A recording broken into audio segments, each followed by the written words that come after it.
Chapter 1. The Counterattack of the Supporting Male Character from the Era Part 1. Oh, I didn't mean to cause Brother Yin to fall into the water. I just wanted him to save that family boy, who knew he would be so weak and drown. I didn't intend to harm him. If he couldn't do it, he should have told me. I could have asked Brother Jiang just the same. As Yin Qing opened his eyes, he was immediately met with the sound of a woman's sobs nearby. He glanced around, discovering that 7 or 8 pairs of eyes were fixed intently upon him, with one fair-skinned woman staring at him, her eyes brimming with tears. Wonderful. Brother Yin is fine. I knew he wouldn't die. Is this how one should speak? Yin Qing, how are you? Is there anywhere that feels uncomfortable? My throat feels a bit parched. I would like some water. The young man sitting beside him promptly helped Yin Qing to sit up and poured him a glass of water. After drinking, Yin Qing felt a slight relief in his throat. Wishing to assimilate memories as quickly as possible, he weakly spoke and feeling a bit unwell. Thank you for your concern. May I lie down for a while? The young man nodded repeatedly, beckoning a few others to leave, while the woman turned back every few steps, saying, Brother Yin, we will return to see you once we finish. Once everyone had departed, Yin Qing sighed. What a dramatic world this is. The system in his consciousness echoed. Host, every world we traverse is filled with drama. The original host's wish was to ruin the reputation of the Book Transmigrator while ensuring his own admission to university. Yin Qing nodded silently, accustomed to this collaboration with the system after so many years. He was an employee of the Time Management Bureau. Due to a shortage in the counterattack department for supporting characters and Yin Qing's desire to explore a new position, he transferred from the Scoundrel Rehabilitation Department to the Counterattack Department. Yin Qing firmly believed that only knowledge and skills he personally mastered would rightfully belong to him. Driven by this conviction, he consistently completed his tasks with remarkable success while expending the least amount of points in the Bureau. Each year, he emerged as a standout during the annual evaluation, earning the title of Gold Medal Employee among numerous colleagues. Reflecting on the dramatic scenarios he had previously encountered as a scoundrel, Yin Qing declared, Indeed, let us expedite the transmission of the plot. System. All right, brother. This narrative exists within an alternate historical context. The original host, Yin Qing, was the official match for the female protagonist, Xiao Yan. In the original storyline, they met, grew acquainted, and fell in love during a rural excursion. After the tumultuous times subsided, they both gained admission to Kyoto University, ultimately contributing to the great rejuvenation of their nation. However, the predicament arose when the female protagonist was transmigrated by the Book Transmigrator. The Book Transmigrator, also named Xiao Yan, looked down upon the original host, who was solely focused on serving the country. Relying on her foresight, she deliberately toyed with the original host. She flirted with him, compelled him to perform farm work for her benefit, while also stringing along other youth, soliciting their assistance with her studies. In truth, one cannot fault the Book Transmigrator for her actions. Anyone would wish to make a mark upon entering a novel they had read. Yet, the absurdity lay in the fact that the Book Transmigrator caused the original host's demise, and before his body could even cool, she stole his golden opportunity, a pendant containing a space for spiritual plants. In the original plot, the original host and another male youth had once rescued the beloved son of the village chief, earning the gratitude of his family. To avoid excessive labor, the Book Transmigrator waited near the riverbank, watching as the child drowned, then found the original host chatting with the old youth Jiang Aigua and discreetly pulled him aside to inform him that a child had fallen into the water. The original host, without warming up, hastily jumped into the river to save the child, only to end up cramping and drowning himself. At the critical moment, Jiang Aigua, who had been with the original host, rushed over and saved him. While the child was rescued, the original host developed a high fever, and by the time the youth returned from their labor, he had succumbed to his illness. The Book Transmigrator feigned sorrow, seizing the opportunity to steal the original host's necklace while everyone was distracted, subsequently proclaiming that she had been the one to summon the original host to save the child. The implication was clear. She too was a benefactor to the village chief's family. From that point on, the village chief's family treated the Book Transmigrator with great kindness, inviting her to dine with them daily, and the village chief's son took it upon himself to manage her farm work. Having acquired the golden opportunity, the Book Transmigrator diluted the spiritual spring water to treat the feverish animals in the barn, frequently visiting them to gain their trust, thereby laying the groundwork for her future commercial empire. Later, when a new batch of youth arrived, she fell head over heels for Chu Yi, a male youth from her city. Xiao Yin successfully entered a relationship with Chu Yi, utilizing his family's influence and resources to become a renowned female tycoon of that era. Alas, the original host's fate is truly tragic. His original wife was usurped, and his family heirloom was stolen. Qing sighed. Who could accept such an ending? In the original storyline, after gaining admission to university, the original host intended to surrender his spiritual plant space to the state, collaborating with academicians to develop numerous miraculous cures for incurable diseases. A good person wishing to contribute to his country became a stepping stone for the Book Transmigrator, ultimately meeting an untimely demise. Everyone has their own choices, which is entirely normal. The Book Transmigrator came from a peaceful era, and her own country had once endured similar times. Yet, for her selfish gain, she caused the death of an innocent man who would have made significant contributions to his nation. Had she merely stolen the pendant in advance and used the water within to save the original host, he could have relied on his own abilities to gain admission to Kyoto University, fulfilling his patriotic dream. Such a woman truly deserves condemnation. Qing touched the pendant around his neck, a farewell gift from the original host's grandmother. Fortunately, the golden opportunity remains.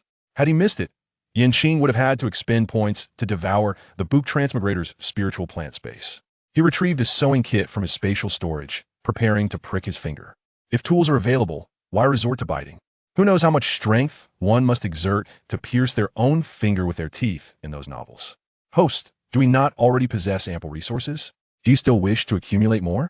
After years of working in the Scoundrel Rehabilitation Department, Qing had nearly filled his spatial storage with assets. Who would complain about having too many golden opportunities?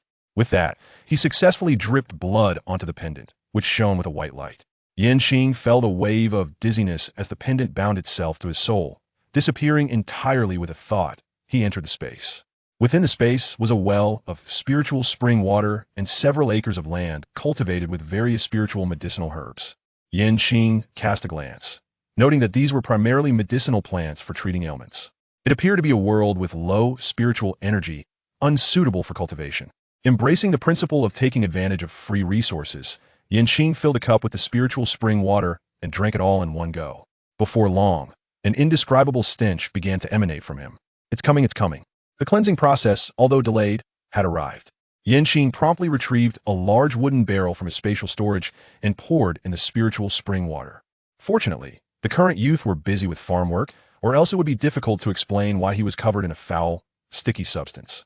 After the baptism of the spiritual spring water, Qing's originally pale and somewhat sickly skin transformed into a rosy complexion, becoming increasingly delicate.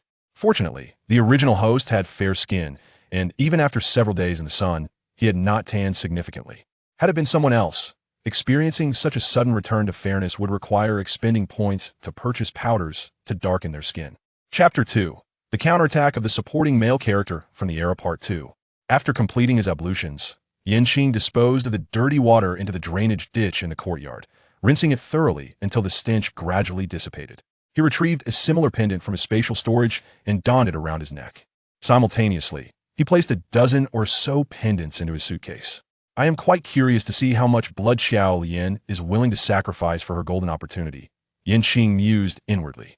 In the afternoon, the youth returned to the commune after finishing their work in the fields, one by one. Jiang Aigua, the attentive young man who had helped him drink water earlier and had also rescued him from the water, was the first to enter the room. Qing, how are you feeling? Upon seeing Qing, he inquired with genuine concern about his health and promptly poured him a glass of water. Jiang Aigua placed his hand on Qing's forehead, a look of relief crossing his face as he remarked, "It seems the fever has subsided. You're not as hot anymore." Qing expressed his gratitude and replied, "I'm glad the fever has gone down, otherwise I would have to trouble Brother Aigua to take me to the clinic." Seeing Qing improving, Jiang Aigua felt a sense of ease and joked, "Even if I had to carry you, I would take you to the clinic. We have a good relationship. How could I not care for you?"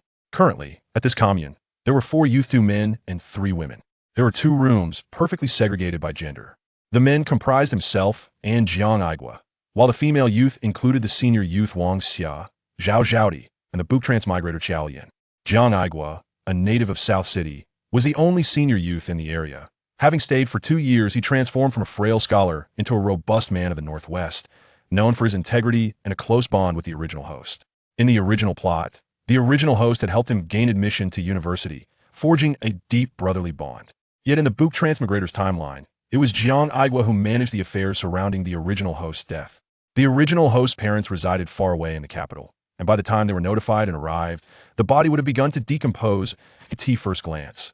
Jiang Aigua indeed appears to be a loyal and commendable friend. He ought to lend a helping hand to Jiang Aigua in the future. Their dwelling is directly opposite to that of the female intellectual youth, with the kitchen situated on the right side, while the left side is adorned with a modest garden, cultivating scallions, ginger, garlic, tomatoes, and bok choy. This serves as their primary source of vegetables. Currently, each person enjoys the comfort of a bed, however. With the arrival of new intellectual youth next month, the once spacious bedroom will soon feel rather cramped. Wang Xia, a figure of little note in the original owner's memories, is characterized by her introverted nature, seldom engaging with the opposite sex, rendering her somewhat invisible. Zhao Zhaodi, as her name suggests, hails from a family with an excess of daughters, yearning for a son. She possesses a bold personality and harbors a penchant for petty advantages, yet her heart is not malicious. As for Qiao Yin, born into a household cherished by the collective, she initially responded to the call of the nation, aspiring to contribute by working in the countryside. However, due to the interference of a character from a novel, she has transformed into a slothful woman, constantly scheming to exploit others for their food rations and toying with the affections of men. After the original owner's demise, Qiao Yin had set her sights on the village chief's eldest son, Li Jiangguo. However, he was unimpressed by her slender physique and, despite her subtle hints, paid her no mind beyond offering assistance with labor. After a brief exchange, Zhao Zhaodi entered with 2 steam buns and a bowl of boiled wild vegetables, urging Jiang Aigua to join her for a meal. Jiang Aigua turned back every few steps, his gaze filled with concern. "Can you manage to eat on your own, or shall I feed you?" No, Aigua, go eat. It's merely a fever, I'm a grown man. I don't need to be fed," he replied, feeling a touch of embarrassment, especially considering the other party was a man. In no time, Qing finished his meal, clutching his bowl and chopsticks as he stepped outside, only to collide with Qiao Yin. "Brother Yin, have you finished eating so soon? I was hoping to come and feed you," she exclaimed. Qing sidestepped, aware that in this era, any hint of intimacy between men and women could easily lead to gossip from a passing Annie. He had no desire to entangle himself in such rumors with Qiao Yin, even if only through the eyes of others. It's unnecessary. Our relationship is merely that of fellow intellectual youth, not even friends. There is no need for Qiao Jiqing to exert herself on my account. Upon hearing this, Qiao Yin misinterpreted Qing's words as resentment towards her. With a pitiful expression, she silently cursed. This male lead is truly stingy. It's not as if I caused him to nearly drown, he didn't die. So why the heightened defenses? Brother Yin, I didn't mean to harm. You show a bit of understanding? Qing shook his head, responding calmly. I harbor no ill will towards you. It's simply that there should be a degree of distance maintained between men and women. Qiao Yin remained silent. Her foremost priority was to cultivate a closer relationship with Qing to obtain the necklace hanging around his neck. In her eyes, he was a fool to surrender such a precious item to the state, which ultimately relegated the resultant miraculous medicine to low-cost insurance coverage. Were she in his position, she would establish a pharmaceutical company, swiftly rising to prominence and counting her wealth until her hands grew weary. Qiao Yin's gaze subtly lingered on his neck, and Qing understood her intentions all too well. "If there's nothing else, I shall wash the dishes," he stated, maneuvering past Qiao Yin towards the sink, provoking her to stomp her feet in frustration. This is merely the beginning. She will have her share of suffering ahead. That evening, the village chief arrived carrying a basket filled with provisions, containing 4 or 5 boiled eggs and a jar of malted milk. Upon seeing that Qing had recovered from his fever and appeared much improved, the chief felt a wave of relief. Had something gone awry with Qing, he would have had difficulty explaining himself to the higher-ups. "Thank you, Jiqing. If not for you, my troublesome little boy would have lost his life," he expressed, still shaken by the thought. His youngest son, Li Aimin, age 10, is the apple of the family's eye. Unlike other children his age who engage in mischief, he willingly takes on responsibilities, gathering pig fodder, chopping firewood, and fetching water to alleviate his family's burden.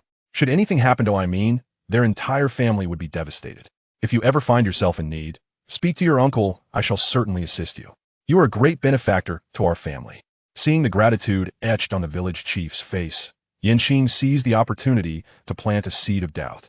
He feigned hesitation, glancing towards the door to ensure no one was listening, before whispering, "Chief, there's something I'm uncertain whether I should mention concerning our Aimin.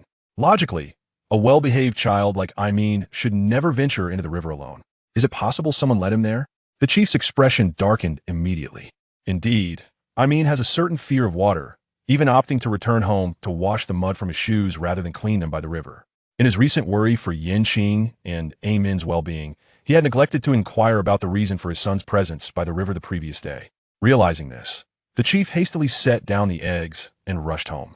Qing peeled a boiled egg, savoring the rich flavor of free-range eggs. If given a chance, he would stockpile more of them. Meanwhile, at the village chief's home, a sudden outcry reverberated throughout the entire house. "What did you say? You were pushed in by someone." Chapter 3. The Counterattack of the Eras Supporting Male Character Part 3. The village chief patted his youngest son's shoulder. "Are you certain?" The 10-year-old Li Aimin nodded. "I don't know who it was. I was too frightened at the time. I only remember the person wore a string of blue beads beyond that. I couldn't see clearly." Blue beads? Currently, the village is bustling with harvesting, and everyone is toiling in the fields. As working the land often results in scrapes and bruises, many people tend to stow away their jewelry while laboring. Based on Qing's account, when he arrived, he only saw Aimin struggling in the water. Who else could it be? Li Aimin had no idea who might wish to harm him. He had never quarreled with anyone, and the sudden emergence of a would-be assailant left him feeling anxious.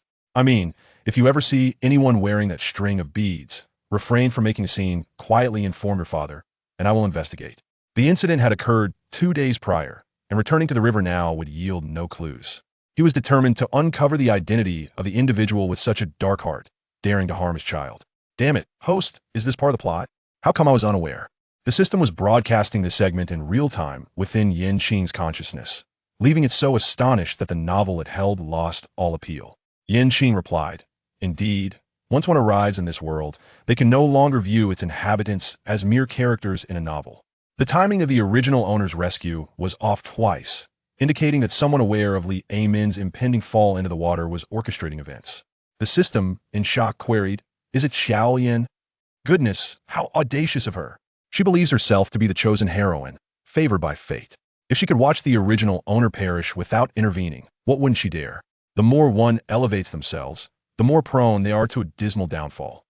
Qing suddenly recalled that the bookish girl had inexplicably gifted Zhao Di a string of bracelets.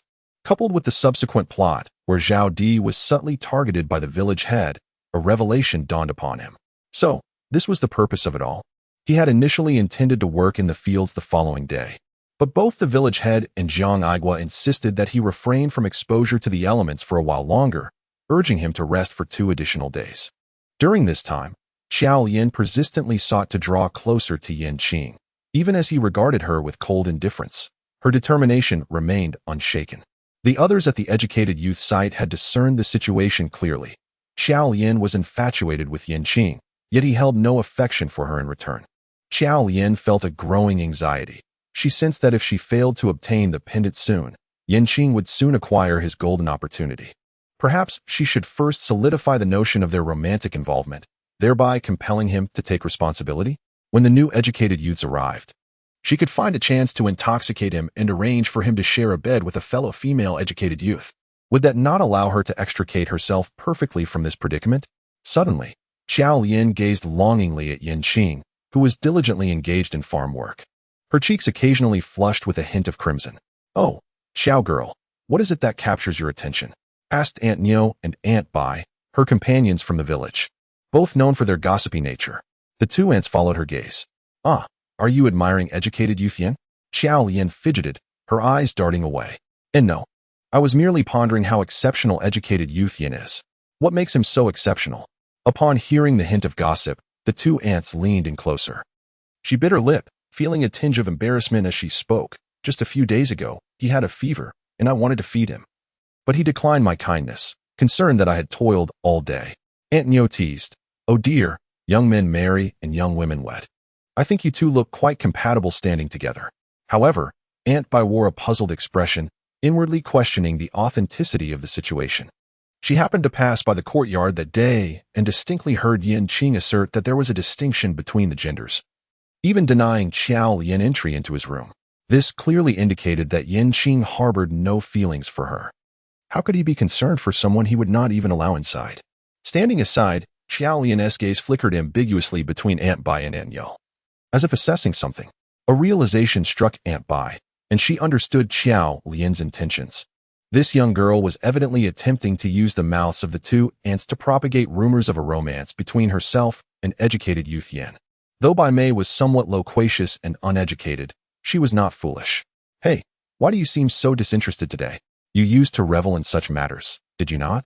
By the time Aunt Bai regained her composure, Xiao Lian had already shyly scurried off to the other side to attend to her tasks. "No, let me explain." It's like this. Xiao Lian furtively glanced back at the two, only to find their faces flushed with excitement as they leaned in closer to whisper to one another. With each exchange, Aunt Nio's gaze grew increasingly inquisitive. This was it.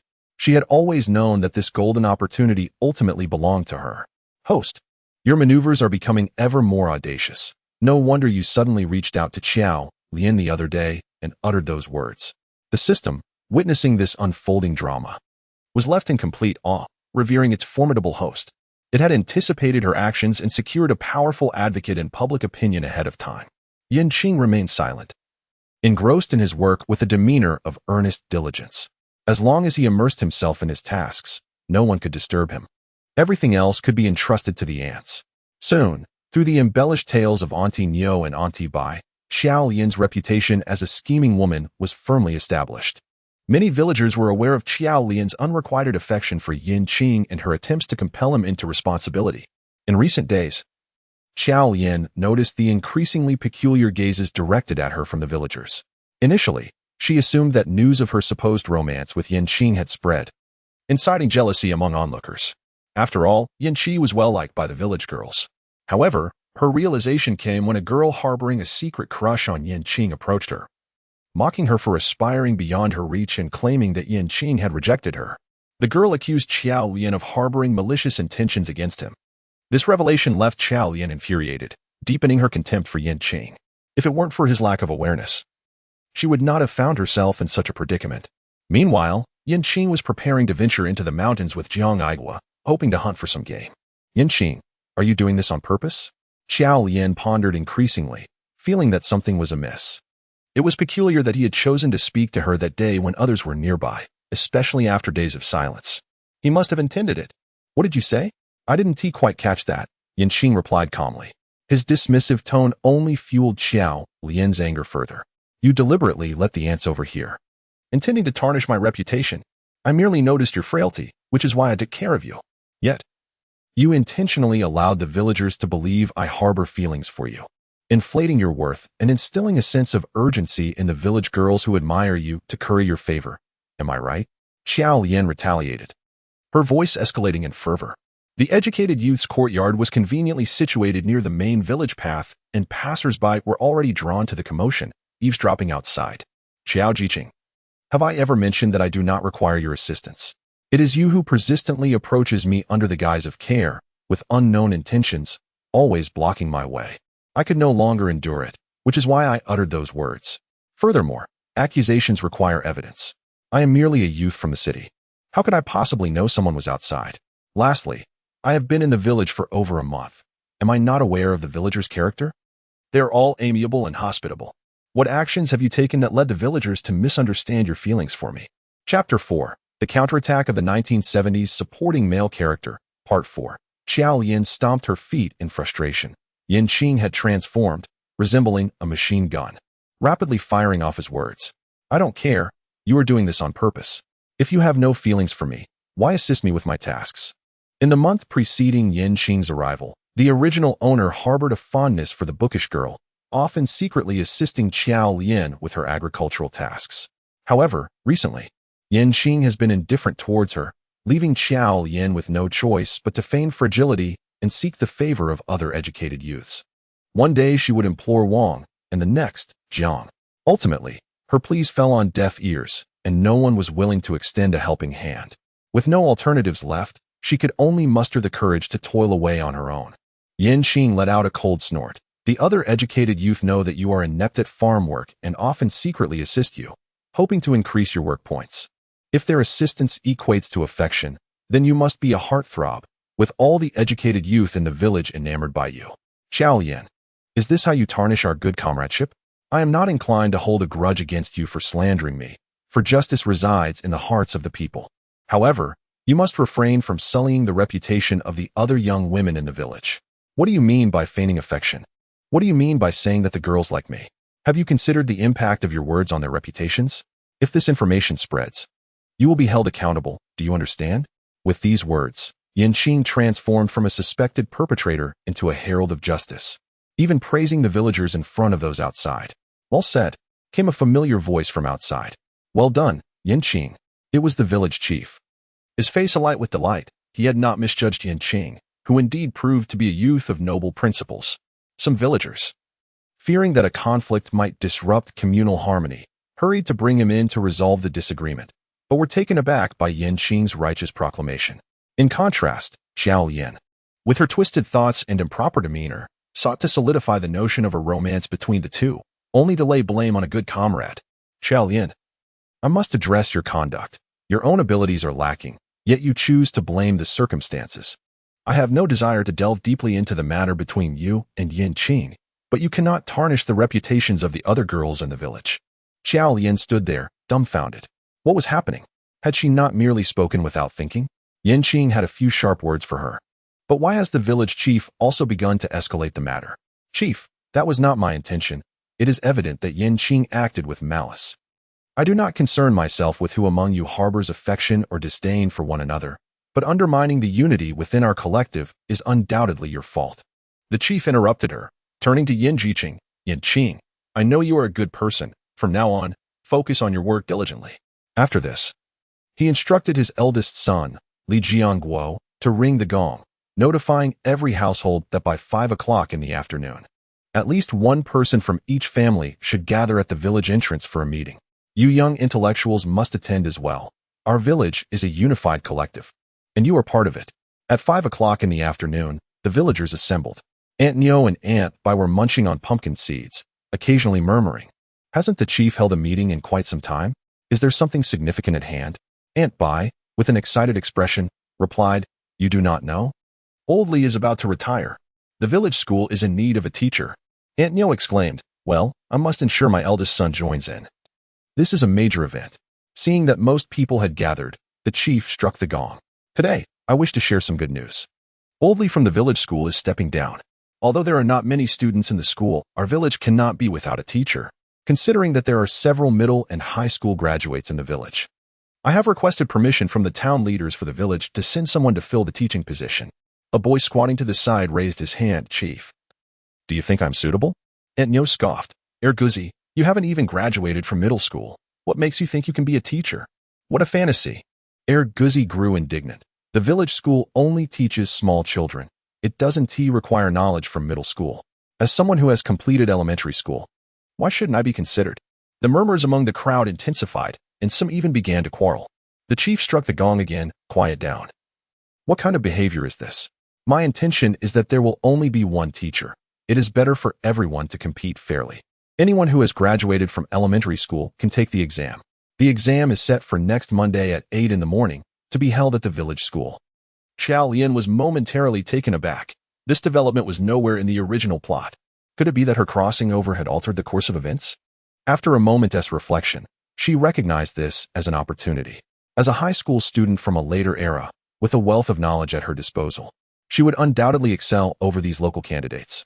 Eagerly, Xiao Lian inquired, Chief, can we young intellectuals participate as well? Of course. You young intellectuals are also part of the collective. How could I possibly act to undermine our unity? The village chief cast a glance at Xiao Lian, his tone seemingly indifferent, yet subtly betraying his disdain for her. His emphasis on actively undermining unity did not escape Xiao Lian's notice. She realized she had become the object of the village chief's outright aversion.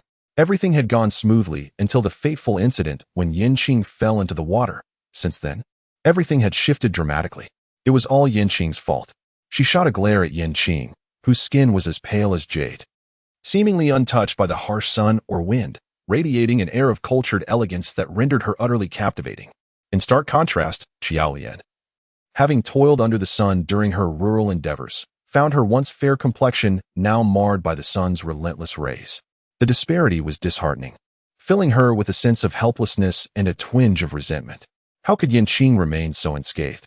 As she sank into contemplation, a sudden flash of insight illuminated Xiao Lian's mind. A bold thought emerged. Could it be that Qing had acquired that legendary spiritual plant space? She stealthily inched closer to Qing, noticing the wooden pendant still resting at his neck.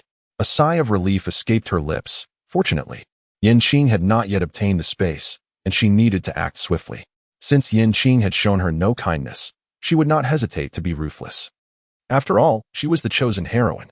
Host, it seems Xiao Lian has developed a strong aversion to you. Her gaze is as if she wishes to see you suffer. The system quipped. At least she only harbors hatred, rather than love. Otherwise, you would have a considerable headache. And if she did love me, I do not reciprocate her feelings. Qing had traversed through countless small worlds, if not 1,000, certainly hundreds, resolutely choosing to abstain from romance. His singular focus lay solely on his career, with no one permitted to impede his path. Soon, the day of the examination arrived, which primarily assessed elementary knowledge and prevailing ideologies. The results were announced the following day.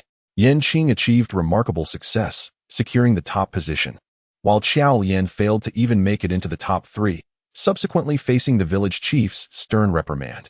The reason for this was rather straightforward. Although Xiao Lian was a high school student, her focus lay predominantly in the sciences. She had nearly forgotten the foundational political questions, and moreover, the world she inhabited was set in a fictional historical context, which diverged significantly from the theoretical knowledge she was accustomed to. Consequently, she hesitated to answer, fearing that a misstep might lead her into a quagmire of error, branding her as a typical example of misguided thought, and potentially subjecting her to reform at the farm. Qing, I always believed in your capabilities, the village chief remarked, patting Qing on the shoulder with a sense of paternal pride. His efforts were not in vain. Originally, when Old Li stepped down, there were intentions from above to send someone to take over his duties. Considering Qing's past kindness to his family and his evident intellect, he afforded her this opportunity. Rather than entrusting the village's children to a stranger, it was far more reliable to have the virtuous Qing guide them. Thank you, village chief. I will certainly do my best to ensure the children of the village excel in their studies. Chapter 5.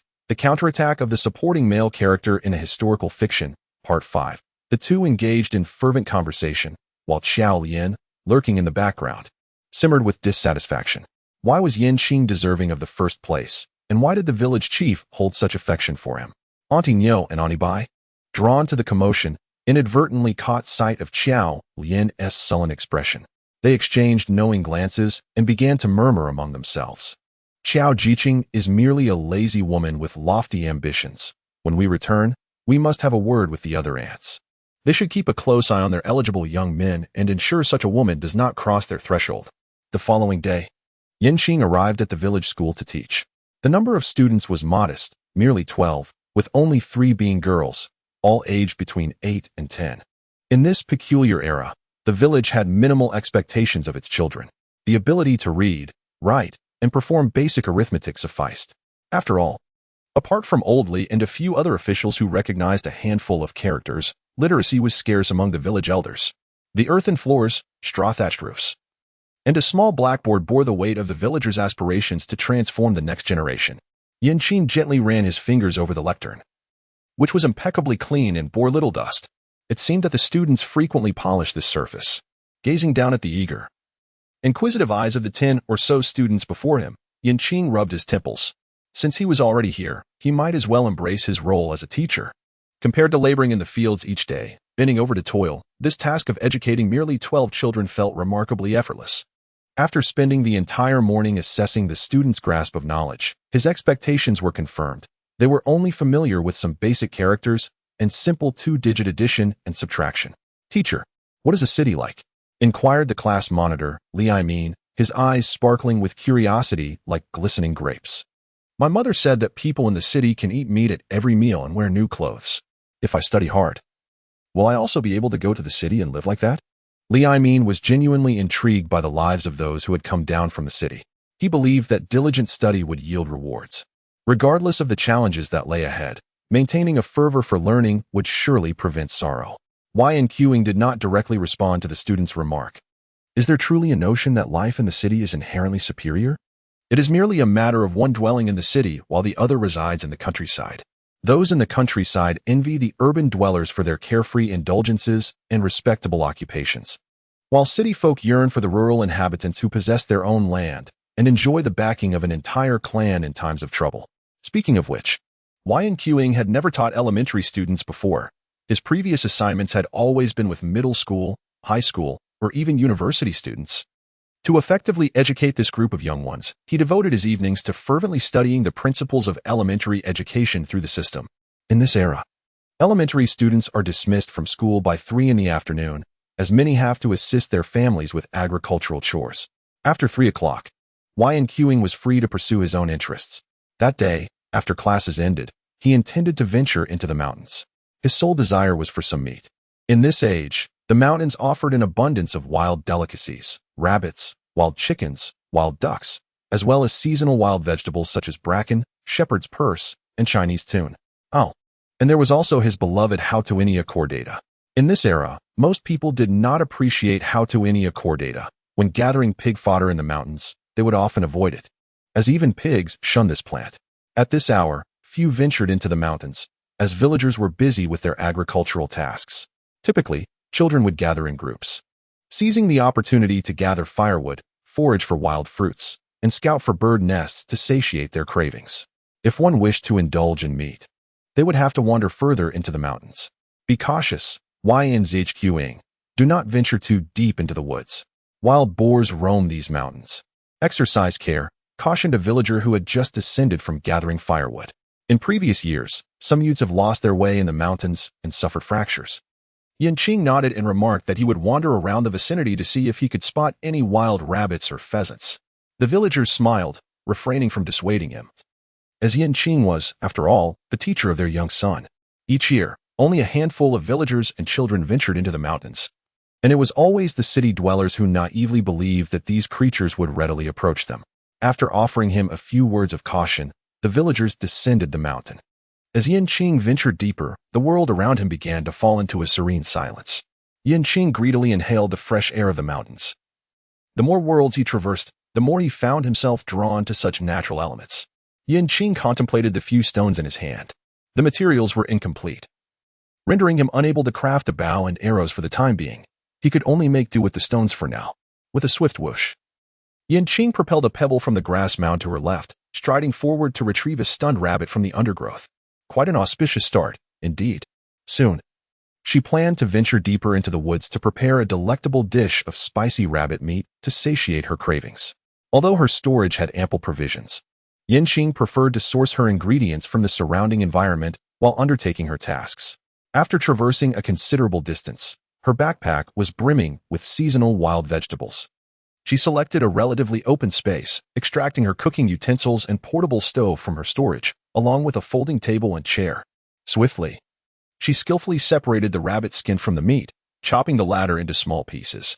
Heating the pan, she added oil, followed by the rabbit meat, which quickly changed color in the hot oil. Adding hot pot base ingredients, Sichuan pepper, and various spices, an enticing aroma filled the air. A dish of spicy rabbit meat was freshly prepared, ready to be savored. Qing opened a can of beer, settled into a folding chair, and gazed up at the azure sky. How beautiful it is. After enjoying a hearty meal, Qing managed to catch a wild chicken on his way back. Although he held no fondness for Qiao Lian, the other educated youth possessed commendable character. As he walked along, many villagers warmly greeted him, each referring to him as young educated Yan. You work hard. Despite the turbulence of the world, the villagers maintained a respectful demeanor towards their teachers. Did you really catch a wild chicken? Upon entering the house, Zhang Aigua immediately spotted the bird in Qing's hands, his heart bursting with joy. The last time he tasted meat was during the spring festival when his mother sliced a small piece of preserved pork. He had hoped for a stroke of luck and was pleasantly surprised to see a wild chicken flying into his grasp. Tonight, let us savor some chicken stewed with mushrooms. A delightful feast. If I do not indulge in meat soon, I fear I might forget the very essence of its flavor. Qing downplayed his recent achievements, attributing them to mere fortune, ensuring that others would not place their hopes for sustenance solely upon him. Although he succeeded in capturing prey, the distinction between the act of hunting and the coercion to hunt was significant. Very well. I shall slaughter the chicken shortly and allow Wang Xia and the others to prepare the meal. Today, you need not lift a finger, simply await your feast. Zhang Aigua declared with enthusiasm as he took the wild chicken and made his way to the kitchen. Inside the kitchen, several educated youth busily toiled away. While Qiao Lian leaned against the door of the female dormitory, her gaze fixed intently in the direction of the male dormitory. This was indeed peculiar. In the original text, Qing was clearly a man of letters, lacking martial prowess. How was it that he had now become capable of hunting? Could it be that the characters previously confined to the pages of a book had now transformed into living beings, no longer adhering to the scripted narrative? With this thought, Xiao Lian tempered her disdain for the so-called natives. It was no wonder that she had been unable to prevail in their previous encounters. The fault lay with her. Yet, the pendant belonging to Qing was destined to be hers. Patience was in order. Chapter 6. The Counterattack of the Era Supporting Male Character, Part 6, as class concluded. Qing was on his way home when he noticed the village chief driving a bullock cart into the village, followed by several unfamiliar faces, both male and female. Among them were two individuals distinctly dressed apart from the rest. The male was Qi, and the female was his childhood companion, Lin Wanjun. Host. The male protagonist Qi from the book has made his appearance, the system alerted.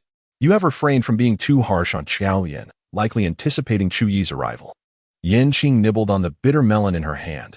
While it lacked sweetness, it was exceptionally juicy, making it an ideal refreshment for the sweltering summer. It would be prudent to stock up on some when the opportunity arose. To ensure Xiaolian's complete disgrace, one must await the moment she develops feelings for Qi, an aspiration that remains tantalizingly out of reach, and therein lies the essence of revenge. Ah, Qing. Finished with your class? Why not come up for a bit? I can escort you back to the youth station, the village head greeted warmly. No, thank you, village head. This ox is rather precious, and besides, it's merely a short walk, a stroll will suffice. Qing turned her gaze toward the group of newcomers behind the ox cart and tentatively inquired, are these the new young intellectuals? The village head nodded with a smile and promptly turned to introduce Qing to the new arrivals. This is Qing, our village school's esteemed teacher. She possesses remarkable teaching skills. My child, the well-behaved, struggled academically, yet since Qing's arrival, he consistently places in the top 3 of his exams. A girl with a ponytail curiously asked, can I apply to be a teacher too? The village head replied, I'm afraid not. Our school requires only 1 teacher. And Qing is greatly favored by the villagers. This statement was no exaggeration, since Qing had honed her hunting skills. She occasionally fished in the river or hunted wild chickens in the mountains, sharing her bounty with the villagers in exchange for goods. The villagers, particularly those with school-aged children, were exceedingly fond of her. At times, after school, Qing would take her students into the mountains to hunt with slingshots.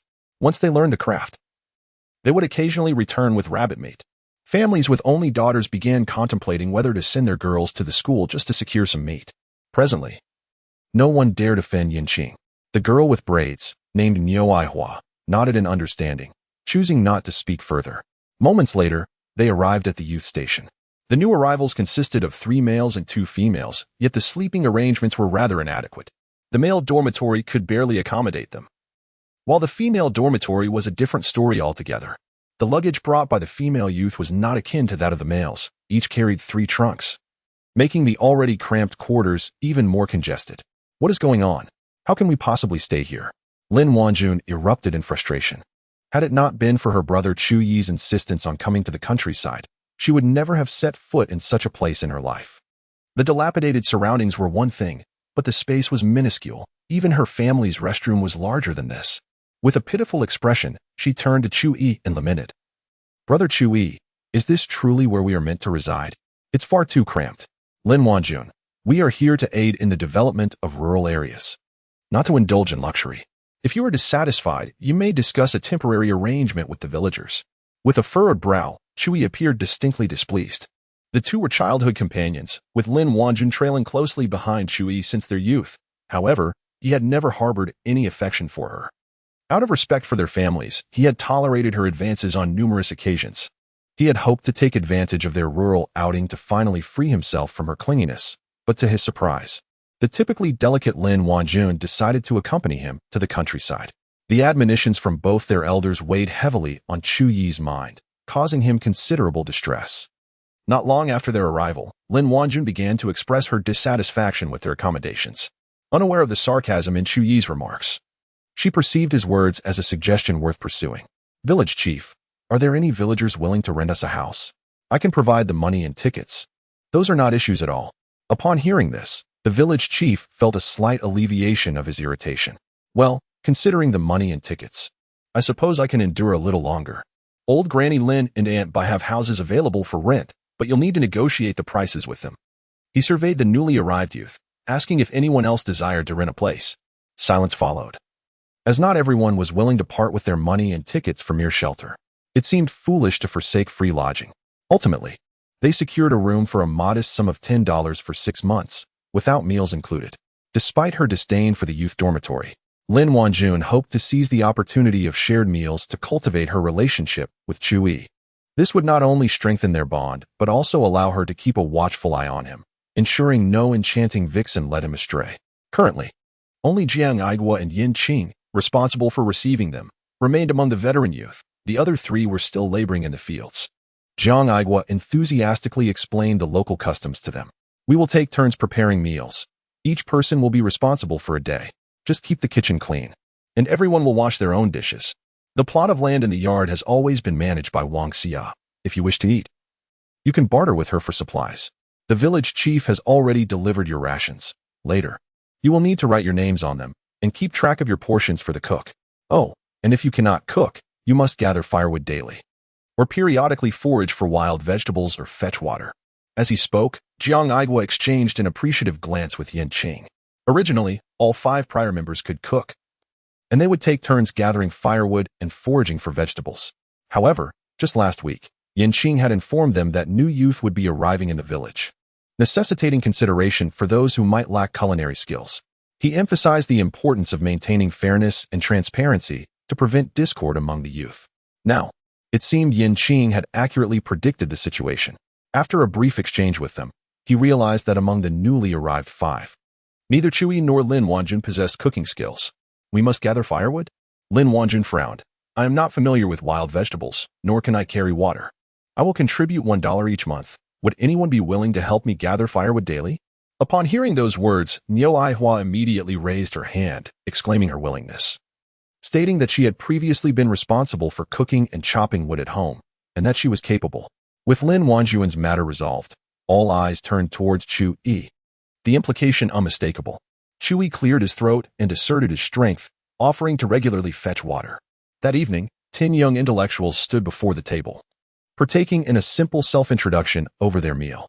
Among the newcomers, aside from Chu Yi and Lin Wanjun, who hailed from Shanghai, the others were all from the eastern provinces. Lively conversations ensued, except for Lin Wanjun, who remained detached. On her very first day, she noticed someone harboring interest in Chu Yi. Who could it be? It was none other than the bookish Qiao Lian. Upon hearing of the arrival of new intellectuals, Qiao Lian had donned her newly tailored attire, eager to see if any handsome young men had joined their ranks. As she entered the courtyard after work that afternoon, she spotted a strikingly handsome man standing by the basin, washing his face. His chiseled profile, complemented by fair skin, with droplets of water cascading down his throat, captivated her completely. It was as if heaven had sent her this male lead. With the myriad of flirtation tactics she had gleaned from her past life, she was confident she could win him over in no time. You must be one of the new intellectuals. I am Qiao Lian, having just arrived a few months ago. If you need anything, feel free to seek me out. Chu Yi had already taken note of Qiao Lian. Her dark skin and slightly sunburned face did not detract from her exquisite features, especially her doe-like, sparkling eyes. In the village, many young men harbored feelings for Qiao Lian, yet their elders strictly forbade any interaction with her, let alone courting her. However, Chu Yi was no ordinary individual, having grown up in Shanghai. He had encountered his fair share of beauties. He merely acknowledged her with a nonchalant grunt, maneuvering past her with the basin, his expression betraying no emotion. Chapter 7. The Counterattack of the Supporting Male Character from the Era, Part 7. Lin Wanjun, fuming, poked at her rice bowl. Although Qiao Lian was not conventionally attractive, what if she shamelessly clung to Chu Yi? Before going to the countryside, the family's maid had warned her to be wary of the villagers. Some unscrupulous women would deliberately present themselves in disarray to ensnare young intellectuals, forcing them to take responsibility and marry them. The more Lin Wanjun pondered, the more anxious she became. What if some audacious woman wormed her way into Chu Yi's affections? Had she known, she would not have moved here. Yet, returning would only lead Chu Yi to perceive her as unreasonable, further distancing himself from her. Yin Qing appeared to be engrossed in her meal, yet she was keenly observing the new educated youth. Lin Wanjun, a childhood friend of Chu Yi, was undoubtedly a formidable antagonist. In her previous life, Chui initially harbored no particular feelings for the fair and beautiful Qiao Lian. It was only due to Lin Wanjun's incessant chattering about Qiao Lian being a woman of malice that he began to take notice of her. As their acquaintance deepened, affection blossomed, leading to a smooth progression of their relationship. To thwart Qiao Lian's connection with Chu Yi, Lin Wanjun committed numerous misdeeds. As the two appeared on the verge of solidifying their romantic bond, she resorted to extreme measures, drugging Qiao Lian in a bid to deliver her into the hands of local ruffians. However, Qiao Lian possessed a miraculous spring that could counteract any poison. After consuming a cup of its water, the drug's effects were rendered null. Seizing the opportunity, she knocked Lin Wanjun unconscious and left her, stripped, in the bed of a widower in the village. The ensuing consequences were predictable. Lin Wanjun lost her innocence and descended into madness. Within days, her family arrived to retrieve her. Yet, in the original timeline, Lin Wanjun was destined to be Chu Yi's official match. Initially, she was not favored by him. Despite his cold demeanor, Lin Wanjun feigned ignorance, determined to win his heart. It was only when Chu Yi was accidentally bitten by a snake that Lin Wanjun, disregarding her safety, heroically sucked out the venom. Although it was later revealed that the snake was harmless, Chu Yi was deeply moved and resolved to treat Lin Wanjun with greater kindness. Lin Wanjun was a girl unaccustomed to manual labor, yet this was not her fault. Her family circumstances dictated that she need not enter the kitchen. For years, she remained steadfastly by Chu Yi's side, never relenting. Her feelings for him were evident, and ultimately, they successfully united. Chu Yi, I hear the city of Shanghai is bustling. What brings you to the countryside? As she noticed Chu Yi's lack of interest, Qiao Lian decided to take the initiative and began to seek common ground. As the saying goes, a girl chasing a boy is like a veil between them. There was no one Qiao Lian could not pursue. Chu Yi set down his utensils, his gaze intense. I am here to support rural development and contribute my efforts. Brother Chu Yi is quite enlightened. It is precisely because of him that I have come to the countryside, Lin Wanjun interjected, anxious to ensure that everyone recognized their childhood bond. Qiao Lian's expression darkened. After finally finding an attractive gentleman, she was now faced with a persistent shadow. Wait a moment. In novels, the male lead invariably has an oblivious childhood friend by his side.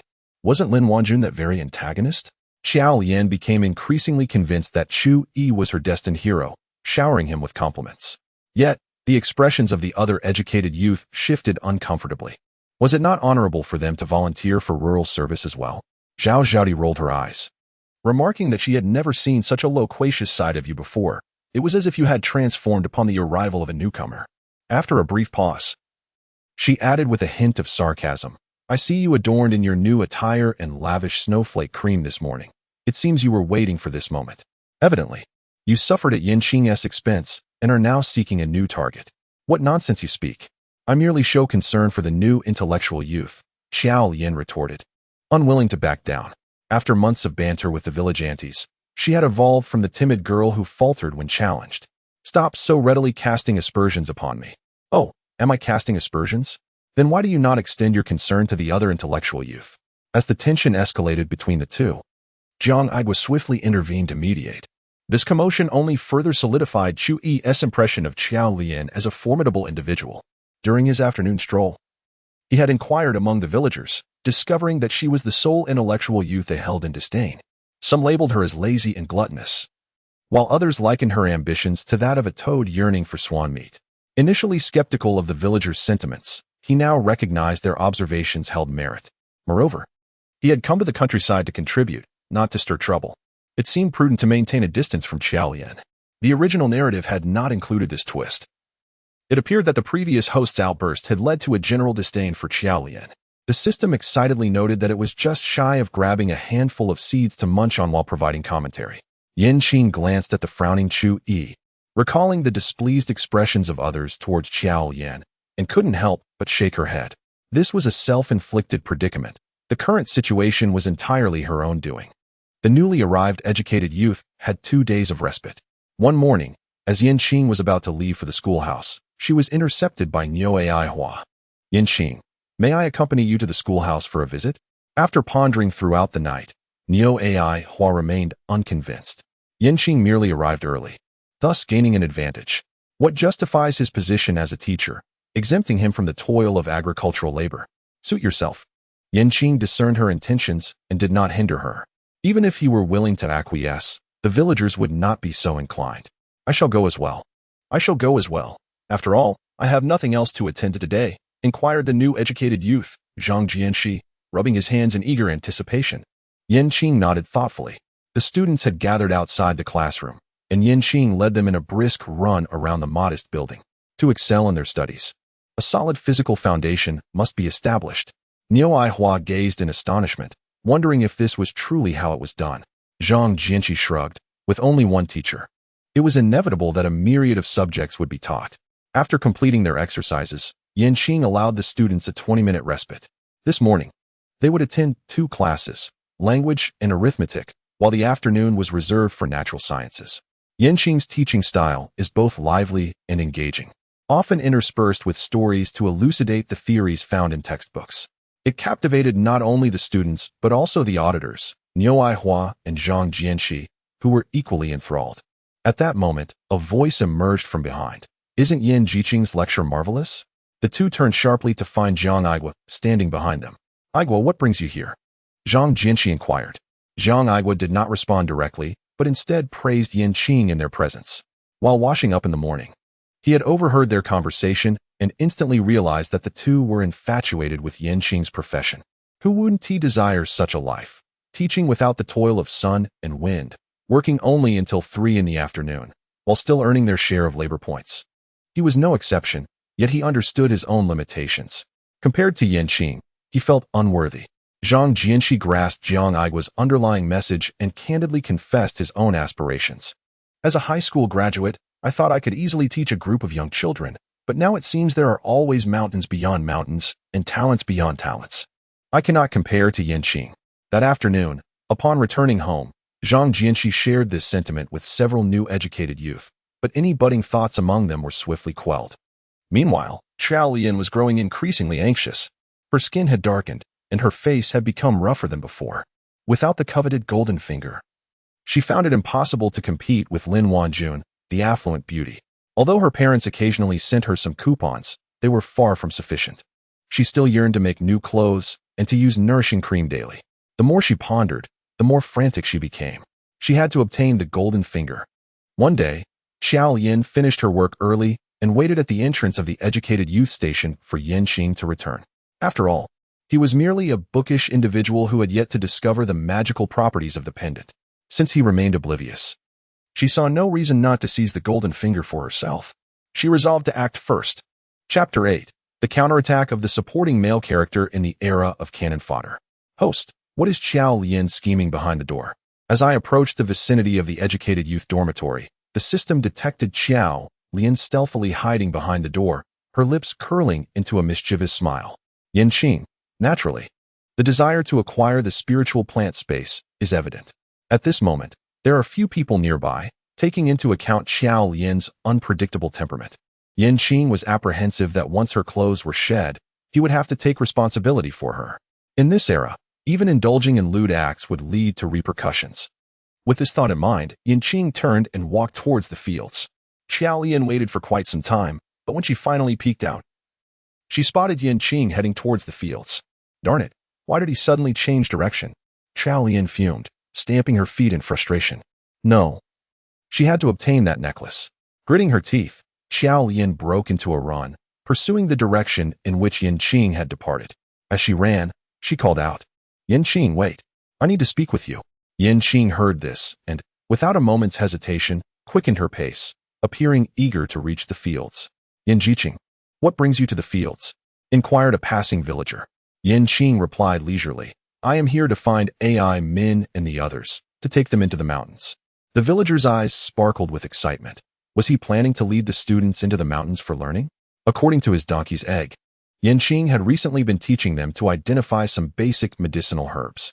Last time, he accidentally cut his hand and initially thought little of it. However, the donkey's egg rushed out immediately, gathered a bit of ghost needle grass, and applied it to his wound. It is well known among the villagers that ghost needle grass can treat cuts. Yet, this was the first time the donkey's egg had shown such care towards him. He felt a warm glow of happiness, akin to tasting honey, and the following day, he boasted to everyone about his injury. He now eagerly wished for Qing to take his donkey's egg into the mountains for learning every day. I know they went to the fields to dig for worms to feed the chickens. One of the villagers pointed in the direction. Qing bid farewell to the villagers. And after taking just a few steps, he heard the anxious voice of Qiao Lian. Qing pondered for a moment before coming to a halt. A glimmer of joy illuminated Qiao Lian's face. The opportunity had arrived. Alas, an oversight had presented itself, leading to a stumble on level ground. While Qiao Lian spoke, her hand stealthily reached towards Qing. Qing remained silent, feigning fright at Qiao Lian's presence, and abruptly tumbled towards the adjacent field embankment. With a resounding splash, she fell. Qing was caught by the villagers and avoided a fall. However, Qiao Lian, unfortunately, fell to the ground. As fate would have it, she landed right in a fresh pile of cow dung. With her mouth slightly agape, she made direct contact with the unpleasant substance. Qiao Lian was momentarily stunned, overwhelmed by a wave of foul odor. Moments later, she scrambled to her feet, retching uncontrollably. The villagers who witnessed the incident gasped in disbelief. Oh my! Qiao Jiqing has just eaten cow dung. This was certainly the talk of the town, and they couldn't wait to rush home and share the tale with their wives. Are you even a man? Why didn't you catch me? Qiao Lian, fighting back her nausea, erupted in anger. How could you possibly avoid it? Qing first expressed his gratitude to the villagers, then spoke. Qiao Lian, you speak with your eyes wide open, yet it was I who was startled by you. Nearly tumbling into the field's edge. As a grown man, I shall not hold it against you, yet you still turn the tables on me. Qing maintained an air of indifference, which only intensified Qiao Lian's irritation. I don't care. You must compensate me for my losses. I just bought this dress. This garment was specifically chosen for Chui, and now it was soiled with cow dung. Not only did Chui fail to notice it, but she would also have to wash it by hand. The mere thought filled her with despair. Nearby, the villagers were displeased. How dare Qiao Lian attempt to swindle someone before their very eyes? Qiao Jiqing, Jiqing is right. His refusal to argue is a testament to his generosity. Instead of showing gratitude, you're trying to deceive him. I will inform the village chief. What if Qiao Jiqing is injured and unable to attend school? The villagers' words struck fear into Qiao Lian. Her complexion paled. The village chief already held a poor opinion of her, and this incident would only exacerbate it. I was merely upset and spoke without thinking. This trivial matter need not trouble the village chief. As Qiao Lian spoke, Qing detected an unpleasant odor. He took a few steps back. Qiao Lian, if you don't go wash up, you smell quite foul. It was only then that Qiao Lian realized the remnants of cow dung on her mouth and face. She let out a shriek and covered her face as she rushed towards the youth dormitory. The villagers were left wanting more. They usually refrained from confronting their wives. But now that an opportunity had presented itself, they had to finish their fun before she fled. One shouted after Qiao Lian's retreating figure, Qiao Jiqing, wash thoroughly. Otherwise, you might end up consuming cow dung. This outcry drew the attention of the surrounding villagers. Did Qiao Lian actually eat cow dung? Ha. She truly has shot herself in the foot. The system chuckled. Host, you orchestrated this. Her perspective conveniently obscured the dung behind you. You are quite cunning. Now the entire village knows of Qiao Lian's mishap. Chui had always been indifferent to her, and he would likely be even less inclined to engage with her in the future. Upon returning to the youth dormitory, Qiao Lian immediately began rinsing her mouth and brushing her teeth. As she was brushing, she suddenly recalled that Qing seemed to have forgotten to wear his necklace today. Could he have left it in the dormitory? She glanced around. Aside from herself, the other youths were absent. Her heart raced as she cautiously approached the boys' dormitory. You've left me no choice. Qiao Lian pushed open the door to the boys' dormitory. She quickly located Qing's luggage and began searching for the necklace. After rummaging through, she discovered a red envelope tucked away. This must be it. Upon opening it, she was taken aback once more. How could there be so many pendants? At least a dozen. Was Qing's family in the wholesale business? Regardless, the precious items were of utmost importance. She hastily stuffed the pendants into her pocket and carefully returned the red cloth to its original place before sprinting back to her room. Her spirit plant space awaits. She has arrived. In a swift motion, she retrieved an embroidery needle from the drawer and aimed it at her index finger. Soon, a drop of blood emerged, which she smeared onto the pendant. Yet, there was no reaction. Zhou Lian picked up another pendant, but the blood from her finger had ceased to flow. Minutes passed, and she had pricked all 10 of her fingers, each pendant remaining utterly unresponsive. Could it be that the quantity of blood was insufficient? Recalling tales from novels where heroines had to shed copious amounts of blood to unlock hidden realms, she ventured into the kitchen and retrieved a kitchen knife. After a prolonged moment of hesitation, she contemplated how much blood would be required for the 13 pendants. Resolute in her decision, she thought that once her powers were awakened, her wounds would surely heal swiftly. Remembering the hardships she had endured, Zhou Lian steeled herself. A crimson line appeared on her palm, blood flowing forth. Eagerly, she prepared to smear it onto the pendant. At that moment, Jiang Aigua and Zhao Zhaodi entered the courtyard.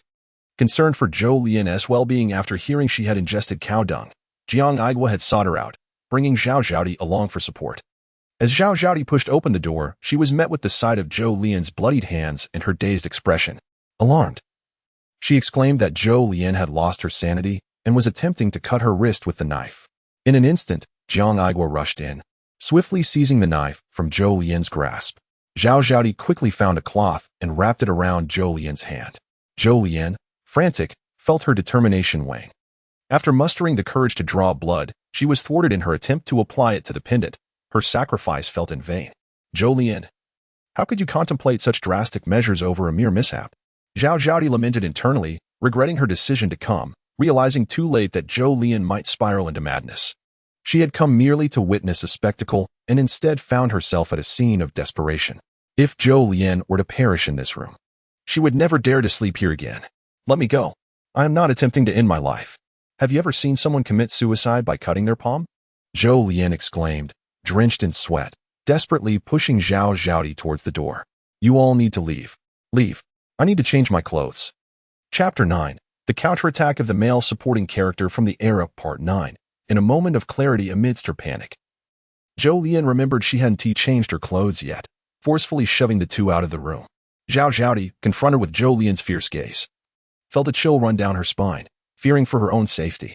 She chose to remain silent and obediently stood in the courtyard. Zhaodi, what has happened to Zhou Lian? Jiang Aigua asked, equally startled. It was the first time he had witnessed such a display of madness. Zhao Zhaodi shook her head, uncertain, but recalled her mother's words. When a mad person is in a frenzy, one should keep their distance and avoid provoking them. Outside, the two were at a loss for what to do, while inside, Zhou Lian was on the brink of despair. Before her lay a dozen pendants, all stained with her blood, yet not a single one showed any sign of response. How could this be? Is it because I am not a member of the Yin family that I am deemed unworthy? Xiao Lian murmured. After a moment, her expression twisted into one of fury. If she were unworthy, then no one should be permitted to access the space. She stuffed the pendants into her pocket, planning to discard them in the mountains later. With a creak, the door of the girls' dormitory swung open.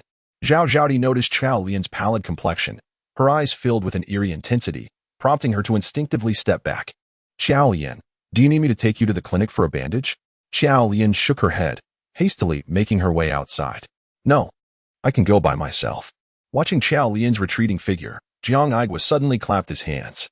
Her urgency couldn't possibly mean she intended to confront Yin Qing, could it? Zhao Zhaodi gasped in disbelief. Surely not. You follow her. I'll gather some people. Yin Qing took that group of students into the mountains this afternoon. Without hesitation, they set out, one stealthily trailing Xiao Lian, the other rushing off to summon reinforcements. When the villagers arrived in a throng, they stumbled upon Xiao Lian digging a hole with her hands. Xiao Lian, what are you sneaking around digging in broad daylight? The village chief, unlike the others who merely watched, approached and scolded her loudly. A single glance from him caused Xiao Lian to plop down onto the mound of earth, her left hand busily concealing something behind her. Damn it, why are there so many people? She thought. It seemed she was hiding something. Could it be related to enemy spies? Murmured one villager. Who in their right mind buries things in the ground? You're talking nonsense. How could I possibly be involved with enemy spies? Xiao Lian retorted. In these times, anyone associated with such entities would surely find themselves conscripted to an underground farm transformation program, perhaps even facing dire consequences. Then hand over what you have. The village chief slowly approached. Xiao Lian, her face ashen, stubbornly refused to relinquish her possession. Seeing this, the village chief called two middle-aged women forward to restrain her. Oh, these are all wooden pendants, and they're stained with blood, one woman remarked, wrinkling her nose in distaste. I thought you were hiding a little goldfish. What is this? These pendants don't seem to be made of any good wood. Isn't this pendant belonging to Yin Qing? Jiang Igua recognized it. Having shared a bunk with Yin Qing, they often bathed together in the river. Thus he was familiar with the pendant that adorned Yin Qing's neck, connecting the dots with the blood on Xiao Yin's palm. Jiang Igua immediately asked, "Did you just cut your palm at home to smear blood on the pendant?" Xiao Yin found herself at a loss for words. Surely, she couldn't confess the truth. The villagers would undoubtedly deem her insane. The others began to murmur among themselves. Could it be that she intends to steal Yin Jiqing's beloved possession as an act of revenge? Who knows? Yin Jiqing never liked her. Yet she insists on clinging to him. With a personal item stained with blood buried in the earth, could it be that Xiao Jiqing is engaging in some sort of curse? Does she wish to cast a spell on him? As soon as these words were spoken, everyone except the village chief and a few educated youth stepped back a few paces. Li Qin, do you truly mean this? The woman shook her head vigorously. As if in disbelief, who would dare to utter such words in this day and age? I was merely guessing. Observing that the conversation was becoming increasingly ominous, the village chief admonished, enough. Our village is an exemplary collective, and we shall not entertain futile notions. Since this item belongs to the educated youth Yin, Xiao Yin, do explain why it is in your possession and stained with blood. Did you steal it? You better confess, otherwise I shall promptly report this to the county's youth office and have them take you away for re-education. Xiao Yin pressed her lips together, feeling a surge of anxiety. She had no desire to undergo re-education, not in the slightest. It was given to me by the educated youth Yin. I did not wish to accept it, but he insisted. In a fit of frustration, Xiao Lian shifted all the blame onto Yin Qing. After all, she was a woman and would not risk her reputation frivolously. A profound silence enveloped the gathering. Could it be that they have been secretly communicating? Are you certain it was I who gave it to you? Suddenly, Yin Qing's voice resonated from the hillside. He had just finished gathering some edible mushrooms with the students and was making his way down when he overheard the conversation. Upon seeing Yin Qing's arrival, Xiao Yin's anger flared. Yes, it was you who forced it upon me. She felt emboldened, assuming no one was watching and could therefore speak freely. You are fabricating lies. You previously spread rumors that the educated youth Yin had feelings for you. How could our teacher possibly give you anything? Li Min stood protectively in front of Yin Qing. And the villagers all knew of Xiao Lian's infatuation with the teacher, while he held disdain for her. Exactly. Our teacher would never be fond of you. The students, hands on their hips, stood defiantly before Yin Qing. Xiao Yin found the situation absurdly amusing. Yin Qing, are you still a man? Allowing a bunch of children to defend you? Yin Qing lowered her gaze, for one must pay a price for reckless words. Xiao Yin, I shall inquire once more. Are you certain it was I who bestowed this upon you? With a proud nod, Xiao Yin affirmed, of course, otherwise. Why would I possess this heap of worthless timber? Yin Qing coldly snorted. Very well, then may I ask, Xiao Jiqing, at what time and in what place did I give you this pendant? What attire was I wearing, and what exactly did I say? What evidence do you possess to substantiate that it was I who bestowed it upon you, rather than you having surreptitiously purloined my cherished possession? The smile on Xiao Lian's lips faltered. It was merely a casual remark. She had no recollection of the specific day. I don't remember. Anyway, it was last week. After dark, when you handed it to me. After dark? After dinner? Xiao Lian hastily nodded. Yes, after dinner. I said I didn't want it. But you insisted it was meant for me. At this revelation, Jiang Igua burst into laughter. Noticing the collective gaze of the crowd upon him, he quickly clarified. This item was certainly not crafted for Xiao Lian. Yin Qing had begun carving pendants long before this incident. He mentioned that his grandfather taught him the craft, stating that he would carve one whenever he felt homesick, which is why he had made over 10 of them. Moreover, what man would present a gift in multiples of identical wooden pendants? His argument resonated with reason, prompting nods of agreement from the villagers. Indeed, Xiao Jiqing had a history of making unfounded statements. Her words could not be trusted. Xiao Yin visibly became flustered. You share a close relationship with Yin Qing, so naturally, you would side with him. Yin Qing descended slowly, approaching Xiao Yin's side. You mentioned it was engraved for you after dark last Sunday. I truly apologize. After dinner last week, I remained indoors, engrossed in my books, preparing lessons for the children. I didn't even venture to the restroom. In jest, Zhang Jianxi remarked that I was so afraid of the dark that I avoided it altogether. Furthermore, I have never gifted you this pendant. Yet it somehow found its way into your possession. Surely, you must have taken it. Xiao Lian retorted, I did not steal it. Yet the pendant was clearly nestled within the brown fabric bag of my suitcase. With your abilities, How could you possibly find it? Nonsense. It was undoubtedly in a red bag. Chapter 10. The counterattack of the supporting male character from the past. As the words fell, all present bore expressions of revelation. Xiao Lian immediately grasped the truth. She had been deceived by Yin Qing. You tricked me. Yin Qing smiled and said, if I do not hold any affection for you, how could I possibly bestow gifts upon you? Yin Qing gazed at the village chief. Chief, the matter of Xiao Lian stealing my belongings is trivial. The item is of little value. However, theft is still theft. If one can steal something of little worth now, what will happen in the future? The village chief's face darkened. Xiao Lian, do you understand that stealing as a youth can lead to being sent to the farm for reformation? Xiao Lian was utterly panicked. Chief, I merely intended to frighten him. After all, he made me consume cow dung. I simply could not bear it. Nonsense. Our village has always been united. Yet ever since you arrived, there have been constant disturbances. The chief sighed, aware that any misconduct by the youth could reflect poorly on him as the village chief. However, failing to report it would certainly leave the villagers feeling aggrieved. Xiao Lian approached the chief directly, raising her hand in assurance. Chief, I do not wish to be imprisoned. I promise not to act impulsively in the future. Just as the chief was about to respond, his gaze was drawn irresistibly to the blue bracelet adorning Xiao Lian's wrist. He immediately turned to his son, Li Aimin, who approached, bewildered. Upon seeing the bracelet, he nodded in affirmation. Indeed, it is this blue bracelet.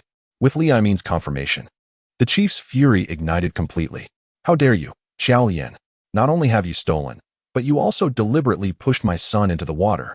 If I do not have you apprehended today, my role as village chief is in vain. Yin, the youth, was correct. Your assurances are utterly worthless.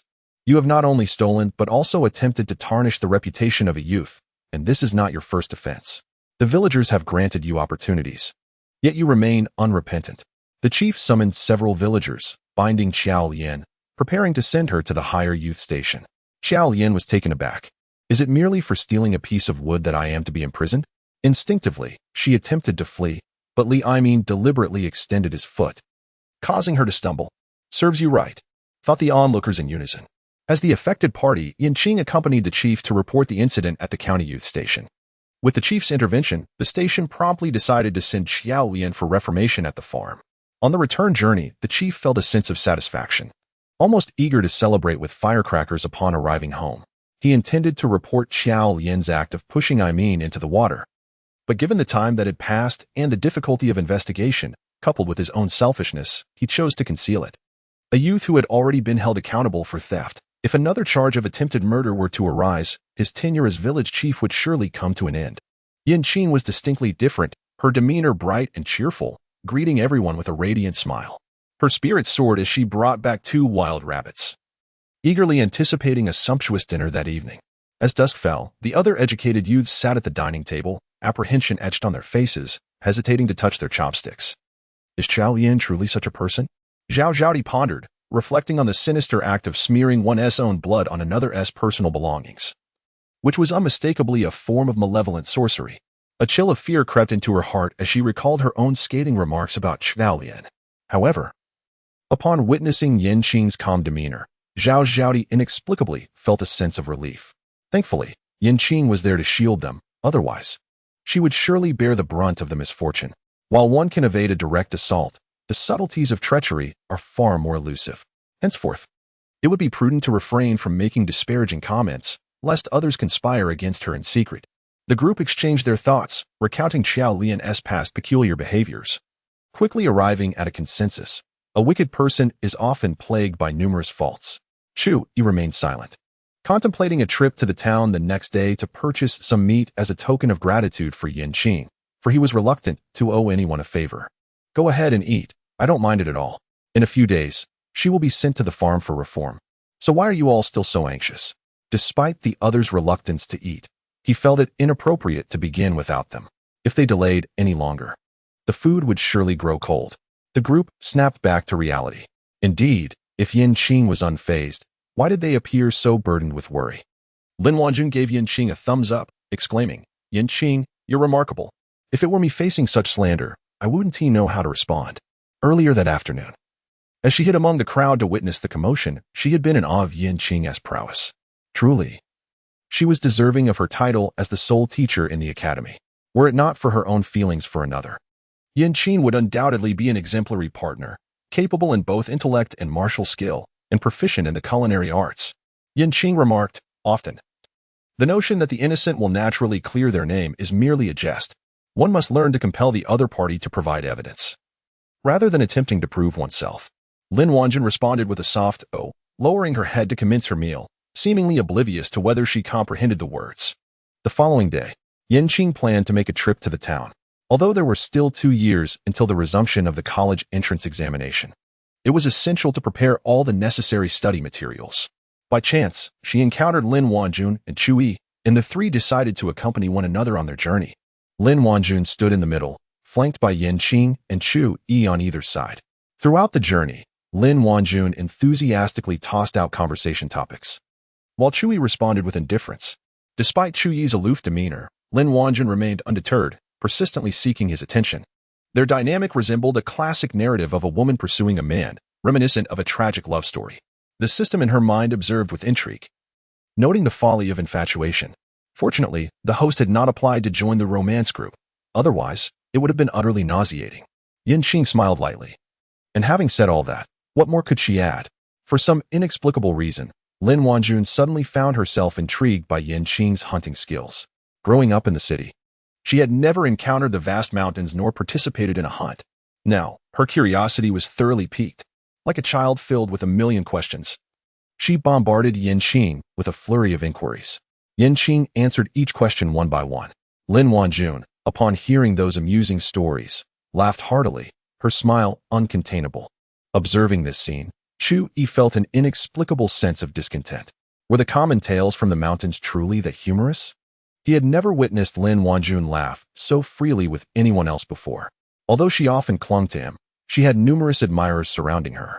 If Qing were to express affection for her, he would not hesitate to play matchmaker. Yet, he could not shake the feeling of unease that lingered within him. A fleeting thought crossed Chu Yi's mind, but it slipped away before he could grasp it. Qing sensed the oppressive atmosphere emanating from Chu Yi and immediately felt intrigued. Lin Jiqing, I am planning to purchase some books shortly. Would you care to join me? Qing extended a deliberate invitation. Alarm bells rang in Chu Yi's mind as he swiftly positioned himself between them, rejecting Qing's offer. Wanjun is accompanying me to shop.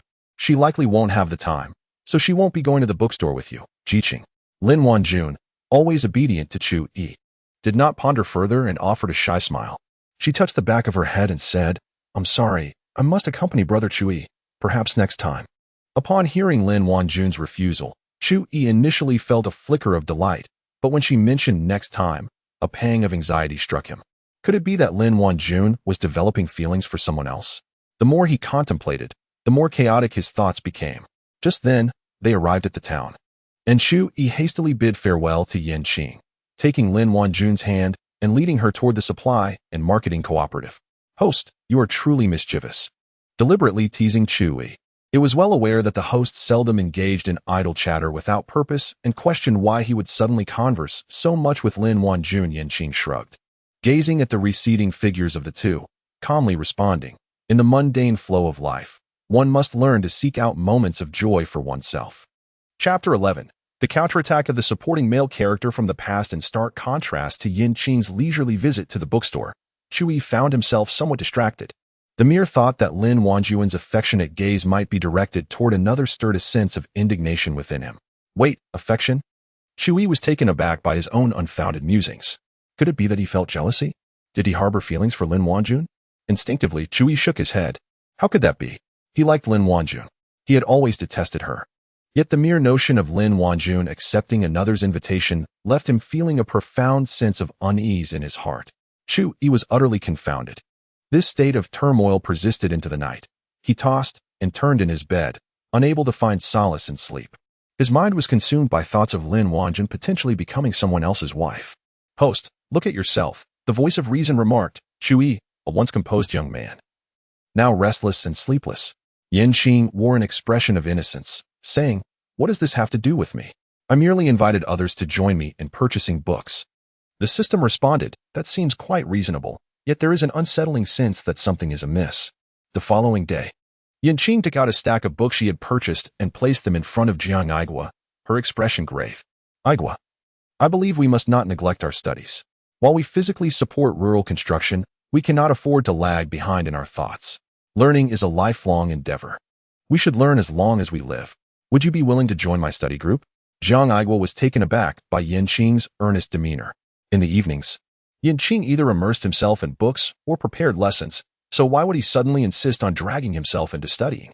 Suddenly, he recalled that Yin Qing hailed from the capital.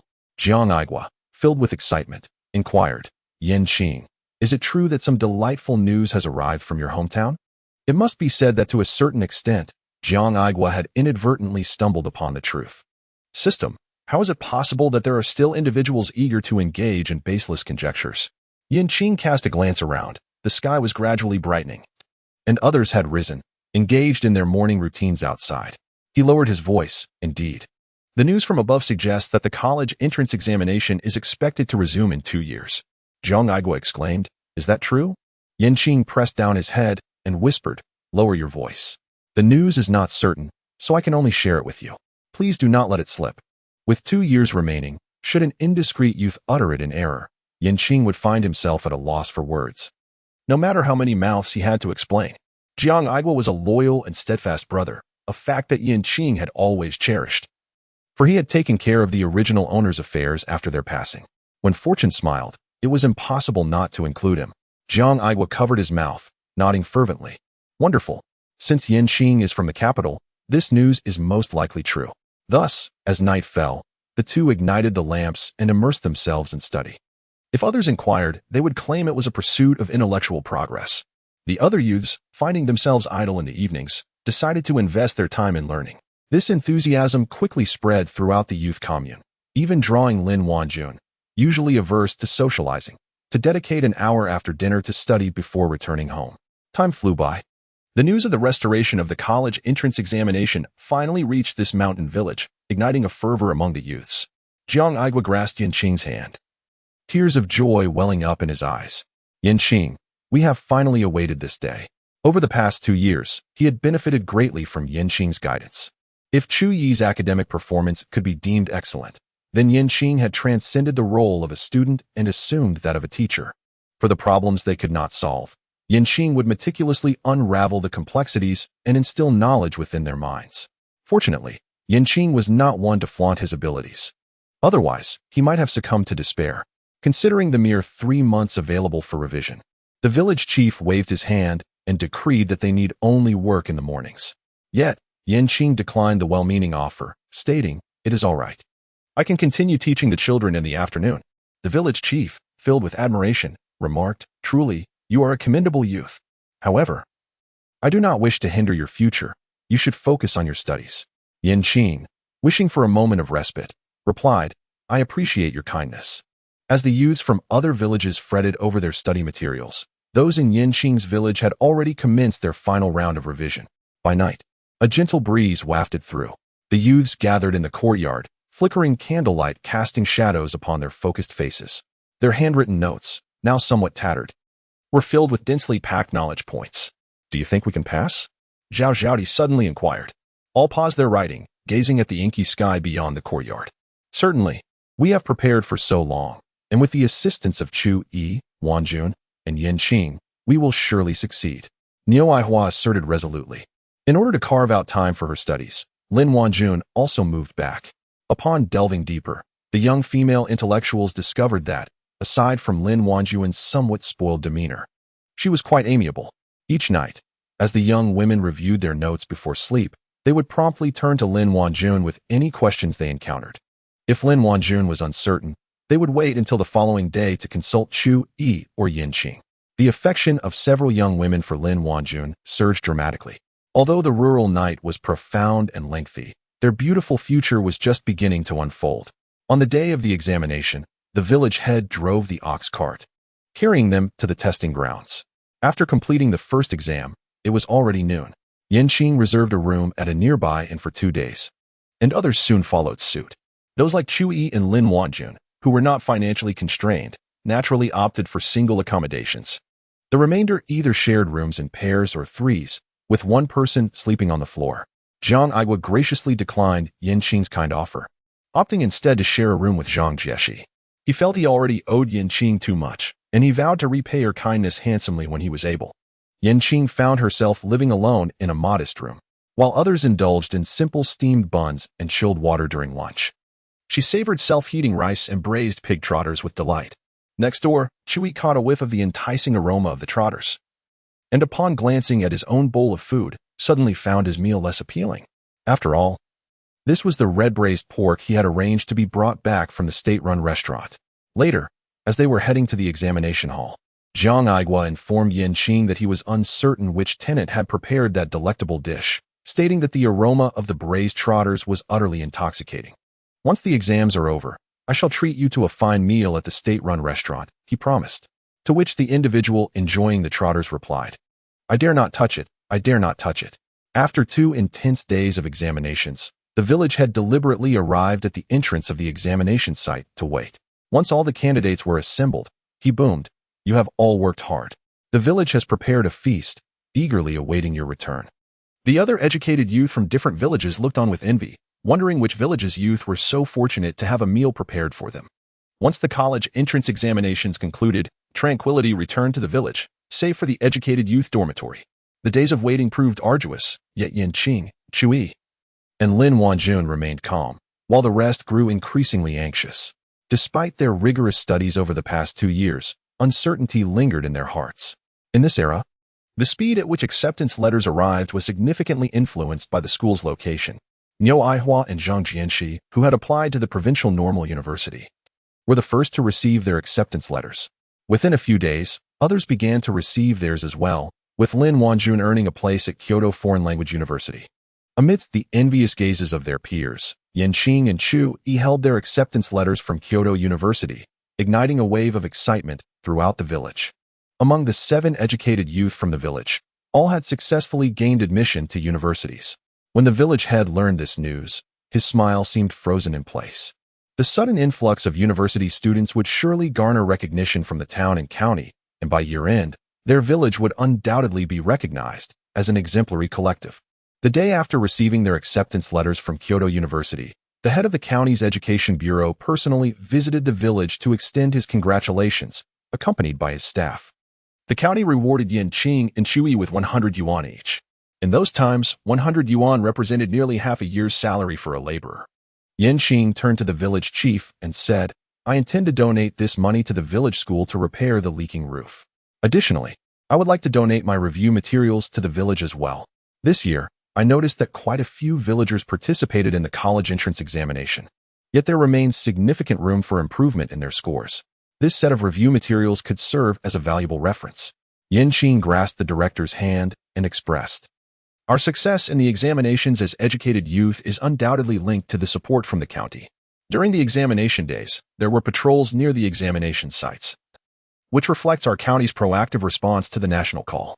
Furthermore, the village provided substantial assistance. The village chief, concerned about our limited revision time, specifically allowed us to work only half a day, for which we are immensely grateful." The county chief nodded in satisfaction and promptly stated his intention to apply for funding to renovate the village schoolhouse. Following suit, Chui added an additional 100 yuan. The village chief exclaimed, "We have received 300 yuan for nothing, and we are about to acquire a new schoolhouse. How splendid! He truly is a promising educated youth." Chapter 12. The Male Supporting Character's Revenge, Part 1. So soon to flee? The moment Qing stepped out of the Kyoto train station, she received the notification that her mission had been successfully accomplished. The system informed her, indeed, the original owner's 2 wishes have been fulfilled. The remaining matters will be handled by the original owner, and we may commence the next task. Qing nodded slightly, instructing the system to submit the task. Moments later, he blinked, surveying the familiar yet unfamiliar surroundings. Is this Kyoto? Qing endeavored to retrieve the memories of this lifetime. He had avenged his grievances. Xiaolian not only did not end up with Chui, but was also sent to a farm for reformation. While he himself had once again gained admission to Kyoto University, he silently expressed his gratitude to the heavens. Within the Time Management Bureau, Qing examined the world line following the original owner's takeover. The original owner, utilizing memories from 2 lifetimes, had completed his studies ahead of schedule and gathered a group of talented individuals from humble backgrounds to establish his own research company. They developed a series of advanced products. becoming a renowned private enterprise in the country. On this foundation, he entrusted the pendant with the accumulated knowledge. He was not required to collaborate with researchers or spend endless hours in the laboratory. Rather, drawing on the memories of his first life, he achieved a remarkable leap, producing various cures for terminal illnesses several years in advance. Many researchers remarked that Yan Qing's choice to forego a medical career was a tremendous waste of his extraordinary talent. It was indeed a stark contrast to his first life, the system used. Yan Qing explained, "He is a man, not a deity, and naturally possesses his own aspirations." In his first life, the original owner was confined to a narrow laboratory for decades for the greater good. Now, having encountered a fortuitous event, it is only fitting that he seeks to fulfill his personal dreams. With that said, Yan Qing chose to enter the next realm. In a quaint courtyard adorned with blue tiles, a 16-year-old common boy stood outside the guest room, holding a bowl of corn porridge. Moments later, Yan Qing opened his eyes. A wave of intense hunger engulfed his body. His stomach ached fiercely, leaving him utterly weakened. Yan Qing instinctively wanted to cover her stomach, only to realize she was cradling a small bowl of corn porridge in her hands. How long had it been since she had eaten? Her stomach grumbled incessantly. Without giving it much thought, Yan Qing lifted the bowl and gently blew on the steaming surface of the porridge. After a few warm spoonfuls, she finally felt a semblance of comfort. With no one around at the moment, Yan Qing instructed the system to begin transmitting memories. This was a tale of survival set in ancient times. The original character, Yan Qing, was the youngest son of Yan Xiao, the village chief of Yan family village. The Yan couple has been blessed with a son and a daughter, and their family enjoys a comfortable life. The brother-in-law resides in the mountains as a hunter, occasionally providing them with some meat. The original owner is a late-born child, deeply cherished by the elders, akin to being held delicately in one's hands for fear of breaking, or cherished in one's mouth for fear of melting away. Mr. Yan harbored no desire for his son to remain a mere peasant throughout his life. He invested a considerable fortune to send the original heir to the Bailu Academy in the county, hoping that upon achieving academic success, he could secure a position as an accountant in a tavern. The agricultural tasks at home were preferably delegated to hired hands rather than allowing the original heir to toil in the fields. Despite the original heir's attempts to assist with the harvest, Mr. Yin consistently thwarted his efforts. Nevertheless, the original heir, driven by determination, succeeded in passing the preliminary examination within a few years. Just as he planned to study for another year in preparation for the scholar's examination, he encountered the female protagonist, Yu Qin, who was returning home with tokens of their betrothal. It was then that the original heir learned of his father's arrangement for an early marriage. The world around them was fraught with turmoil, as warlords vied for power and the imperial court lay in ruin. In his youth, Yan's father was conscripted into the army, where he bravely rescued a comrade from the clutches of the enemy. The two men quickly formed a deep bond, pledging that if they both survived and returned home to find children waiting for them, they would either become sworn brothers or, in the case of a female child, arrange a betrothal. When Yan's father returned to his hometown, his daughter, who was still in swaddling clothes at the time, had blossomed into a maiden of marriageable age. The following year, Yan Qing was born. The two exchanged letters and arranged a betrothal. However, as time elapsed, the correspondence abruptly ceased, and despite Yan's father sending numerous letters, he received no response. Assuming that something unfortunate had befallen the other party, he refrained from informing his daughter about the engagement. Unexpectedly, during her vacation, the original betrothed encountered Yan Qin, who had collapsed by the roadside. Unable to turn a blind eye, she brought Yan Qin home. Upon regaining consciousness, Yan Qin revealed to the Yan family that their village had been besieged by bandits, resulting in numerous casualties. She had narrowly escaped while foraging for wild vegetables in the mountains. But tragically, all her kin, except for her, had perished at the hands of the marauders. Before his demise, Yan's father had informed Yan Qin of the marriage agreement, prompting her to seek refuge with the Yan family. The Yan family felt profound sympathy for her plight, and thus, Yan Qin took up residence at the village chief's home under the guise of a fiancée. The original host held a deep affection for Yan Qin and would always bring her gifts from the county's latest curiosities. However, Yan Qin's demeanor towards him remained perpetually indifferent. A year passed, and Yan Qin transformed from a gaunt, lonely girl into the most beautiful maiden in Yan village. Meanwhile, the original host faced disappointment in his scholarly pursuits, receiving a dismal score, and was struck by a low-grade fever. He resolved to marry Yan Qin first, believing that having someone in the household could assist the Yin couple. Yet, Yinqing deftly diverted the conversation with various excuses. The original host, not wanting to pressure her, assumed she had yet to emerge from the shadow of her familial loss. However, fate took a turn for the worse when the village was beset by an unprecedented locust plague, resulting in a total crop failure. The villagers, undeterred, prepared to plant rice again the following year. After enduring a year of hardship, the imperial court fell, and feudal lords began to vie for power. In the chaos of war, bureaucrats from various regions imposed heavy taxes and frequently came to the village to conscript soldiers and requisition grain. Yin village found itself mired in turmoil, and the original host, unable to bear the burden, set aside his scholarly pursuits to learn the ways of manual labor. At this juncture, Yinqing rescued a stranger from the mountains. The man could only recall his name, Jinghua, and nothing else. With a fractured left leg, he was incapable of working the fields. This meant he would be a burden, a further strain on the already scarce resources of the Yin family. Yinqing believed that it was already a difficult task to seek a doctor for his leg and secure a place to reside. However, Yinqing, unwilling to relent, wept inconsolably, asserting that one must see a rescue through to the end.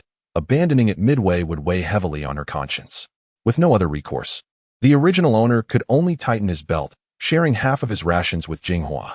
3 months passed, and the flames of war encroached upon the city, threatening to engulf Yin family village. The Yin family convened throughout the night, ultimately resolving to lead the villagers southward. In these tumultuous times, survival emerged as the singular objective. However, the following morning, a contingent of soldiers arrived in the village, seeking out Jinghua. It was revealed that Jinghua's full name was Su Jinghua, the sole heir of the Suxiang Qing. While transporting supplies to the front lines, he had been ambushed by enemy forces, and his loyal guards sacrificed their lives to facilitate his escape from encirclement. Amidst the heavy mist of the deep mountains, Su Jinghua inadvertently tumbled down a slope at night, resulting in a head injury that caused him to lose his memory, just when the villagers believed they were spared from fleeing. Su Jinghua unexpectedly issued a decree to execute them all. At the moment when Yan's father fell, he could never comprehend why Yinqing sought to harm them. Indeed, Yinqing secretly informed Su Jinghua that the entire village was filled with wicked individuals, particularly the original master, who, relying on his father's position as village chief, committed wrongdoings daily. Had she not resorted to threatening her life, she would have been doomed. Remarkably, Su Jinghua believed such a contradictory tale. Thus, Yinqing stood before the villagers, witnessing the slaughter of her neighbors by the officials. When the original master and his childhood friend returned from the county with news, they found the village engulfed in flames, the ground stained with blood. Vowing vengeance, the two journeyed southward, eventually becoming soldiers under King Chu. Later, when Su Xiangwang unified the realm, the original master learned that his fiancée had not only survived but had ascended to the status of the crown princess. Their love story was immortalized in tales, while he was merely the village bully who had tormented her during her humble beginnings. Consumed by rage, the original master castrated himself and struggled within the palace for 2 years. At last, during a banquet, he was tasked with serving dishes. He severed Yinqing's throat. But when he attempted to kill Su Jinghua, he was shot dead by the guards on the spot. Upon witnessing this, Yinqing sighed. The original master's tale was both tragic and inspiring. He became a eunuch in pursuit of vengeance, willing to endure such a fate for the chance to avenge his enemies. For a commoner, achieving such a feat was indeed a remarkable endeavor. The host shared the original master's singular wish, for his family to live happily. Chapter 13, The Destruction of the Family and the Male Lead's Counterattack, Part 2. Within the room, Yinqing's gentle voice resonated. Young Master Jing, regarding your leg injury, I will certainly find a doctor to treat you. You need not worry. Su Jinghua coughed lightly and tentatively inquired, I appreciate Miss Yun's kindness, but will Yin not be upset with your attention towards me? He had lost his memory. Upon opening his eyes, he was captivated by Yinqing's star-like, radiant gaze, which drew all his attention. He yearned for Yinqing to remain by his side forever. If she had feelings for Yinqing, he would strive to win her affection. Su Jinghua's sinister expression startled Yinqing, prompting her to hurriedly clarify, it is not as you perceive. Yinqing and I are merely friends, with no other connection. Yinqing, feeling wronged, lamented, he is just a poor scholar, utterly ignorant of the world. Had it not been for her father's insistence on her fulfilling the marriage contract before his passing, she would never have found herself in this wretched place. In the past, She might have begrudgingly resigned herself to marrying Qing, but now she had a far more appealing option. From the moment she laid eyes on Su Jinghua, Qing was captivated. Though clad in black, the fabric of his attire was of a quality far superior to anything found in the county. Particularly, as she wiped the blood from his face, her thoughts of Qing faded further into oblivion. The injured man before her was undoubtedly no ordinary individual. Upon awakening, Su Jinghua had lost his memory, a clear sign that fate itself was conspiring in her favor. Qing felt a surge of secret delight. She was determined to win over Jinghua. Outside the door, Qing nodded in agreement. Qing was right. They were merely friends. Qing lifted the bowl and drank the porridge to the last drop. As one who is still growing, why should he share half of his sustenance with a stranger, particularly one who is incapable of labor? In his eyes, Su Jinghua was excessively concerned with appearances. Such a person, once they rise from their nadir, would undoubtedly seek to eliminate all who had witnessed their downfall. Qing's words were merely a pretext, a rationale capable of justifying the slaughter of an entire village while preserving a fade of virtue. Bah, how hypocritical. What need is there for a physician? Just limp along, if you must. Qing turned and departed from the courtyard. This very courtyard was the marital abode that Yan's father had constructed for the original owner and Qing, with the intention of them moving in together after their nuptials. Alas, before they could ever take residence, it had been usurped by the ungrateful Su Jinghua. Upon returning home, Yan's mother was seated in the courtyard, basking in the sun while tending to wild vegetables. Noticing Qing approaching with a bowl in hand, she inquired with a hint of curiosity, "What purpose does the bowl serve in your hands?" Qing raised an eyebrow and smiled. "The porridge is too hot. I shall step outside to cool it with the breeze. Perhaps I might also find some wild vegetables to savor." Yuan's mother sighed, lamenting the absence of wild vegetables. Those from the front mountain had long been uprooted. The scant few they had were sent by your brother-in-law. Were it not for his thoughtful generosity, relying solely on the meager produce from our own garden would scarcely suffice for several meals. Your brother-in-law, Li Da, had come to this place years ago when his father fled from famine. Observing the village's simple and honest ways, he decided to settle down, marry, and start a family. Li Da inherited his father's skills and became a skilled hunter. After marrying Yanjie, he not only cherished his wife but also dutifully honored Yan's parents, often providing their family with meat. During the harrowing times of locust plagues and food shortages, Li Da frequently extended his support to the Yan family. Such a kind-hearted man ultimately fell victim to the blade. Qing settled down and assisted her mother in selecting the wild vegetables from the basin, carefully laying them out to dry on the stone slab. Engaging in a casual conversation with her mother, the time swiftly passed until it was time for dinner. Qing proposed that he would prepare dinner for today. After a brief moment of astonishment, Yan's mother, without much thought, acquiesced to his request. Since the porridge was already prepared, it would merely take a moment to add some wild vegetables. She had no reason to worry that Qing would manage to ruin it.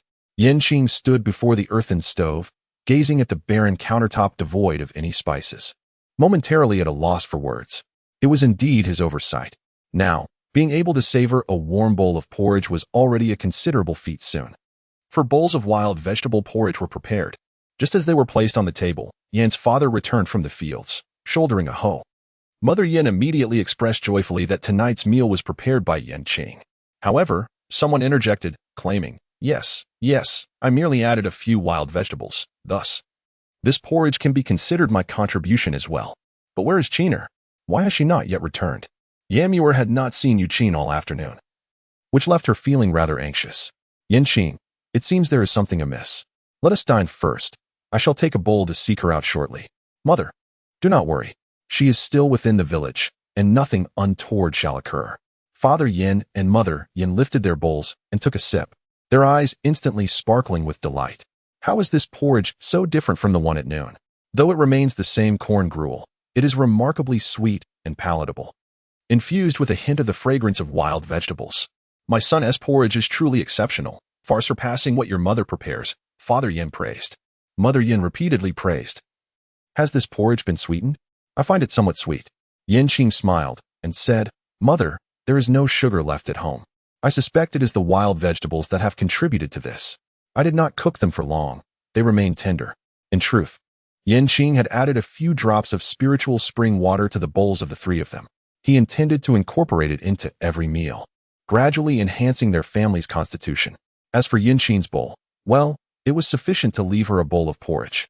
After the three finished their porridge, Qing arrived leisurely. Upon noticing that they had not waited for her, a flicker of displeasure crossed her eyes. Qing, why didn't you call me for dinner today? Qing did not even lift her head, finishing the last morsel of porridge at the bottom of the bowl. At her age, must one still call out for meals? Do you not have a sense of when our family dines? Mother Yin patted Qing's arm. This unfortunate child, what nonsense is he spouting? Qing'er, your meal has been saved by Qing, and it is still warming on the stove. I shall fetch it for you right away. Mrs. Yin rose from her seat and noticed that Mr. Yin remained seated, letting out a soft click of her tongue. Mr. Yin, understanding the situation, swiftly gathered the bowls and chopsticks from the three individuals at the table. I joined him, seizing the opportunity to wash the dishes. Mother Yin turned back and winked at Qing before departing the hall with Father Yin. Mother Yin remarked, without my presence in this household, who knows when my son will marry? Qing, why did you not deliver the meal at noon? If it were not for the wild fruits I brought from home, young Master Qing might have starved. Qing felt a surge of indignation. After waiting for an eternity, she had yet to catch a glimpse of Qing, fearing something had befallen him. Yet, he was merely at home, sipping kanji, seemingly untroubled.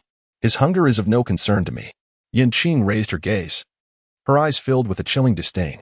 Qing was momentarily taken aback, not pondering too deeply, and then spoke. How can it no longer concern you? You promised me that you would look after him. He has already taken residence in my marital home. Is that not a form of care? Qing let out a cold laugh. Am I expected to serve him like a nursemaid? Is that what you call care? Qing was momentarily speechless. Today, Qing seemed unusually peculiar. In the past, whenever she was upset, he would invariably concede. Reflecting on this, she couldn't help but engage in a debate. That's not my intent. It's simply unkind to let young Master Qing go hungry. I assent it. Are you suggesting that I must oversee his every meal? Qing nodded, affirming this notion. You are my fiancée, and it is only proper that I provide for you. But who is he to me? Why should I be responsible for his sustenance? Our household is already facing food shortages.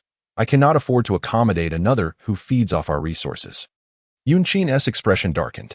She was resolute in her unwillingness to marry Qing, especially after encountering Su Jinghua. Her reluctance had now reached its zenith. Qing observed her pallid complexion and discerned her reluctance to broach the subject of their engagement. An involuntary amusement flickered within him. Consuming the provisions of the Yin family, while yearning for the suitor of the Su family, such a scenario was indeed absurd. If one expected me to bear the responsibility of his daily sustenance, it would necessitate either monetary compensation or labor in exchange. After spending an entire afternoon in his company, it is only natural that your relationship has flourished remarkably. Chapter 14, The Complete Destruction of a Family and the Male Leads Counterattack, Part 3. Qing could hardly believe her ears. Su Jinghua was clearly the scion of a wealthy family. How could Qing possibly summon the audacity to demand that he toil in the fields? Just as she contemplated reprimanding him, she recalled her need for Qing's assistance in procuring a physician. Reluctantly, she stifled her rising indignation. Qing, Master Qing has sustained an injury to his left leg and requires a doctor to examine it. It seems he will be unable to work for the foreseeable future. Could you not lend him a hand? He is in such a pitiable state. Pitiable? In this current world, which common folk are not deserving of pity, why not extend your assistance to those who cannot afford their next meal? You are well aware of our family's circumstances. My father has depleted our savings to construct a new house, and there are no funds remaining to hire a physician. Qing rose. For there exists no such thing as a free lunch in this world. If he is devoid of silver, he cannot offer his assistance. Thus it would be prudent to sustain him with your provisions. In a previous life, Qing spoke eloquently. Yet it was the original owner who bore the brunt of the sacrifices.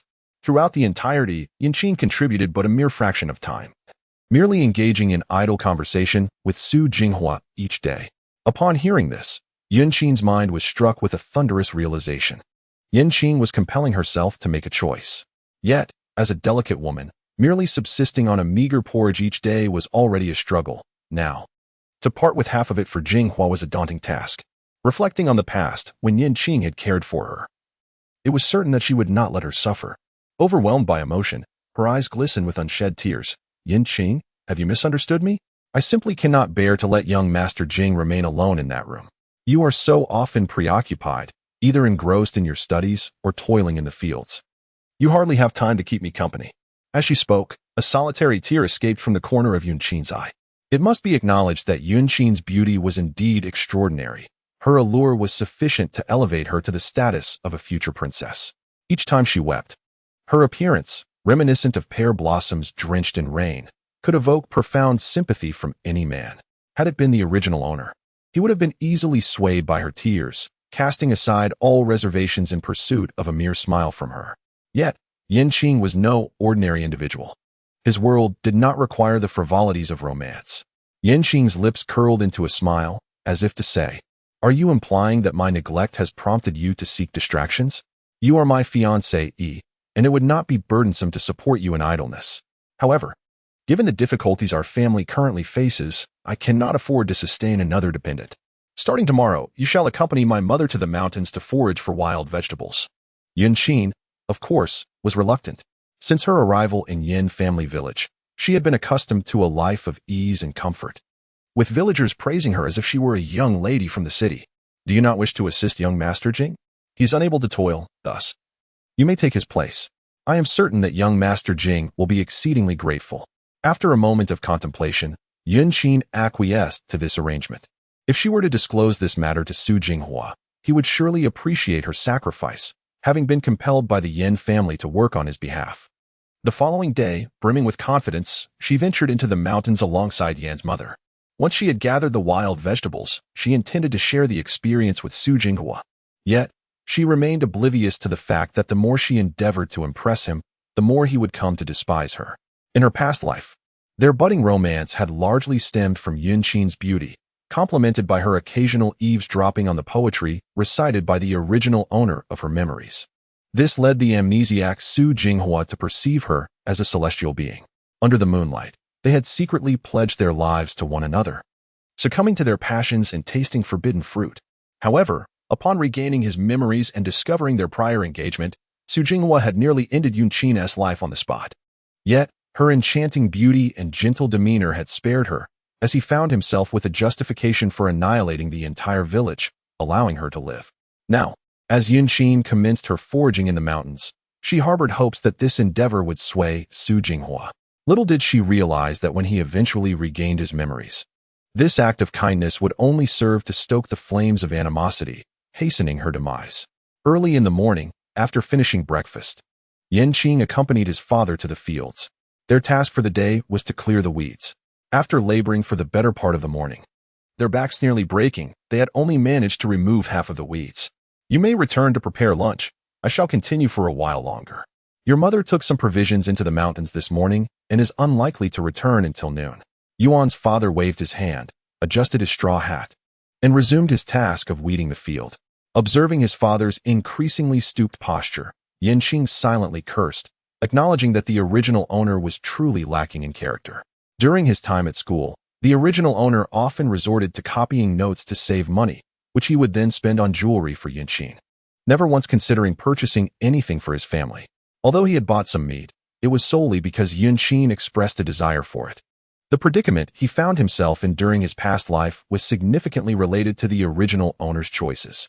Despite the obvious complications of a solitary man and woman cohabiting, the original owner consoled himself with the thought that it was merely Yun Qing's overly kind nature. Reflecting on this, Yun Qing recalled that he had not delivered food to Su Jinghua. He quickened his pace, hurrying home. Since he would be the one cooking from now on, he would not shy away from adding his own touch to the dishes. Soon, a pot of freshly cooked corn porridge was ready, and Yun Qing took a bowl and made his way to the new house. "Please come in." He knocked on the door, and a weak voice from within responded. Upon pushing the door open, he was greeted by the sight of a bright red quilt, which was intended for the original owner's wedding and had been kept in Yun Qing's room. The system, unable to contain its disapproval, interjected, "TSK, what a generous spirit." Yun Qing truly lacks shame. "Brother Yen, thank you for bringing the food," Su Jinghua said, recognizing him for the second time. The first was just yesterday morning when he had delivered porridge. "You're welcome. I hope you recover soon," Yun Qing replied, "and then leave the village." Yun Qing set down the porridge and turned to leave when Su Jinghua called out to him.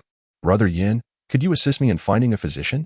In recent days, Su Jinghua had been suffering greatly from pain in his leg, and if he did not seek medical attention soon, he feared it might lead to lasting repercussions. Yun Qing nodded, acknowledging his predicament. I have indeed sought help, yet the physician dismissed me upon realizing my lack of funds. He sighed, expressing the difficulties his family faced.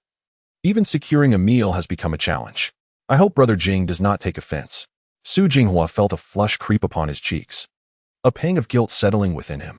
It was my oversight. In my current state of amnesia, this jade pendant remains my sole possession, presumably a cherished item. Perhaps you could pawn it for some money, and when I am financially stable, I shall redeem it. No. Before Yanqing could voice his thoughts, Yanqing burst in, interrupting their conversation. That pendant could very well serve as proof of your identity.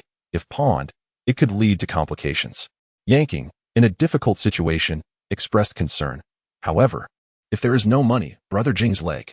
If we delay any longer, it may become irreparable. Yuqin smiled gently, assuring, it's quite all right.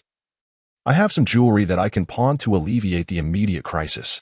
Upon hearing this, Su Jinghua felt a deeper discomfort within himself. How could he rely on a woman? Instinctively, he rejected the notion, stating, we are not related. It would be inappropriate to ask a young lady to lend me money. Yanqing concurred, saying, Brother Jing is absolutely right. Moreover, where did you acquire those ornaments? When I rescued you, all your valuables had been taken from you, and you have not sold anything in town these past few years. Suddenly, Yanqing's expression shifted as he questioned, could it be that the jewelry you intend to pawn is the very trinkets I gifted you? Chapter 15, The Destruction of a Family and the Male Antagonist Revenge, Part 4. Yanqing, noticing Su Jinghua's bewildered gaze, retorted with annoyance, and what of it? The items you bestowed upon me are mine, and I am under no obligation to consult anyone regarding the disposal of my possessions. Yanqing was amused by her nonchalant attitude. Indeed, you are correct. The act of pawning the jewelry I gifted you is entirely your choice. However, my intention in presenting you with those adornments was rooted in our engagement. I had always believed that you would eventually wed me and become my wife. Yet, throughout these years, I have broached the subject of marriage several times, only to be met with your reluctance. Yanqing, you often express a desire to postpone marriage, but I increasingly perceive that you may simply be unwilling to unite with me. If you are indeed averse to marrying me, why not convey this sooner? This way, neither of us would be held back by the other. Yanqing's eyes were bloodshot. His lips quivered slightly, resembling a figure deeply burdened by sorrow. Yanqing, too, was thrown into a state of panic. Yanqing, who had refrained from mentioning the matter earlier, chose this moment before Su Jinghua to bring it up. Throughout yesterday, Yanqing had devoted herself to showcasing her gentle demeanor in front of Su Jinghua, neglecting to convey that her impending marriage was a result of coercion. Now, with Yanqing revealing the truth, she found herself in a most uncomfortable position. I truly do not wish to marry you. You have been exceptionally kind to me, but I only see you as an elder brother. Yuqin, reluctant to tarnish her image before Su Jinghua, steeled herself to confess her true feelings. Very well, very well, very well. Yanqing Shuang clenched her fists, her entire being trembling with emotion. It appears I have misinterpreted the situation. When my father proposed constructing this house as a new abode, you voiced no objections. I assumed your silence indicated agreement, and I regret my lack of foresight. Henceforth, we shall part ways amicably. Once my mother returns, I will inform them that our engagement is hereby annulled. Having said this, Yanqing Shuang offered an apology to Su Jinghua, expressing her embarrassment at the spectacle, and requested him to serve as a witness that there would be no further connection between herself and Miss Yun. Su Jinghua found himself at a loss. It became apparent that the residence he occupied was intended as Yanqing Shuang's marital home, which explained Yanqing's subtle hints of dissatisfaction regarding his presence there. Any man would find such a revelation difficult to accept. After speaking, Yanqing Shuang turned to leave but paused after taking a few steps. She glanced back, her gaze flitting between Su Jinghua and Yanqing, as if weighing her next words. After a brief moment of contemplation, she spoke again. Since we are no longer connected, I wish to offer a word of caution to Miss Yun. Given your solitary circumstances with Brother Jing, it may be deemed inappropriate for a young woman to remain in such close quarters with a man. I am aware of your kind heart, but the villagers are not oblivious. Having seen you here all day yesterday, they have already begun to gossip. As a lone woman, you must be mindful of your reputation. Indeed, Su Jinghua was discovered by Yanqing in the mountains, yet it was the original owner who carried him back. Initially, she intended to bring him to her own home, but Yanqing objected, fearing that the sight of Su Jinghua, stained with blood, would alarm Yan's parents. She implored the original owner until he was brought to the new house instead. It now seems that Yanqing harbored ulterior motives all along. The villagers are not fools. Qing carried the porridge towards the new house, while Qing remained inside for the entire day. The lights illuminating the new house at night indicated that it was indeed inhabited. In the original narrative, Qing provided a cover, explaining that Su Jinghua was a close friend from the academy, whose parents were engaged in business outside. He had accidentally broken his foot on his way to visit and had lost his memory. Filled with guilt and unease, he resolved to allow Su Jinghua to recuperate in the village. In this lifetime, without his protection, he was eager to observe how far their relationship could progress. That evening, Qing disclosed the situation to his parents, revealing both Su Jinghua's presence and the cessation of his marriage arrangement with Qing. When considered separately, these two matters seemed inconsequential. Yet, their occurrence within the same time frame was decidedly significant. Both Yan's father and mother, being experienced individuals, immediately comprehended Qing's intentions. Father Yan sighed, lamenting his own lack of ability, wishing that if he possessed extra funds, his daughter Qing'er could devote herself entirely to her studies. Qing consoled gently. Father, it is not your fault. You and mother have already done more than enough for me, and I am truly content. In these times, being able to provide enough sustenance for the entire family is no small feat. I pledge to ensure that our family thrives even more in the future. In the dim light of the flickering candle, both Yan father and Yan mother gazed at their understanding son, tears of crystal brilliance welling in their eyes. The following day, early in the morning, Qing departed from the village. Host, where are you headed? Inquired the system. I am going to the prefectural city. Normally, the journey from the village to the prefectural city would entail an hour's trek along the mountain path to reach the town, followed by an hour's ride on an ox cart to the county, and ultimately a 4-hour carriage ride to arrive at the prefectural city. Last night, Qing completed the process of cleansing his marrow and refining his essence, a journey that proved to be quite effortless for him. In these tumultuous times, mere intellect is insufficient for the common folk. One must also possess formidable martial prowess. This world is devoid of spiritual energy, relying solely on raw strength. Fortunately, having traversed various realms, he selected the most suitable martial arts and mental techniques for this body. Although beginning to practice martial arts at the age of 16 may seem tardy, the blockage in Qing's meridians has been entirely cleared following the cleansing. While he may not achieve the pinnacle of martial mastery, he possesses enough strength to protect his family. There are still over 2 months until the forces of King Su Xiang capture the prefectures. There is still time for everything.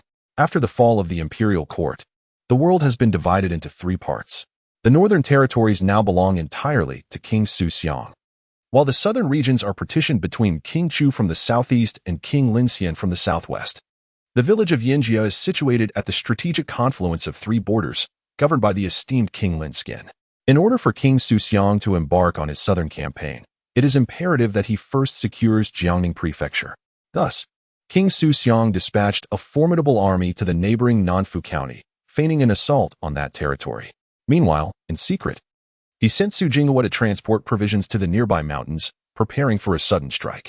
However, unbeknownst to him, King Linxian turned the tables, ensnaring them in a clever trap and appropriating the supplies for himself. As the journey unfolded, Qing, seeking to earn some travel fare, made a brief detour to a pawnshop, where he pledged some jade artifacts stored within his belongings. Upon reaching the prefectural city, the sun had just dipped below the horizon, and lanterns illuminated the streets, casting a warm glow as the bustling cries of various merchants filled the air. Qing consumed a bowl of noodles before visiting a fabric shop to select some materials, intending to bring them home to craft garments for his family. In the deep of night, Qing donned his stealth attire. The black robe blended almost seamlessly with the darkness, resembling a ghostly apparition. He approached the residence of the magistrate, with utmost caution. Outside the estate, the guards stood like an impenetrable wall, clad in armor and wielding swords, their keen eyes scanning the surroundings with vigilance. Qing held her breath and focused her mind, cleverly evading their gaze by utilizing the shadows cast by the buildings and the cover of the trees. In her past life, the original owner had aligned herself with the King of Chu and had once marched with the main army into Jiangning Prefecture. Although that territory was reclaimed by the King of Su a few months later, she retained some impression of the layout here. Relying on the original owner's memories, Qing made her way to the study. Inside the study, Governor Bai was deeply troubled by the escape of Su Jinghua. It was only Su Xiangwang's son who had managed to flee. If the higher-ups were to hold him accountable, what could be done? My lord, There is no need for concern. We have dispatched numerous troops to search the mountains. This morning, we received word that a shoe belonging to Su Jinghua was discovered in the mountains. Given the heavy fog, he is likely in grave danger," reassured one of Governor Bai's trusted aides. At that moment, a sharp whistling sound sliced through the air. Both men turned in astonishment to see an arrow firmly embedded in the wooden pillar of the room. "Intruder! There is an assassin!" shouted the aide. Simultaneously, the guards, alerted by the sound of the bowstring, burst through the door, forming a protective barrier around Governor Bai. Silence enveloped the room, broken only by the tense breaths of the guards. The keen-eyed aide suddenly noticed a rolled-up letter tied to the arrow's tail and exclaimed, "My lord, there is a letter attached to the arrow." One of the guards retrieved the letter and respectfully presented it to Governor Bai. "My lord, allow me to handle it. If the letter is laced with poison, it could be perilous," the aide insisted, stepping forward to take the letter. As the paper unfurled gently, the neat handwriting would have captivated him had he encountered it elsewhere. Though the text was scant, each word was precious. The aide immediately placed the note before Governor Bai. The letter clearly stated, "Su Jinghua has fallen into a valley and lost his memory, rescued by a solitary girl from the Yun family. He is currently residing in Yin family village. Proceed swiftly." Accompanying the letter was a sketch of Su Jinghua, drawn by Qing.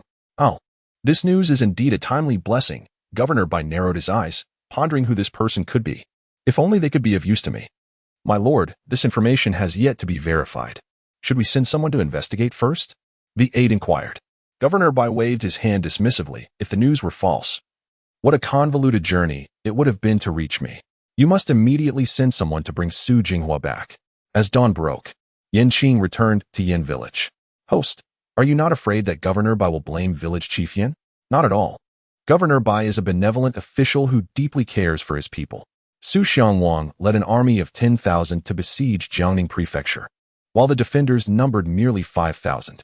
Governor Bai, choosing to remain within the fortified city, engaged the enemy for 2 long months.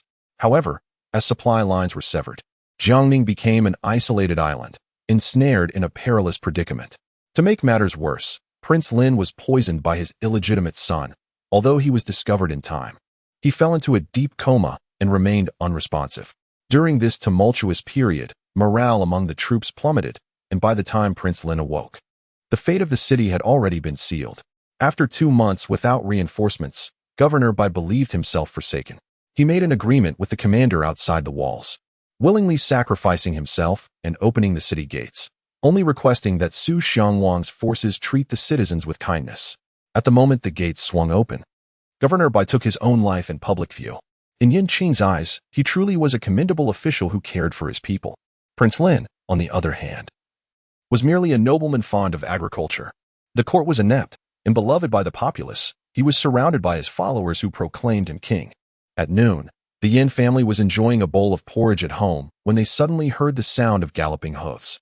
The family stepped outside, and upon the soldiers presenting their identification, Yan's father graciously received them, learning that they were in search of an amnesiac stranger. Yan's father swiftly recounted the matter, leading the officials and soldiers to a dilapidated dwelling. Indeed, the Yin family and Qing established a clear boundary. However, out of mutual affection between the two families, they took the initiative to renovate an uninhabited house and arranged for Qing to reside there. It remains a mystery what possessed Qing, as she managed to persuade the limping Su Jinghua to move in with her. Within the confines of the house, Qing still harbored some resentment. The Yin family is exceedingly heartless. Unable to accept her as their daughter-in-law, they seek to expel her. Could she not be regarded as Qing's sworn sister? As she tugged at the straw, she cursed the entire family for their lack of compassion and loyalty. Meanwhile, Su Jinghua, lying in bed, felt a sense of helplessness. Initially, she had lived comfortably in the blue-tiled house, where meals were provided daily. Yet, Qing insisted on coercing her, proclaiming that if she continued to dwell there, she would have to marry Qing. With no other option, Su Jinghua acquiesced, having been saved by Qing's intervention. Thus, she resigned herself to the move. But upon settling into this new abode, her left leg ached more intensely, robbing her of restful slumber each night. Su Jinghua attributed it to the change of environment, unaware that every meal she consumed at the Yin residence had been tainted with poison by Qing. This meant that Su Jinghua was destined to become a disabled person without her left leg. The poison would cause her wound to itch increasingly, ultimately festering and emitting a foul odor. To survive, she would have to amputate her left leg, for otherwise, death would be her only fate. In response, Qing remarked, "You may lose merely a leg, but he stands to lose his love." Though the two within the room appeared amicable, each harbored their own ulterior motives. At that moment, a commotion erupted outside. A soldier entered, observing Su Jinghua lying in bed while comparing her to a portrait in his hand. "Ah, it is indeed you," he declared. Before the two could react, the soldier continued, "Bring Su Gongzi with us." 4 or 5 soldiers rushed in, lifting Su Jinghua onto a stretcher. "Who are you? Why must you take Gongzi Jing away?" Qin was bewildered. They had taken Su Jinghua, rendering all her efforts futile. "You are the Yun family orphan who saved Su Jinghua?" The soldier inquired, glancing at Qin. "It has been ordered that the Yun family orphan be taken as well, in case anything happens to Su Jinghua. There would be someone to blame." "Indeed, I was the one who saved him," Qin insisted, fearing that Qin would claim credit for her deed. The soldier raised an eyebrow, incredulous. How could a frail woman possibly carry a man down from the mountains? However, the order was simply to take her. Unwilling to expose Qin's ruse, the soldier replied, "Very well, you shall accompany us." Qin felt a mixture of shock and joy. It seemed that Su Jinghua's family had come for him. Tentatively, she asked, "Are you his family?" The soldier hesitated, then replied with a knowing tone, "Not exactly. We are merely those who are returning him home." Qin misunderstood the situation, believing these individuals to be her subordinates. She felt a sense of pride, anticipating that once she married Su Jinghua, she would ensure the Yin family faced disgrace. Inside the carriage, Qin shared her suspicions with Su Jinghua, who, after some contemplation, concurred with her theory. If they were indeed enemies, how could they treat him with such kindness? The amnesiac Su Jinghua had not considered that there existed another category of individuals who might be treated well: hostages. As the sole son of King Su Xiang, his presence could drastically alter critical circumstances. In the study of the Lin Wangfu, King Lin Xian gazed at the letter in his trembling hands. It detailed the correspondence of his illegitimate son over the past few months. This rebellious child. King Lin Xian slammed his palm onto the table in frustration.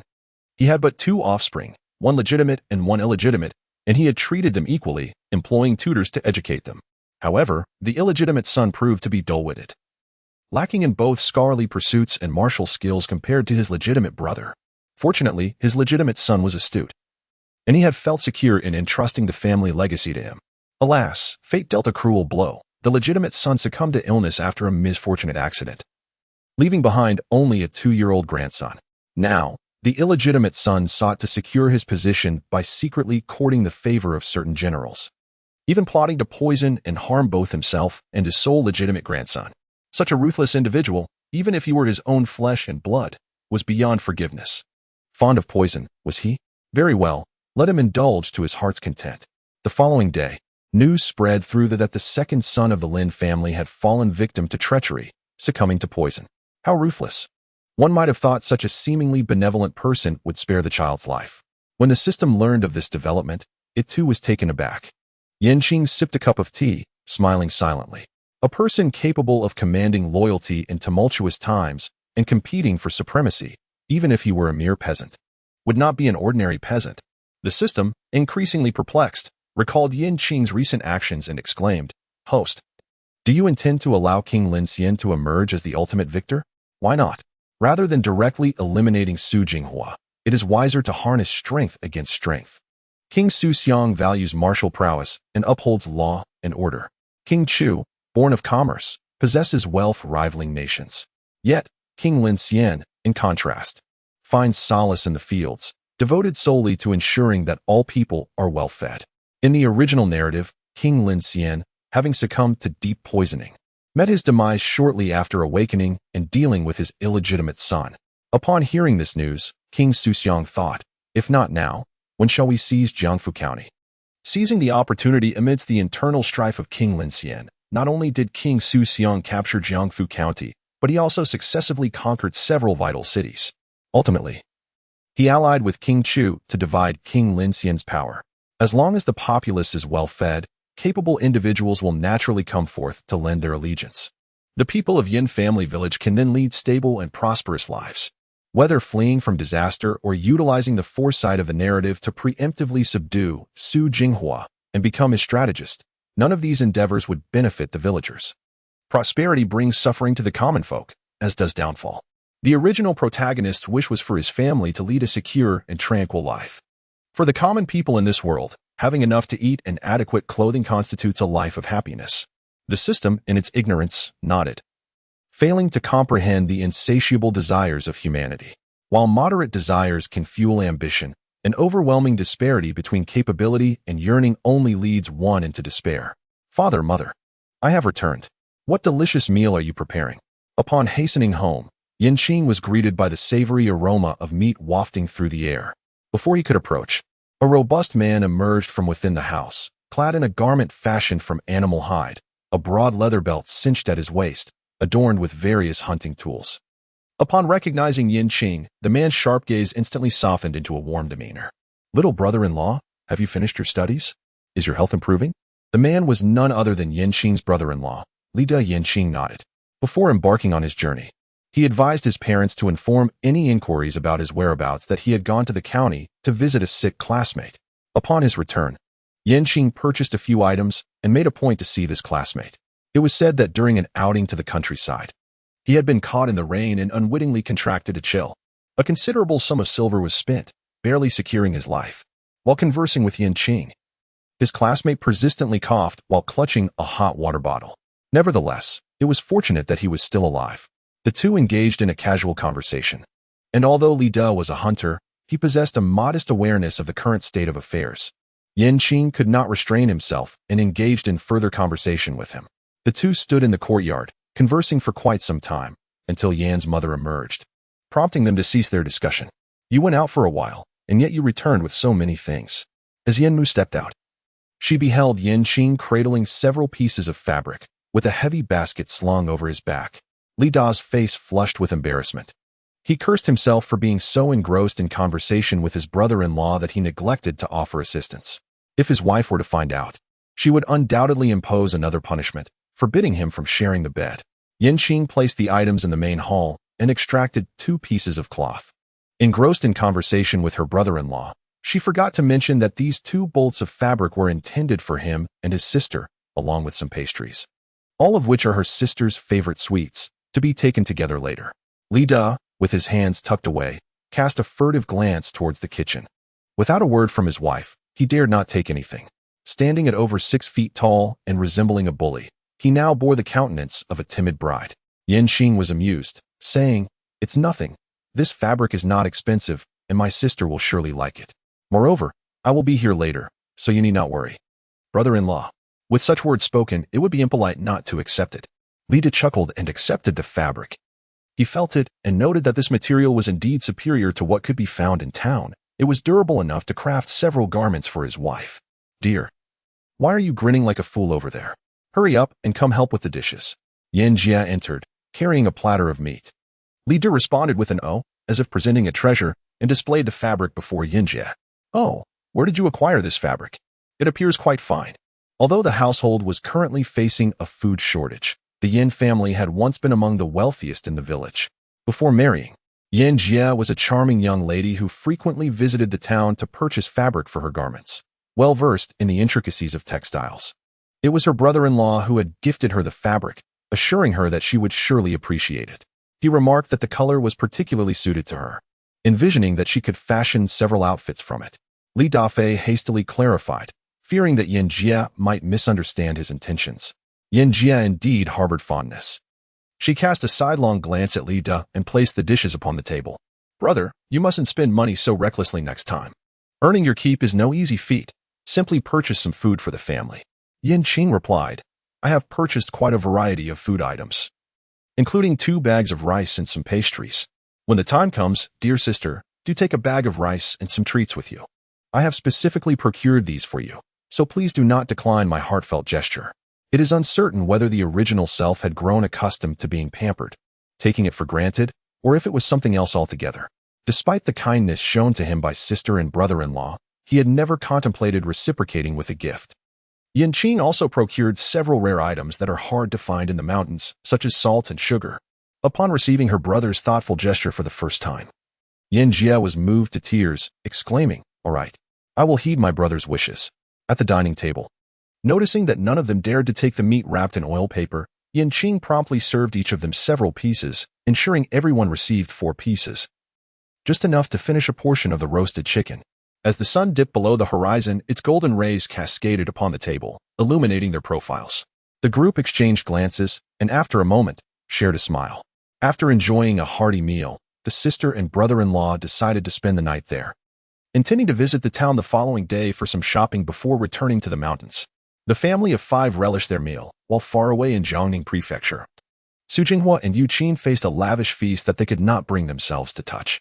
They had anticipated being welcomed back home by family, but instead found themselves confined within the Lord's manor.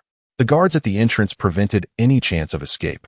Although their basic needs were met, they were confined to the premises. That morning, as Su Jinghua tended to himself, he detected a foul odor reminiscent of rotten eggs emanating from his leg. He urgently summoned a physician to examine it. When the bandages were removed, the physician's expression shifted dramatically. The wound had festered and turned into rotten flesh due to prolonged neglect. After a thorough examination, the physician sighed and said, "Young master, your leg is beyond saving. Unless it is amputated, your life is in grave danger." Su Jinghua was taken aback. "Doctor, I merely fractured my leg. How could it have come to this?" Skeptical of the physician's assessment, he called out to the guards outside, demanding another doctor be brought. He believed in the principle of not consulting 2 doctors for the same ailment, especially in front of the current physician. This doctor, a seasoned military medic, was unaccustomed to being treated with such disdain, especially being insinuated as incompetent. The physician's demeanor darkened immediately. He had intended to make the amputation as painless as possible. With a cold huff, he retorted, "No matter how many physicians you summon, the outcome will remain unchanged. Your condition is beyond my capabilities. It is either amputation or a slow demise." Chapter 18. The Ruin of a Family. The Male Protagonist's Revenge, Part 7. That afternoon, physicians from various renowned medical establishments in the city arrived at the Lord's manor. Each one echoed the same grim prognosis: either amputate the leg or await death. Su Jinghua was utterly shattered. Yu Qin, standing nearby, was overwhelmed with tears. A crippled man, even one hailing from a prestigious lineage, could hardly be of great use. Her efforts seemed in vain.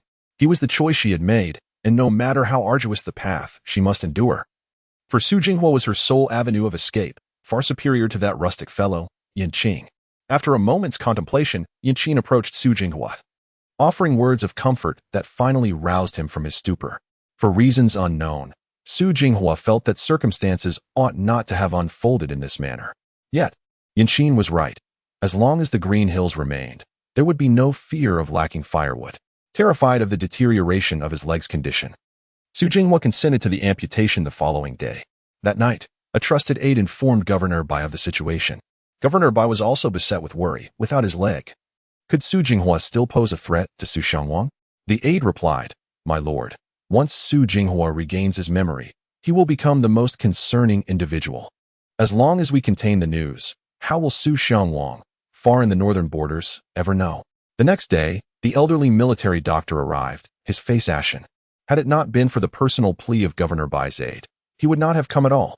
As long as the patient lived, he cared little for the suffering endured. Yu Qin stood anxiously outside the door, watching basin after basin of blood-soaked water being carried out. The horrifying sight nearly caused her to falter, and she leaned against the doorframe, trembling. A wave of regret washed over her. Throughout these days, she had increasingly perceived Su Jinghua's volatile temperament, often witnessing him shatter objects in her presence. Even in his amnesiac state, he was so. What if, upon regaining his memory and discovering he had lost a leg, he directed his wrath towards her? The more she pondered, the more frightened she became. Had she known that marrying Yu Qin would lead to a stable life, she would have chosen that path, avoiding such turmoil. Several hours later, the doctor emerged, instructing the household servants to take meticulous care of Su Jinghua. "Doctor, how is young Master Su?" Yu Qin dared not enter, remaining outside to inquire. The doctor's brow was furrowed. "I have done all I can. The rest is in fate's hands." Su Jinghua had consumed the anesthetic and succumbed to slumber. Yet, the effects of the narcotic would eventually dissipate, and the inevitable would arrive. By evening, he was jolted awake by a piercing agony. Bewildered, he surveyed his surroundings. Where was he? Why did his entire body ache so? Had he not perished? He recalled ascending the throne smoothly, reigning for 2 decades before handing the crown over to his and Yunqin's son, Su Yunzhan. Subsequently, he and Yunqin had retired to a separate palace to enjoy their twilight years, living a life of tranquility. "Help, help me," he weakly called out. Hearing him, Yunqin, who had been waiting outside, rushed in with a servant. "Young Master Su, how are you? Are you in great pain?" Yunqin stood by, shedding tears, while a servant approached Su Jinghua with a bowl of warm medicine. "China, you're not dead?" Su Jinghua was taken aback. How had Yunqin become so youthful? Could it be that he had returned to the moment when Yunqin had saved him? His mind raced, inundated with fragments of memories that diverged from his recollections. What was happening? Not only was he imprisoned within the Lord's manor, but he had also lost his left leg. Su Jinghua stared in horror at his bandaged leg, now swollen and grotesque, nearly losing his sanity. "No, this is impossible. How could I have lost my leg?" In a surge of emotion, the blood that had finally begun to stabilize began to seep out once more. Darkness engulfed his vision, and he succumbed to unconsciousness again. "Oh no! Young Master Su has fainted again. Quickly, fetch Dr. Liu." When Su Jinghua woke once more, it was already noon the following day. He lay in bed, dazed and filled with despair. Having lost his left leg, his father would undoubtedly bring his illegitimate son to the forefront. Indeed, after naming him as the crown prince, his father had revealed the existence of a half-brother. Fortunately, his father had been willing to pass the throne to him, considering his years of military service. Now, however, he found himself stripped of even the qualification to follow in his father's footsteps. Deep within the mountains, Yunqin, burdened by a heavy basket, was in search of iron ore. Recalling the past, Yunqin had aspired to return to her hometown to renovate the village houses after becoming the crown princess. For it was here that their love story began. Their son, Su Yunzhan, in a moment of playful curiosity, ventured into the mountains and returned with some peculiar stones. An associate recognized them as iron ore. Consequently, a significant iron mine was uncovered by Su Jinghua and his companions. He promptly reported this discovery, which brought immense joy to King Su Xiang. Not only did he regard Su Yunzhan as a fortunate child, but it also solidified his resolve to pass the throne to Su Jinghua. Yinjia village, nestled against the majestic mountains, relies heavily on the resources that the mountains provide for a prosperous life. In recent years, the front mountain has been nearly stripped bare, leaving only the rear mountain, where wild boars roam in abundance and the occasional wolf cries echo, creating an environment that villagers hesitate to venture into. Hence, resources remain plentiful in this secluded area. If a mineral deposit is reported, Yinjia village would gain an additional layer of security. After 2 hours, the mining probe, purchased by Yin Qinghua for 30 points, finally showed signs of activity. This is indeed the spot. Yin Qing hurled a homemade explosive device. With a resounding boom, it echoed through the mountains like thunder. In an instant, the once tranquil forest erupted into chaos. Birds, startled, took to the skies in a flurry, their cries piercing the heavens, while the beasts scurried in panic, their forms darting amidst the dense foliage. The entire woodland was enveloped in an atmosphere of fear and disorder, as if the sudden cacophony had shattered the serenity that had prevailed. The villagers of Yinjia village were taken aback, casting curious glances towards the mountains and engaging in animated discussions. Goodness, could it be that a spirit has emerged from the depths of the forest? This month, I haven't even spotted a single rabbit, and now we are to believe in the arrival of a spirit? Perhaps you've indulged in too many tales. Meanwhile, the host, Su Jinghua, experienced a tumultuous disturbance within her soul, indicating a possible rebirth. The system remained vigilant, closely monitoring the movements of both Su Jinghua and Yunqin, and upon detecting any fluctuations, promptly alerted Yunqin. Yunqin paused while picking up the shattered iron ore, pondering why the heavenly principles of this miniature realm seemed so favorably inclined towards Su Jinghua. Even after losing his legs, he was granted a second chance at life.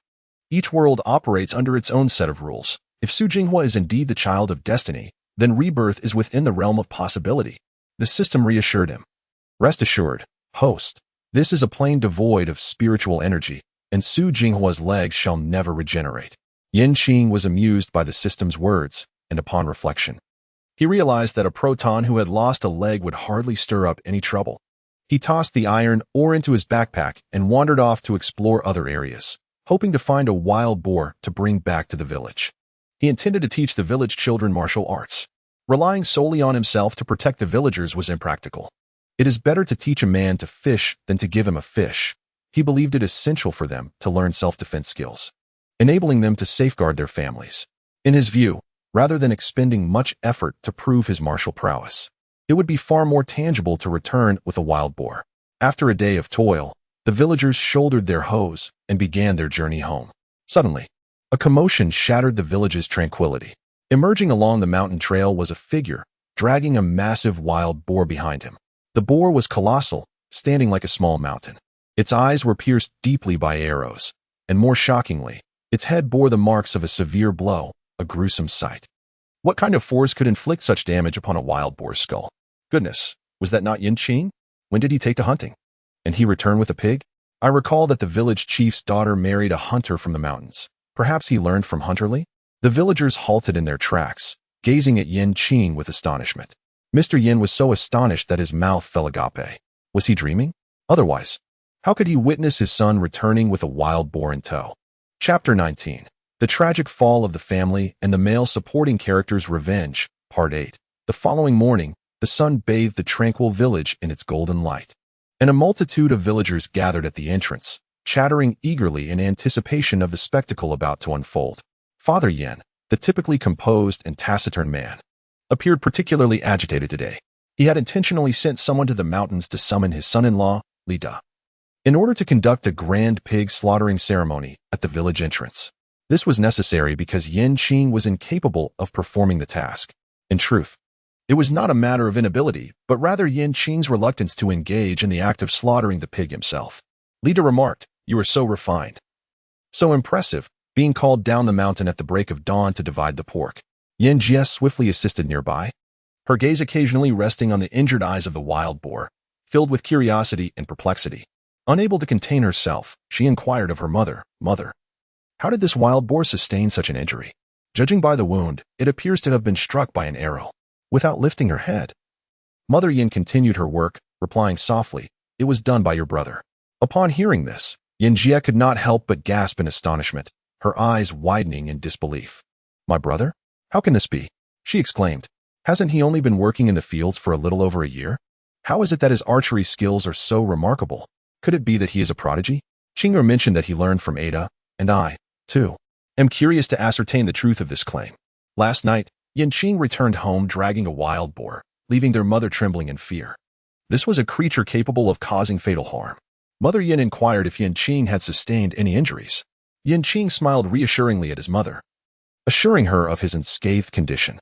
He then revealed to the couple that his hunting skills were acquired from his brother-in-law, Li Da. Initially, he had ventured into the mountains solely to gather medicinal herbs, but unexpectedly encountered a wild boar. By employing a clever tactic, he managed to capture the beast. Upon hearing Qing's explanation, Jie shot a disapproving glance at Li Da. Her once scholarly brother had been transformed into a rugged hunter under her husband's tutelage. Li Da, oblivious to the underlying tension, chuckled, mistakenly believing that Jie was pleased, considering her brother's newfound ability to hunt wild boar. Inwardly, Li Da contemplated the prospects of hunting alongside his brother-in-law, Qing, envisioning a future where their household would never lack meat. As these thoughts occupied his mind, his hands moved skillfully with the pig slaughtering knife, and in a flash, the pork was expertly sectioned. In contrast to the lively atmosphere in the village, Yin Fu was filled with a mix of apprehension and anticipation at the county office. Early in the morning, Qing had taken him to the county, revealing a shocking secret, the existence of an iron mine in the back mountains. As the village chief, he understood the significance of such a discovery. Qing's intention to bring him along to the county office was to share in the glory as his father. Upon learning that an iron mine lay within his jurisdiction, the county magistrate was taken aback and promptly arranged a personal meeting with Yin Fu and Qing. He sat at the dais, his demeanor serious and solemn, his gaze piercing as he scrutinized the two villagers before him. Qing stepped forward and respectfully bowed to the county magistrate, then produced a stick of dynamite. "My lord, I have received guidance from an immortal in my dreams, who imparted to me a wondrous item. Though small in stature, its power is capable of blasting open a mountain." Upon hearing this, the magistrate raised an eyebrow in surprise. He was well aware that this world is filled with extraordinary individuals possessing remarkable abilities. Yet he had never before encountered a mystical method capable of such impressive feats with a mere trinket. Qing continued, I crafted this item according to the methods of the immortal and resolved to venture into the mountains to test its power. To my astonishment, it truly detonated a mountain, and I unexpectedly discovered the presence of iron or within. My father has always taught me that any discovery should be promptly reported, especially since our village is suffering from locust plagues, and the adults sent aid in the form of grain. The villagers are immensely grateful to you. I intended to report this immediately, but while returning last night, I encountered a wild boar and, after a fierce struggle, found myself somewhat exhausted. Hence, I rested for the night and arrived at dawn, eager to inform the county magistrate about the iron ore. This narrative not only skillfully explained the delay in reporting the iron ore, but also subtly showcased his extraordinary abilities. His earnest words and clear logic brought a flush of joy to the magistrate's face. Discovering iron ore within his jurisdiction would enhance the magistrate's accomplishments. While Qing's report of a divine artifact, along with his commendation, affirmed the magistrate's capabilities in governance. The magistrate regarded Qing with a glimmer of admiration in his eyes, smiling as he remarked, "Village chief, Yin is fortunate to have a son like you. I shall certainly report this to the prefect and request a reduction of 20% in taxes for Yin family village." Given Qing's astuteness, the magistrate was eager to lend a hand to the village. While there were many students who could successfully slay a wild boar weighing several hundred pounds, there had never been one who had not only received celestial teachings in dreams but also hunted a wild boar. The magistrate held high hopes for Qing. Once the celestial method was submitted, he would surely soar to great heights. He was more than willing to extend a favor to Qing. Indeed, once the matter of the explosives was reported, Prefect Bai immediately requested an audience with Qing. The magistrate hurriedly took Qing to Jiangning Prefecture. Outside a dilapidated temple in Jiangning Prefecture, Prefect Bai gazed upon the ravaged structure with a glimmer of satisfaction in his eyes, nodding repeatedly. The artifact was indeed real and possessed astounding power. Prefect Bai promptly ordered capable personnel to relay this news to King Lin. Soon after, King Lin received Prefect Bai's report. As he unfolded the confidential letter, his expression shifted from calm to astonishment, ultimately breaking into hearty laughter. "Excellent. A divine miracle bestowed by heaven. This is surely a sign that the heavens wish to aid our royal lineage in unifying the realm." In his elation, he commanded a 40% reduction in taxes for Yin family village and indicated that soldiers would be arranged to set up camp outside the village. Ostensibly, this was for the protection of the villagers and to oversee the mine, but beneath the surface, it was to ensure Qing's stability. The letter revealed that the Yin family was his Achilles heel, and those with vulnerabilities could be more easily managed. Within Jiangning Prefecture, Prefect Bai organized a banquet, inviting his trusted confidants to raise their glasses in celebration of this joyous event. As toasts were exchanged, the magistrate took the opportunity to extol Qing's remarkable talents in both literature and martial prowess. Qing appropriately revealed some insights on military matters, much to the delight of Governor Bai, who felt an overwhelming urge to honor Qing with a formal bow. A young man of remarkable talent, yet unpretentious. Possessing the ability to engage in warfare, he embodies both literary and martial prowess, further graced by the favor of celestial beings. Such an extraordinary individual must be retained. The grand banquet necessitated the mobilization of the entire city lord's residence. Even the imprisoned Qing and Su Jinghua sensed the jubilance within the manor. What momentous event has transpired? Su Jinghua felt a flicker of secret delight.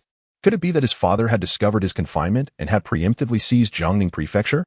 He urged Qing to investigate further. After a brief interval, Qing returned, her face awash with terror. "What did you say?" "Qing has received teachings from a celestial being, and Governor Bai holds him in high regard." The sight of Su Jinghua's bloodshot eyes frightened her into retreat. Had he lost his sanity? His recent outbursts of throwing things were one thing, but had she not moved swiftly just now, he might have struck her down. It must be him. Initially, he believed that Qing sought to distance herself from the Yin family, prompting her decision to move out, which hindered his recovery. It now seems that everything traces back to that unserved lunch. Yao Qing has undoubtedly been reborn. Thus, he is aware of his own identity and has preemptively disclosed it to Governor Bai in order to win his favor. Moreover, with Qing's knowledge of future events, fabricating a tale of an immortal visiting one's dreams poses no challenge. As the clouds of doubt dispersed in his mind, Su Jinghua silently vowed to himself, he must eliminate Yao Qing. Yet, at this moment, the only ally he could rely upon was Qing. He collected his thoughts and smiled gently at her. "Qing'er, could you assist me?" Had this been the former Su Jinghua, with his refined and elegant demeanor, Yan Qing would have readily agreed. However, the current Su Jinghua, having lost his leg, appeared despondent and worn. Compounded by insomnia brought on by physical pain that left his cheeks hollowed, he no longer exuded the charm of a cultured scholar. Yan Qing found his transformation unsettling, yet dared not provoke him, mustering her courage to approach him. Meanwhile, upon receiving the joyous news, Father Yin promptly retrieved a string of copper coins from his pocket and bestowed them upon the bearer of the tidings. Not only had 4/10 of the tax been waived, but soldiers would also be stationed nearby in the future. The villagers' livelihoods were now assured. Most importantly, with Yao Qing currently serving under Governor Bai, was he not effectively in a position of authority? Yan's father was overwhelmed with emotion, wiping away his tears. He had once thought that with the fall of the dynasty, Yan Qing would be condemned to a lifetime of toil in the fields, much like himself. Thank the ancestors. A member of the Yin family has risen to a position of great authority, none other than the esteemed Governor Bai. Yan's father promptly convened a grand assembly to share the joyous news, simultaneously advising the villagers. Yan Qing has ascended to a position of authority. We must not hinder his progress nor exploit his newfound influence to oppress others. Should anyone dare to abuse their power, I, as the village chief, will not show leniency. Being expelled from the family lineage and banished from the village would be considered a mere light punishment. Chapter 20. The Ruin of a Family and the Male Lead's Revenge, Part 9. As the banquet concluded, Yan Qing was assigned accommodations at the Lord's Manor. The following morning, sunlight streamed through the window, gently rousing Yan Qing from his slumber. He opened the door to find a young servant standing respectfully outside, his face adorned with a sycophantic smile, who said, "Young Master Yan, an acquaintance from the past has come to pay a visit. Shall I usher them in?" Yan Qing chuckled, expressing, "I have no acquaintances within the city Lord's Manor. Even if I did, those are matters of the past." Upon hearing this, the young servant respectfully withdrew. In truth, he had merely come out of curiosity, were it not for the woman who had bestowed upon him some silver coins. Claiming to be an old acquaintance of Yan Qing, he would not have bothered to come at all. The system scoffed, remarking, "Host, Su Jinghua is truly despicable. Regardless of the circumstances, Yan Qing is his wife, yet he seeks to manipulate her into ensnaring you with her charms, only to marry her thereafter." Indeed, Su Jinghua intended for Yan Qing to act as his informant. If Yan Qing could establish a connection with Yan Qing and whisper sweet nothings into his ear, he would have the opportunity to relay information. Yu Qing, too, was willing to test her luck. Perhaps Yan Qing still harbored feelings for her, allowing her to escape this torment. She had long since regretted her choices and wished to evade the emotionally volatile and violent Su Jinghua. Alas, Yan Qing remained impervious to her schemes. Spending his days instructing the masters at the military armory in the art of explosives, and returning to the city lord's manor each night to rest, going nowhere else. The masters at the armory quickly grasped the concepts, and soon, batches of explosives were dispatched to the front lines. These explosives proved to be extraordinarily effective on the battlefield, causing significant casualties among the troops of King Chu. Consequently, his soldiers, upon hearing the sound of cannon fire, would instinctively flee, devoid of any fighting spirit. King Lin's forces consecutively captured 3 cities from King Chu, bolstering their morale. He commanded his army to press eastward, aiming to seize the border stronghold of South City, which lay at the intersection of King Chu's and King Su Xiang's territories. Meanwhile, chaos reigned within King Chu's court. His numerous wives and children proliferated, and his subordinates were embroiled in heated debates over whether to establish the legitimate eldest son or the virtuous 6th son as the heir. At this moment, in their pursuit of peace, they bickered incessantly, utterly indifferent to the plight of the common folk. Not long after, the mastery of explosives was nearly achieved. Yan Qing retrieved several sweet potatoes from the ethereal realm, informing Governor Bai that a celestial being had once again visited him in a dream, bestowing gifts. The benevolent deity, moved by the plight of humanity suffering from hunger, had instructed him to return home and cultivate this miraculous crop, which promised an astonishing yield of 1,000 pounds per acre. Upon hearing of the divine blessing, Governor Bai promptly arranged for a carriage, personally escorting Yan Qing back to his homeland, while simultaneously reporting the matter to King Lin Xian. The king, overjoyed by the prospect, had long endured the hardships of scarce food supplies. Consequently, he designated a plot of land near Yan's village as a reward for Yan Qing, allowing him to cultivate sweet potatoes exclusively and further bestowed upon him a generous amount of gold, silver, and precious jewels. In the realm of the northern capital, the esteemed ruler, King Lin, observed with delight as the sweet potatoes thrived, yielding an astonishing 500 pounds per acre. With a broad smile, he dispatched a proclamation to the populace, conveying the message that amidst the turmoil and strife of the world, the common folk suffered greatly. Guided by divine counsel, he vowed to rescue those ensnared in hardship. Wherever King Lin's forces advanced, the enemy surrendered without bloodshed. Once the territories were wholly under King Lin's dominion, he generously offered provisions from the celestial beings, ensuring that the inhabitants would no longer endure hunger, with a yield of 1,000 pounds per acre. This proclamation swiftly adorned notice boards across the land, and the tale of King Lin as the chosen one spread like wildfire among the people, becoming a cherished legend. Furthermore, this news transcended territorial boundaries, reaching the realms of King Chu and King Suxiang. Many among the common folk began to eagerly await the arrival of King Lin's army. For to them, the question of who ruled was inconsequential. They yearned simply for a full meal. A yield of 1,000 pounds per acre signified that, after paying their taxes, they would have ample surplus, liberating them from the toil of a year's labor only to find their stomachs still empty. Rather than follow a ruler indifferent to the plight of his subjects, they preferred to ally themselves with King Lin, who promised sustenance. Meanwhile, in the northern capital, King Suxiang tore the proclamation into fragments, his expression darkening. "Ah, King Lin, I had thought you merely a simple farmer, yet you possess such capabilities. It seems my son's mysterious disappearance is no coincidence. He must be entangled in your schemes." Su Jinghua had been missing for several months, and the spies dispatched to locate him had yielded no results. It appeared that he was either slain by King Lin or held captive, potentially as leverage for King Lin to negotiate the acquisition of several cities. Rubbing his temples in frustration, King Suxiang turned to his trusted confidant standing beside him. "How fares Jingye? Does he possess any of Jinghua's talents?" The confidant promptly replied, "Though the second young master began his studies later than most, he is diligent, often toiling until the late hours." With a sigh, King Suxiang discerned the unspoken implications of his confidant's words. Su Jingye was the fruit of his love for a cherished woman, yet jealousy had compelled his wife to raise him in secrecy. He held deep affection for both mother and son, but Su Jingye lacked the astuteness of Su Jinghua, leading him to never consider entrusting the great enterprise to him.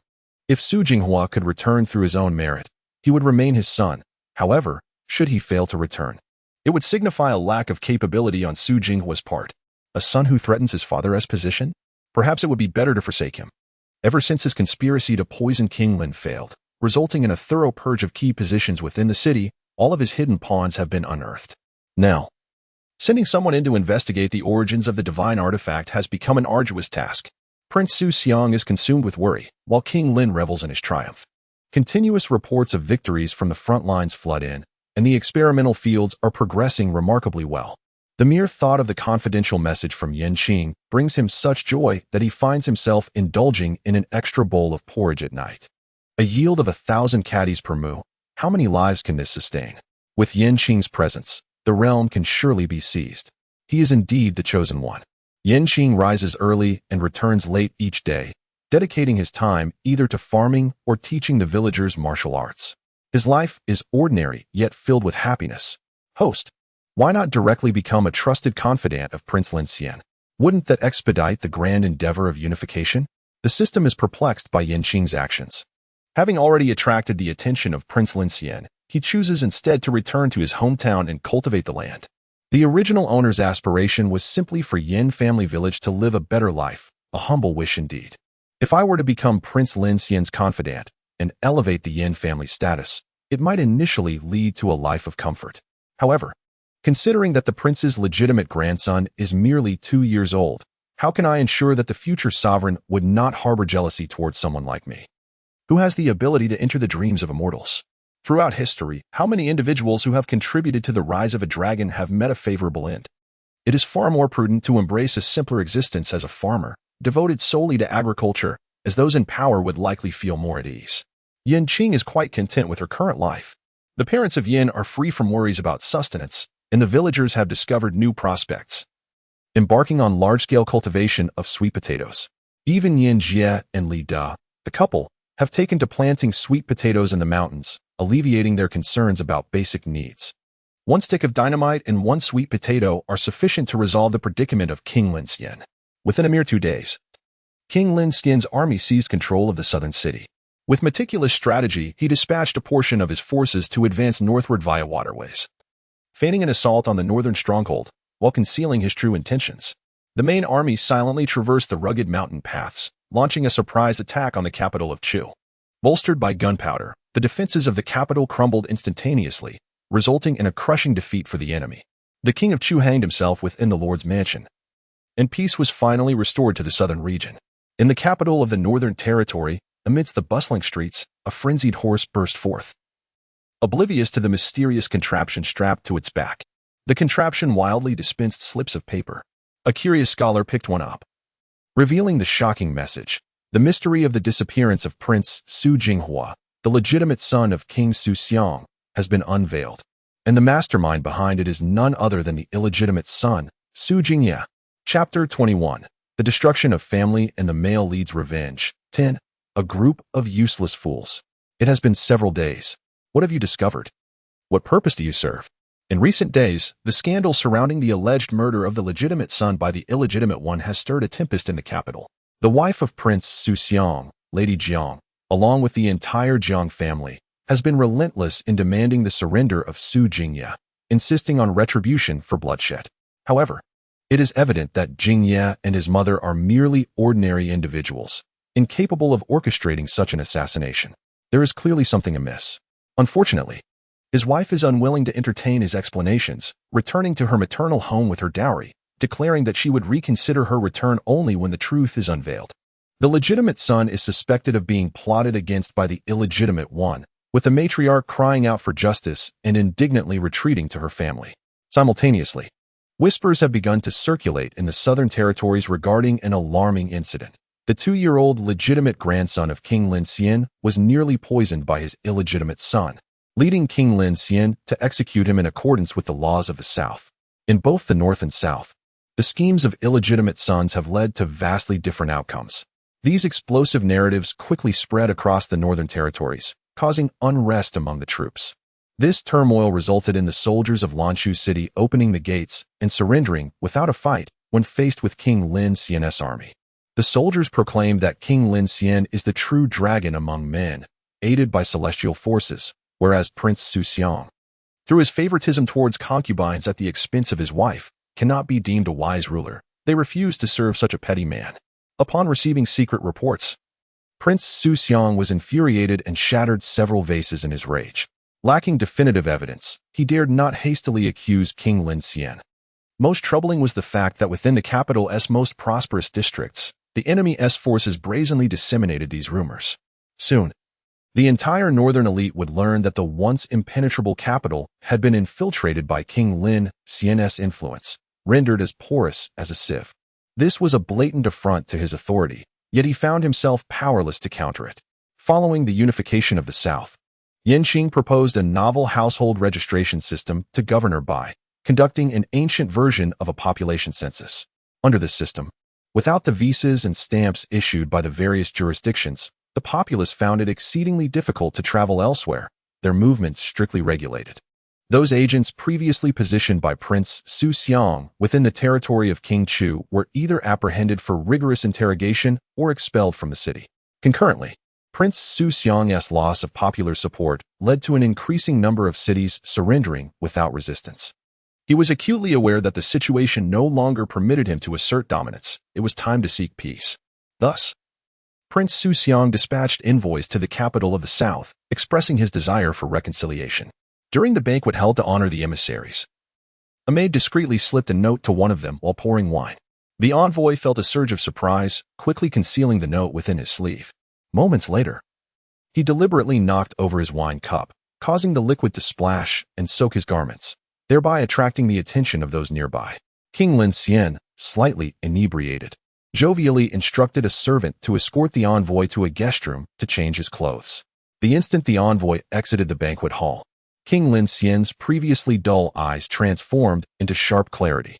He quietly inquired, "Did you give him the note from Su Jinghua?" The confidant leaned in closely and whispered, "Rest assured, everything has been arranged." In the letter, Su Jinghua spoke ill of Prince Lin Xian, and they made no alterations to his words. They only added a few phrases while forging the document. What? Could it truly be that the second young master conspired with Prince Lin? The envoy felt immense regret after reading the letter. Had he known it contained such secretive correspondence, he would have refrained from opening it. The letter also mentioned that the eldest young master was imprisoned in the Lord's manor, enduring a fate worse than death, and that he hoped his father would send an envoy to the southern region to rescue him. Yet, he was merely a peace-seeking envoy. What right did he have to make demands? With a heart full of trepidation, the envoy returned to the banquet, feigning composure as he continued to parley with Prince Lin. Meanwhile, in another corner of the banquet, Su Jinghua was immersed in the joy of his impending escape from the southern region. He joyfully exclaimed to Yunqin, "Qiner, we shall soon depart from this place. Once we return to the northern region, I will certainly take you as my wife and ensure you lead a blissful life." Yunqin pretended to be delighted, echoing Su Jinghua's words, yet her heart brimmed with disdain and dissatisfaction. These days had been anything but pleasant for her. Though she lacked for nothing in terms of food and clothing, Su Jinghua's temper had grown increasingly volatile, and on occasion, intoxicated, he would grip her neck and hurl insults. He even proclaimed himself the future emperor. Yunqin felt an overwhelming sense of misfortune. This was clearly a trap set by Prince Lin. Having spent so long in this place, both the servants and maidens had treated them with marked indifference. Yet, upon the envoy's arrival, suddenly a maid was willing to accept their bribes to deliver a message. Only a madman like Su Jinghua would believe such nonsense. In terms of seeking peace, King Su Xiang demonstrated utmost sincerity, offering to cede 10 cities and promising annual tributes of gold and silver. Although Prince Lin understood that this move by King Su Xiang was primarily for recuperation, a ceasefire would indeed bring numerous benefits to both parties. Thus, after careful consideration, Prince Lin decided to acquiesce to King Su Xiang's peace terms. As soon as the envoy returned to the northern region bearing news of Su Jinghua, before King Su Xiang could react, Jiang Ling, accompanied by her family, stormed into the manor. "Madam, what is the meaning of this?" King Su Xiang's heart sank, sensing trouble. Jiang Ling let out a cold laugh. "What do you think of me? Jinghua has now become a hostage. Is this not the doing of your illegitimate son?" King Su Xiang's expression shifted as he attempted to defend himself. "Madam, you misunderstand. The situation is not as you believe." However, Jiang Ling would not grant him the opportunity to explain, interrupting, "If not for your lack of discretion regarding your illegitimate son, how could he have known Jinghua's whereabouts? The true culprit behind all this is you. Either you exchange Jingye for Jinghua's return, or today marks our day of separation." King Su Xiang was acutely aware that Jiang Ling was resolutely determined to seek justice, yet he was no mere soft persimmon to be easily manipulated. A glint of coldness flashed in his eyes as he issued a command, prompting his soldiers to swiftly storm into the hall, forming an orderly line with their swords raised. All pointed menacingly at the Jiang family. "Jiang clan, are you truly prepared to sever ties with me?" The implication was clear: either endure this situation or today would mark the end for Jiang Ling. Upon hearing this, Jiang Ling threw her head back and laughed. Her laughter laced with endless mockery and desolation. It was not until tears brimmed in her eyes, blurring her vision, that she gradually stifled her mirth. Casting a cold gaze upon the man before her, the murderous intent within her surged like an overwhelming tide, intensifying with each passing moment. "Su Lai, I once believed you retained a semblance of humanity, but it appears that in your heart, I and Jinghua are no better than that mother and child." With a scornful smile, she lightly waved her hand. The soldiers, who had been aimed at Jiang Ling just moments before, instantly shifted their focus and encircled King Su Xiang. "Are you still lost in the glory of days gone by, believing yourself to be that revered monarch?" Jiang Ling commanded coldly, "Kill him." The soldiers immediately sprang into action, their swords unhesitatingly thrusting towards King Su Xiang. In a state of panic, he attempted to draw his sword from his waist, only to find his body weakened and devoid of strength. The blade pierced his chest with brutal force, blood gushing forth and staining his garments. King Su Xiang's face contorted in agony as he glared fiercely, shouting, "You venomous woman! How dare you poison me?" Jiang Ling withdrew the sword from his chest and swiftly cut his throat. "And what of it? Rest assured, I shall soon send that woman down to accompany you." The system broadcasting this harrowing scene recoiled, exclaiming, "Host, it is indeed wise to avoid romance. This woman, when ruthless, is truly terrifying." Yin Qing, when a woman is driven to madness, the consequences are inevitably severe. In this feudal era, a woman returning to her family with a dowry is undoubtedly a woman of considerable strength. Thus, as the envoy embarked on his journey back, King Lin dispatched a covert letter to Jiang Ling. The existence of Su Xiangwang had always posed a latent threat to him, and he could never allow such a person to continue living. Jiang Ling, having lost her beloved son, became the most formidable weapon to eliminate Su Xiangwang openly and without remorse. Chapter 22, The Exorcist's Counterattack, Part 1. Jiang Ling unleashed a bloodbath in the capital, replacing everyone within the estate with her loyal subordinates. Upon learning of Su Xiangwang's demise, Su Jingye and her son were filled with terror and hastily devised an escape plan from the capital. However, as they attempted to exit the city gates, they were intercepted by Jiang Ling's ambushers. With a cup of poisoned wine consumed, both followed Su Xiangwang into eternal slumber, their eyes forever closed. With Su Xiangwang's sudden death, the only surviving illegitimate son vanished without a trace. The northern realm, now leaderless, saw Jiang Ling, under the title of princess, wielding the military power of the Jiang family, overpowering all rivals to become the ruler of the northern capital. Nonetheless, Jiang Ling's heart remained burdened by the fate of her son, Su Jinghua, held captive in the southern territory. She understood that only through reconciliation with the south could her son's safety be assured. Therefore, she personally penned a secret letter, dispatching it to King Lin of the south. In the letter, Jiang Ling conveyed her sincerity, offering the unconditional surrender of all northern cities to the southern realm. She earnestly pleaded with King Lin to spare Su Jinghua's life and grant him freedom. King Lin acquiesced to Jiang Ling's request. Su Jinghua was no longer the spirited youth he once was, despite possessing memories from his previous life. He could not alter the fact that he had become a mere shell of his former self. Moreover, within the meals served at the Lord's residence, King Lin subtly infused trace amounts of poison, ensuring that over time, Su Jinghua's health would gradually deteriorate, making the continuation of his lineage exceedingly difficult. Utilizing the useless, why not find pleasure in it? The year following King Lin's ascension, Su Jinghua and Yun Qin were sent to Jiang Ling's household. Shortly thereafter, the system, brimming with gossip, informed Yun Qin that Su Jinghua had gone mad. His memories from both lives conflicted, compounded by the trauma of his father being murdered by his own mother. Madness was the only possible outcome.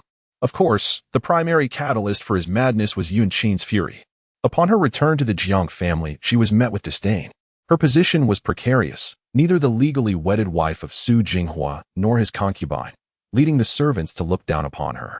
What was anticipated as a new beginning turned out to be even more tragic than before. Unable to endure the humiliation, Yun Qin erupted in a fierce argument with Su Jinghua, unleashing years of pent-up frustration upon him, branding him a worthless man. Overcome with rage, the already frail Su Jinghua fainted on the spot, slipping into unconsciousness. When he awakened, his demeanor had transformed into one of wild frenzy, his speech nonsensical, and his behavior disturbingly erratic. Yun Qin observed the scene before him, nodding in satisfaction. Su Jinghua was indeed a madman, and Yun Qin fared little better. Trapped in the courtyard by Jiang Ling, the people of Yinjia village, however, are increasingly thriving. Once King Lin Xian restores the imperial examination system, the children of the village will also be able to partake in the examinations. Yun Qin led a leisurely life each day, teaching children both scholarly pursuits and martial arts. Initially, Yan's parents urged him to marry, but feeling pressured, Yun Qin had no choice but to candidly express to his father that he was unable to fulfill such expectations. Yun Qin still cannot forget the expressions of his parents, filled with a desire to comfort, yet hesitant to do so. He has lingered in this world for a considerable time. After bidding farewell to his parents, Yun Qin resigned from his official position and wholly embraced the role of a teacher in the village. The scholars of Yinjia village flourish like bamboo shoots after a spring rain, giving rise to numerous literati and warriors. Yanjiakan has thus gained widespread fame, transforming into a renowned village of literary culture. In a dimly lit rental apartment, a young man in his 20s sat engrossed in the flickering television screen. The space was oppressively cramped. The originally spacious 120-square-meter room had been partitioned by the landlord into 5 crowded cubicles. The intimate murmurs of a couple next door frequently intruded upon his thoughts, provoking a sense of unease. The young man appeared distracted, occasionally glancing at his phone, as if awaiting some anticipated news. Suddenly, the television screen distorted into a haze of static. He muttered to himself, questioning whether the internet had faltered once more, and rose to search for the remote control. Just then, the screen miraculously cleared, revealing a woman clad in red, her hair cascading over her face, obscuring her features.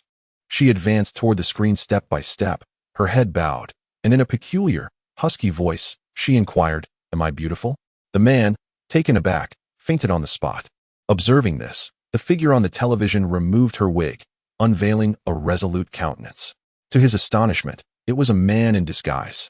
The male spirit, overwhelmed with emotion, shed tears of blood as he exclaimed, "Goodness, someone can truly see me." His voice resonated with a mixture of joy and disbelief. He emerged from the television, gazing down at the unconscious man, his heart brimming with novelty and exhilaration. This marked his inaugural attempt at inducing fear, initially approached with a sense of curiosity. He had never anticipated that the assertions of his predecessors were indeed true. Utilizing electronic devices as conduits significantly increased the likelihood of being perceived by humans. "Brother, why are you still unconscious? Wake up quickly. I know you're not dead." The clamor of his voice stirred the man, prompting him to furrow his brow and abruptly open his eyes. A profound gaze unfolded between the man and the spirit. Qing. Upon opening her eyes, the first thing that met her gaze was this distressing sight, prompting Qing to lament the unreliability of the system.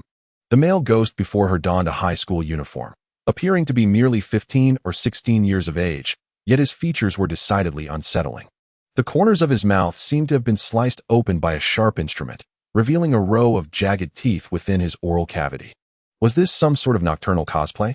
Qing poked the male ghost's face, which felt icy and even rather rigid. When she touched herself, she found warmth and softness. "Oh, I am human, and he is not. That simplifies matters." Qing concentrated his spirit, channeling his mental energy into his fist, and struck with great force. The male specter was propelled against the ceiling, rendered immobile. The male ghost was taken aback, exclaiming in shock, "Ah, this human not only perceives me, but can also strike me? Could this be a celestial master? How could such a master reside in such a dilapidated place?" Qing gritted her teeth and said, "Close your mouth, or I shall reduce you to ashes." Upon hearing her words, the male ghost immediately covered his mouth, silenced by fear. This man truly faced a ghost with unwavering resolve. Qing exhaled deeply, settling onto the bed to absorb his memories. This is a world where humans coexist with specters, yet ordinary individuals cannot perceive these apparitions. Only those with exceptional constitutions can become celestial masters, ensuring the seamless operation of human society. The hierarchy of spirits is categorized into wandering souls, vengeful ghosts, malevolent spirits, fierce apparitions, half-step ghost kings, and ghost kings. The original owner was merely an ordinary person, while his girlfriend, Jiang Qian, was anything but. They had grown up together, with Jiang Qian excelling academically from a young age, while he struggled, unable to even gain admission to a junior college. Jiang Qian came from a less fortunate background. Her father was a compulsive gambler, often leaving the family without food. Thus, the original owner would pay for her meals daily. This back and forth led to the blossoming of their romantic relationship. After the college entrance examination, Jiang Qian was accepted into a prestigious university, while the original owner did not succeed and entered the workforce early. Earning 5,000 yuan a month, he only retained 200 for rent and 500 for living expenses, transferring the remainder to Jiang Qian. Upon graduating, Jiang Qian secured her dream job offer and, without regard for the original owner's pleas, ended their relationship and blocked him. On her second day at work, Jiang Qian found a stray dog. She noticed that the dog behaved normally during the day, but at night, it exhibited extraordinary intelligence, turning on the television to watch the news and even desiring her dinner. This peculiar behavior was due to the fact that at night, the dog housed the soul of a human. Yu Li, the president of Jiang Qian's company, was also a celestial master. He had been gravely injured while battling a fierce spirit and was cursed, leading him to transform into a dog at night. Despite consulting numerous masters and delving into ancient texts for a solution, he was unable to resolve his predicament. As a result, he arranged for Jiang Qian to be promoted early and appointed her as his assistant.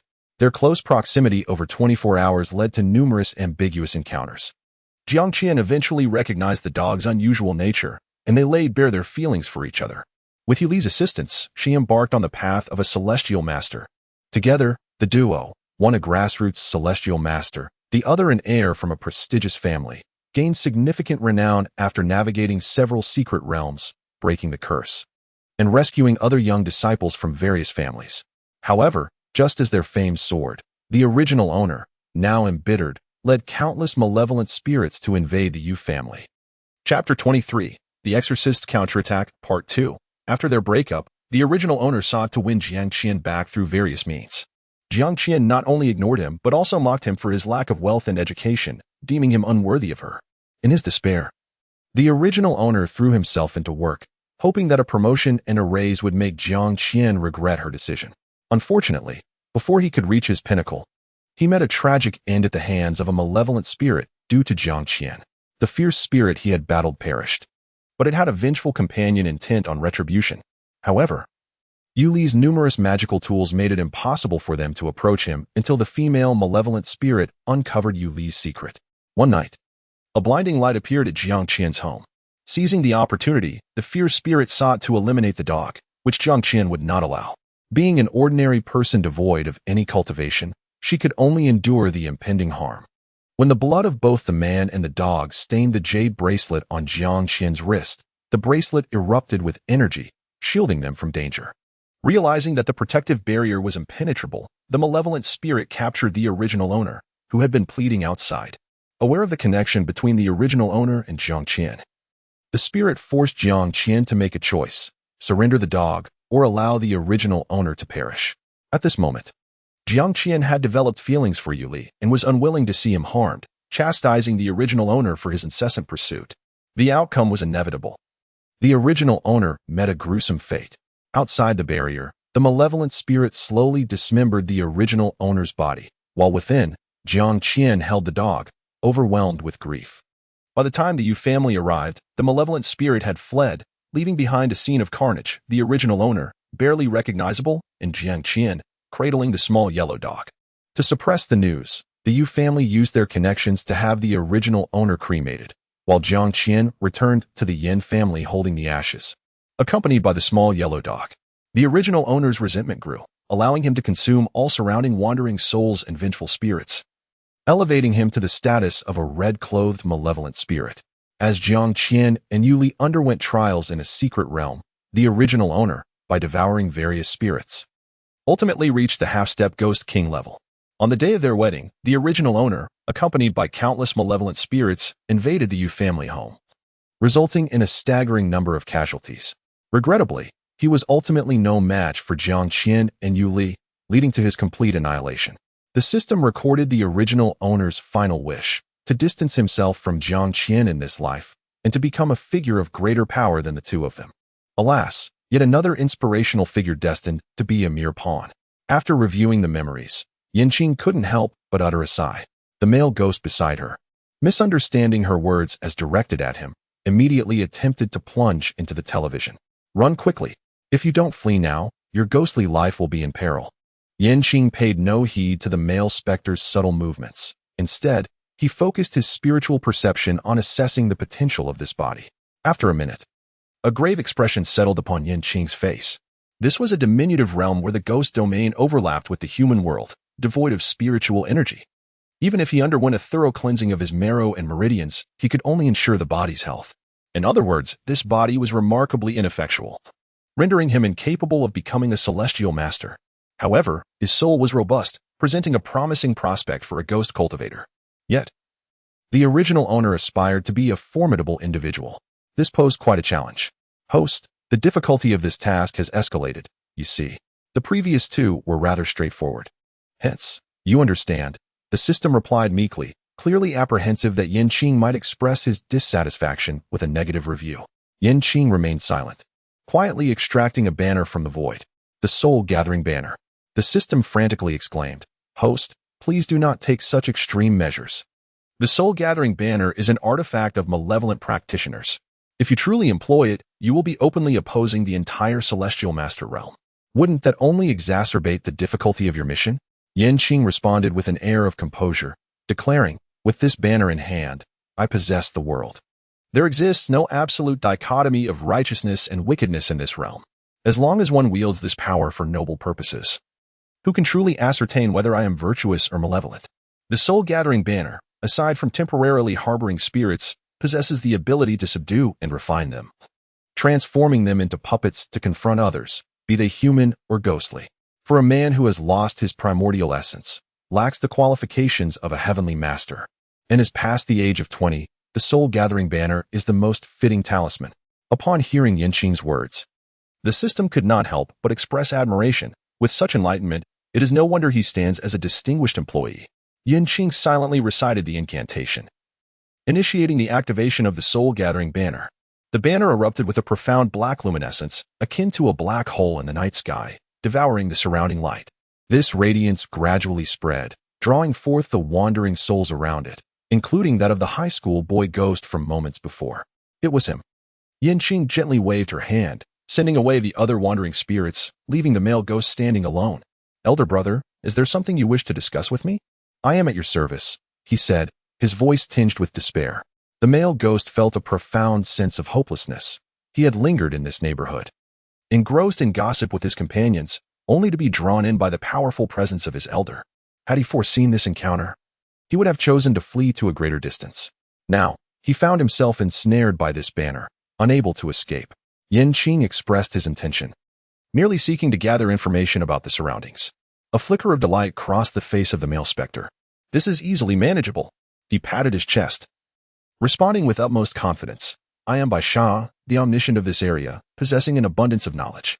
Subsequently, he began to speak with unrestrained enthusiasm, recounting tales from the nearby haunted locales, detailing which malevolent spirits favored nocturnal escapades, and elaborating on the nefarious deeds of various vengeful ghosts, as if he were sharing treasured anecdotes. As he became increasingly animated, he gesticulated fervently, as though eager to divulge every morsel of information he possessed. Qing bypassed some trivial details and noted the location of the nearby malevolent spirits, planning to capture one tomorrow night. Understanding the spirit's diligent nature, Qing resolved not to let him toil in vain. With a swift motion of his right hand, a vial of ghostly essence materialized in his grasp. "This is for you. Should you encounter any developments, do not hesitate to inform me, and I shall compensate you accordingly," he stated. Baisha immediately erupted in excitement, exclaiming, "Ah, the legendary Qing back. I knew you were an extraordinary figure. My friends did not believe me." This ghostly essence, rich in pure spectral energy, was indeed a rare cultivation resource for him, a spirit who had met a tragic end. Overcome with enthusiasm, Baisha consumed the ghostly essence, feeling a surge of power gradually infusing his ethereal form, significantly enhancing his spectral strength. He gazed at the young man before him and performed a respectful bow. "Brother, from this day forth, you shall be my esteemed elder brother. I shall brave fire and water without hesitation. I am willing to serve as your loyal subordinate." In response to Qing's puzzled expression, Baisha expressed his eagerness to assist in luring the malevolent spirits. As for the price, Baisha looked at Qing with hopeful anticipation. "I trust that since you possess such a remarkable treasure as the ghostly essence, you would not shortchange your humble subordinate." Qing nodded in agreement. Trading some elixirs for assistance from a ghost was indeed a wise bargain. Upon hearing Qing's affirmative response, Baisha trembled with excitement. As if unable to fathom his incredible fortune, he had long wandered in this shadowy realm, enduring the torment of malevolent spirits. Had it not been for the camaraderie he found with a few brothers, he would have long been devoured by wicked ghosts, dissipating into the void. Now, with the prospect of becoming stronger, he would not let this opportunity slip away. That very night, Baisha, clutching a ghost cheap pill, traversed the dimly lit streets and alleys, searching for the malevolent spirit etched in his memory. This ghost was fierce and menacing, having often tormented their band of wandering souls. Using the ghost cheap pill as bait, Baisha successfully lured the wicked spirit to Qing's rented abode. Upon witnessing Baisha's arrival with the malevolent ghost, anticipation filled the air. Without uttering a word, Qing summoned the soul-gathering banner, successfully imprisoning the malevolent spirit within its folds. Although the process of refining was intricate and time-consuming, Qing's adept techniques enabled him to transform the evil spirit into the first puppet. Baisha stood nearby, observing Qing's actions, his heart filled with trepidation. Fortunately, he had refrained from speaking out of turn moments before. Otherwise, he would surely have found himself among the ranks of the puppets. By the time the puppet was fully formed, dawn had just begun to break. Qing did not pause to rest. Instead, he took out his phone and sent a breakup message to Jiang Qian. Within a few minutes, his phone rang. Chapter 24, The Exorcist Counterattack, Part 3. Qing, why on earth did you propose breaking up?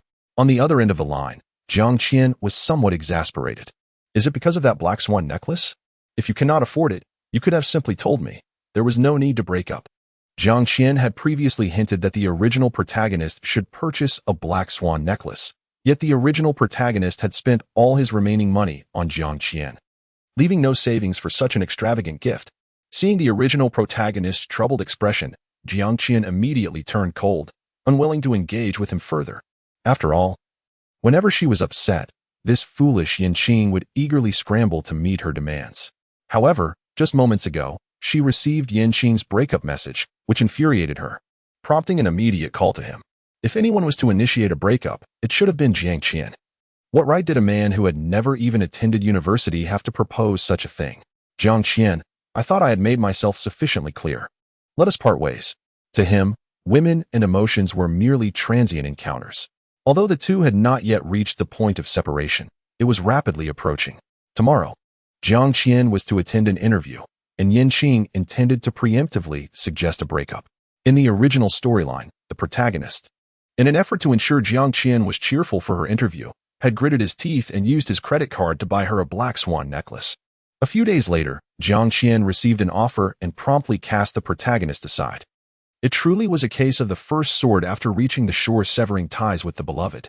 The original protagonist had supported Jiang Qian for many years, investing both money and energy, only to face a tragic end. How lamentable it was. Now that it was his turn to initiate the breakup, why was Jiang Qian so agitated? Of course, Jiang Qian was anxious. She had just graduated and urgently needed funds to rent an apartment. With no job secured yet, her long-term financial support was slipping away. Who would buy her skincare and makeup in the future? Transitioning from luxury to frugality was no easy feat. Contemplating this, Jiang Qian suppressed her displeasure and began to paint a rosy picture for Qing. Qing, didn't I mention? Once I stabilize my job, we can immediately return to our hometown to get married and register our marriage. Please, stop this nonsense. What did she mean by job stability? Was it securing a permanent position, fostering good relationships with colleagues, or perhaps gaining a promotion first? Qing saw through Jiang Qian's little trick at a glance. He rubbed his temples. Dealing with a breakup truly was a daunting task. Jiang Qian, over the years, the promises you have made have become far too grand, and I can no longer consume them. When we first entered university, you spoke with such hopeful enthusiasm about stepping into the sanctum of marriage upon graduation. Later, you resolved to pursue further studies and promised that marriage would follow your postgraduate endeavors. Now, having graduated smoothly, you once again postpone, claiming you wish to wait until your career is stable before discussing marriage. Jiang Qian, I am not a fool. I am merely intrigued by the extent to which a person can disregard their own integrity. Jiang Qian gasped, unable to believe her ears. What madness has overtaken Qing? Daring to target her? Is this truly how you perceive me? Your words have deeply wounded my heart.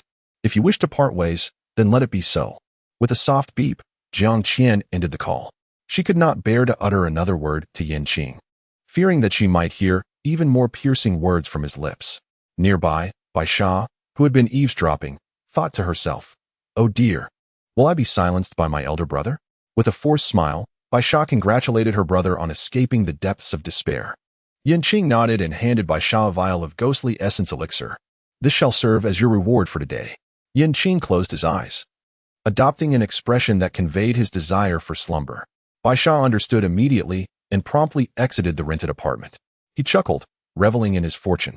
With a malevolent spirit encountered each day, his prospects for wealth seemed endless. Ensnared in dreams of accumulating elixirs, Bai Sha remained oblivious to the fact that, in the not-so-distant future, few specters would dare to emerge in the dead of night throughout the city. The following day, Qing went to the office to submit his resignation. His superior feigned reluctance to let him go, while simultaneously informing Qing of an incoming new hire, urging him to ensure a thorough handover of his responsibilities. Although the company offered scant remuneration and abundant tasks, the leadership was decent, prompting Qing to refrain from protest. He simply nodded and departed from his manager's office. Upon returning to his workstation, his colleague, Jiaz, patted him on the shoulder. "Brother, are you truly abandoning your good mates? Have you secured a new opportunity? If you encounter any difficulties, do not hesitate to reach out. I can assist you in finding work." Jiaz was a local resident benefiting from property redevelopment, owning several houses and storefronts. In his own words, work was merely a means to pass the time.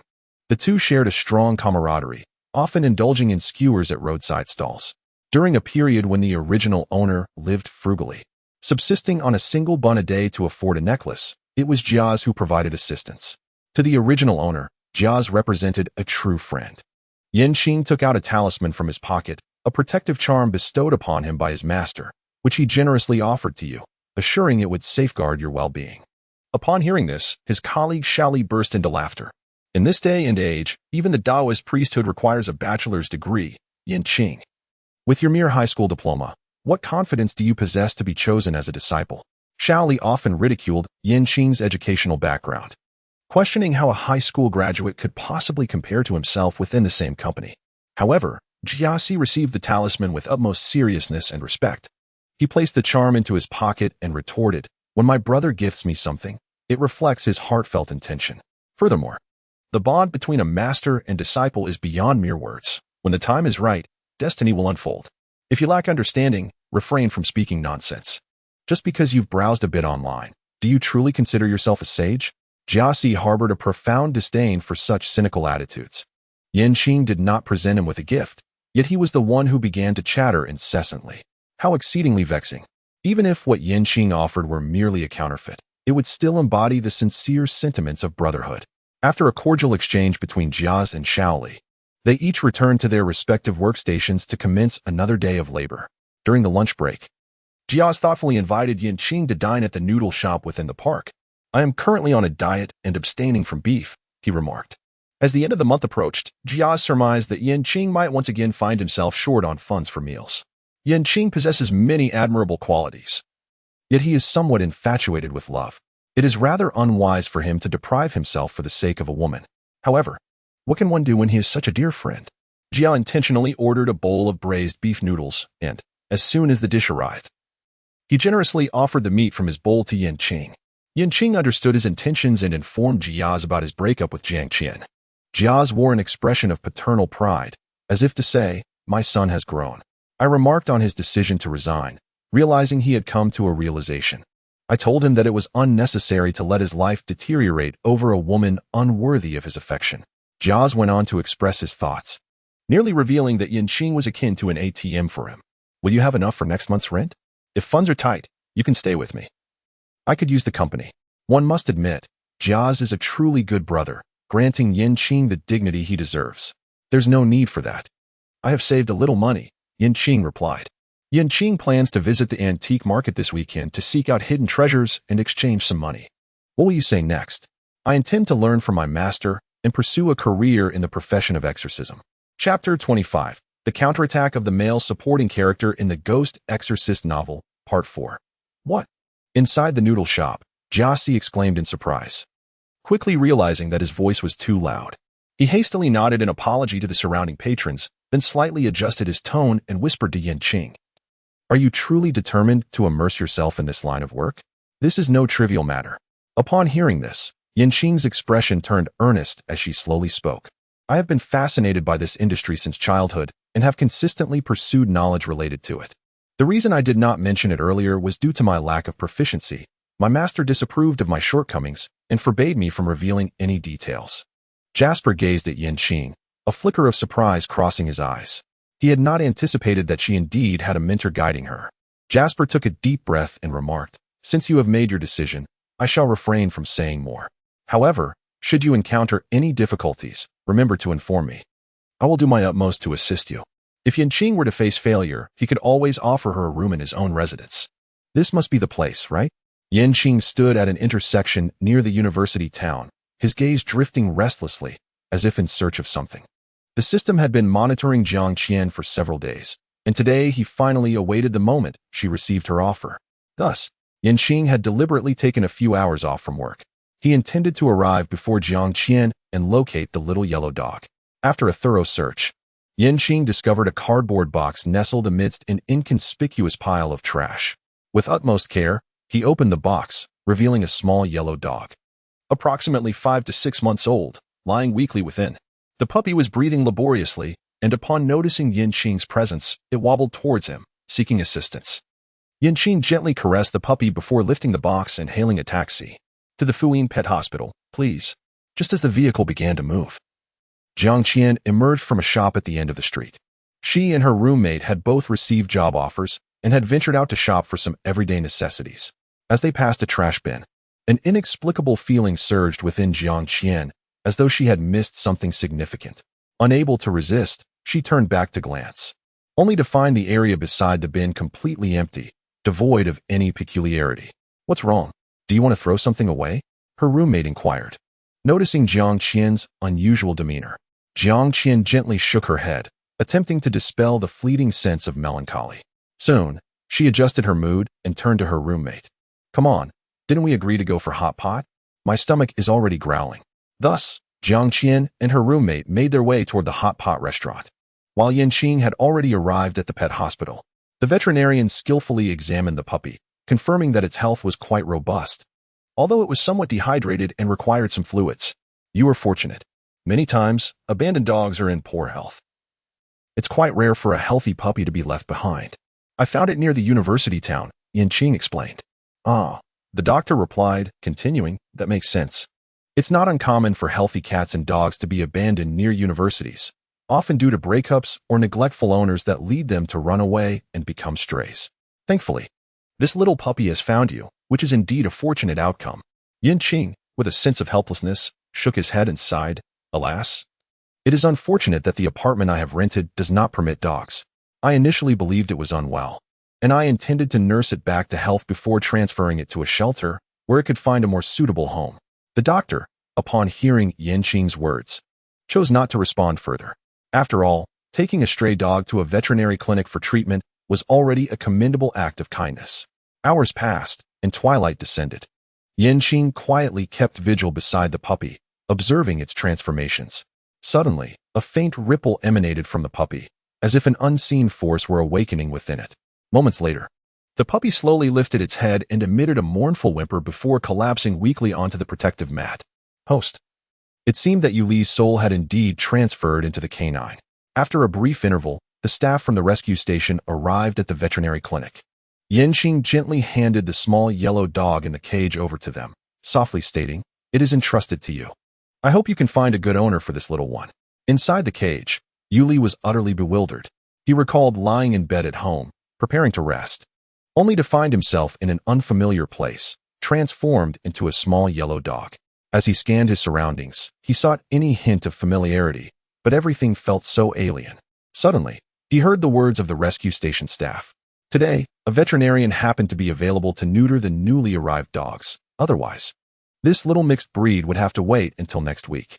Rest assured, sir, it is likely that by next week, he will begin his search for a new home. In that instant, Yuli erupted into frantic howls, desperately trying to convey his discontent and resistance. Alas, no one could comprehend his plea for help. They merely assumed the dog was expressing reluctance. Yanqing bent down and waved goodbye to the little yellow dog, wishing it would soon find its way home. As the rescue station's vehicle grew increasingly distant, a smile gradually spread across Yanqing's face. She hoped that Yuli would appreciate this gift. Inside the rescue station, Yuli found himself surrounded by a multitude of dogs, some frolicking playfully while others lounged lazily. The air was thick with an indescribable scent, a blend of the damp earthiness and an unnameable odor emanating from the multitude of dogs, prompting him to retreat a few steps towards the corner. Unfortunately, the odor there was even more overpowering. Yuli longed to escape this chaotic environment, but was swiftly lifted by an attentive staff member. "Ha, you little mutt. Where do you think you're going?" The staff member teased, seemingly accustomed to Yuli's struggles. Each week, new dogs arrived at the rescue station to undergo sterilization surgeries, intended to help them integrate better into their future homes. Dogs like Yuli, healthy and agile, were often the most sought after by adopters. The staff hoped Yuli would soon find a loving home, as each early adoption saved a day's worth of dog food, enabling them to assist more stray dogs. Their heartfelt wish was for every dog to discover a warm and loving abode. Yuli was cruelly restrained on the operating table, his limbs bound and immovable. "Good boy, don't be afraid. We will have you better in no time," an assistant gently reassured him, attempting to alleviate his anxiety. Yuli helplessly raised his head, his gaze falling upon the gleaming surgical instruments lying silently on the tray, as if foretelling the suffering that awaited him. In despair, Yuli closed his eyes, uncertain if he would awaken in his own body the following day. Chapter 26. The Exorcist Counterattack, Part 5. Qing, why did you block me? As Qing stepped out of the elevator, she was greeted by the sight of Qin standing at the entrance of the rental apartment. Qin was seething with anger. Her calls had been blocked, and with her partner absent from home, she had waited for half an hour for Qing's return. During lunch that afternoon, she had confided in her roommate about the breakup. Her roommate had earnestly analyzed the situation, suggesting that after so many years together, Qing's sudden decision to end their relationship must indicate the presence of another. The more Qin pondered this, the more unsettled she became. Previously, Qing had indulged her every whim, even opting for plain buns over allowing her to use inferior skincare products. Determined to confront her partner, she found herself thwarted when Qing had blocked her number. Left with no other choice, Qin had come to wait at Qing's apartment. Just as she was about to demand an explanation, her keen eyes caught sight of a bag from a bakery in Qing's hand. You actually had the leisure to buy a cake? You never used to eat cake. Is it that wild woman who craved it and prompted you to buy one? Qin's conviction grew stronger within her heart. Qing, there are people outside. Qing was taken aback. The woman's thoughts were utterly terrifying. Was it the original owner's aversion to cake that was at play here? Clearly, it was the original owner's lack of funds that prevented her from indulging. Furthermore, she had consented to the breakup. How could she subsequently twist the narrative to claim infidelity? Wasn't this cake merely a celebration of my newfound singlehood? Qin's breath caught in her throat as she clenched her fist tightly, struggling to utter a few words. Why? She was unwilling to accept it. What right did Qing have to initiate the breakup? She was the one who had truly steered the course of this relationship.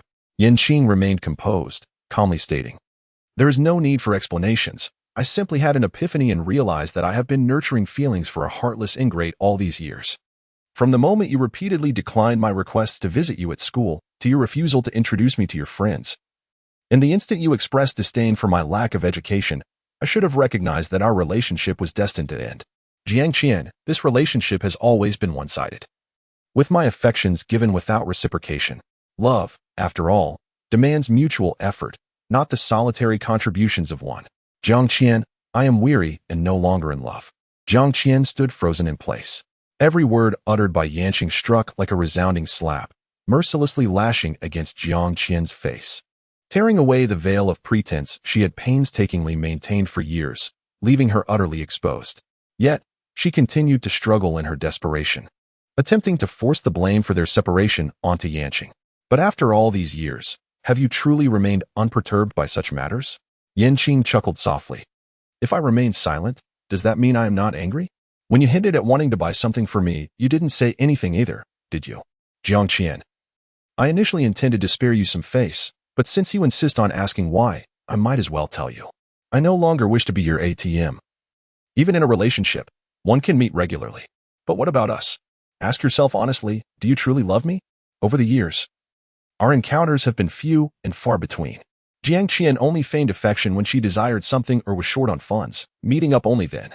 The original owner endured a monotonous life at work, and even in love, she was continuously served Qin's empty promises. It was sheer folly. Qin could no longer tolerate the stifling atmosphere, especially with the neighboring tenant quietly opening their door to eavesdrop. She felt an overwhelming sense of humiliation and embarrassment. Covering her face as tears streamed down her cheeks, hastily fleeing into the elevator. Hey, I wasn't eavesdropping on purpose. I just wanted to go downstairs to buy some water. But you two were standing here, making it awkward for me to leave. The neighboring tenant sheepishly scratched the back of their head. Who would understand? Just stepping out for water turned into a major spectacle. Qing waved his hand dismissively, indicating that it was nothing. In public, anything is possible. The tenant next door immediately gave a thumbs up, exclaiming, "My friend, your level of awareness is truly impressive. I admire you from the depths of my heart." Although he had only glimpsed the girl's profile, he could sense that she was a stunning beauty, a man capable of rejecting the role of a mere admirer of beautiful women. Incredible! Tonight, he would rid himself of all the goddesses on his plate. Learning from Qing. As night descended, the ghosts began to stir. Baisha quietly waited outside the suburban cemetery for Qing's arrival. Recently, he couldn't quite understand it. Typically, the entrance of the neighborhood would be bustling with elderly spirits gossiping about various matters.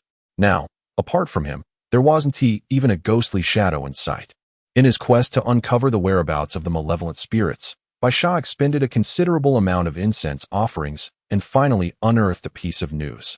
A powerful new ghost had recently arrived at the cemetery, having devoured many lesser spirits unwilling to submit to its authority. This was indeed a formidable ghost, and Baisha felt a surge of excitement as he rubbed his hands together in anticipation. If Qing could subdue this malevolent spirit, would it not imply that as Qing's foremost subordinate, he might also beseech Qing for assistance in seeking vengeance? The silhouette of a figure began to crystallize in Baisha's mind, enveloped in a shroud of ghostly energy akin to being tightly embraced by wings of darkness. Over the past few days, he had consumed an excess of ghostly essence pills, yet had failed to acquire the true methods of spectral cultivation. The ghostly energy surged violently within him, eluding any form of refinement. His eyes shimmered with a faint crimson glow, a harbinger of impending loss of reason. Suddenly, a large hand clasped Baisha's shoulder, pulling him back from the precipice of chaos. Qing's voice flowed like a crystal-clear spring beside Baisha's ear. "What are you thinking?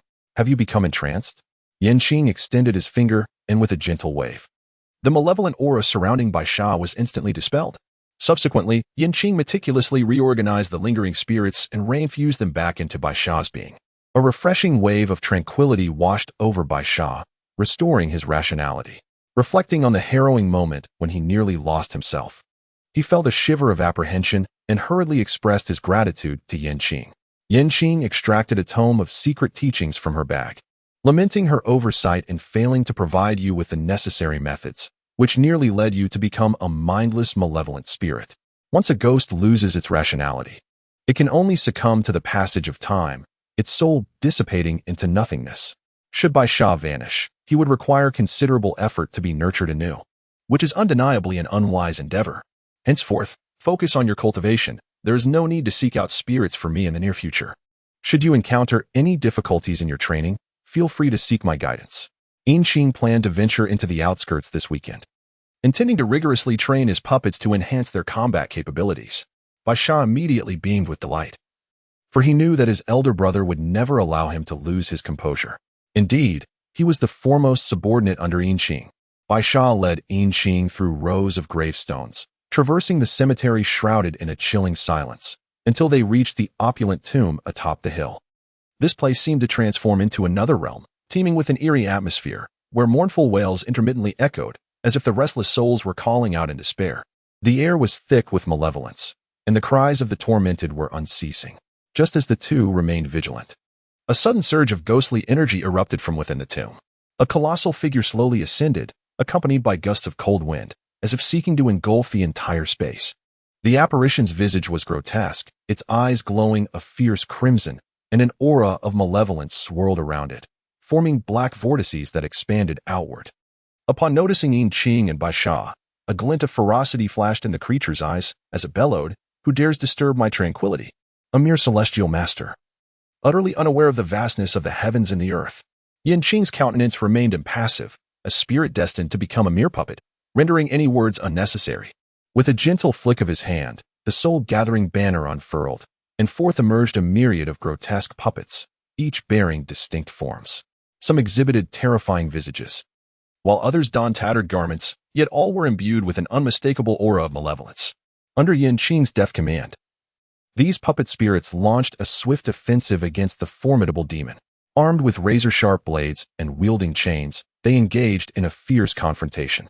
The great demon, undeterred, brandished its colossal claws, each strike accompanied by a powerful surge of dark energy. Despite the puppet's valiant efforts, several were sent hurtling away in the wake of the demon's relentless onslaught. In that moment, the cemetery was shrouded in an ominous haze, where echoes of wails intertwined with roars of fury. Qing stood calmly to the side, skillfully directing the puppet spirits. At times, he wielded the soul-gathering banner, summoning additional puppet spirits to join the fray. At other times, he murmured incantations to enhance the attacking prowess of the puppet spirits. Under his command, the puppet spirits grew increasingly valiant in battle, gradually cornering the formidable demon. Realizing the dire straits he was in, the demon suddenly broke free from the onslaught of the puppet spirits and lunged directly at Qing. Chapter 27. The Exorcist Counterattack. "Be careful, brother," Baisha exclaimed without hesitation, positioning himself protectively in front of Qing. He spread his arms wide, attempting to shield Qing from this lethal strike with his own spiritual essence. A flicker of surprise crossed Qing's eyes. This young man is quite reliable. He truly steps up when it matters. Qing swiftly retreated several steps, activating the soul-gathering banner to unleash the mightiest puppet ghost. This formidable puppet ghost was towering and exuded an overwhelming aura of malevolence. With a single leap, it accurately struck the great ghost, delivering a devastating blow that left it incapacitated upon the ground. The great ghost lay there, utterly weakened, its eyes filled with a mixture of resentment and terror. It struggled to rise, yet found itself powerless to alter its fate. Qing offered no respite, forcefully suppressing the great ghost within the banner. The cemetery once again fell into silence, leaving only Qing and Bai Sha standing before the opulent tomb, quietly gazing upon its grandeur. In a corner, a male ghost trembled beside a gravestone. He was the master of this lavish cemetery, having recently been usurped by the great ghost and subsequently coerced into servitude. He had just overheard other minor ghosts mention that a celestial master had arrived to capture spirits. Intrigued, he came to observe and witness the entire confrontation between Qing and the ghost. Casting a glance at Qing, the male ghost was filled with awe and admiration, then turned to Bai Sha and exclaimed, "Brother Ghost, the celestial master you brought is truly remarkable." That great ghost was subdued so effortlessly. It was akin to an instant annihilation. He extolled, "A celestial master who can dwell amongst spirits must undoubtedly embody a clear distinction between good and evil." Now was not the time to hold back his praise. Bai Sha felt the male ghost's flattery and tightened internally. Why had a fervent admirer of Qing suddenly emerged? No, he was Qing's foremost subordinate. This status must not be easily shaken. Maintaining his composure, Bai Sha subtly obstructed the male ghost's gaze, allowing a hint of displeasure to flicker across his face. The male ghost, realizing his indiscretion, hurriedly clarified, "I heard that Brother Ghost had brought a celestial master to uphold justice, which is why I rushed over. This cemetery was originally mine, and now it can finally return to its rightful owner. I am grateful to you, Brother Ghost, and to the esteemed celestial master. When my offerings arrive, I shall treat you both to a drink." Upon hearing this, Bai Sha's expression softened into a smile of approval. This subordinate had a keen sense of the situation. Quite commendable. Perhaps, considering the prospect of cultivating him as his own subordinate, was not out of the question. Qing paid no heed to the conversation between the two spirits and, with a brief admonition to cultivate diligently, hastily departed. The night was long, and he needed to return promptly to refine the great spirit. In the outskirts, at the ancient residence of the Yu family, the courtyard was adorned with blooming begonia flowers, their vibrant petals swaying gently in the breeze, releasing a subtle and elegant fragrance that permeated the spring air. Yet, such beauty failed to capture the attention of those within the house. On a wooden bed crafted from Wang Wali, a man lay with his eyes tightly shut, his complexion flushed, seemingly lost in a deep slumber. Beside him sat an elderly man with white hair and a youthful visage, cradling a frail little yellow dog in his arms, his eyes betraying profound concern. "Lear, you have suffered," murmured the old man. Early that morning, Yuli awoke to find himself back at the ancestral home. After ensuring that his old companion was still present, he recounted the bizarre and harrowing events of the previous day in detail to the elder Yu. Without hesitation, Yuli rushed to the rescue center and brought the little yellow dog back to the old residence. The little yellow dog remained weak and listless, lying despondently on the blanket. Recalling the pain that coursed through him after the anesthesia wore off, Yuli felt a chill in his lower body. As night fell, Yuli's soul once again entered the little yellow dog's body in a peculiar manner. The little dog looked up in despair at the elder Yu, its eyes filled with helplessness. The elder sighed resignedly, gently stroking the dog's head and saying, "I have done my utmost to seek a solution. I have perused the family texts, but all I could ascertain was that you may have fallen victim to a curse from a malevolent spirit. Such a curse is exceedingly sinister, difficult for an ordinary person to confront. It is likely that only those adept at subjugating spirits, the dark practitioners, may be able to resolve it." There was a weight of gravity and helplessness in the elder's tone. Upon hearing this, Yuli felt a wave of desolation wash over him. He let out a sob and collapsed against the elder's legs. The elder had promised that he would surely enlist a formidable dark practitioner to address the matter. However, such practitioners were rare to find, and the powerful ones were even more elusive. It seemed that Yuli would have to endure this wretched existence for quite some time to come. Outside the city, At the foot of Bailon Mountain, Qing turned off the incessantly ringing phone. Why are newcomers always so eager to impress? It would be one thing to transform into a relentless inquisitor during work hours, but today is Saturday. Upon opening her eyes, she immediately noticed a message from the newcomer, inquiring about certain operational procedures within the company's back end. The newcomer is a recent graduate, and she couldn't help but recall the naive and innocent gaze of youth. Qing sighed. Drawing upon the memories of the original owner, he spent 10 minutes composing a manual on back-end operations. Yet, the newcomer continued to inquire incessantly. It had been so long since he last worked that he was nearly unaccustomed to it. Qing vented his frustrations to the system, which responded with a chuckle. Cherish this experience. Who knows, your next task might involve a cataclysmic scenario, and you will wish you had it easier. Bailanshan is a renowned tourist attraction in Xiang City, its surrounding mountains cherished by both visitors and locals for hiking. However, within the depths of the mountain lies a different spectacle altogether. The inner peaks are steep and perilous, shrouded in mist. According to feedback from tourists who mistakenly ventured into the deep mountains years ago, one can often hear the low growls of wild beasts echoing from the depths of the forest. Qing disregarded the warning sign at the boundary and strode purposefully onto the path leading into the inner mountains. As he ventured deeper, the trees grew increasingly dense, and the sunlight became scarce, replaced instead by a palpable aura of darkness. Qing sought out a location imbued with the most potent aura of Yin, releasing all the puppets contained within the soul-gathering banner. He set up a tent, preparing to spend the night there, allowing the puppets to absorb the moonlight and enhance their strength. Not far from Qing's campsite, an adventurous streamer named Xiao Chuan busily prepared for a live broadcast. With fervor, he addressed the camera, exclaiming, "Dear friends, tonight we shall embark on a nocturnal exploration of the enigmatic Bailon Mountain. It is said that this place is shrouded in eerie legends at night. We shall commence our broadcast promptly at 9 o'clock. I hope to have your company as we witness this thrilling adventure together." The comments flowed in abundance as viewers eagerly responded. "Brother Chuan, you are valiant. Just a few days ago, someone mentioned that Bailon Mountain is haunted, and you rushed here to live stream. Truly commendable, breaking superstitions. Wow, you actually came." The last person who returned from that mountain ended up in a psychiatric hospital, reportedly driven mad by fright. "Brother Chuan, please take care." With that comment, my anticipation has only grown. "Brother Chuan, ensure your phone is fully charged this time, lest you vanish again like last time." Upvote 10,086. Xiao Chuan, noticing the barrage of comments, smiled as he pulled 3 power banks from his backpack, showcasing them to the camera. "Rest assured, the previous incident was purely accidental.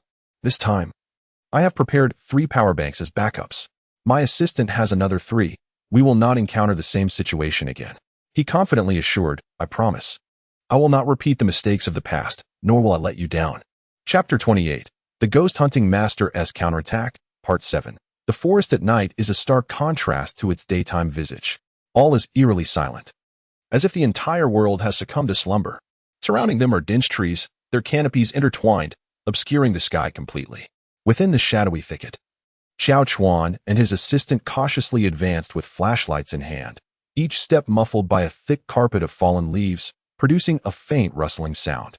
"Brother Chuan, are we truly going to livestream here tonight? I feel particularly uneasy, as if something is amiss," the assistant said, furrowing his brow with concern. The assistant's intuition had proven remarkably accurate in the past, often aiding Xiao Chuan in averting perilous situations. However, Xiao Chuan had recently been experiencing a downturn in viewership. Today's surge in interest suggested that viewers were highly anticipating the night's broadcast. He understood that missing this opportunity could significantly impact his streaming career. Calming the tumult within, he resolutely replied, "I comprehend your concerns. Yet this live stream is of utmost importance to us. I cannot afford to abandon it lightly. Rest assured, I will exercise caution. Please keep a vigilant eye on our surroundings, and together we shall navigate through this night." Although the assistant harbored some apprehension, the image of her sister lying in the hospital bed compelled her to nod, signifying her unwavering commitment to support. At 9 o'clock that evening, Xiao Chuan commenced his broadcast punctually. With palpable enthusiasm, he expounded upon the myriad of peculiar flora encountered in the forest, occasionally engaging with viewers to share insights regarding these botanical wonders. The assistant stood nearby, holding her phone aloft, ever vigilant, prepared to document any anomalies that might arise. As they immersed themselves in the enigmatic adventure of the forest, a comment suddenly appeared on the screen, capturing Xiao Chuan's attention. "Brother Chuan, did you just walk through here?" This remark, akin to a stone cast into a tranquil lake, stirred ripples of intrigue. Xiao Chuan paused momentarily, reflecting on their previous path, when an influx of comments began to flood in. "Oh no, don't scare me like that. I'm home alone tonight." "Right, Brother Chuan. You haven't encountered anything unsavory, have you? With such a vast forest and countless similar trees, how can you distinguish them?" The commentary section soon erupted with lively exchanges, as viewers eagerly shared their perspectives. In light of this spirited atmosphere, Xiao Chuan smiled gently and addressed the audience. "Everyone, let us not fuss. I have an idea. Why don't we conduct a small experiment? I'll tie a red string to this tree, and we can even inscribe something upon it.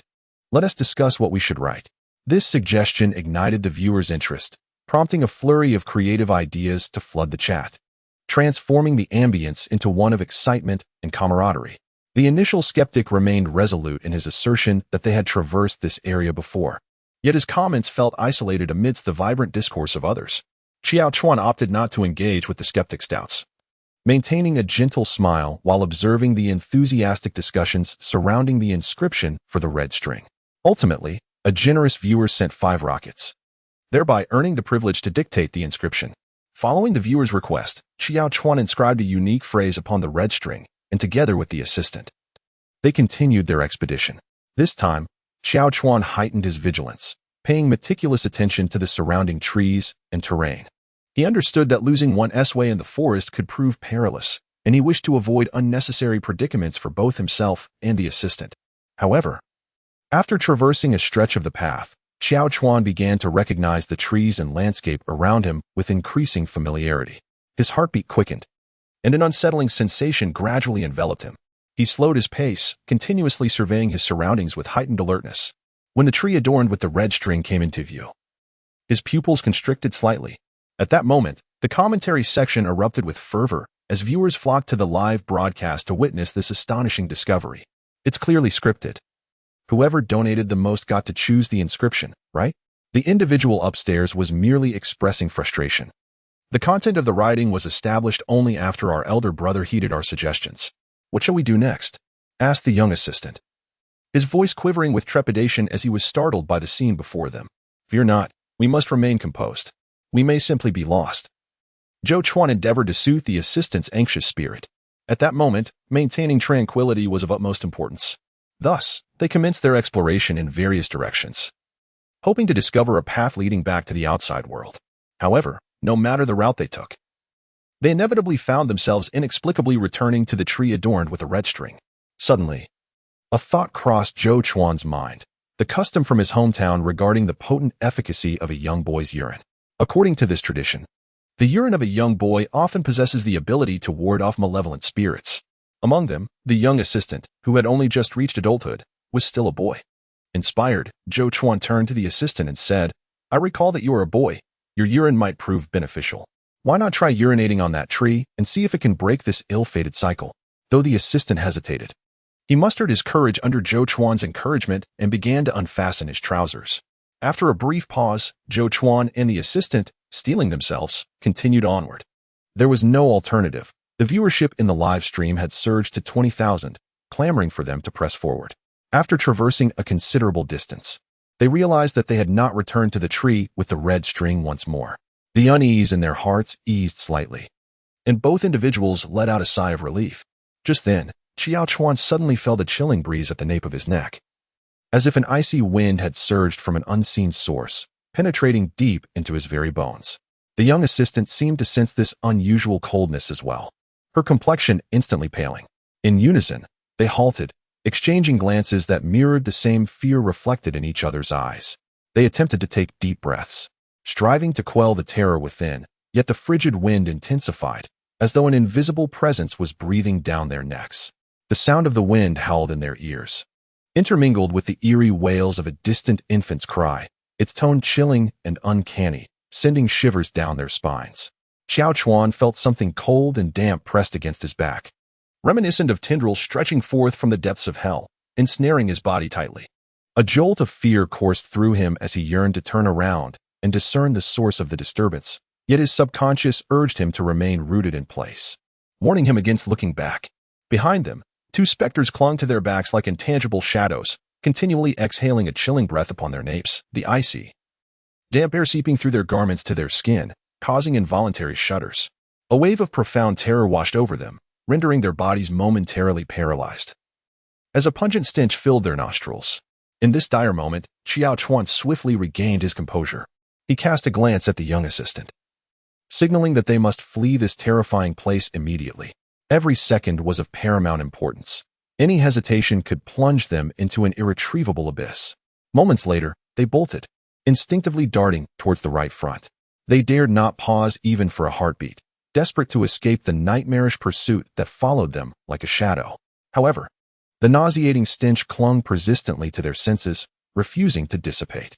They understood that it signified the terrifying presence still lingered behind them. Chapter 29. The Exorcist's Counterattack Against the Male Supporting Character, Part 8. The moonlight flowed like a gentle stream, filtering through the delicate clouds and softly illuminating the clearing below. Surrounding the open space, several talismans were securely pressed beneath stones, forming a formation that gradually drew the moonlight toward its core. At the center of this formation, the red-clad puppets sat motionless, quietly absorbing the purest energies of heaven and earth. As the moonlight permeated, a faint luminescence began to emanate from the surface of the puppets. Qing stood quietly to the side, her gaze penetrating and fixated intently on the puppets. With the assistance of the formation, the puppets' absorption of the moonlight would be significantly accelerated, rendering the reliance on sheer numbers unnecessary in the future. A satisfied smile graced Qing's face. The puppets had absorbed sufficient lunar essence and were on the verge of completing a new round of evolution. Just as Qing prepared to retract the puppets into the soul-gathering banner, the distant sound of hurried footsteps suddenly pierced the night. He furrowed his brow. How could anyone be running in the mountains at such an hour? Xiao Chuan and his assistant were panting heavily as they dashed through the quiet, deep woods, their breaths and footfalls the only sounds breaking the stillness of the night. Meanwhile, the viewers in the live stream were utterly bewildered. They witnessed Xiao Chuan come to a halt, only to abruptly begin sprinting again. What is happening? What is going on? I just stepped away for a moment. And now they're parkouring? I don't know. They just started running suddenly. Could it be that there's a ghost behind them? It must be scripted. How could this world possibly be haunted? To those upstairs, I can only say that your lack of experience does not negate the existence of such things. Those upstairs, care to elaborate? Xiao Chuan and his assistant paid no heed to the barrage of comments, continuing their relentless flight, fearful that stopping would invite peril. When they caught sight of a faint glow in the distance, a glimmer of hope flickered in their eyes, as if they had glimpsed the prospect of salvation. Help! Help! Xiao Chuan managed to call out, his voice weak, yet strikingly clear in the stillness of the night.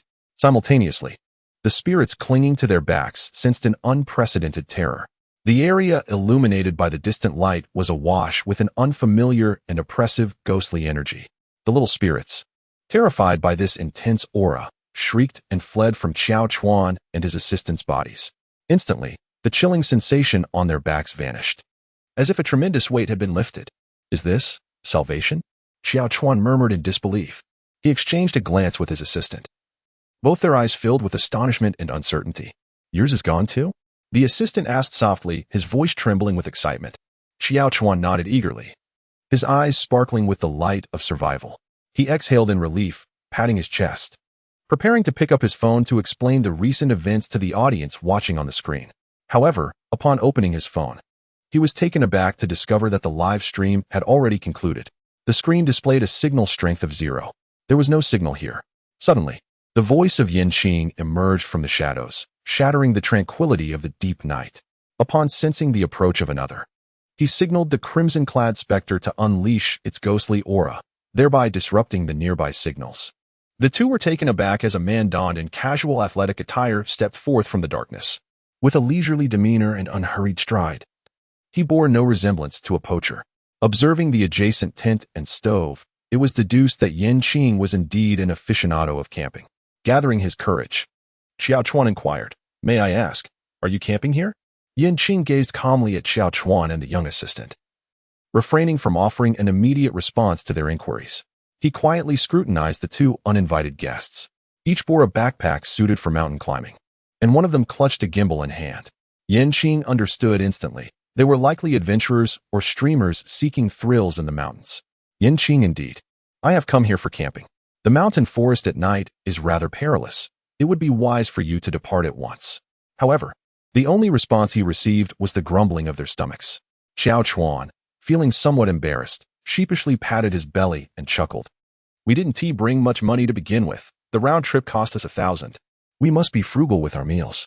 We had intended to forage for some wild vegetables once we entered the mountains, but we did not anticipate such unforeseen circumstances. The young assistant chimed in, indeed. Now that we have relaxed a bit, the aroma of the beef soup you were preparing has made us ravenous. Qing gazed at them, a flicker of sympathy crossing his eyes. After a brief contemplation, he gestured toward the pot of beef soup and said, since fate has brought us together, you might as well warm yourselves with a bowl of soup. I also have some provisions to share. Upon hearing this, Xiao Chuan and the young assistant were elated and expressed their gratitude profusely. They gathered around the fire, savoring the beef soup and steamed buns that Qing had prepared. Friend, let me tell you, we just encountered something rather unsettling. You should accompany us down the mountain, one of them urged. Oh, what troubling event transpired? Qing inquired with growing interest. With back-and-forth exchanges, they recounted their recent experiences. Did you witness it? Qing asked. Xiao Chuan shook his head. We dare not look. But we could certainly sense the chilling presence behind us. It sent shivers down my spine. They spoke of a ghostly wall and then of apparitions tormenting the two of them. It seems there is something amiss here. Qing wished to inquire further about the details, but suddenly he heard voices calling from a distance. Someone was shouting Xiao Chuan's name. Xiao Chuan sprang to his feet. Elated, it must be the fans who, having lost contact with us, alerted the authorities. Xiao Chuan, Chuyen, where are you? A man and a woman wielding flashlights and a loudspeaker continuously called out the names of the two. They had received a distress call from the police station in the middle of the night, reporting that another individual had ventured into the haunted realm of Bailon Mountain. This time, it was a live streamer. The incident had garnered significant attention, with thousands of viewers witnessing the streamer's bizarre behavior, prompting many netizens to simultaneously report the situation, even trending for several minutes. The higher-ups took this matter seriously and escalated it to the Counterattack Management Bureau, hoping for their intervention. Tonight, it was the duty of the siblings Qing and Yuan to handle this task. The tracking device in their hands flickered with a faint glow in the night, indicating that the individual was nearby. Qing stood to the side, her brows furrowed, her heart ablaze with anger. Lately, there had been an alarming number of reckless individuals who dared to explore Bailon Mountain in the dead of night, blatantly disregarding safety warning signs. In a bid to ensure the safety of visitors, the Bureau had deliberately established ghost walls to confine these reckless adventurers, compelling them to remain in place. These ghost walls would become ineffective by dawn, allowing anyone who wandered into them to safely descend once the sun rose.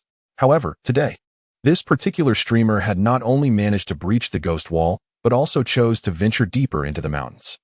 Knowing the dangers yet proceeding towards them was an act of sheer foolishness that she found utterly incomprehensible. Brother, we've been calling out like this, yet there's no response. Could it be that they fainted out of fright? Chapter 30. The Ghost Catching Master as Counterattack. Part 9. Someone is here to rescue us. The young assistant Chu Yin joyfully stood up from the ground and shouted towards the source of the voice. We are over here. Hearing the calls, the two siblings immediately ran over. Qing looked at the now green tracking device, confirming that the two individuals approaching were indeed the missing Xiao Chuan and Chu Yan. The tracking device was the Bureau's latest invention, designed to locate individuals or animals that had come into contact with specific objects. They had intentionally passed through the ghost wall area to find a tree tied with a red string, which led them to their direction. Who is this? As they drew near, the siblings noticed Qing sitting by the campfire. Oh, weren't there only two of you before? How did one more person appear? Xiao Chuan, seeing Qing's puzzled expression, chuckled and explained, Haha, this guy here has been a tremendous help to us. Otherwise, we might have been terrified out of our wits tonight. Qing leisurely sipped her tea and casually inquired, You must be from the Bureau, am I correct? At the moment the siblings called out, the puppets within the soul-gathering banner began to exhibit signs of agitation. Only the authorities could arrive at this juncture and swiftly ascertain the correct direction. Yuan scrutinized Qing intently, a flicker of suspicion rising within him. The individual before him, undeniably human, radiated an aura thick with ghostly energy. The presence of such a being on the white-blue mountain at this hour surely boded ill. He furrowed his brow slightly, a glimmer of wariness flashing in his eyes, yet he endeavored to maintain a posture of respect. "May I ask to which esteemed family you belong?" Upon hearing these words, Qing gently set down the teacup in his hand, a profound smile gracing his lips. "Oh, have you discerned my uniqueness so swiftly? Your perceptive abilities are commendable." He continued, "I am not one of those from the clans. I merely seek to refine myself in these mountains." Yin Yuan, upon receiving Qing's response, felt his suspicion solidify. A normal human, when beset by ghostly energy, would either perish or be left in a state of ruin. Yet, the individual before him was enveloped in a considerable aura of ghostly energy, displaying a healthy complexion and exhibiting no signs of discomfort, entirely unaffected by the spectral forces. The mere fact that he could endure in such a haunted locale indicated a profound mastery of ghost-repelling techniques. Such a person, regardless of their moral alignment, must not be offended lightly. "Esteemed elder, my sister and I are representatives of the Bureau, here in search of missing ordinary citizens. Should we have inadvertently caused any offense? We humbly ask for your understanding." Yin Yuan spoke with utmost respect, bowing slightly in a gesture of courtesy. Although Qing was initially perplexed, she followed her brother's lead and also offered a respectful bow. Qing slightly nodded, signifying his acceptance of Yin Yuan's apology. He once again lifted his teacup, savoring a delicate sip of tea. "Now that the individual has been located, you may descend the mountain," he stated. The eavesdropping Xiao Chuan and the assistant exchanged glances, questioning the appropriateness of their presence. Yin Yuan nodded, guiding Xiao Chuan and the assistant down the mountain path. After a few steps, Yin Yuan turned back to Qing and cautioned, "Senior, the white-blue mountain takes on an eerie quality at night. I hope you will exercise caution." The handbook advised forming good relationships whenever possible, emphasizing the importance of never underestimating anyone, be it a person or a spirit, that one may encounter. As night fell, White-Blue Mountain was enveloped in a profound darkness, as if even the faintest moonlight had been consumed by the endless void. A chilling wind weaved through the trees, causing the treetops to sway and emit a low, rustling sound, adding an air of strangeness and mystery to the tranquil forest. In this dimly lit atmosphere, Qing's figure stood out distinctly. Qing sat beside the roaring campfire, its flickering flames casting a dappled shadow upon his handsome visage. His eyes were gently closed, as if indulging in a brief respite, savoring the rare tranquility. However, beneath this seemingly serene moment, layers of ghostly energy stealthily drew near, akin to an invisible mist encroaching from all directions, gradually enveloping Qing. Under the glow of the fire, these spectral energies appeared increasingly eerie, like phantoms lurking in the darkness, observing him intently. "Guests have arrived, perfectly suited to entertain my puppets," he mused, with a subtle wave of his hand. The soul-gathering banner emerged in response, gracefully hovering in midair. A dozen red-clad vengeful spirits surged forth from the banner, their visages grotesque, with malevolent glints in their eyes. Responding to Qing's summons, they lunged toward the dense black mist.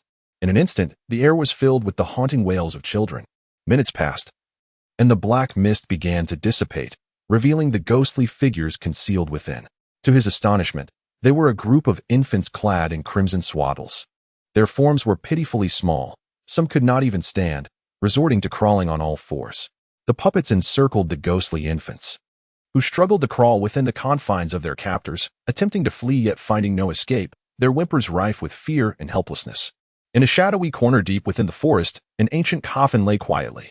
Suddenly, a sharp, piercing roar erupted from within, causing the surrounding leaves to tremble and fall. A red-clad vengeful spirit abruptly sat up from the coffin, her eyes blazing like fire, flashing with fury.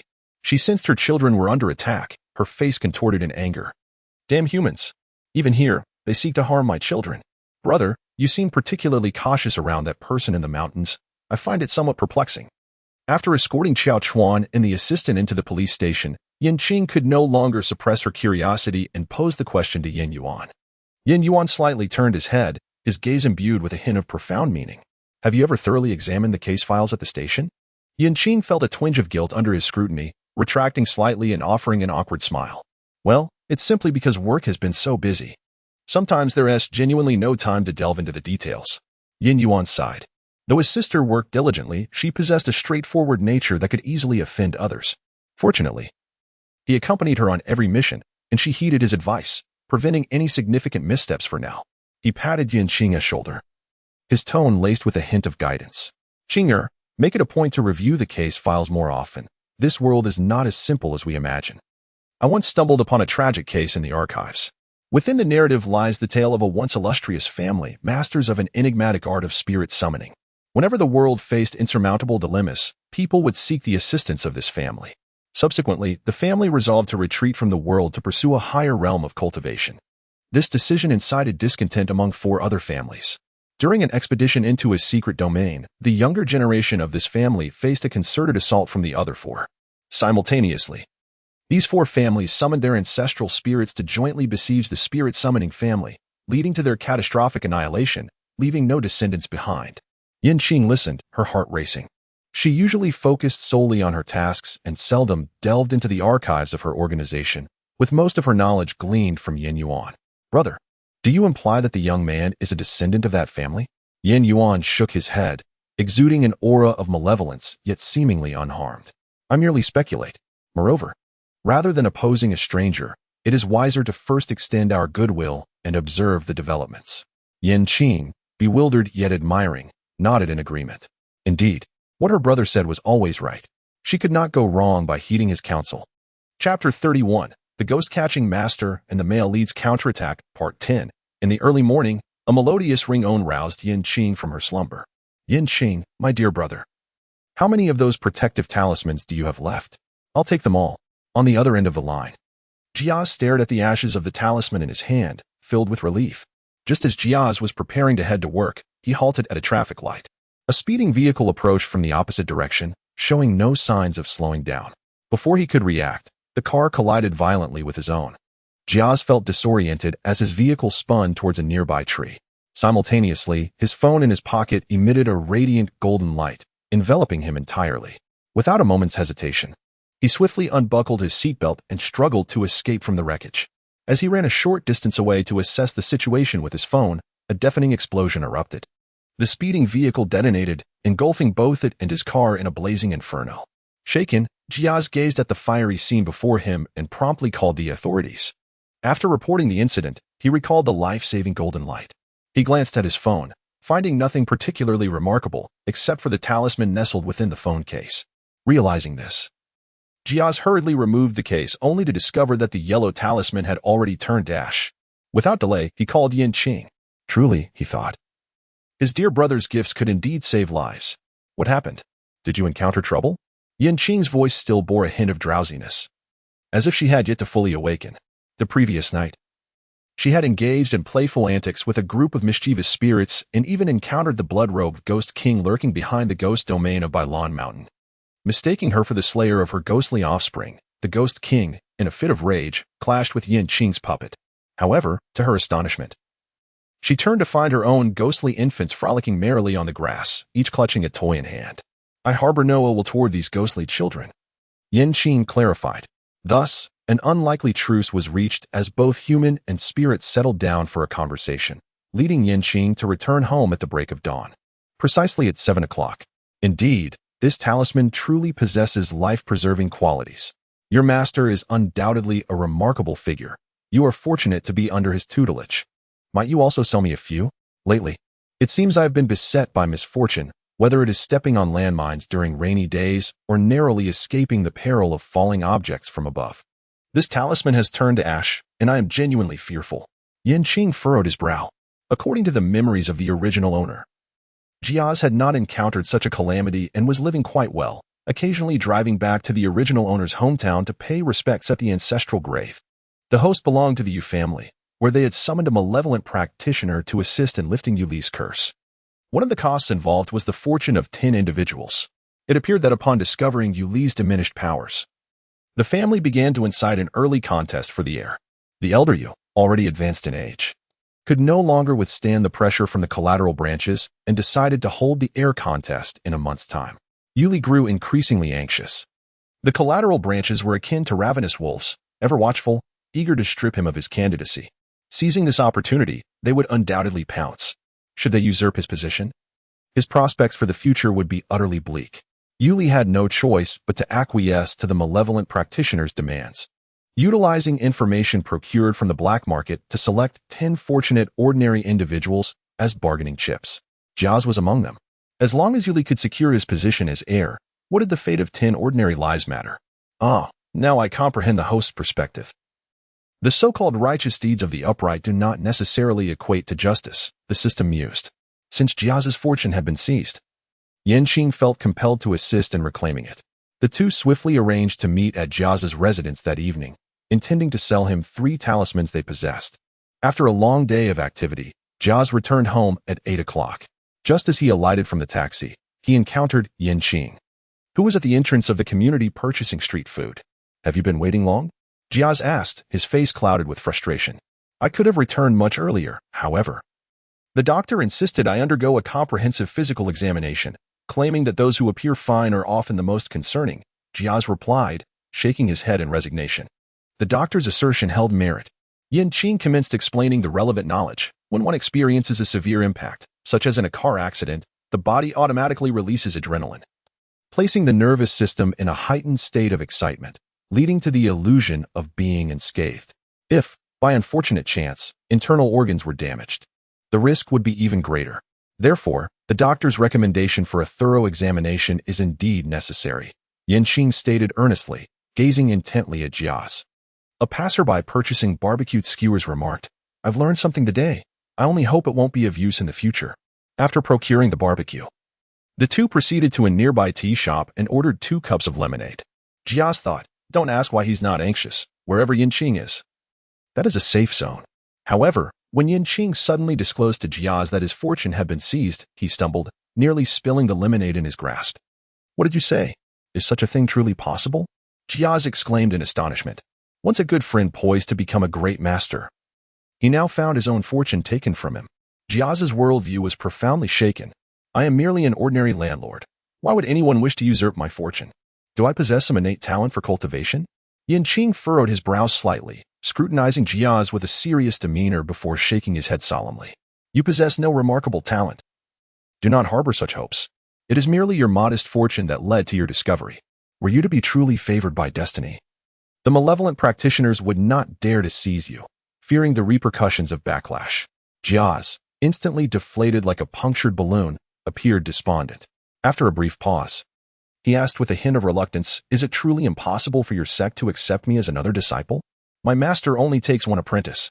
Qing savored a bite of the fried rice noodles, relishing the flavor. Delicious. Only a roadside stall could conjure such a taste. With a dejected expression, Jia bit into a chicken wing, muttering, "Well, it's not the end of the world.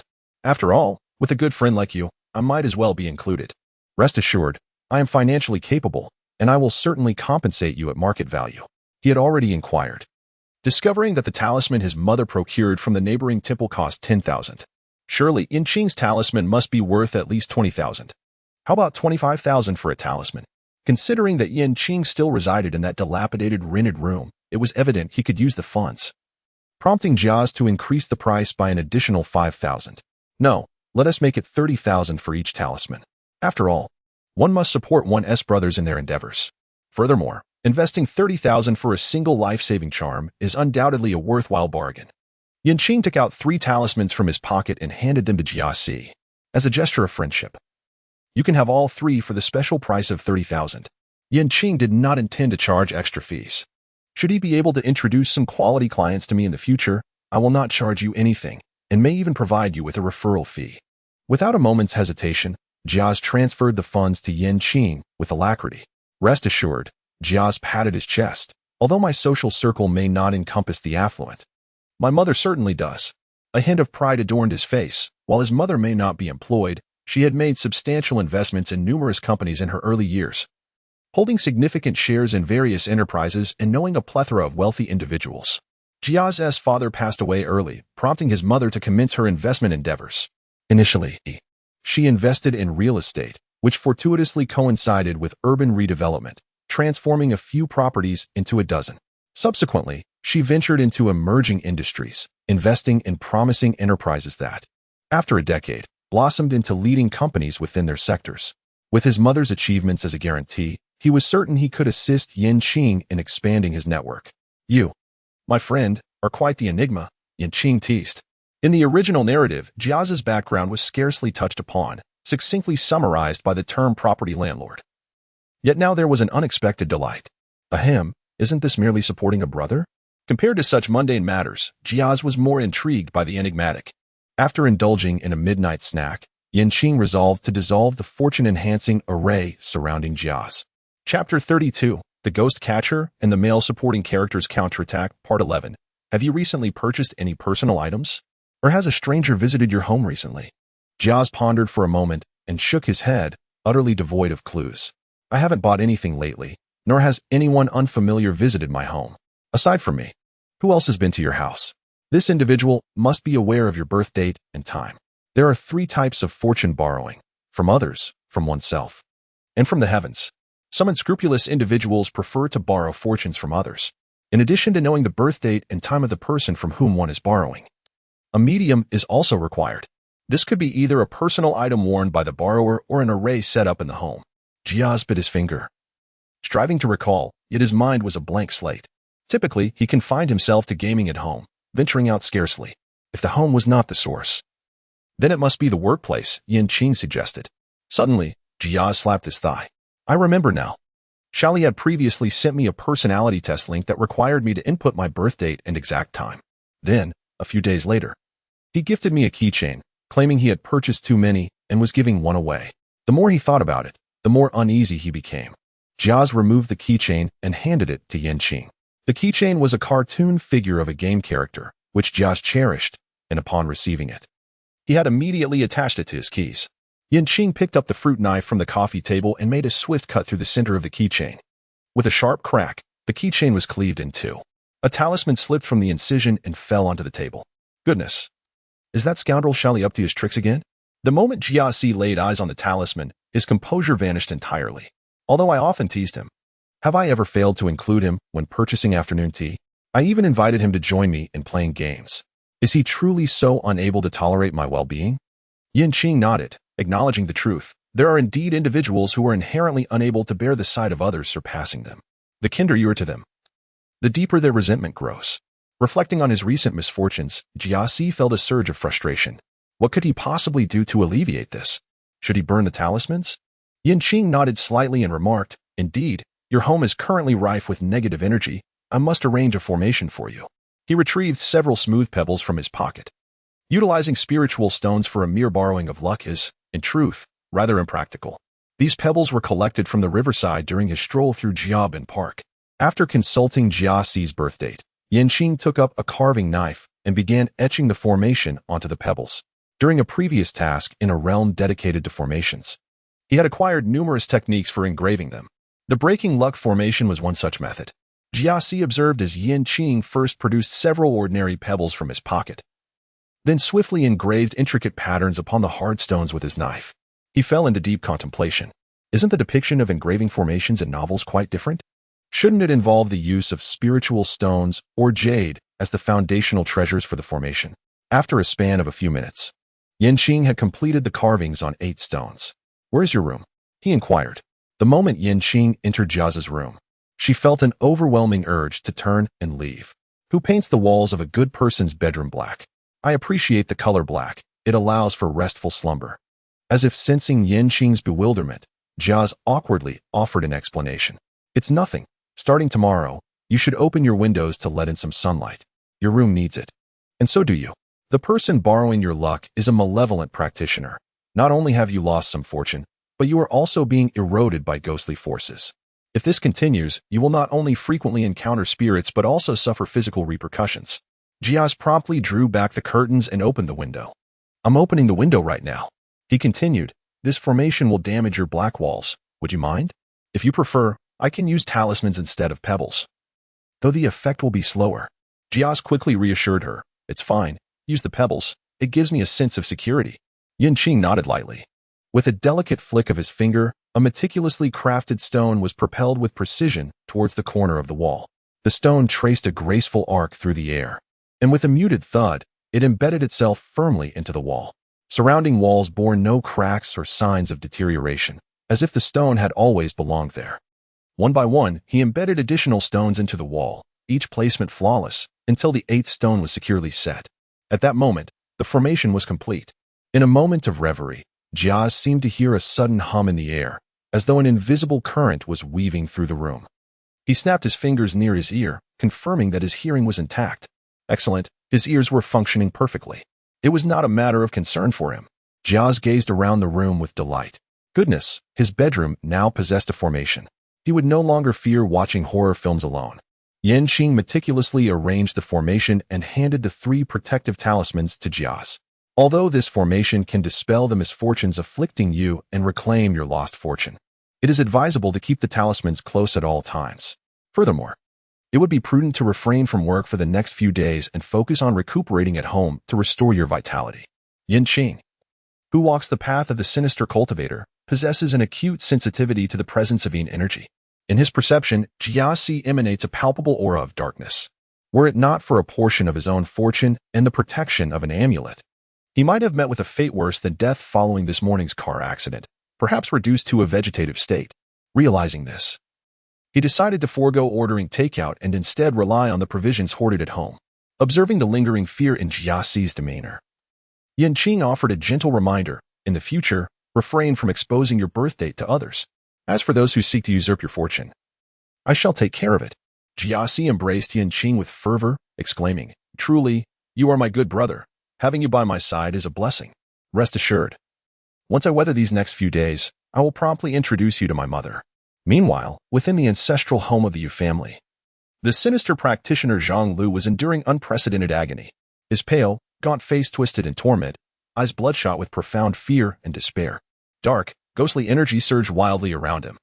He exerted every ounce of strength to escape the backlash of that malevolent force. Yet, those shadows clung to him like a persistent curse, rendering him powerless to break free. He howled in anguish, Who is it? Who has unraveled my method of borrowing luck? His furious gaze swept across the room, but he was met only with the trembling figures of his disciples. They knelt on the ground, bodies quaking, scarcely daring to breathe. I require blood, an abundance of blood. Lu San, go inform Yuli to procure for me 1 male and 1 female. Should he fail to deliver, the curse shall remain unbroken, and your life shall be forfeit. The disciple named Lu San, shaken to his core, nodded vigorously before hastily scrambling from the room. Chapter 33, The Exorcist's Revenge, Part 12. In the dead of night, Old Master Yu stood in a dimly lit chamber, his eyes wide with disbelief. His countenance a mixture of terror and rage. The scene before him was almost beyond his comprehension. In the bath, blood flowed profusely, a sight both shocking and grotesque. Zhang Lu, the sinister cultivator he had hired at great expense, now lay submerged in the viscous pool of blood. Beside the bath, 2 innocent servants lay sprawled on the floor, their throats slit, blood drained, their faces as pale as parchment. Trembling with fury, Old Master Yu shouted, You dare to use my household servants for your healing? This is utterly inhumane. Should the collateral relatives discover that Zhang Lu had been summoned to the Yu family due to Yuli's curse, it would undoubtedly tarnish Yuli's reputation. Zhang Lu cast a sidelong glance, a smirk curling at his lips, as he gestured contemptuously towards the corner. Old Master, it seems your precious grandson does not share your sentiments. Old Master Yu followed the direction of his finger and gazed into the corner, where a blood-soaked basin was placed. Within it sat a trembling little yellow dog, its fur stained with blood, its eyes reflecting terror and helplessness. Zhang Lu continued to mock, Old Master, it seems your grandson rather enjoys this sanguine immersion. Yuli sat in the basin, his head bowed nearly to his chest. He was acutely aware of his transgressions. Yet if he did not comply with Zhang Lu's demands, the curse would remain unbroken. Old Master Yu's eyelids twitched violently. Lear, you are being foolish. Even if the curse is lifted, you carry the blood of the innocent upon you. If the clan discovers this, you will still be cast out. As he spoke, the old man attempted to lift Yuli, but Yuli clung to his sleeve with determination, unwilling to leave.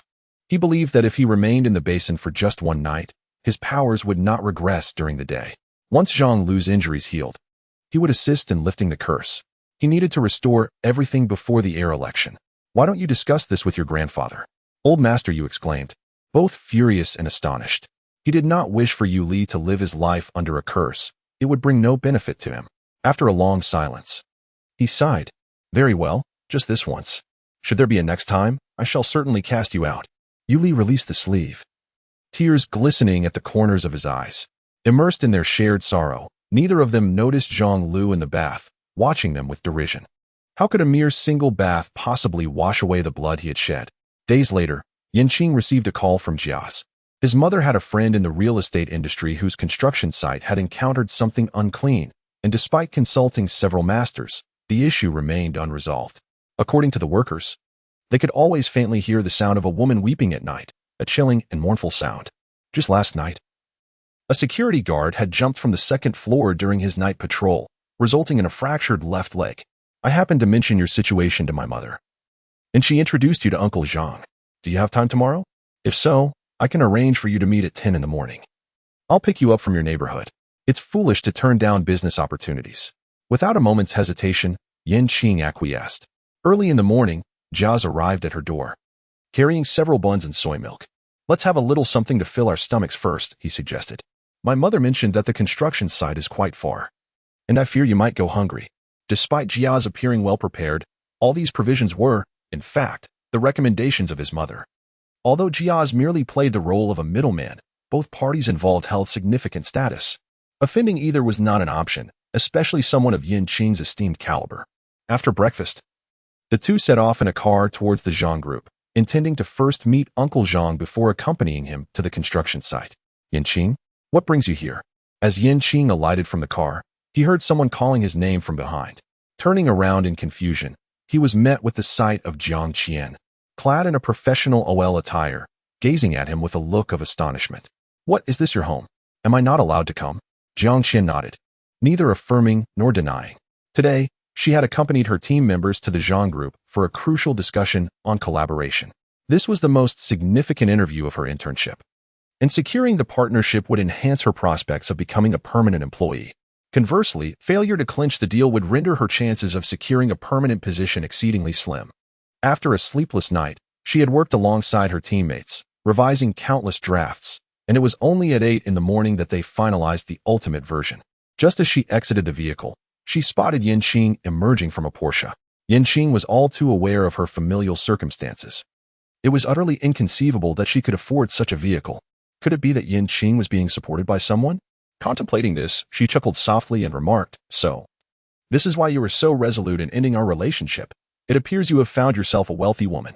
Qing, silence. Silence is the essence of tonight's conchiao. Should Jiang Qian not lend an ear to what she is uttering? How could this woman's thought process be so remarkably distinct? What of wealthy women? Just as Jia's parked his car, he overheard a stranger mocking Qing. He immediately approached. No one should dare to ridicule his Qing. How could a lady harbor such sordid thoughts? Just because someone steps out of another's vehicle does not imply they are being kept. And from whose car did you just emerge? Jiang Qian, having alighted from a colleague's vehicle, retorted, "It is of no concern to you with whom I associate, Jiang Qian." At that moment, Jiang Qian's colleague arrived, prompting her to fall silent. She walked quietly to her colleague's side, standing tall. She was there to discuss collaboration, not to engage in petty squabbles with someone from a lesser company like Qing's. Qing, let us wait here for Secretary Li. We must await his arrival to escort us. Jiaz took out his phone and called Secretary Li, who indicated he was already in the elevator and would soon reach the basement level. Meanwhile, Jiang Qian and her colleagues gathered, preparing to register at the front desk on the first floor. With a chime, the elevator doors opened. Jiang Qian's superior recognized Secretary Li and greeted him warmly. After a brief exchange of pleasantries, Secretary Li approached Jiaz and Qing. Having worked alongside General Manager Zhang for over a decade, he naturally recognized Jiaz. "Li Gu." It has been a while. Jiaz initiated the greeting, introducing Qing to Secretary Li. Secretary Li shook Qing's hand and remarked, "I have heard much about you. Yesterday, Longjia spoke highly of you to General Manager Zhang, who has great expectations for you. It is a privilege to finally meet you. You truly live up to your reputation." Secretary Li neither underestimated Qing's youth nor excessively flattered her, bestowing upon her the respect she deserved. After all, one does not attain the position of corporate president's secretary without considerable skill. The trio arrived at the elevator, noticing Jiang Qian and her group still awaiting their turn. Secretary Li decisively opted for the president's passage. He smiled and explained, "Our president, considering the influx of guests today, specifically requested I escort you via the executive elevator." With that, the three entered the president's exclusive lift. As the doors closed, Jiang Qian's forced smile faltered. Nearby, her colleagues buzzed with speculation about the two young individuals who garnered such attention from Secretary Li, who personally came to greet them. Could it be that one was a scion visiting to negotiate a project? The tall, slender man certainly appeared dashing. Upon hearing this, Jiang Qian instinctively interjected.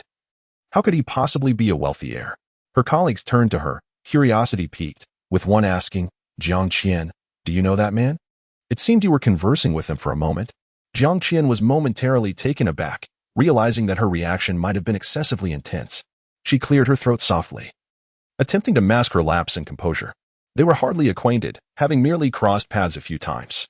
His family circumstances were rather ordinary, quite commonplace. On the surface, Jiang Qian maintained an air of calm, yet internally, she was in turmoil. How could someone like Qing, a persistently insufferable and blunt man, possibly be thriving? He must surely be a mere lackey to that insufferable rotund fellow.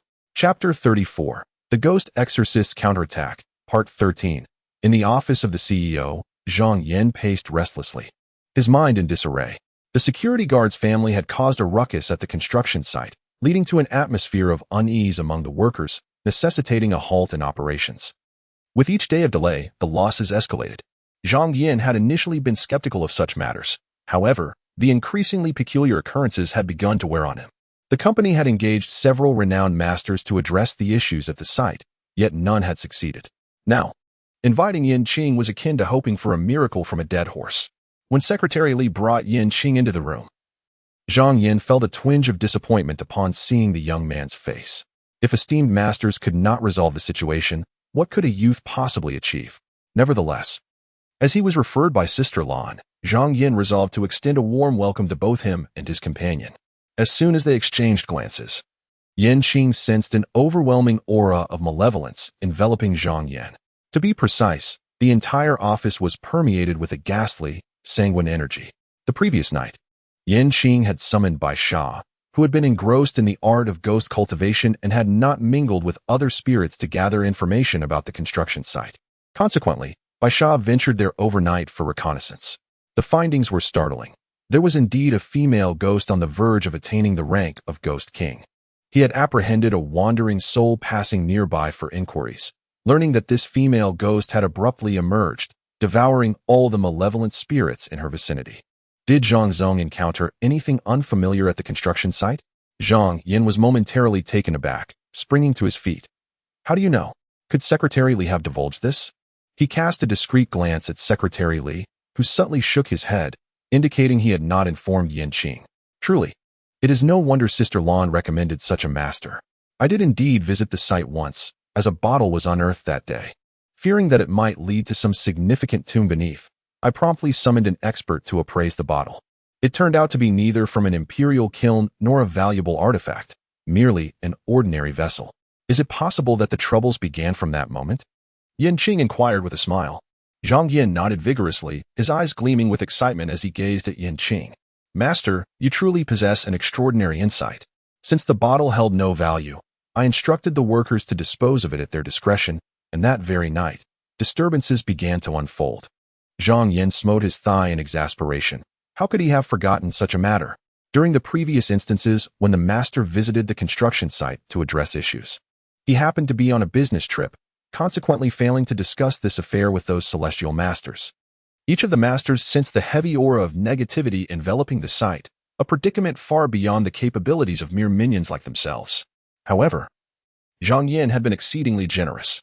Thus, one by one, they chose to perform rituals, feigning diligence in their practices, only to pocket the money and depart. Qing pondered for a moment and remarked, I surmise that the bottle harbors a spirit, which you inadvertently released during the appraisal process. Since you have come into contact with the vessel, you have become entangled with its malevolent energy. Have you been feeling unwell of late? Zhang Yin immediately nodded in agreement. For some time now, he had been experiencing a pervasive discomfort throughout his body, as if a chill were seeping through his bones. A visit to the hospital yielded no abnormalities, and his wife attributed his malaise to the air conditioning being set too low, thus he dismissed it. Will my health be adversely affected? Master, could you possibly assist me in this matter? I am willing to pay any amount, as long as I can regain my health. Zhang Yin pressed, seeking reassurance. Qing nodded, acknowledging that the influx of negative energy would inevitably have some effect. You should keep this talisman with you for now. Once I have resolved the issues at the construction site, I will provide Mr. Zhang with a custom jade pendant to carry. However, he will need to prepare it himself. Seeing Qing speak so calmly, Zhang Yin felt a portion of his anxiety dissipate. That is indeed the correct course of action. Without delay, Zhang Yin instructed his secretary to retrieve several jade pendants from his home. Is there anything else you require me to do regarding the construction site? For instance, should I retrieve that vial? Yan Qing shook his head. He neither needed to ascend the altar nor perform incantations. He merely had to summon the puppet ghost to engage in combat with the female specter. If one confrontation proved insufficient, then a second would surely yield results. There was no necessity. During the day, Zhang would escort me there, allowing me to make the necessary arrangements for the evening's endeavors. The female ghost would remain concealed in the shadows during daylight, making her elusive. It was only under the cloak of night that she would emerge to devour malevolent spirits and augment her power. Very well, I shall take you both there now, Zhang Yin declared. He then patted Jia's shoulder, imparting a heartfelt admonition. Little Jiaz, ensure you diligently follow Master Yin from now on. In his eyes, Jiaz now stood as Yan Qing's proxy, facilitating the connection to Yan Qing's affairs. Jiaz, though uncertain of Zhang's intentions, acknowledged the truth in his words. Associating with Yan Qing would undoubtedly lead to a prosperous future. The group embarked in Zhang Yan's vehicle, journeying toward the construction site situated in the outskirts. Throughout the ride, Zhang Yin, embodying the warmth of a kindly elder, regaled them with amusing anecdotes about Jiaz's mother, Lan Fang. In those days, I thought your mother was frivolously investing in enterprises, but now it seems she was the most visionary among us. Unlike me, who toils daily, fretting over this and that. They hailed from the same street, both being residents of a neighborhood affected by urban redevelopment. While he ventured into entrepreneurship, Lan Fang opted to invest in various properties and innovative enterprises. Jiaz had heard tales of Zhang Yan's entrepreneurial journey from his mother since childhood, and he complimented, Uncle, my mother merely had good fortune. She holds you in high regard. Building a 1,000-strong enterprise from scratch is far more impressive than her achievements. Amidst their banter, the group arrived at the construction site. This is the place. The surrounding environment is quite pleasant, isn't it? Zhang Yin introduced. It was originally intended to be a natural therapy center, but unforeseen issues arose. To outsiders, it indeed appeared to be a fine location. The undulating mountains surrounded them. Shrouded in mist, while a serene lake nestled at the foot of the hills mirrored the sky, its surface shimmering like countless stars, evoking a beauty that could make one forget their worries. It is indeed lovely, Jiaz nodded in agreement. However, to Yan Qing, the area was enveloped in a disquieting aura. Prolonged exposure to such an atmosphere could only lead to calamity. Has work already ceased? Yan Qing observed the sight, noting the eerie stillness devoid of any signs of labor. Zhang Yin smiled wryly. Given the circumstances, it is only natural that work has halted. Very well. Let us ensure that all workers here depart at once and prevent outsiders from approaching. It is far too perilous. Zhang Yin desperately wished for the workers to keep their distance. The possibility of another suicide would be a secondary concern. The primary issue was the ominous reputation of the construction site, which would undoubtedly affect the future business of his therapy center. After all, few would willingly seek treatment in a place rumored to be haunted. As night fell, Yan Qing found herself alone on the site. The surroundings were enveloped in silence, interrupted only by the distant sounds of vehicles passing along the road leading out of the city. As darkness deepened, a chilling wind suddenly swept through, scattering debris across the site. A mournful wailing echoed in the distance. Following the sound, Yan Qing turned her gaze to the corner, where she beheld a woman clad in red. She stood with her back to Yan Qing, her head bowed, long hair cascading down her shoulders, her figure trembling as she wept softly. Chapter 35. The Exorcist's Counterattack Against the Male Antagonist. This classic entrance. Surely the ghost woman does not presume him to be a fool. Yan Qing gazed at the ghostly performance with a complexity of emotions, and without hesitation, summoned forth his puppets. Let the show commence, he thought, eager to witness whether the female specter could continue her act. The ghost, her back turned to Yan Qing, suddenly froze. What was this overwhelming aura of ghostly energy behind her? Slowly, she turned around, and her gaze fell upon Yan Qing, who wielded the soul-gathering banner. Surrounded by an array of puppets, each distinct in form, a look of astonishment crossed the ghost's face. Spirit manipulation? This young man possessed the ability to command spirits? The puppets radiated a profound essence of ghostly energy, suggesting their formidable rank. A flicker of wariness gleamed in the ghost's eyes. She had initially thought that her chance to walk the earth again was a sign of divine favor, intending to gradually heal her past wounds before seeking revenge against the Yu family. Yet now, she found herself confronted by an adversary of equal prowess. Yan Qing furrowed his brows, his heart brimming with bewilderment. He inquired of the system, "Does this world also possess a technique such as the art of spirit manipulation?" The system fell silent for a moment before responding. "According to the original narrative, there is no explicit mention of the art of spirit manipulation. Allow me a moment to conduct further inquiries." After this, the system offered no further reply. Very well. Rather than waiting for the system to take its time searching, it would be far more direct to question this female ghost first. Yan Qing boldly inquired of the female ghost opposite her. "I am unfamiliar with the art of controlling spirits that you speak of." The ghost paused momentarily, then retorted, "Do you not bear the surname Yan?" Yan Qing was momentarily speechless. "Indeed, my surname is Yan, but the art of summoning spirits was a serendipitous discovery, not a familial inheritance." Upon hearing this, the female ghost erupted into a fit of manic laughter, tears of blood welling at the corners of her eyes. "Ah, Qing, oh Qing. Despite your elaborate schemes and countless machinations, the art of spirit summoning has returned to the hands of the Yan family." The ghost gazed at Yan Qing and began to recount tales from a century past. 300 years ago, the Yu family coveted the Yan family's technique of spirit summoning. Seeking to seize the secret art for themselves, they clandestinely nurtured a number of orphans, sending them into the Yan household to become potential guardians of the family, hoping that these orphans would one day acquire the art of spirit summoning. Eventually, an orphan who had risen to a mid-level position discovered that only those of the Yan bloodline could master the technique. At that time, the patriarch of the Yu family was Qing, who outwardly presented himself as a righteous celestial master, yet was, in truth, a vile and despicable individual. If he could not possess something, he would seek to destroy it. After waiting 4 years, many of the orphans had infiltrated key management positions, and the moment was ripe.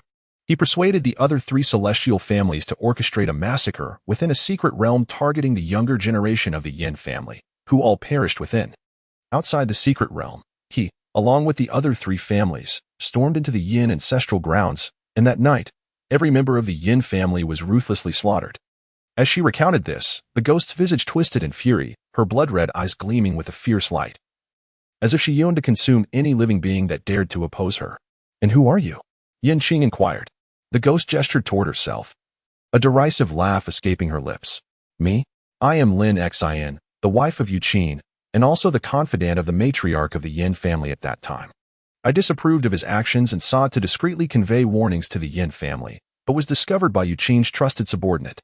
In a fit of rage, he murdered me and sealed my spirit within this wretched vessel." Lin Xin cast a cold glance at Yan Qing. "Your ability to learn the Yin family's art of spirit summoning suggests you are a descendant of a bygone era. I harbor no desire to harm you. You may leave." Yet, Yan Qing showed no intention of departing. He continued to inquire, "Human and ghost are worlds apart. As you stand on the brink of the Ghost King realm, why do you linger in this bustling place? The dark energy you have released has harmed numerous innocent souls." "Innocent? Am I not innocent?" Lin Xin retorted, her frustration mounting. "All I have desired during these days is to swiftly enhance my power. Yet last night, that man encountered me and dared to plot malicious deeds against me. Forcing him to leap from a building was a mercy I granted him." As her thoughts spiraled into anger, her ebony eyes transformed into a vivid crimson. "You men are always duplicitous, utterly hypocritical. Since you refuse to leave, then remain here forever." With that declaration, Lin Xion's figure flickered and morphed into a shadowy wraith.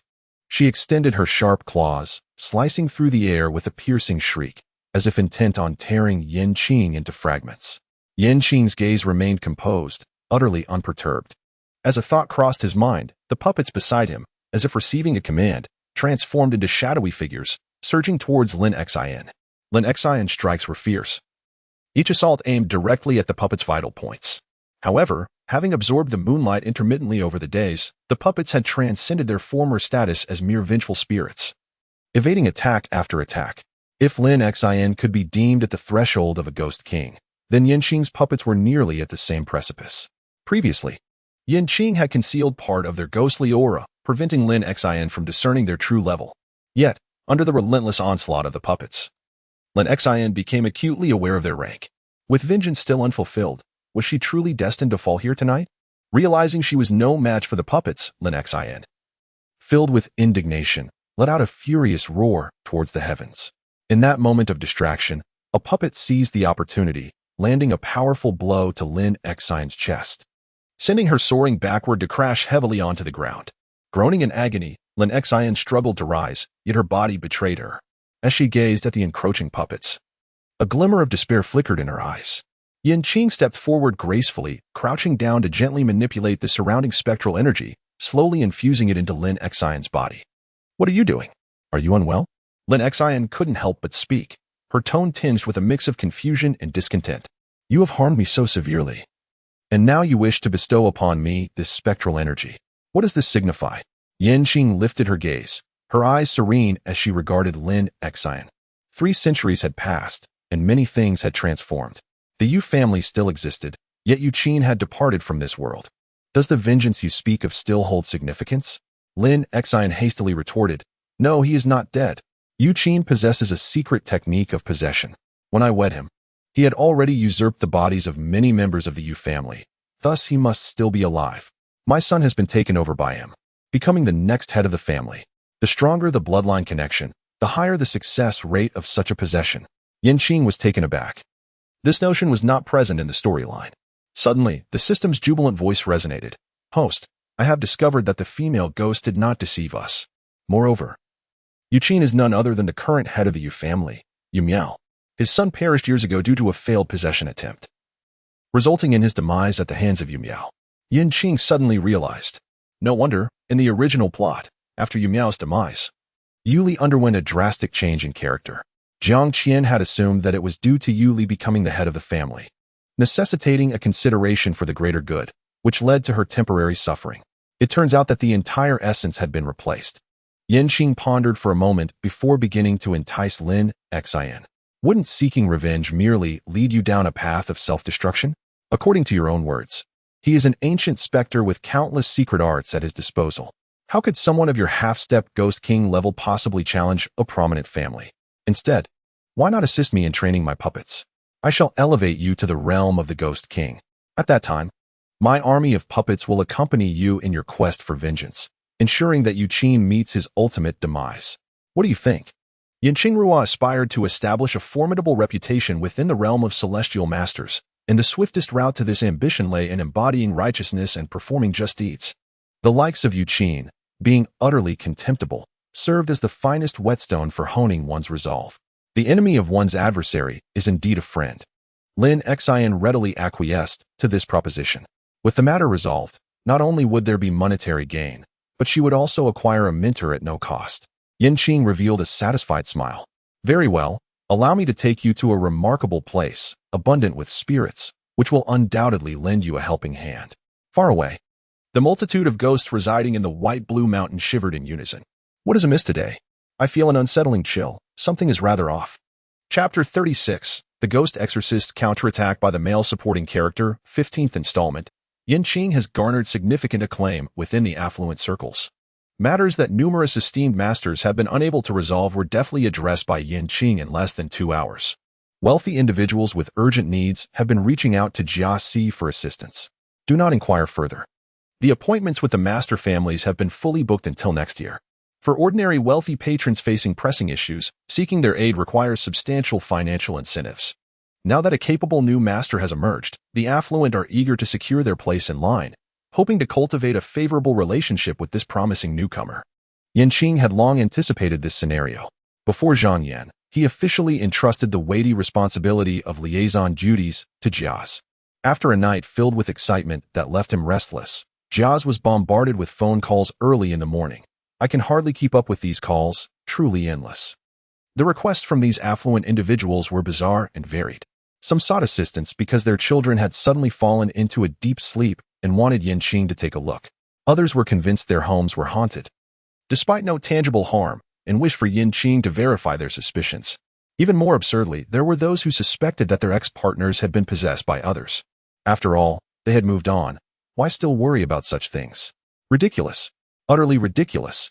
Nonetheless, Jiaz meticulously documented each inquiry, facilitating Qing's selection process. Qing accepted everything without hesitation. There was no alternative. Poverty dictated his actions. Jia Si, who had been following Qing, also fully embraced this alternate reality. It turned out that the child who lay in a deep slumber was ensnared by a seductive specter, unwilling to awaken. The wealthy individual suspected of experiencing hauntings in his abode was merely unaware of his own dual persona. He avoided installing surveillance in his bedroom, leading him to believe his home was haunted.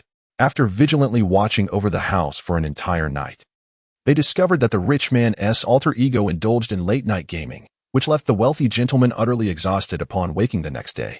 As for the heiress who feared her former self had been possessed, it was simply her inability to accept that her financially dependent boyfriend had seamlessly transitioned to a wealthier woman.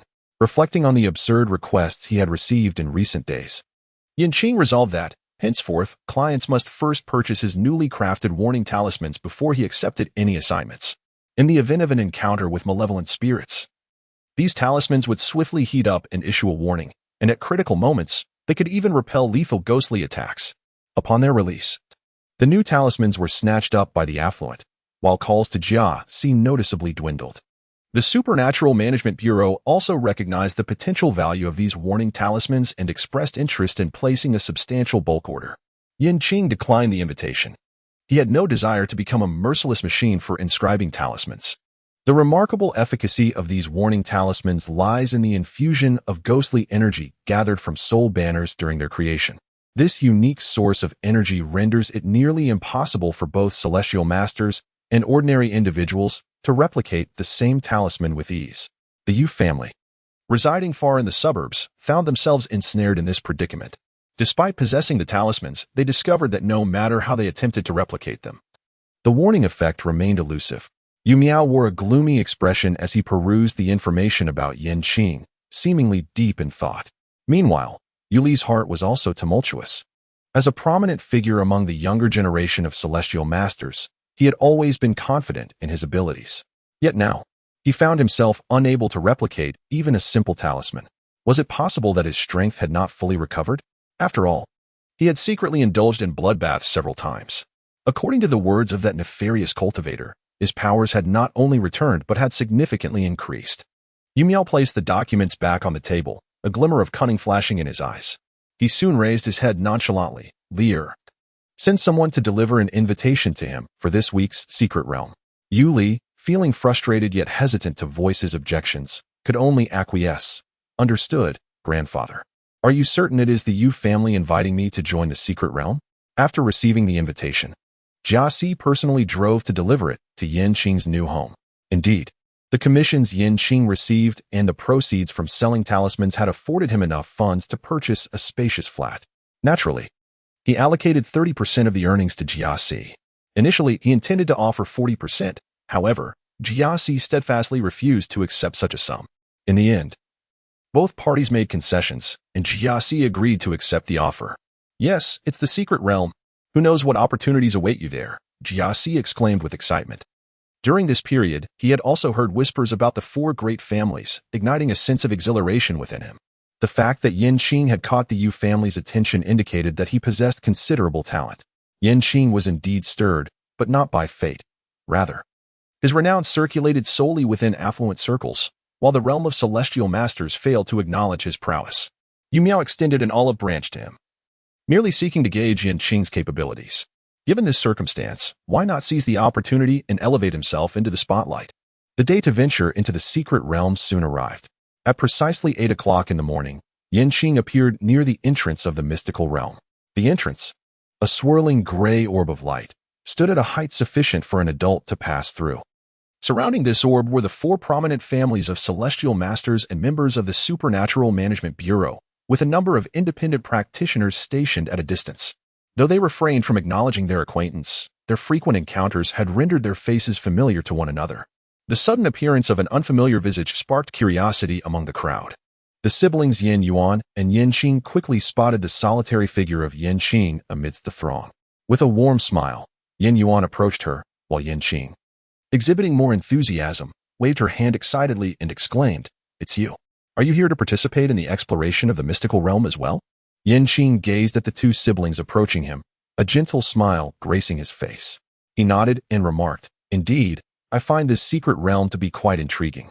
Many lives will be lost in this endeavor. Various factions believe this place to be the residence of a once great celestial master who has since fallen. However, that is not the case. While he was indeed a celestial master in life, upon his death, he transformed into a ghostly cultivator. Over the centuries spent within the secret realm, he has ascended to the rank of a ghost king. This time, all factions have suffered tremendous losses, with more than half of the trial participants perishing within the confines of the realm. Yet, Yu Li and Jiang Qian managed to escape, shielded by their family's influence. And Yu Li, through misfortune, inadvertently lifted the curse that had plagued him. A gleam of insight flickered in Yin Yuan's eyes upon hearing this. Yin Qing is currently a highly regarded celestial master within the Bureau, with numerous teams eager to recruit him into their ranks. Securing his presence in their group would undoubtedly bolster their strength. Thus, Yin Yuan cautiously suggested, the secret realm is fraught with peril. It is all too easy to lose one's way alone. It would be wise for you to find a companion. Yin Qing smiled faintly and casually remarked, it's nothing. The issue is minor. However, this statement stirred a ripple among the crowd. Many cast scrutinizing glances at Yin Qing, silently shaking their heads. In their eyes, this sudden emergence of a celestial master was merely a charlatan lacking a profound lineage, audaciously boasting based solely on superficial acclaim and the flattery of the uninitiated. Humph. A self-proclaimed celestial master without heritage dares to speak so boldly here. One scoffed disdainfully. Indeed, the secret realm is not a playground, without genuine skill. Entering it would only lead to demise. Another echoed, their eyes reflecting the same contempt for Yin Qing. Yin Qing remained silent, quietly awaiting the opening of the secret realm. After a half-hour pause, the initially dull gray orb began to transform, gradually emanating a radiant golden light. The secret realm had been unveiled. It was unclear who shouted, but soon everyone sprang into action, eagerly stepping into the realm. Chapter 37. The Exorcist's Counterattack. 16. The moment Yin Qing stepped into the secret realm, his surroundings suddenly illuminated.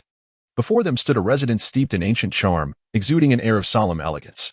Above the main entrance, a plaque bearing the name of the Li residence hung prominently, its golden characters shimmering brilliantly in the sunlight. The surrounding practitioners had gathered, each face reflecting a palpable anticipation. This secret realm was indeed replete with riches. Just look at those pillars, inlaid with jade. On the steps, a burly man's eyes gleamed with avarice as he unsheathed a dagger without hesitation, meticulously prying a palm-sized piece of jade from the pillar. Witnessing this, an impulse surged within the crowd. If they did not rush in quickly, the treasures would be snatched away by others. However, before the imposing gates of the royal residence, their steps seemed ensnared by an invisible force, and no one dared to approach recklessly. The man who had extracted the jade, unfazed, cast a scornful glance around the assembly and sneered. You cowards deserve to remain impoverished for life. With that, he strode boldly to the door, reaching for the knocker. The instant his fingers brushed against it, the grand door erupted into a bizarre black vortex. This swirl appeared to possess an arcane power, firmly binding the burly man to the door. Ah, help me. Someone save me. He screamed in terror, struggling desperately to free himself, but to no avail. Before the onlookers could comprehend the unfolding horror, the man's muscles began to wither, his skin slackening, and he rapidly shrank into a desiccated form. With a sickening thud, a shrunken human skin slumped to the ground. This scene elicited gasps of dread from the others, their eyes fixed on the ominous door, their courage extinguished. They retreated several paces, yet Yin Qing advanced with calm determination. Yin Qing ascended the steps with an air of nonchalance, as if he were merely strolling through his own home. He exhibited not a hint of surprise or fear at the sight of the man being drained of life. Such are the rules of the secret realm. Once a treasure is taken, a price must be paid. The jade was of exquisite quality, intricately carved, and it was evident that its worth was beyond measure. By prying out the jade, the man signified his willingness to engage in a transaction with the secret realm. He could either exchange something valuable from his person or pay with his life. The outcome was all too clear. Yin Qing is fundamentally distinct from the other practitioners. While they are lured by the alluring treasures, Yin Qing's objective is the Ghost King. Be cautious, Yin Qing. We have yet to decipher the rules of this secret realm. Do not rush into peril. Yin Qing's nonchalant demeanor prompted Yin Qing to voice her concerns. She hopes that Yin Qing does not become a casualty in the exploration of the secret realm's regulations. Yet, Yin Qing nonchalantly waved his hand and strode directly to the entrance. His actions left Yin Qing feeling a sense of helplessness, while simultaneously igniting concern for Yin Qing's recklessness. Yu Li, standing nearby, could not help but voice his inner thoughts. Before their departure, His grandfather had specifically cautioned him to keep an eye on Yin Qing's behavior. It now appeared that his grandfather had perhaps overestimated Yin Qing. Yin Qing is merely a reckless fool who inadvertently created a new talisman. With a soft creak, the grand door slowly swung open. Yin Qing took a resolute step forward, striding directly through the mysterious grand door in full view of the onlookers. A tall, slender man rushed to the entrance, tentatively stepping inside. Upon discovering no immediate peril, he quickly turned back to beckon the hesitant crowd outside, urging them to enter without delay. Awakened from their stupor, the crowd surged forward, eager not to miss any opportunity. Once everyone had poured into the royal residence, the door emitted a thunderous sound, sealing shut as if to confine them all within this enigmatic realm. Yin Qing surveyed her surroundings, a wave of intense unease washing over her. Though she had traversed numerous secret realms before, this one felt particularly eerie, as if an unseen force was watching them from the shadows. She tugged at her brother Yin Yuan's sleeve, saying, "Brother, I sense something amiss in this secret realm. Perhaps we should refrain from disturbing anything here." Noticing his sister's distress, Yin Yuan's heart tightened.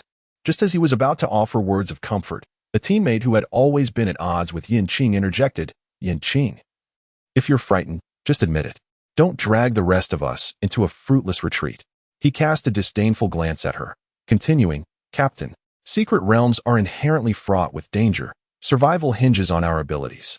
Since we are here, we cannot falter. Our organization cannot afford to lose face." Furrowing his brow, Yin Yuan replied sternly, "We are a team, not a collection of solitary warriors. In times of peril, we must support one another rather than place blame.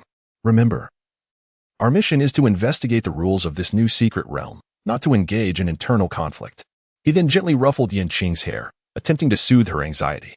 "Qing'er, I am here, do not be afraid. But exercise caution and refrain from hasty actions."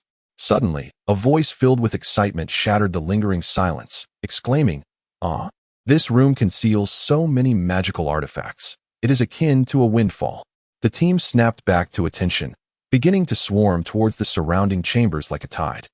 Amidst the throng, Yin Yuan's gaze casually swept the area, only to realize that since entering the royal residence, he had not spotted Yin Qing.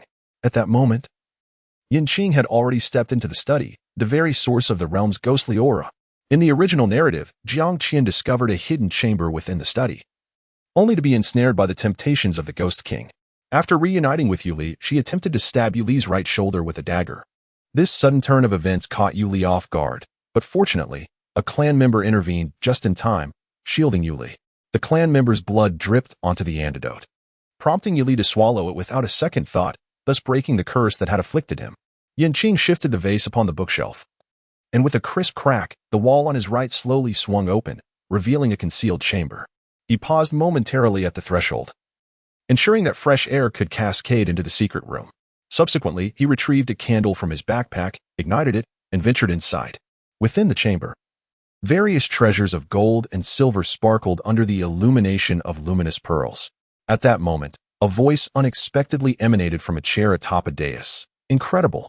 How could anyone possibly locate my hidden sanctuary so swiftly?" Yin Qing followed the sound and beheld a man adorned in resplendent ancient attire, seated regally upon a high platform. The gentleman observed Yin Qing with keen interest. From the moment the assembly entered the secret realm, they had succumbed to the enchantment of an intricate maze. The resplendent jade upon the pillars and the unfathomable artifacts within the dwelling were mere illusions conjured by the labyrinth. All treasures had long been concealed by the ghostly king within a hidden chamber. Yet, Yin Qing stood apart from the rest. Yin Qing displayed no interest in the gold, silver, jewels, or magical artifacts, and instead made her way directly to the study, where she effortlessly discovered the location of the Ghost King. This was indeed unexpected for the Ghost King. He slightly nodded, intrigued, and inquired, "Speak, having found me, do you possess any lingering desires you wish for me to fulfill?" Yin Qing gently waved her hand, and a group of puppeteering spirits emerged behind her, floating gracefully in the air as they lunged towards the Ghost King. "My current desire is to obtain your ghost elixir." Chapter 38. The Exorcist's Pursuit and the Counterattack of the Supporting Male Character, 17. A thunderous crash reverberated through the heavens. The crowd, previously absorbed in selecting their magical instruments, was startled into looking up at the sudden noise. In the air, A figure shrouded in a dense aura of blood was fiercely engaged in battle with a swarm of shadowy spirits enveloped in dark energy. This sanguine figure resembled a blazing flame, twisting in the sky and emanating an oppressive force that sent shivers down the spine. Meanwhile, the shadowy spirits encircled the blood-soaked figure, launching relentless attacks, each collision accompanied by piercing shrieks and dazzling flashes of light. Blood-colored, ghostly energy. Could this be the Ghost King? A lone cultivator's voice trembled with fear and uncertainty. Suddenly, everyone realized that there was indeed a Ghost King within the secret realm. Flee at once. The crowd hastily retreated to the corners, anxious to avoid the repercussions of this fierce confrontation. After several exchanges, the Ghost King began to show signs of fatigue under the relentless assault of the puppets, and the blood aura surrounding him started to wane. Upon witnessing the unfolding events, Qing once again summoned the soul-gathering banner, bringing Lin Xian forth. Subduing him would render the ghostly core within the Ghost King a mere trophy. Among all ghost cultivators, only the Ghost King harbored such a core, and Lin Xian, eager to ascend to the realm of the Ghost King, recognized that acquiring the ghostly core was undoubtedly the most reliable and expedient path. A flicker of fervor ignited in Lin Xian's eyes. Without a moment's hesitation, he leaped towards the already weakened Ghost King. As Lin Xian approached, a glimmer of terror flashed in the Ghost King's eyes. Though he held the title of Ghost King, his prolonged battle against a dozen or so half-step Ghost Kings had drained him considerably, leaving him teetering on the brink of collapse. The arrival of yet another half-step Ghost King only exacerbated his dire situation. He attempted to muster his strength to resist, yet Lin Xian's speed far surpassed his expectations. Extending a claw-like hand, Lin Xian lunged directly for the Ghost King's heart. Trapped amidst the encircling puppets, the Ghost King found himself unable to evade. Helplessly watching as Lin Xian's hand pierced through his chest, seizing the shimmering ghostly core, a piercing scream escaped the Ghost King's lips as his form rapidly disintegrated. Fading from sight in excruciating agony, the onlookers below held their breath, paralyzed by fear that this sudden apparition of a female ghost, capable of tearing the Ghost King apart, might turn her wrath upon them. Come back. Qing's call resonated distinctly amidst the silence. Lin Xian, with a flourish, presented the ghostly core before Qing, admiring its exquisite beauty. Soon, you too shall possess a ghostly core, Qing remarked. As they conversed, Qing summoned the soul-gathering banner, compelling the once ferocious puppets to obediently return to the banner, akin to tamed beasts. This unexpected spectacle left all present in a state of astonished silence. By heavens, these ghosts belong to Qing. What sorcery is this, allowing him to command such spirits? In a corner, whispers emerged. Who exactly is Qing? How can he manipulate so many ghostly entities? Indeed, the spirits in his hands seemed to transform into obedient companions, a truly fearsome display. Meanwhile, Qing appeared unfazed, as if nothing had transpired. Casting a casual glance at the murmuring crowd, he turned to Lin Xian, a hint of a smile gracing his features. Upon our return, I shall reunite you with Lady Mian. Lady Mian was the Ghost King residing in the White Blue Mountain, and Lin Xian had formed a close bond with her, often requesting Qing to craft fashionable garments for their companionship. Having secured the Ghost King's core, Qing prepared to depart the secret realm when he was halted by Yuli. Master Yin, from whom do you inherit this ghost-controlling technique? Yuli clutched his chest, blood slowly trickling from the corner of his mouth, appearing gravely injured. If he could recruit Qing and learn the art of spirit taming, victory in the upcoming air competition at the end of the month would be assured. My master is a solitary cultivator, possessing a carefree demeanor, often wandering the world with an unpredictable whereabouts. As for his true origins, my knowledge is rather limited, and I have never pressed him for further details. Qing feigned innocence, a seemingly harmless smile gracing his countenance. However, a wave of confusion surged within him, with Jiang Qian no longer a hindrance. How is it that he still bore wounds? The ever-vigilant system of Yuli gleefully chimed in. I know. That fellow Yuli has put forth considerable effort. The malevolent cultivator at home had once informed him that the curse-breaking elixirs of ghostly cultivators required the blood of a relative as a catalyst to unleash their full potency. Yuli, displaying remarkable ruthlessness, had indeed slain a distant kinsman and subsequently consumed the curse-breaking elixir. Even more audaciously, after partaking of the potion, he had deliberately inflicted a wound upon himself with the kinsman's dagger.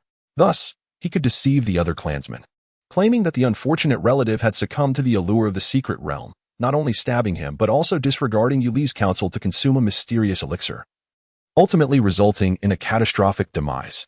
Upon hearing the system's account, Qing nodded in understanding. As the others sensed the threat had subsided, they clutched their bundles tightly. The journey back was the most perilous time. None could ascertain whether others would covet the treasures they held. Observing the anxious expressions of his companions, Qing spoke up. "Are you all certain that the artifacts you possess are genuine?" As soon as his words fell, a stunned silence enveloped the group. They exchanged glances, their faces betraying uncertainty and unease. What does Qing mean by this? In truth, the artifacts tightly wrapped in the arms of these individuals are merely various animal bones. Ensnared by the formation, they mistakenly believe these are genuine artifacts. What is this nonsense? Where are my artifacts? One man could not restrain his curiosity and unwrapped his bundle, only to be confronted by a chilling skull. The others hastily opened their own parcels, and soon, gasps of astonishment and curses echoed in the air. Each face reflected terror and disappointment. Their artifacts had vanished without a trace, replaced by an array of white bones, as if mocking their avarice. From the very moment we entered this secret realm, much of what we encountered was illusory. This domain was deliberately crafted by the Ghost King to deceive us, he continued, each word striking the hearts of the crowd like a hammer. The realization that they had been so easily manipulated filled them with dread and fury. Qing, curious, leaned closer to Qing and, with wide eyes, inquired, "What about you? How did you escape the illusion?" Qing offered a faint smile, choosing not to directly respond to Qing's inquiry. Instead, he walked with a composed grace towards the entrance of the courtyard. Extending his hand, he gently pulled, and the grand door swung open, revealing the enchanting scenery beyond the secret realm. Sunlight filtered through the sparse clouds, casting a dappled glow upon Qing's silhouette, enveloping him in a resplendent golden aura, as if he were the most radiant being in existence. While the onlookers were captivated by the allure of Qing's figure, he suddenly turned back, his gaze profound and luminous. True clarity does not lie in the ability to see through illusions, but in the steadfastness of one's heart amidst them, remaining unmoved by external influences. Chapter 39, The Ghost-Catching Master as Counterattack. Qing's reputation has resoundingly echoed throughout the circle of celestial masters. It must be said, he excelled in the art of pretense on that fateful day. Numerous wandering celestial masters yearned to forge an acquaintance with Qing, hoping to become his disciples. Yet, by the time they discovered his address and sought him out, Qing had already embarked on his journey homeward, for the 55th birthday of his mother was fast approaching. Yan's father and mother diligently run a small supermarket in the county town, relying on the patronage of their neighbors for business, which brings in a modest income. Their fortunes, however, have been significantly affected by the absence of Jiang Qian, a quintessential figure whose prosperity seems to ensure the well-being of the entire family. "Son, what brings you back?" Yuan's mother was stationed at the checkout counter of the supermarket while Yuan's father ventured to the market to procure ingredients for lunch. Upon seeing her son, whom she encountered only once a year, Yuan's mother was filled with joy and promptly called Yuan's father, urging him to purchase additional meat and vegetables. "With your birthday just a week away and having recently completed my project, I took this opportunity to take a break and visit you. Additionally, it serves as a chance to evade the persistent spiritual practitioners who frequently knock on our door." Upon learning that Qing had returned specifically for his birthday, Yuan's mother felt a slight mistiness in her eyes, yet feigned reproach, saying, "Oh dear, everything at home is perfectly fine. Since you have finally taken a break, you should explore the world outside rather than making the long journey back home." It seems that the older generation of parents often exhibit such behavior, their true affection and concern concealed within their daily nagging and admonitions. After a brief conversation, Qing retrieved some health supplements from his backpack to share with them. Just then, Yuan's father returned from the market, and his eyes brightened at the sight of the supplements in Qing's hands. "Isn't this the brand that old Xiao frequently consumes? I've heard it works wonders."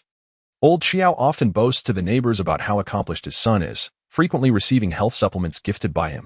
Though Yan's father appeared as tranquil as still water, his heart was, in truth, brimming with envy.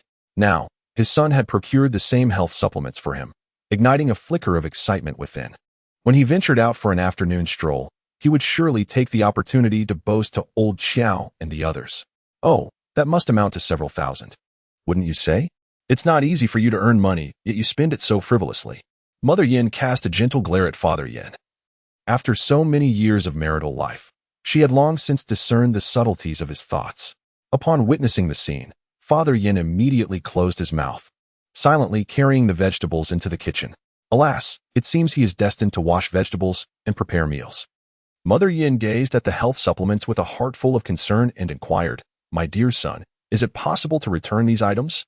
If so, I urge you to do so swiftly. They are far too expensive, and we have no need for such extravagant products."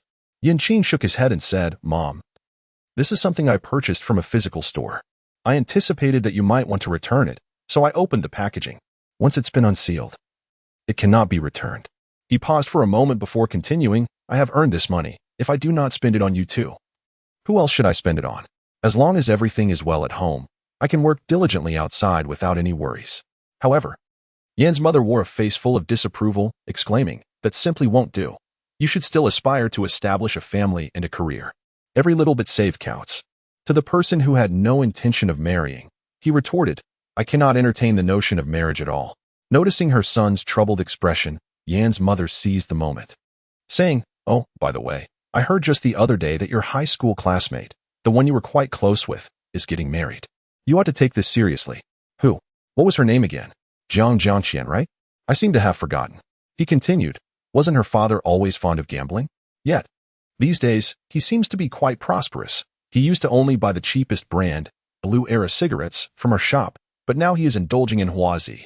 The parents of Yan were entirely oblivious to the enduring romantic relationship between the original protagonist and Jiang Qian over the years, primarily due to Jiang Qian's insistence on discretion. Otherwise, they would have been utterly infuriated. How could it be otherwise? He deceived his daughter into returning, compelling her to wed a gold merchant from the neighboring county. And she was even bound on the wedding carriage. That merchant, alas, has a rather unsavory reputation, having taken several wives, some of whom are rumored to have met untimely ends at his hands. Upon hearing the gossip, Mr. Yin instantly perked up, clutching his basket of vegetables as he approached, all the while continuing to meticulously select his produce. His eyes were fixed intently on Mrs. Yin, wearing an expression of smug satisfaction, as if to say, "I am privy to the details, while you remain blissfully unaware." Yin's mother was startled by the sudden appearance of Yin's father, yet at that moment, her inquisitive spirit was ablaze with curiosity. Is she truly willing to marry him? Does she not fear losing her daughter? Yan's father curled his lips in a knowing manner, as if he were intimately aware of the situation. It seemed that the wife his daughter Jiang Qian's father had married later had just given birth to a son, and their family was in dire need of money. Speaking in a lowered voice, he continued with an air of mystery, "Isn't it true that his wife rarely ventures outside? I overheard from their neighbors that the woman appears to have some issues with her mind and is usually confined within the house." Yin Qing, who had been listening to the entire conversation, thought to herself, "This is truly captivating, absolutely captivating." On the day of Yin Mu's birthday, Yin Qing thoughtfully presented her with 2 resplendent gold bangles.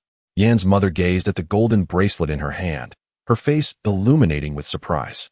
However, it quickly morphed into concern as she turned her attention to Yin Qing. With a hint of uncertainty in her voice, she asked, "My son, please be honest with me. You haven't engaged in any fraudulent dealings to acquire this money, have you?" Yan's father also joined in the conversation, weighing the gold bracelet in his hand, and with a hint of skepticism remarked, "This bracelet is quite hefty. It must be worth at least 10,000. You wouldn't have purchased a counterfeit to deceive your mother, would you?" Yin Qing, "The bracelet is made of gold. Recently, I have ventured into online investments and have garnered a modest profit." Upon hearing this, Yan's mother grew increasingly anxious. What kind of investment could yield such exorbitant returns? This must be one of those deceptive schemes designed to fleece the unwary. "You must cease immediately and refrain from investing any further." Yin Qing found himself in a state of bemusement. The memories of the original owner had not revealed to him the extent of his parents' vigilance against fraud. Reluctant to elaborate to his elders, he simply nodded, indicating that he would refrain from further investments. Within the ancestral home of the Yu family, Zhang Lu was immersed in a pool of crimson blood, his contorted visage etched with both ecstasy and madness. "If I can repeat this once or twice more, my ultimate technique shall be perfected," he murmured to himself, as though he could already envision the day he would possess unparalleled mastery over the arcane. Knock, knock, knock. The bathroom door was rapped upon. Zhang Lu frowned. He despised being disturbed during his bathing rituals. Just as he was about to inquire, Yuli had already pushed the door open. Yuli's gaze was cold and piercing, landing upon Zhang Lu with an unmistakable air of disdain. My curse has been lifted. Your services are no longer required. Please tidy up and depart. Zhang Lu's expression soured instantly. What do you mean? I was the one who informed you of the catalyst for the curse-breaking elixir, enabling you to successfully unravel the curse. Are you now attempting to sever the bridge after crossing the river? Yuli sneered, his eyes betraying both contempt and disgust. What was, is in the past. Harboring you has tarnished the reputation of the Yu family. Reputation? Zhang Lu scoffed. You have enhanced your abilities with blood countless times. Do you still care for reputation? Were those individuals not sent by you? What are you implying? When did I bring anyone else in? Yuli's countenance darkened ominously. Zhang Lu rose, donning a bath towel, surveying Yuli as if relishing in his growing alarm. How many times have you soaked in this blood pool yourself? Do you not keep count? Do you possess a second persona? You should consider this, if I were to reveal how you have enhanced your powers through sinister means. Do you believe your position as heir would remain secure? Before he could finish, a sharp dagger suddenly appeared in Yuli's hand, thrusting violently towards Zhang Lu. Simultaneously, with the other hand, he swiftly produced a talisman and unhesitatingly infused it into Zhang Lu's body. The talisman's power erupted instantaneously, and Zhang Lu could only emit a piercing scream. How dare you conspire against me? He collapsed into the pool of blood. Yuli cast a cold glance at the bath, a cruel smile curling at the corners of his mouth. He did not linger, turning swiftly to exit the bathroom. The scene outside was equally harrowing. The once tranquil courtyard was now stained a deep crimson, each inch of earth seemingly permeated with the stench of blood. Zhang Lu's disciples were all bound to stout pillars in the yard, their faces having shifted from pallid to a ghastly hue, with stark, horrifying lacerations evident on their wrists and necks. These were the marks of sharp blades that had sliced open flesh, blood gushing forth. The entire courtyard resembled a gruesome slaughterhouse, the air thick with the aura of death. Yuli surveyed the lifeless forms of the disciples with indifference, his eyes betraying no emotion. Dispose of this refuse, he commanded flatly, devoid of any sentiment. From the shadows, several guards swiftly emerged, approaching Yuli with deference as they replied, Yes, Master. Chapter 40. The Exorcist's Counterattack. Qing meticulously established an intricately designed array in every corner of the Yin household, preparing protective talismans for both his father and mother to ensure their safety against those with nefarious intentions. With everything arranged, Qing departed with a sense of reassurance. Time flew by swiftly, like a fleeting shadow. During this period, Qing either honed his puppetry skills in the mountains or aided in resolving the challenges faced by the affluent. Despite the Yu family persistently sending individuals to disrupt his endeavors, even attempting to assassinate Qing in the dead of night, he skillfully thwarted their plots. One day, Jiaz once again presented Qing with an invitation, this time for the Yu family's impending heir ceremony. With the passing of the Yu patriarch, Yuli had triumphed over his rivals in a grand competition, successfully ascending to the esteemed position of heir. Qing took the invitation, pondered for a moment, and inquired of the system. Yuli, oh no, I should now refer to him as Qing. He must have usurped the body, hasn't he? After the demise of the elder of the Yu family, Yuli showcased his talents during the heir selection competition, gaining the elder's recognition in merely half a month, ascending from heir to the head of the family. Such rapid advancement is indeed suspicious. Undoubtedly, Qing is orchestrating this behind the scenes. Yes. After returning from the last secret realm, Qing, upon witnessing the lifting of Yuli's curse and his subsequent enhancement in power, seized the opportunity to usurp his body. On the day of the grand ceremony, the Yu family was adorned with festive decorations, bustling with excitement. Qing, assuming the identity of Yuli, stood upon a high platform, accepting the congratulations of family members and guests, a triumphant smile gracing his face. As a rising star in the realm of celestial masters, Qing naturally made his appearance at the event. Dressed in a flowing azure robe, he exuded an air of nobility that attracted the attention of many. Qing gazed at Qing amidst the crowd, a glint of malice flashing in his eyes. In recent days, all his dispatched agents had returned empty-handed, utterly incapable of dealing with Qing. However, just as Qing was contemplating personally apprehending Qing in a few days, a sudden surge of ominous, ghostly energy enveloped the scene. This malevolent aura, imbued with a deep crimson hue, seemed to carry the anguished wails of countless vengeful spirits, sending chills down spines. Could this be the legendary Ghost King? The guests present, all seasoned celestial masters, instantly recognized the terrifying aura that was only documented in ancient texts. Yet, even so, the presence of such a being instilled a sense of dread within them. This was the Ghost King, Elders had often recounted that a celestial master who encounters the Ghost King alone faces certain death. Even a group of celestial masters encountering the Ghost King possesses merely a slim chance of survival. They exchanged glances, the atmosphere thick with tension. At that moment, a crimson shadow emerged from the ghostly mist. It was a woman clad in red, her beauty striking yet laced with a chilling severity, emanating a formidable ghostly aura. Qing stared at this simultaneously familiar and unfamiliar woman, a flicker of astonishment crossing his features. He could scarcely believe his eyes. The woman before him was Lin Xine, whom he had painstakingly sealed away years ago. "Long time no see, Qing," Lin Xine remarked, her red lips curling into a sardonic smile. "If memory serves me right, this should be your 5th time hosting the heir's succession ceremony, correct?" Qing remained impassive, coldly retorting, "I do not know what you are talking about." Lin Xine chuckled softly. "Ah, the forgetful noble. It seems you have long forgotten about the time you killed me." She continued, "Of course, you have slain more than just me. It is only natural that you would forget. But perhaps you should take a closer look at this one?" As her words fell, another figure slowly emerged from the crimson mist, a woman. The guests below gasped in shock, clearly recognizing her. "Madam, didn't she die in an accident?" Murmurs rippled through the crowd. This female specter was none other than Madame Mian, who had been concealed in the depths of the Bailon Mountain. After Qing's failed attempt to usurp Yuli's father, he had murdered Yuli's parents to cover up the truth, along with Lu Mian, who had fortuitously come to visit her son. In a moment of life and death, her son and daughter-in-law had risked everything to send Lu Mian's soul away, thus embarking on the path of ghost cultivation. Yet, ghost cultivators were looked down upon by celestial masters, leading her to flee with the group of ghostly infants into Bailon Mountain. "Long time no see. Should I call you Miao or Qing?" Madame Mian fixed her gaze on Qing. "I am quite curious. In the dead of night, do you ever think of the son and daughter-in-law you so mercilessly slaughtered?" As soon as Madame Mian appeared, Qing's countenance darkened further, while the guests below seemed utterly bewildered. What were they discussing?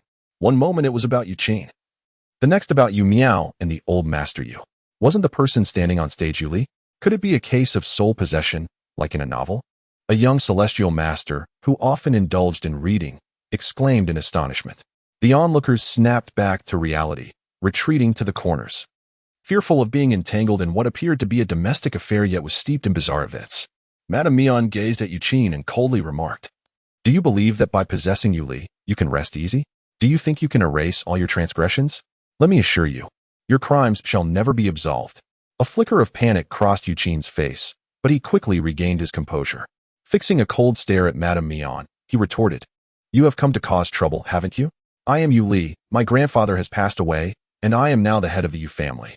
Madame Mian, amused yet infuriated, replied, "You have strangled the members of the Yin family for your demonic arts, and you even possessed your own son for the sake of prolonging your life. Now you attempt to usurp Yu Li's position as the head of the family? You are unworthy of being a human. Did you not consider that the Yin family still has descendants alive, and we have encountered them? Today, it is either your demise or mine." Upon witnessing Lu Mian, the Yu family members were already half convinced. They held a deep fondness for the old matriarch, who treated all her kin with equality. Many had received her assistance in their youth. When Lu Mian and Yu Li's parents met with an accidental demise, the collateral relatives sought to investigate the matter, but for reasons unknown, it ended without resolution. Conversely, the excessive favoritism shown by the old master Yu towards Yu Li had left many disgruntled. Some had even contested Yu Li's ascension to the family head. Due to Yu Li's swift grasp of the family affairs, they believed it was a result of the old master's bias and prior instruction. Little did they know, Yu Li was the old master himself. As Lu Mian mentioned him, Qing approached from the dining table. He summoned the soul-gathering banner, and a dozen puppet ghosts materialized, ready to perform. "Qing," he declared, "the art of demon summoning can only be cultivated by those of the Yin lineage. If you cannot possess it, you seek to destroy it, condemning our family to generations of misfortune. Today, I shall avenge my kin. If the other Yu family members refrain from interference, I shall overlook past grievances. But if you choose to intervene, do not blame my puppets for their mercilessness." The other Yu family members took a step back, intimidated. We dare not. We dare not. Who can withstand a dozen ghost kings?" In recent days, Qing had elevated all his half-step ghost king puppets to full ghost kings and had acquired several formidable ghost puppets. He profited handsomely while amassing puppets. A guaranteed success. Qing was taken aback. Having lived for centuries, he had encountered only one or two ghost kings. Yet today he faced not only two former ghost kings, but a dozen. Could ghost kings now be procured in bulk? A dozen ghost kings launched their simultaneous assault, their ghostly essence transforming into countless blades and whirlwinds, all converging upon Qing. He endeavored to evade the onslaught. Yet the attacks fell upon him with the intensity of a torrential downpour, each ghost king taking their turn to strike. As he produced talismans to deflect one blow, a fresh wave of assaults swiftly followed. Moments later, a heart-wrenching cry of despair escaped Qing's lips, his body crashing heavily to the ground, whereupon silence enveloped him, as if the entire world had succumbed to a profound stillness. Suddenly, a soul of an elderly man materialized beside Yuli's corpse, swiftly soaring towards the window. This was Dyer. He intended to flee. Chapter 41. The Revival of Spiritual Energy. The Male Supporting Characters Counterattack. Part 1. A colossal banner appeared out of thin air, emanating a ghostly glow, and it promptly ensnared Qing's soul within its embrace. There was no escape now. Qing gazed at Bai Xian and Lu Mian, stating, "Once ensnared in the gathering soul banner, one either faces obliteration or becomes a mere puppet. For a cunning and malevolent individual like Qing, to meet his end in such a manner would be too lenient." Qing intended to gradually refine Qing, subjecting him to the interminable darkness of the soul-gathering banner, allowing him to languish in torment. Every passing moment, Qing would helplessly witness his body parts slipping from his control, experiencing an unprecedented sense of fear and despair. A cold smile curled at the corners of Qing's lips, instilling greater fear in those around her. The events of that fateful year had involved all four prominent families, and given the current atmosphere, it seemed likely that they would all meet their demise here. However, Qing harbored no intentions of annihilating the four families. Today, with everyone present, I must clarify one point. Of those who participated a century ago, aside from Qing, the rest have long since passed away. Thus, I shall not lay a hand upon you. You may rest assured. Addressing those who had come to offer their congratulations, Qing continued, "When will the cycle of vengeance cease? My purpose here today is solely to eliminate Qing. He is the architect of my family's tragedy and the principal perpetrator of the suffering endured by the Yu family." The words of Qing brought a sense of relief to those present. After witnessing his extraordinary ability to command spirits, they genuinely felt uncertain about their chances of leaving unscathed beneath the presence of over 10 ghost kings. With this incident, Qing's standing in the realm of celestial masters became exceedingly solidified. Not only was he immensely powerful, but his clarity in distinguishing between loyalty and enmity earned him profound respect. Qing also avenged his former subordinate, Bai Sha, guiding him from the depths of the malevolent realm to the threshold of the half-step ghost king. In this lifetime, after the passing of his parents, Qing resolutely chose to sever his ties with the world. The rhythmic sound of raindrops fell softly in his ears. Qing opened his eyes and found himself seated cross-legged on a mat. Simultaneously, he sensed a faint flow of spiritual energy circulating within his body. Before he could thoroughly examine his surroundings, he noticed an elderly woman storming into the room, accompanied by several young men, her face flushed with anger. "You deceitful fraud, Taoist Yen," she exclaimed, her voice rising in pitch, brimming with indignation. "My heir Mao utilized the talisman you provided, and not only did his condition fail to improve, but he also developed a high fever.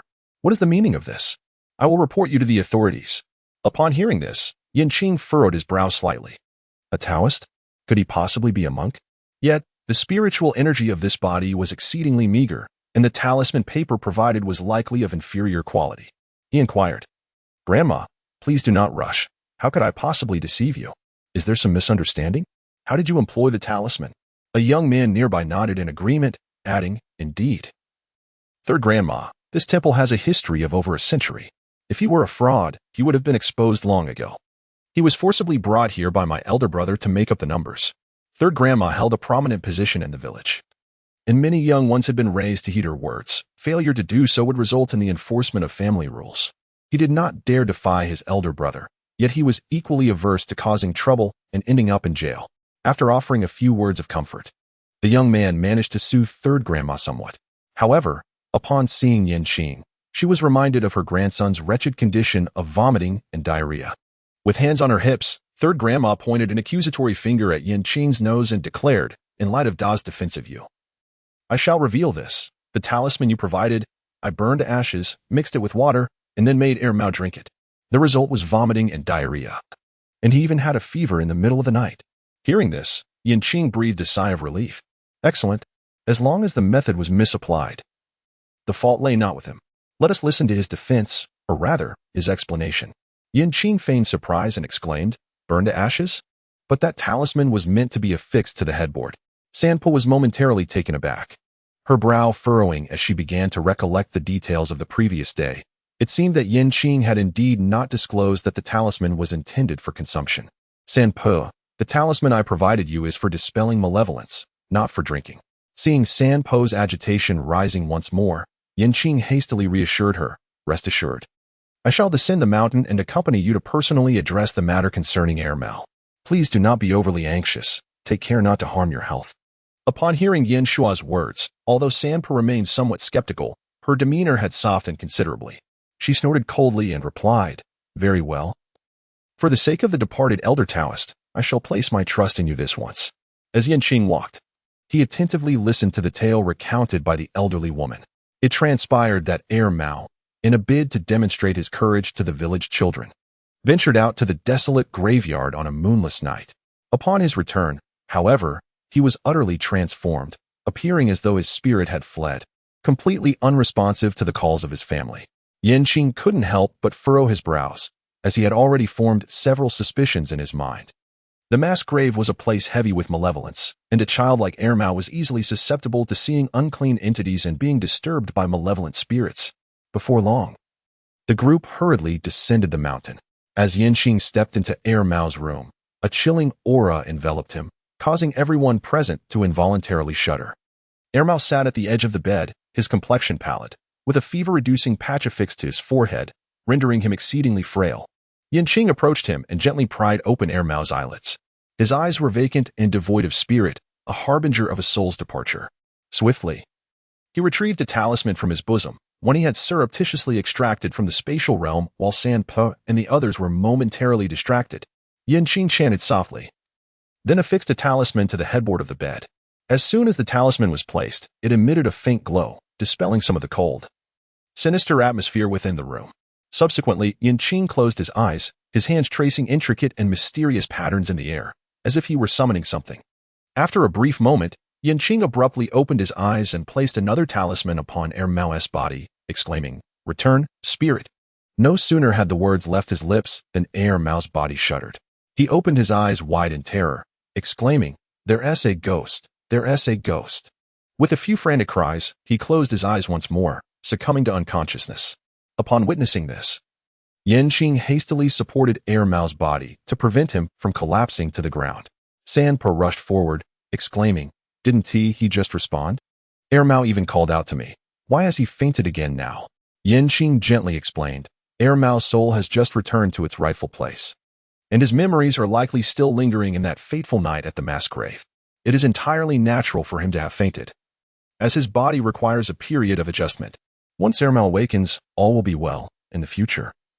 He should avoid places heavy with Yin energy and spend more time basking in the sunlight.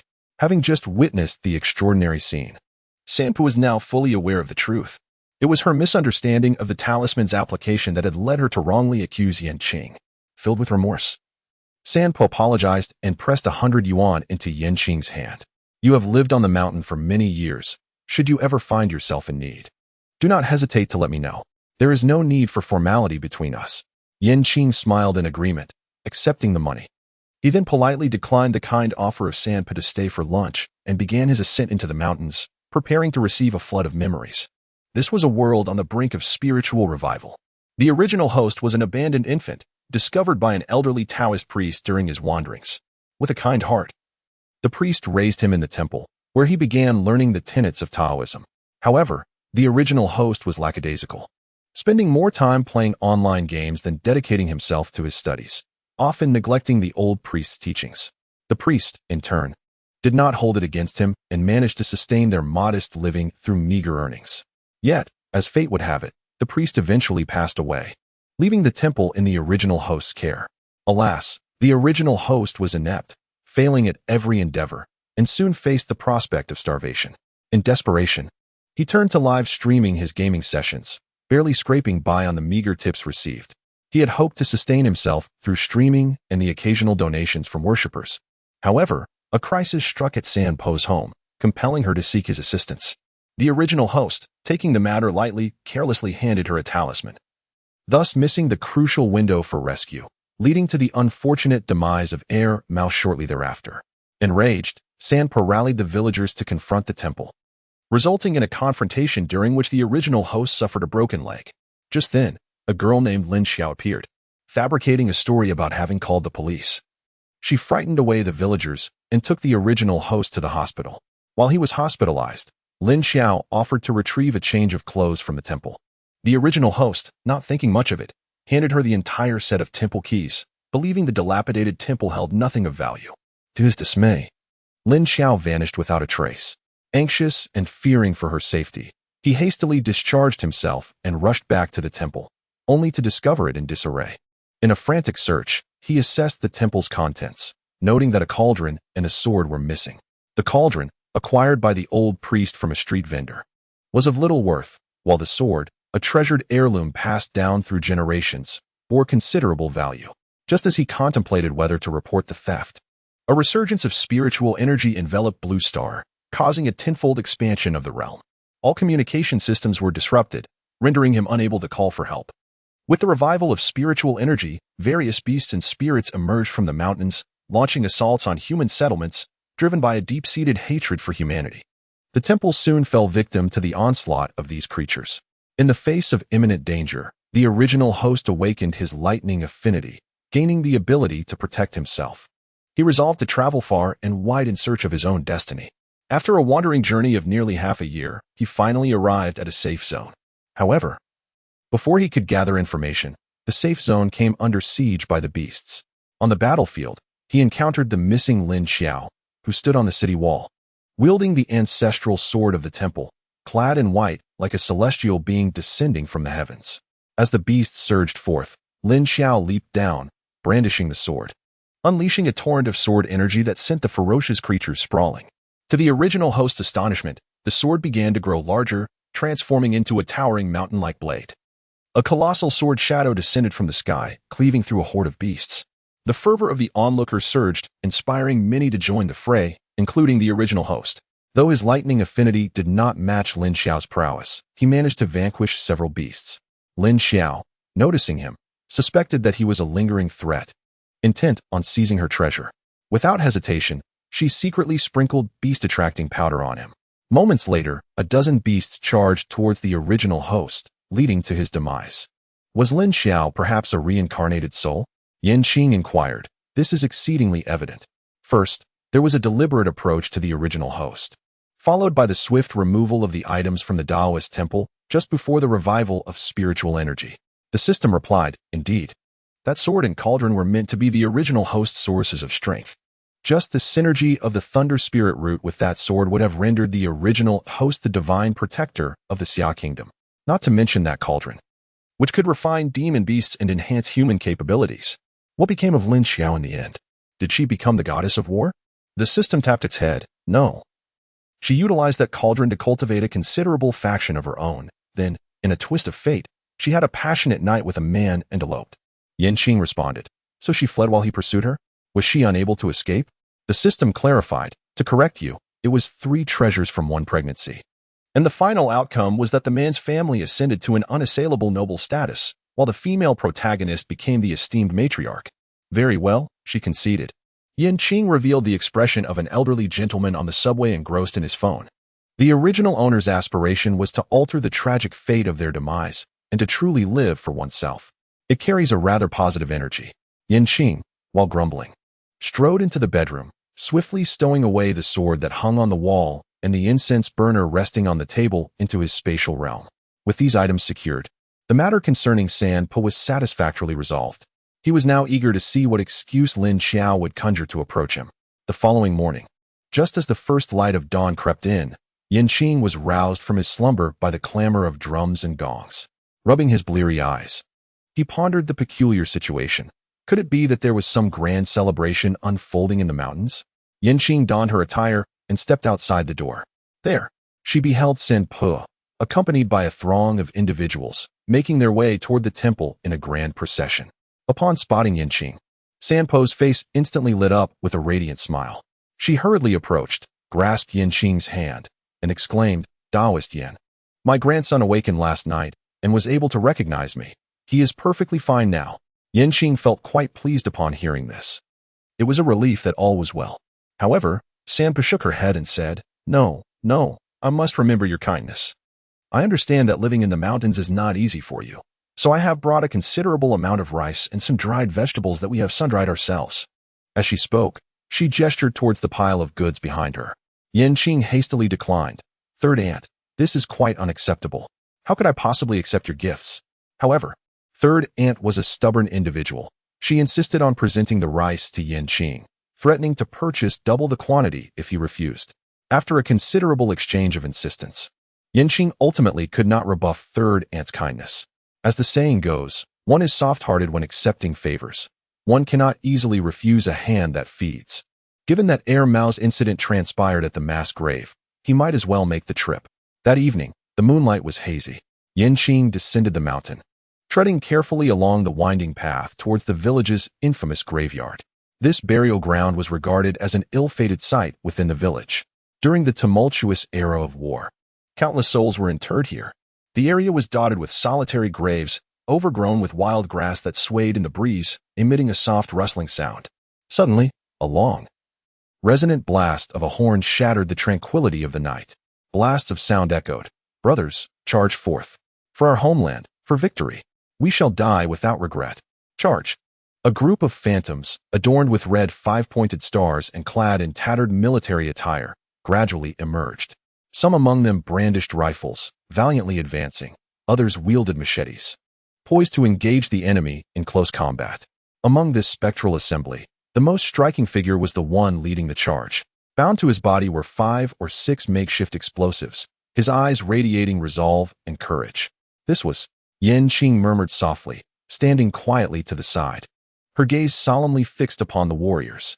They repeatedly relived the harrowing scenes of their final moments. Each charge, each swing of the blade, was etched indelibly upon Qing's heart. A profound and inexpressible sorrow surged within her. In every realm connected to Huaxia, such admirable individuals would invariably emerge, the system remarked. Indeed, it is only natural. The spirit of the Huaxia people embodies resilience. They are the backbone of the nation, the driving force propelling the populace forward. Qing's mind was suddenly illuminated with an idea, prompting him to lend his assistance. With a swift motion, he sent forth a piece of talisman paper, which transformed into a beam of golden light, piercing through the figures of the warriors who were trapped in the repetitive scenes of their past lives. As the golden light intersected with the silhouettes of the warriors, their hazy forms began to crystallize into clarity. Their movements gradually ceased, and a newfound lucidity emerged in their eyes. "Squad leader, have we attained liberation?" A young warrior, appearing no older than 15, softly inquired, a serene expression gracing his face after a long absence. Qing stepped forward, his demeanor solemn. "I am the junior, Qing, and I pay my respects to all esteemed elders." Only then did the group of warriors notice the young Taoist clad in his robes. "You are a young Taoist? Were you the one who assisted us?" Qing nodded. The young warrior swiftly floated before him, anxiety etched on his face. "Little brother, since you've aided us, could you possibly help save that child?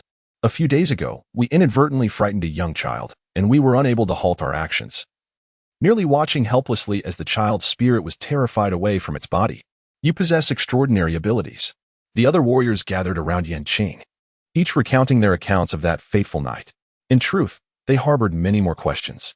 Yet, at this moment, the most pressing concern remained that innocent little boy. Chapter 43, The Resurgence of Spiritual Energy and the Male Protagonist's Counterattack, Part 3. Esteemed elders, I have come here for this very matter. The young boy is now unharmed, so please rest assured. That's good to hear, indeed.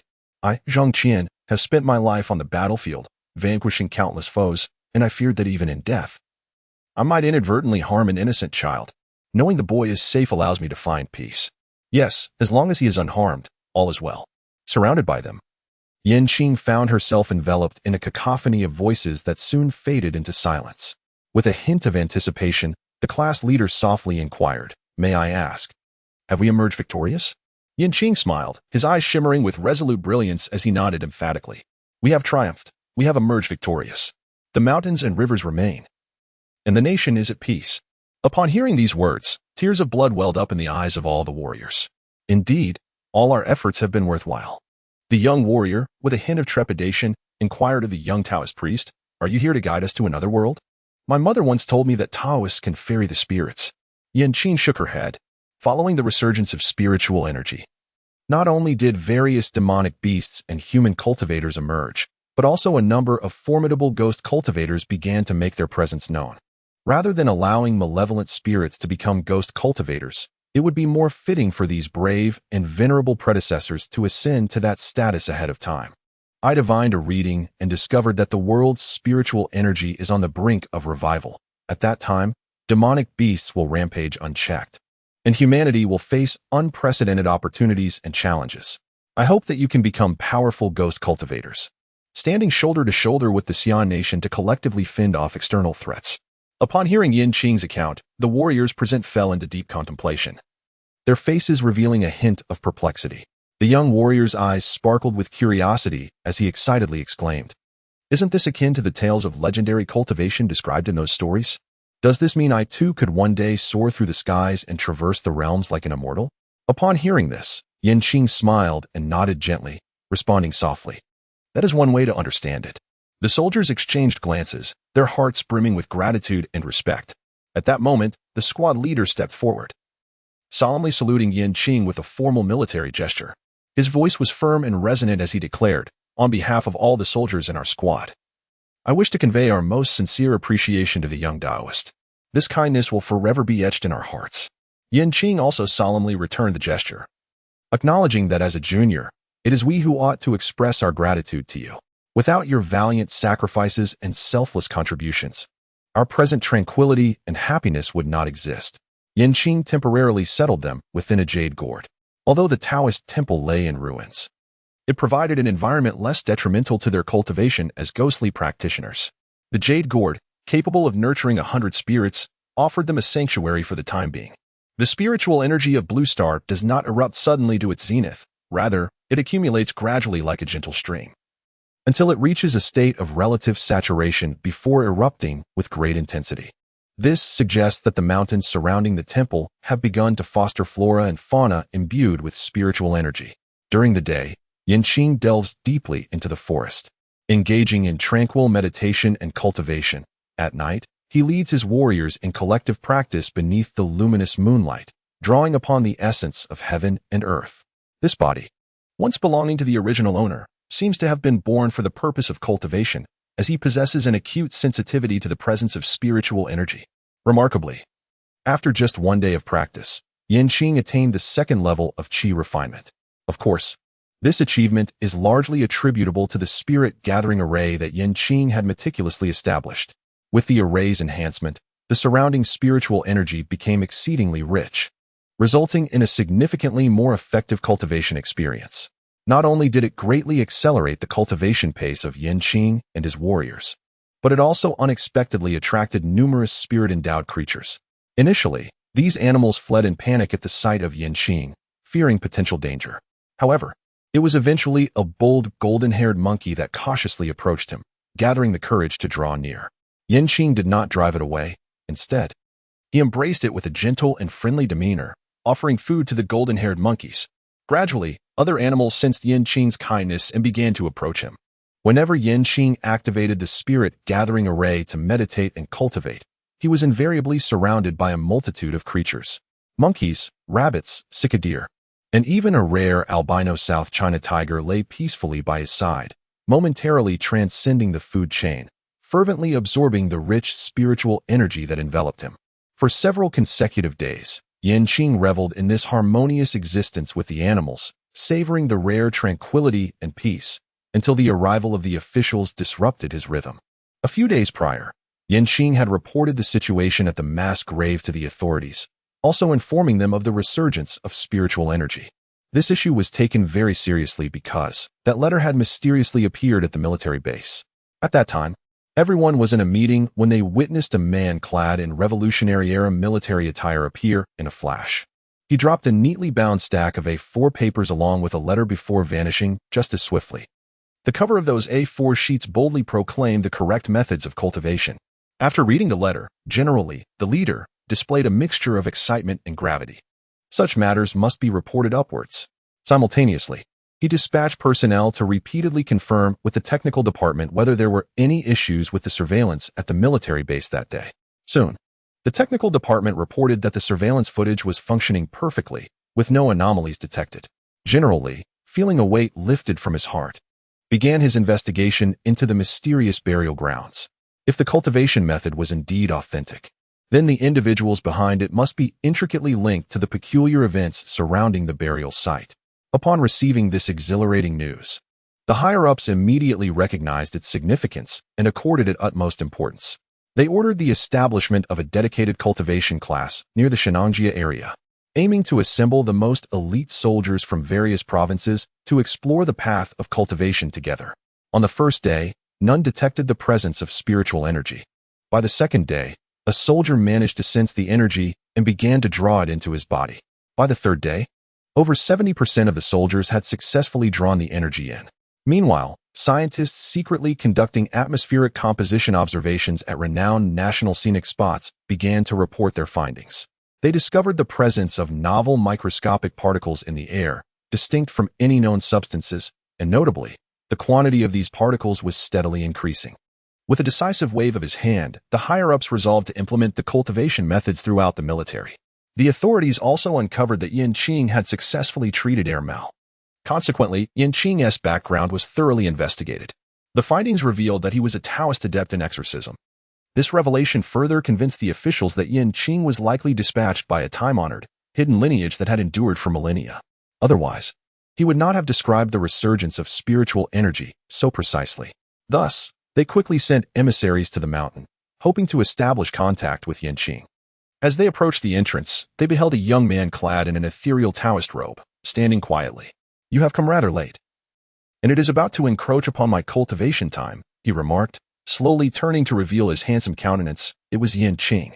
His voice was calm and serene, as if he had anticipated their arrival. Seeing this, the leading official, Li Feng, hurriedly stepped forward and bowed in respect, saying, "Greetings, Taoist Yin. I am the leader of this operation team. We do not wish to disturb your tranquility. We merely wish to inform you that the remains of the ancestors from the burial grounds have been located, and we are about to arrange for their relocation to the Martyrs' Cemetery." The soldiers within the Jade Gourd, upon hearing this news, were equally exhilarated. Although they had already transcended to the realm of ghostly cultivation and were no longer bound by mortal remains, the prospect of resting alongside their comrades brought them immense solace. They emerged from the Jade Gourd, revealing their forms. Is what you say truly the case? When can we lie down with our fellow comrades? Chapter 44. The Revival of Spiritual Energy. The Counterattack of the Male Supporting Character, Part 4. Suddenly encountering a ghost in broad daylight. Li Feng could not help but feel a surge of panic. However, upon witnessing the fervor and joy reflected in the eyes of these venerable ancestors, his inner trepidation dissipated in an instant, replaced by admiration and excitement for the forebears.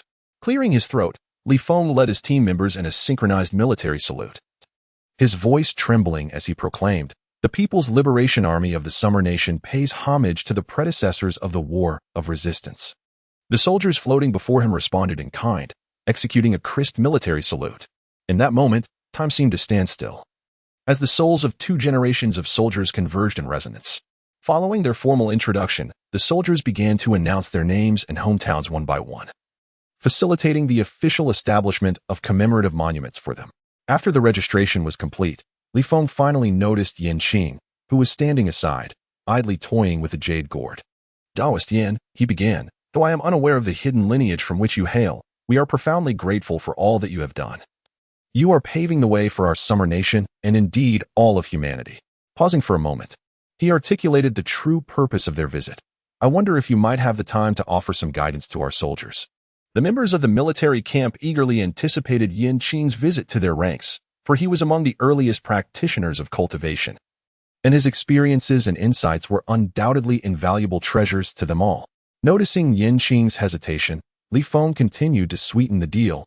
"We shall provide remuneration. Through our explorations, we have discovered a spiritual stone mine near Shenangjia, from which we can offer you 30 spiritual stones each month as compensation. The higher-ups had already decreed that no expense would be spared to recruit Qing into the military as their guiding instructor. Upon hearing the mention of the spiritual stone mine, a glimmer of interest flickered in Qing's eyes. He had been troubled by the need to personally fund the spiritual stones required for cultivation prior to the revival of spiritual energy. Since the focal point of the gathering spirit formation required a spiritual stone, and it needed to be replaced every 3 days, he found himself pressed for time to seek out the mine while needing to elevate his own strength. Thus, he had been extracting stones from his spatial storage, which pained him greatly. Now, with a stable supply of spiritual stones on the horizon, the scales in Qing's heart began to tip. After a moment of contemplation, he ultimately nodded in agreement. It is not suitable to venture far today. Let us descend the mountain tomorrow. The focal point of the gathering spirit formation requires a new stone tomorrow, and we must not waste today's resources. Moreover, the system had just informed him that Lin Xiao was en route to the village and was expected to arrive by dinner time. Rather than allowing a reincarnated individual to indulge in romantic escapades, it would be far more beneficial to entrust her to the nation, thereby maximizing her value. Li Feng and the others expressed their understanding in response.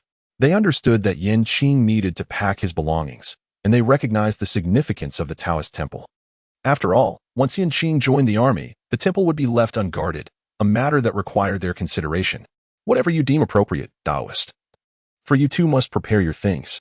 We shall send individuals to ensure the protection of your temple. You need not worry about that. There is no need for that. In any case, once the spiritual energy resurges, this place will inevitably be destroyed. Your efforts would be in vain, he replied, leaving everyone momentarily stunned. Yet they quickly grasped Qing's implication. The changes brought about by the resurgence of spiritual energy would be catastrophic, and structures like the temple would likely not escape unscathed. Given this, the difference between guarding it and not seemed negligible. However, Qing's subsequent remarks left them astounded once more. I appreciate your goodwill, but I must now focus on my cultivation. You may send a few individuals to accompany me. Consequently, Li Feng selected several team members to follow Qing into the forest. Upon entering the woods, they immediately sensed a distinct freshness in the air, more invigorating than in other locales. I have set up a spirit-gathering formation here. When I depart for the army tomorrow, I shall teach you how to use it. Qing explained. Do not be alarmed if you encounter any animals. They merely come to absorb the spiritual energy. You may also meditate and cultivate here. As his words faded, a flicker of light appeared, and 5 meditation cushions materialized before them. The group's eyes sparkled with excitement. Could this truly be the legendary magic of the universe contained within one's sleeve? Indeed, Master Yan's identity is extraordinary. As the spirit-gathering array was activated, the surrounding spiritual energy instantaneously thickened. The animals, seemingly sensing the allure of this spiritual essence, hurriedly converged from all directions. Over this period, through Qing's meditative cultivation, he has reached the 3rd level of Qi refinement, and his thunder spiritual root has awakened ahead of time. The lowest cultivation level among these animals has also attained the 1st level of Qi refinement. Upon noticing the presence of several humans, the animals, though somewhat curious, prioritized their cultivation and paid no heed to the astonished gazes of the humans. Li Feng and his companions exchanged glances before sitting down on their mats to commence their meditative practice. They had learned cultivation methods during their time in the military, however. The locations where they typically practiced lacked the richness of spiritual energy found here, hindering their ability to draw qi into their bodies. Li Feng focused his breath and concentrated, attuning himself to the surrounding spiritual energy. Everything around him fell into a profound silence. In the midst of the darkness, he suddenly perceived a red orb of light, instinctively reaching out to grasp it. Yet, the orb seemed to tease him, swirling around him playfully. Just as Li Feng grew anxious, Qing's voice resonated in his ear. Do not rush. Calm your mind and patiently await its approach before drawing it into your body. Following Qing's guidance, the red orb ceased its playful antics and gradually moved closer, ultimately entering Li Feng's body through his chest. Li Feng abruptly opened his eyes, feeling an unfamiliar surge of power within him. Congratulations, you have awakened a singular fire spiritual root. The other teammates remained immersed in their meditation, seemingly undisturbed by the unfolding events nearby. Li Feng, brimming with excitement, yearned to express his joy but feared disturbing his fellow cultivators. So he directed his exhilarated gaze toward Qing. The transmission art.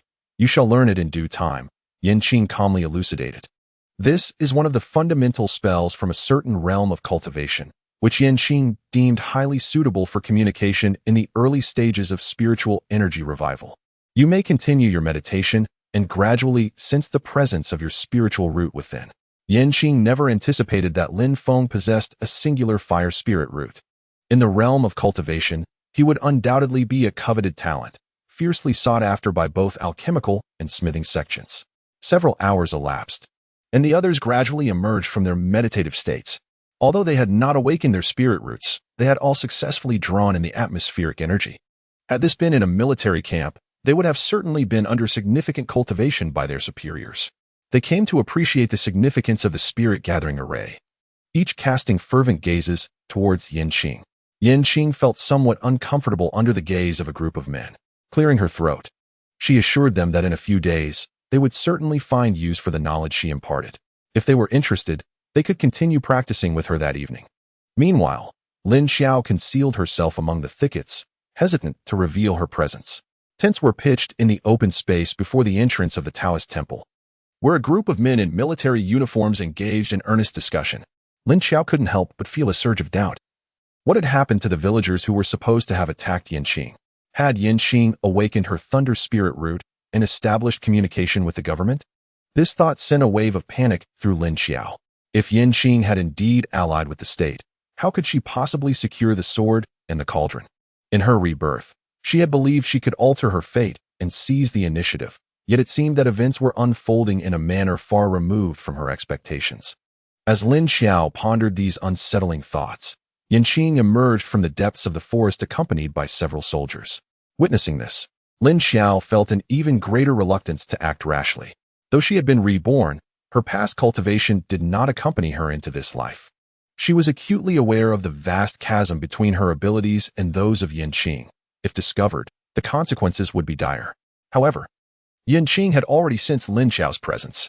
He halted his steps, feigning a gesture of incantation, then pointed subtly in her direction. The soldiers, recognizing Qing's intent, promptly rushed towards Lin Xiao. Realizing the gravity of the situation, she turned to flee but found her feet immobilized, as if encased in cement, heavy and unyielding. This was bad. Qing had clearly awakened his spirit root ahead of time and cultivated spells. Lin Xiao's heart sank in despair. She had thought to masquerade as a paragon of justice to win Qing's favor and seize the sword and cauldron, only to realize that Qing had seen through her intentions long ago. Now, as she was escorted into the Taoist temple by the soldiers, she understood that escape was no longer an option.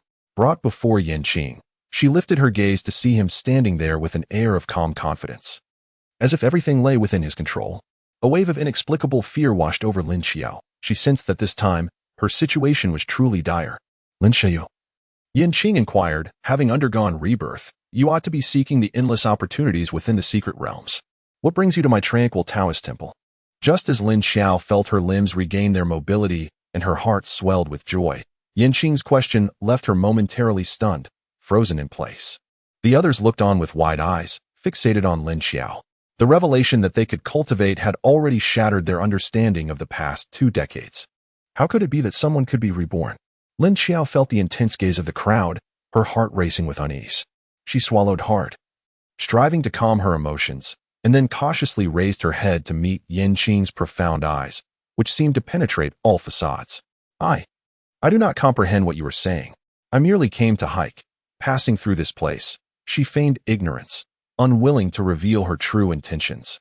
Is that so? You, so far away in Ho-Hot, have traveled to this remote area for a hike?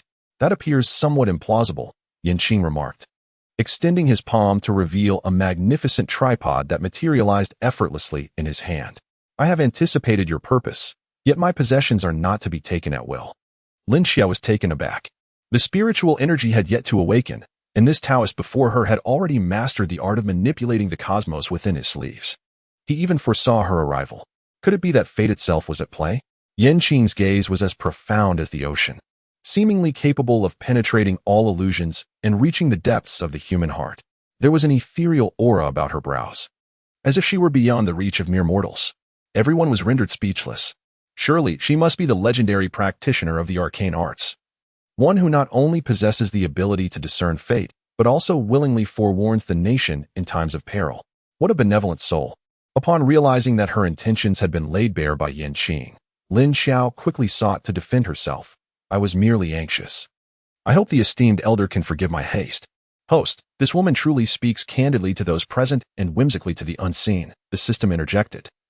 Unable to contain its thoughts. The original inhabitant merely happened to be in the same safe zone as her, having committed no wrongdoing, yet she could act with such ruthlessness. Clearly, she harbors issues. You must not place your trust in her words. I understand your sentiments well. Since you are here, it would be prudent to share some details with them.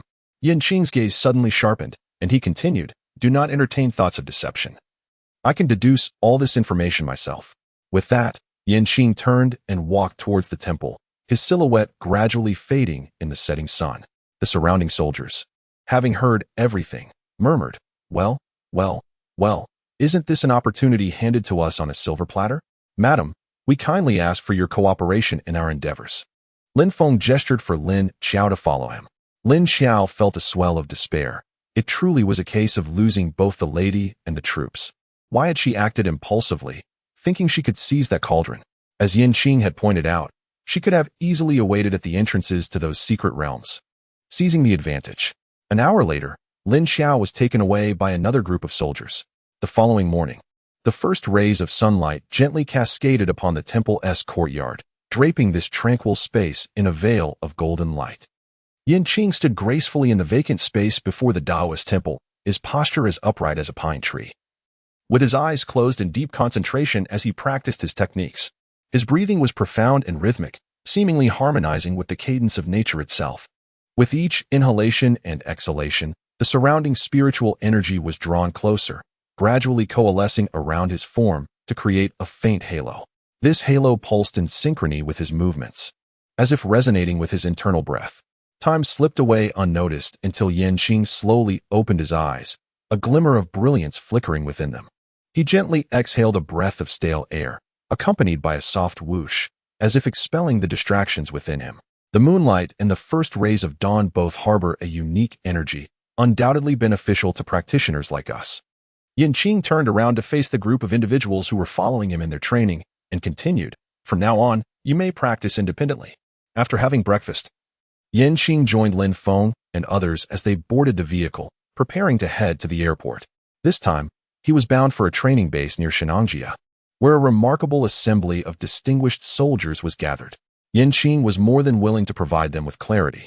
Just before boarding the plane, Lin Feng approached with several sheets of paper in hand.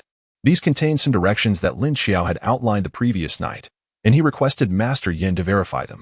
Yin cast a glance. The matters entrusted by Lin Xiao were largely accurate, yet lacked specificity.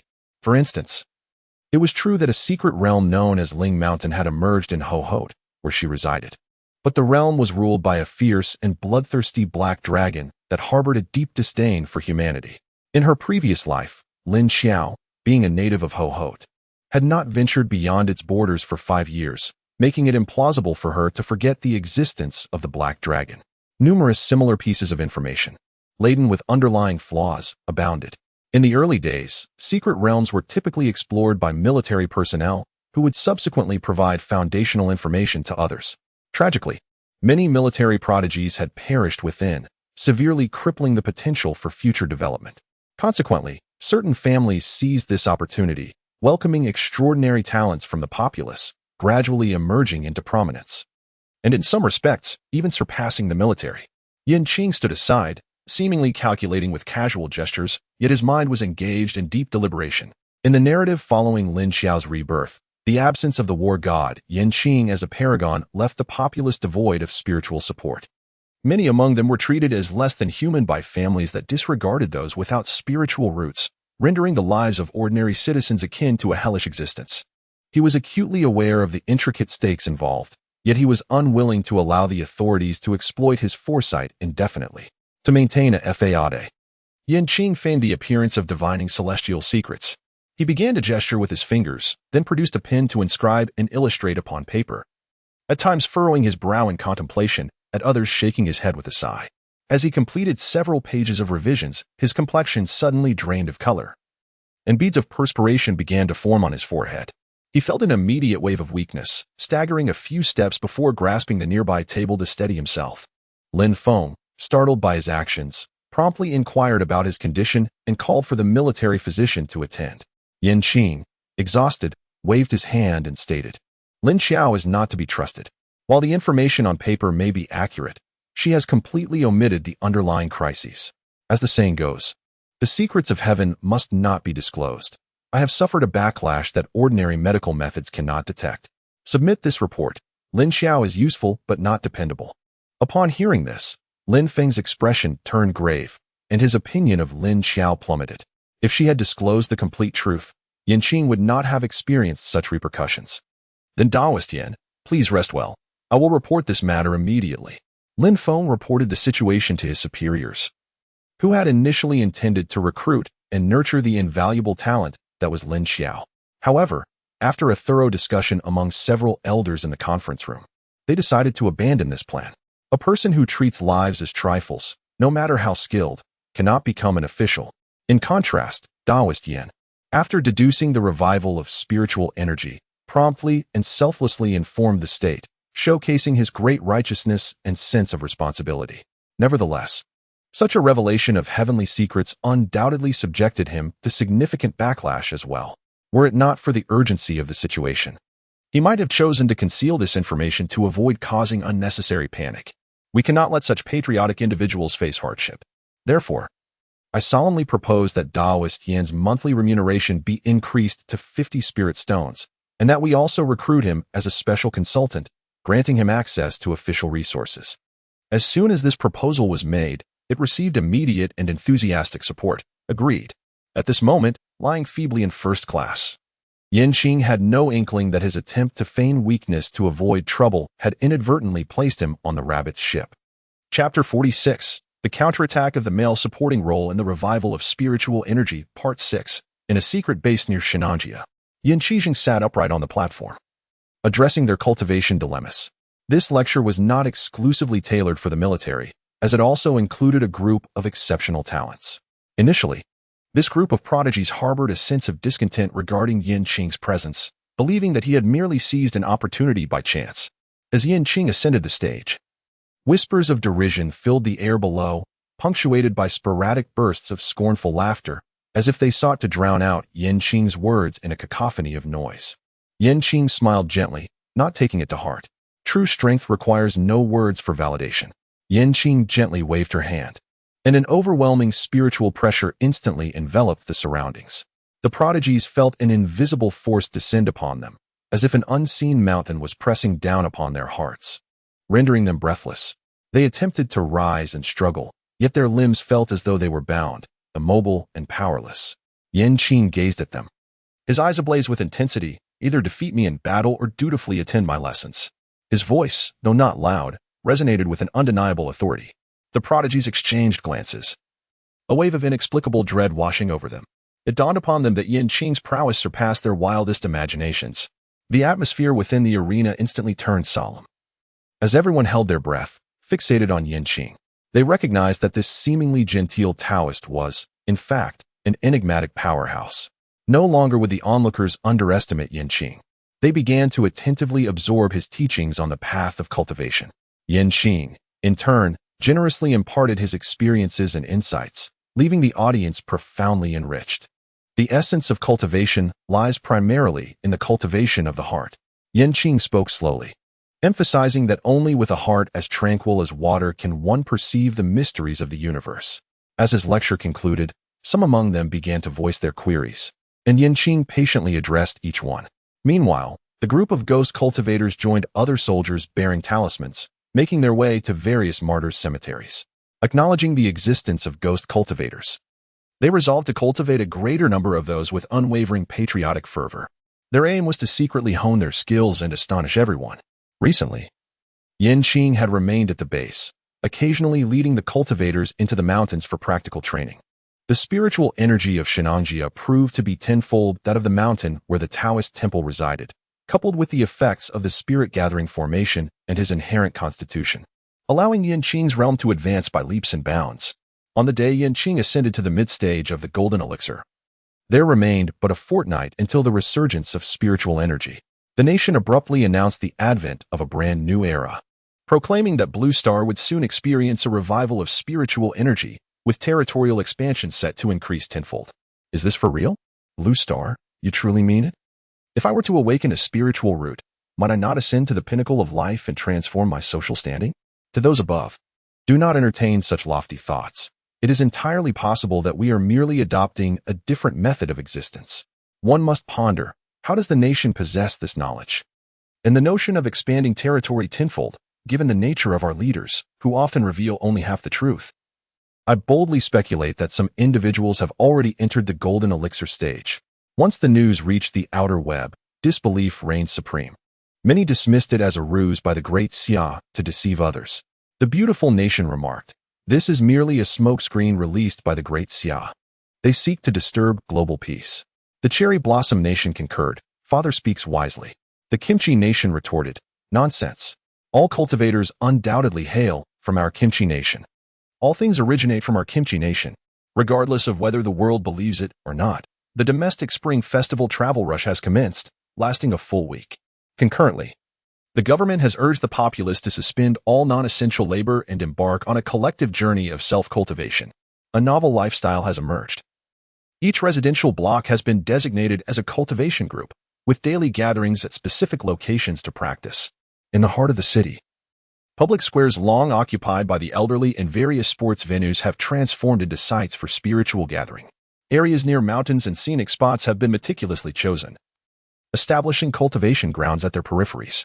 The little ones in kindergartens and lower grades still require an education, but their physical education classes have increased in duration and transformed into sessions of spiritual practice.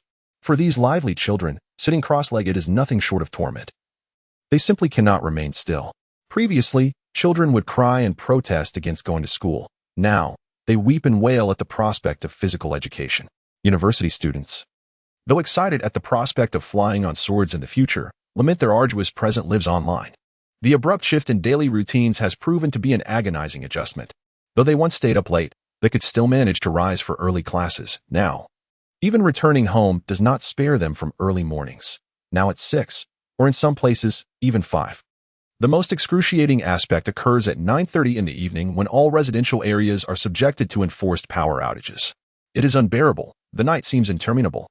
Once engaged in activity, time seems to slip by swiftly. Soon, the day of spiritual awakening arrives. Individuals stand within the temporarily designated safe zones, holding their breath in anticipation. The air around them seemingly frozen, save for the occasional gentle breeze that brings a hint of coolness. Suddenly, at a certain moment, the spiritual energy in the atmosphere surges explosively, akin to ignited gunpowder. Majestic mountains rise abruptly from the ground, as if awakened giants from the depths of the earth. Soaring skyward, with the emergence of these mountains, existing skyscrapers shatter into fragments. Those once towering buildings collapse under the force of the spiritual energy. Modern cities become isolated by these newfound mountains, plunging the entire urban landscape into chaos. Beyond the destruction of structures, the impact on other elements of the blue planet is profound. Roads between cities are obstructed by rock formations, rivers swell tenfold, altering their courses and damaging surrounding water infrastructures. At this moment, all networks fail completely. Those who were previously broadcasting live lose their signals. Communication through mobile phones and computers becomes impossible. Under the influence of spiritual energy, the blue planet appears to undergo a rebirth, expanding tenfold, as once narrow spaces become vast and boundless. Everyone experiences an unprecedented shock and helplessness, as if the entire world has collapsed in an instant. Despite their mental preparations, witnessing the destruction of their homes strikes their hearts like a heavy blow, rendering them breathless with pain. A typically composed middle-aged man, unable to contain his emotions any longer, pounds the ground and cries out, "I have toiled for half my life to purchase this home, and in the blink of an eye, it is gone." Beside him, a robust man reached out and firmly grasped the middle-aged man's shoulder, offering words of solace. "Brother, it's all right. You are not alone in losing your home. We have all lost our homes." At that moment, a matron murmured, "So, do we still need to repay the mortgage?" This remark served as a refreshing breeze, instantly dissipating the heaviness that hung in the air. The man who had been weeping on the ground abruptly ceased his tears. Indeed, perhaps there was no need to repay the mortgage now? A wave of inexplicable relief surged within him. Amidst the crowd, someone shouted, "As long as we are alive, everything will get better. As long as the Green Mountains remain, we need not fear a lack of firewood." Another voice chimed in, filled with encouragement. The crowd nodded in agreement. Yes, as long as life persists, there remains hope for the reconstruction of their homes. Chapter 47. The Revival of Spiritual Energy and the Counterattack of the Male Supporting Character, Part 7. Prior to the resurgence of spiritual energy, Qing imparted her knowledge generously, teaching this group of cultivators the art of sound transmission and fundamental spells. The sound transmission technique enabled the cultivators to communicate across vast distances, maintaining close contact and ensuring that no province was left in the dark. Furthermore, Qing specifically instructed those with fire spiritual roots on how to create storage rings. Although the storage rings they crafted could not be compared to those made by Qing, their numbers were impressive, given their collective effort. This group resolutely sacrificed individual opportunities for personal advancement, dedicating themselves entirely to the creation of storage rings. They worked tirelessly day and night, hoping to transfer essential instruments and items into the storage rings before the revival of spiritual energy. Meanwhile, those abroad who were skeptical were left dumbfounded. Among them was a green card holder named Lu Dong, who had boasted that the moon abroad was rounder. The enterprises they had painstakingly built were utterly destroyed. And even more alarming was the altered state of the roads near their homes, rendering the path to the city untraceable. Moreover, they could not reach their relatives and friends, meaning that each community had transformed into an isolated island. It's all your fault. How could the officials of the Summer Nation joke about this? You insisted it was a great power struggle, and now you blame my womanly perspective, claiming I know nothing. His wife was furious. She had warned Lu Dong 2 weeks prior about the necessity of securing 2 tickets home through connections. Lu Dong not only mocked her lack of insight, but also questioned why the authorities in the United States had not detected and disclosed the resurgence of spiritual energy. In truth, the beautiful nation has detected it, yet they have chosen not to disclose this information to the general populace. They are clandestinely conducting experiments on various animals, discovering that the levels of certain substances within these creatures are steadily increasing. The officials of this beautiful nation aspire to rapidly purify this substance for human application, intending to harness a group of superhumans to dominate the world. Consequently, when the Great Xia Kingdom announced the resurgence of spiritual energy, their immediate reaction was to unite with other countries to exert pressure on the Great Xia Kingdom, demanding the unconditional revelation of their cultivation methods. The Great Xia Kingdom had anticipated this and simply responded with 2 words: meditation. The diplomats, feigning innocence, sat in their seats and produced some data to share with representatives from various nations. The data we currently possess indicates that meditative absorption of spiritual energy is slightly more effective than standing, but beyond that, we are uncertain. The Sakura Nation, having its own insiders within the Great Xia Kingdom and aware of the nationwide cultivation efforts, retorted sharply, "But how do you explain your large-scale gatherings of the populace for cultivation? Isn't that what you refer to as preparing a private meal?" The officials responded with a slight smile, stating, "In our Great Xia Kingdom, we have a saying, many hands make light work. Precisely because we are unsure, we gather them together for focused meditation. Should any anomalies arise, it allows for timely reporting." The others remarked, "It seems fine at first glance. Yet there is an underlying sense of disquiet." Before the onset of universal cultivation, foreigners were forcibly repatriated. The spirit-gathering array, enhanced by Qing, obliterates any electronic devices within its vicinity. Moreover, prior to entering the array, personnel conduct instrument scans, and several insiders were promptly detected and taken away for interrogation. Most crucially, the techniques for cultivating energy within the body necessitate on-site instruction from a qualified teacher. Even if one were to record a video, mastering the art perfectly remains elusive, with the risk of falling into madness. Only the soldiers of the Huaxia military, having undergone rigorous mental training, are capable of providing such instruction. Thus, the secret manuals of cultivation have not fallen into the hands of insiders. Following the resurgence of spiritual energy, the aura in forested areas has intensified, leading some creatures to unwittingly cross into the realm of second-tier demon beasts. The state has classified demon beasts into ranks: first tier for those in the Qi refining stage, second tier for those in the initial stage of foundation establishment, third tier for mid-foundation establishment, fourth tier for late foundation establishment, and fifth tier for early golden core stage, with further classifications to follow. The cultivators within the military have successfully established their foundations and have been deployed to various regions to directly address the cultivation queries of local public security and armed personnel. To the casual observer, it appears that humanity has collectively regressed to a primitive era. In reality, only the Great Xia nation has secretly arranged everything in advance, gaining a head start. With everyone currently out of contact, no one can observe the development of others. Under official surveillance, Lin Xiao gazed in astonishment at the spectacle before her. Various cultivators soared through the skies, and upon landing, supplies materialized in an instant. Alarmingly, the once rare storage rings of her previous life were now ubiquitous, with some military cultivators adorning all 10 fingers with rings. Was her former base truly so impoverished? How could the official base be so exceptional? If she had known earlier, she would undoubtedly have aligned herself with the official efforts. Lin Xiao's heart was filled with regret. Xiao Lin, an ardent adventurer, relished the essence of the wilderness, often spending months immersed in nature. 2 years prior, he had suffered a leg fracture during an excursion, and had it not been for the timely intervention of a forest ranger, he might not have survived. After 2 years of recuperation, an irresistible urge compelled him to venture into the deep mountains of the southwest just days before the announcement of the revival of spiritual energy, thereby missing the prime period for cultivation. Upon this return to the mountains, he noticed that the animals appeared to possess a heightened intelligence compared to before. Where he once set traps to catch rabbits, now not even a trace of fur could be found. He resorted to rummaging through bird nests, foraging for wild vegetables, and fishing to sustain himself. Fortunately, with ample provisions, he managed to stave off hunger. Each night, he perched on a hillside, gazing at the myriad stars dotting the sky, a sight unattainable in the city. He closed his eyes, attuning himself to the wind and the essence of his surroundings.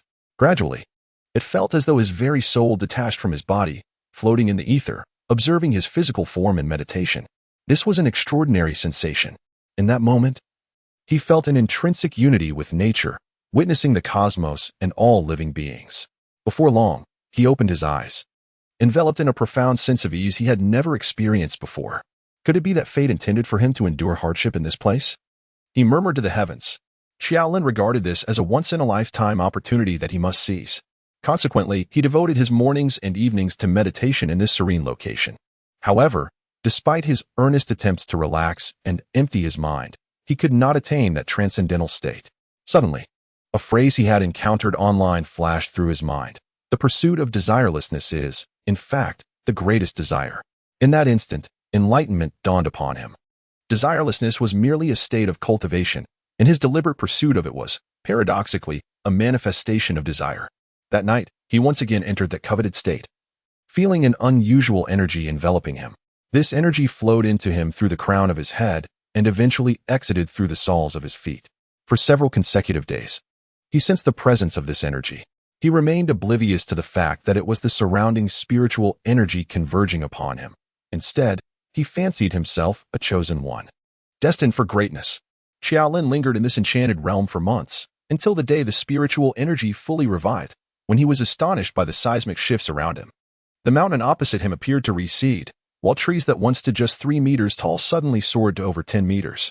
Additionally, unfamiliar flora emerged from the earth. Goodness! This is the revival of spiritual energy, he exclaimed. Although he relished adventure, he also enjoyed reading online novels. This transformation could be attributed to either the convergence of several small worlds or the resurgence of spiritual energy.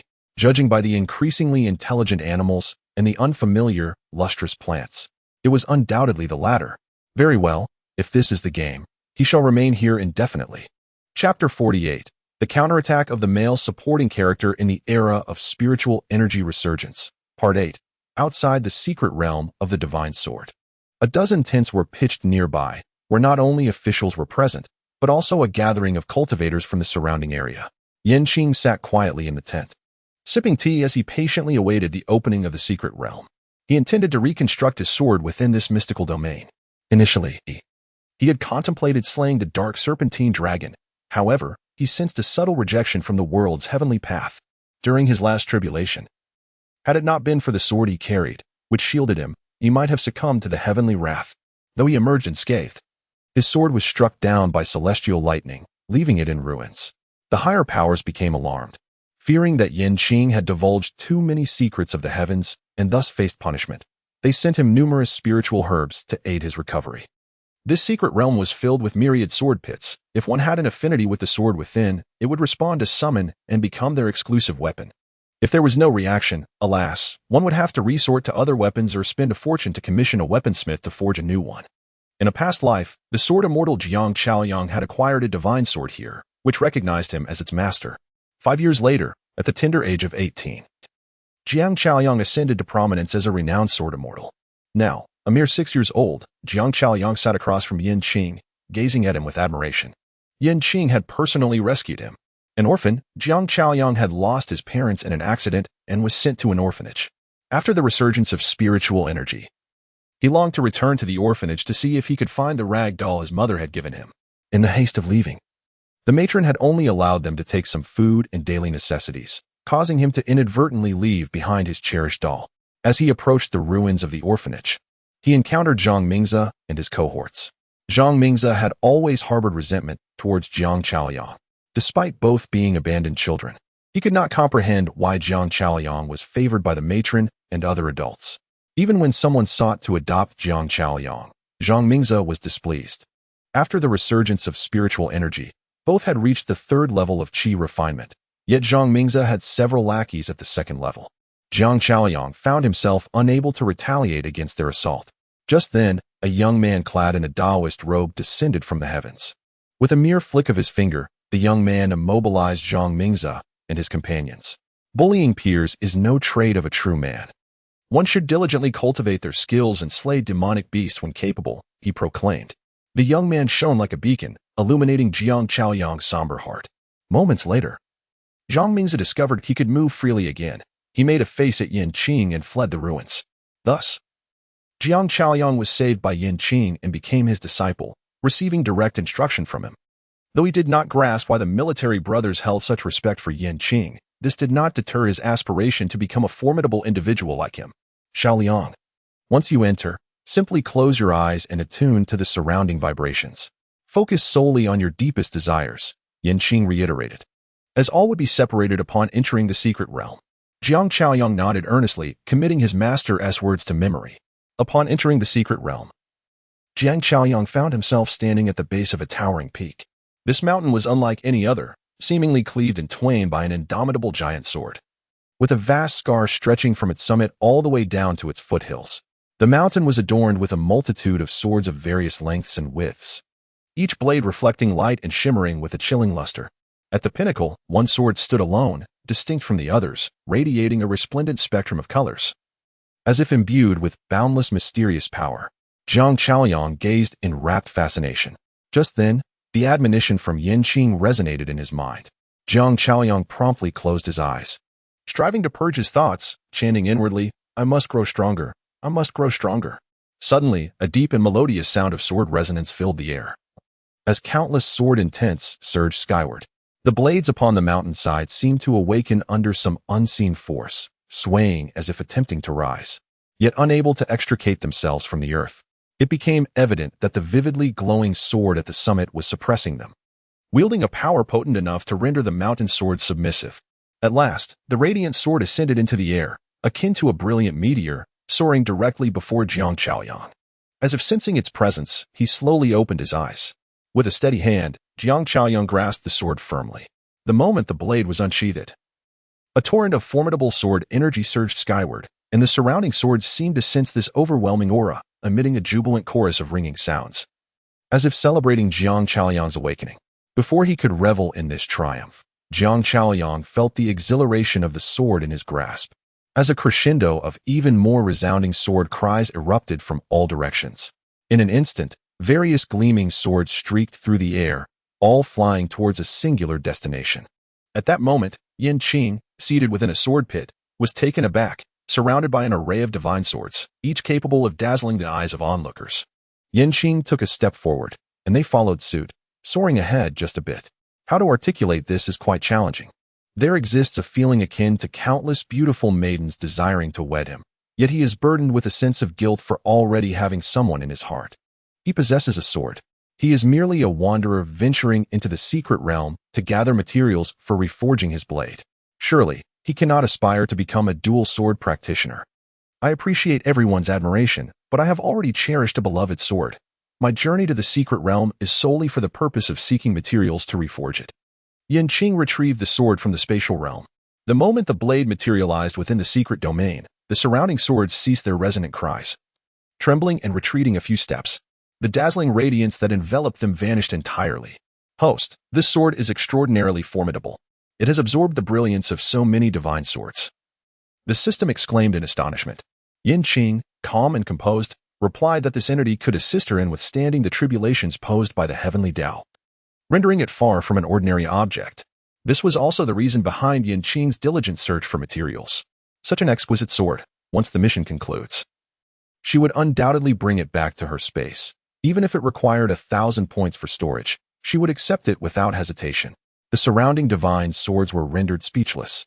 Originally, they had encountered their destined master, and although they had to compete with numerous swords for her attention, the situation became even more dire when she possessed an even mightier sword. They found themselves unable to compete. It was utterly hopeless. Consequently, the divine swords collectively directed their blades towards a singular point. Qing discerned their intent and gestured towards the direction of the sword's tip, inquiring if the materials he sought lay in that way. The divine sword emitted a resonant chime, signaling its accord, while others remained lost in contemplation. Awaiting the arrival of the sword, Qing, guided by a multitude of divine swords, ventured deeper into the secret realm. After approximately an hour of traversing, Qing arrived at the heart of a vast pool shrouded in mist. The sword pool was crystal clear, its surface shimmering with reflections, adorned with an array of colorful ores scattered within. These were the accompanying ores of the swords, capable of mending the scars upon the divine blade. Qing bent down and collected several pieces of thunder-attributed ores, intending to repair the sword within the confines of the secret realm. With the accompanying ores, along with some collected materials for restoration, he believed he could awaken the blade. The other divine swords lingered nearby, hovering silently in the air, observing as Qing produced a forging furnace and began to temper the sword.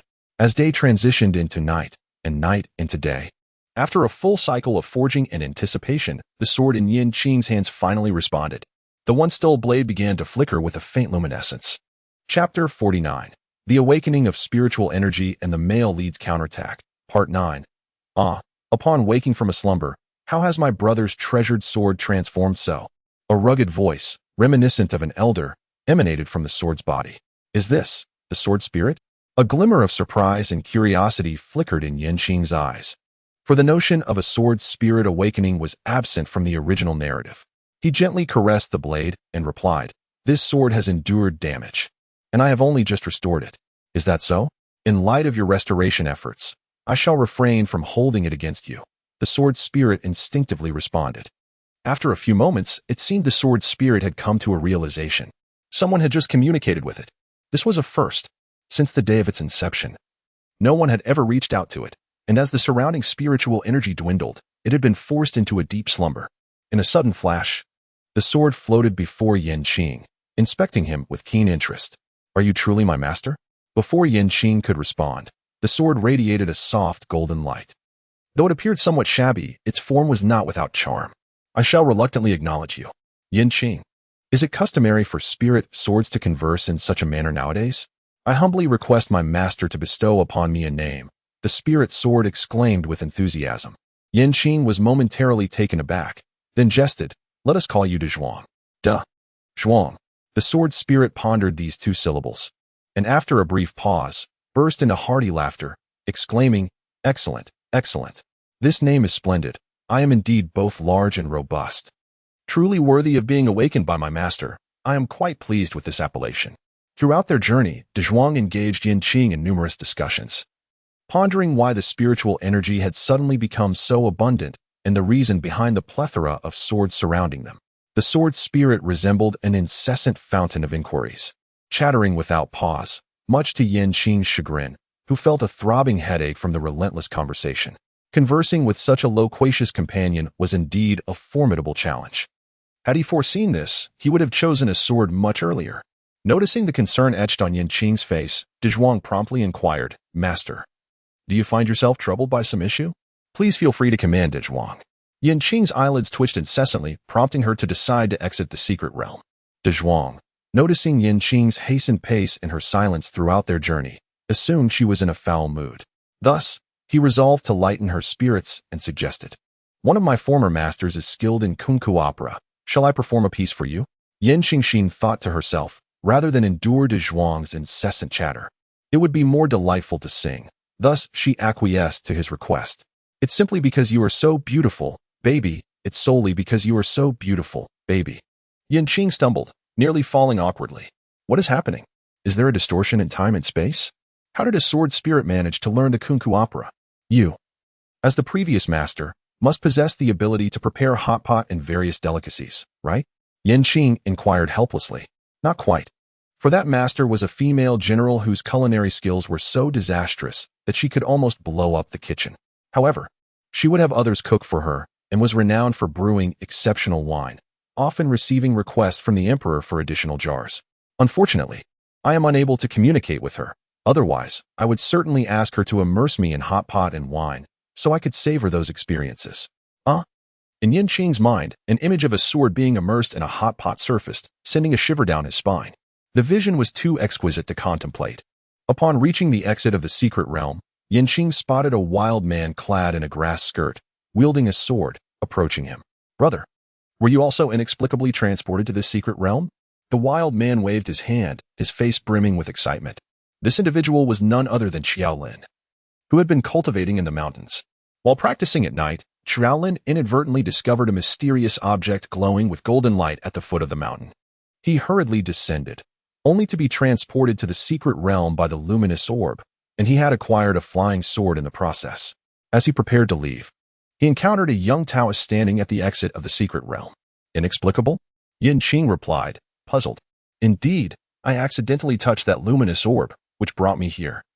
Xiaolin mysteriously informed Yin Qing, emphasizing that this was a fortuitous opportunity that they must seize. Observing Yin Qing's bewildered expression, Xiaolin sighed, "Brother, you should venture into the mountains more often. There are numerous benefits to be had. The people of the Great Xia do not deceive one another." But Xiaolin decided to disclose no more. The rest, he felt, was for the young Taoist to comprehend. There were many entrances to this secret realm, but only one exit. As the two emerged, those outside had been waiting for Yin Qing for quite some time. "Master, you finally made it out. And this is..." Among those who had entered the secret realm, only Yin Qing had yet to emerge, and Jiang Chaoyang was beginning to grow anxious. Upon seeing Yin Qing exit with a wild man beside him, he inquired further. "I was inadvertently swept into this secret realm and happened to encounter your master on my way out," Xiaolin explained. Now that Yin Qing had emerged, they could begin their journey home. They had indeed been fortunate this time, as everyone had found their respective swords. Thus, one by one, they drew their treasured swords, leaping gracefully to stand firmly upon their blades. A gentle breeze swept through, and they soared into the sky on their swords, racing towards the heavens. Xiaolin was nearly driven to scream in fright. "What is happening?" He quickly grabbed a nearby wandering cultivator and asked, "Isn't this the Great Xia? How can they fly?" Had he crossed over? The wandering cultivator, perplexed, exclaimed, "You dress like a wild man, yet you truly are one." They had already entered an era of universal cultivation. As long as one reached the foundation building stage, they could fly on their swords. Noticing that Xiaolin had only attained the 7th layer of qi refining, he advised him to work hard and establish his foundation soon. After briefly explaining the cultivation levels of humans and demon beasts, the wanderer pointed out the direction of a nearby village and departed, soaring away on his sword. It took Xiaolin a while to regain his composure as he gazed at the empty grassland, muttering to himself, does that mean I have fallen behind by several months?" 2 hours later, Jolin finally arrived at the village mentioned by the scattered cultivators. As he entered the town, the elderly gathering at the village entrance, exchanging insights on their cultivation journeys, immediately turned their attention to him. Was this a spirit beast that had attained sentience? Or something else? Surely not. He was merely clad in a grass skirt. Perhaps he had been robbed? In the wake of the spiritual energy revival, the village had become rife with gossip. For instance, the son of the original wife, upon awakening his spiritual roots, promptly severed ties with his stepmother and accused her of mistreating him, while his biological father turned a blind eye. Additionally, the mistress had brought her son, who was at the foundation stage, to demand that her husband grant her recognition. The elderly folk, apart from their cultivation practices, gathered at the village entrance to discuss such scandals. Now, With the arrival of a man dressed in animal skins and a grass skirt, they were visibly excited, their eyes gleaming with curiosity.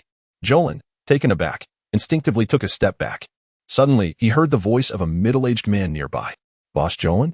Turning to look, he was startled to recognize the man as Boss Wu, who sold outdoor equipment. He took a moment to process, noting how Wu had grown his hair long and lost his beer belly, appearing significantly younger. "Have you just come out of the mountains?" Wu laughed. "A few months ago, I saw your post about going on an adventure in the mountains. I thought you missed out on it due to the spiritual energy revival. But it seems you actually missed the opportunity." Once again, the topic of spiritual energy revival weighed heavily on Jolin's heart, filling him with regret. Wu explained to the curious villagers, and their scrutinizing gazes finally shifted away from Jolin. Enthusiastically, he led Jolin towards his home. "Let me tell you, life has become even more interesting without mobile phones." Jolin looked up at the sky, where people soared through the air, even a dog chasing after a flying sword. And he felt utterly unsettled. He had believed himself to be the chosen one, only to realize he was merely a backward savage. My goodness, how rapidly times have changed. Chapter 50. The Counterattack of the Male Supporting Character in the Zombie Apocalypse Novel, Part 1. In the second year following the revival of spiritual energy, the Great Xian Nation established a unique army of ghost cultivators. They fought alongside ordinary soldiers, collectively safeguarding the tranquility and order of the Great Xia Kingdom. Under the formidable deterrence of this power, the once arrogant aristocratic families, who had gathered numerous talented individuals, became cautious and restrained, fearful of taking rash actions. In the third year of the spiritual energy revival, through the relentless efforts of the state, teleportation arrays were finally established in every town. People no longer relied on voice transmission techniques or other magical methods for communication. As for Lin Xiao, she was released by the authorities in the fifth year following the revival of spiritual energy. By that time, the nation had begun to expand its territory, seeking new possibilities. Throughout these 5 years, Lin Xiao's cultivation had been strictly monitored by the government, and she had only reached the mid-foundation stage. Upon regaining her freedom, Lin Xiao fell into utter despair. Even a passing dog had a higher cultivation level than hers. What was the point of continuing her training? All the knowledge she had possessed in her previous life had been thoroughly explored by the authorities. There were no opportunities or magical artifacts to be found. Had she known it would come to this, she would never have entertained any ill thoughts towards Yin Qing. Meanwhile, Yin Qing continued to thrive in this world for 30 years before successfully ascending before the leaders. That night, the shops lining the streets illuminated with warm, yellow lights. As people came and went, their conversations and laughter intertwining. Many gathered around a roadside stall, eagerly waiting for fried rice noodles. However, this tranquility was abruptly shattered by a terrified scream. A figure suddenly darted out from an alleyway, a girl of about 10 years old.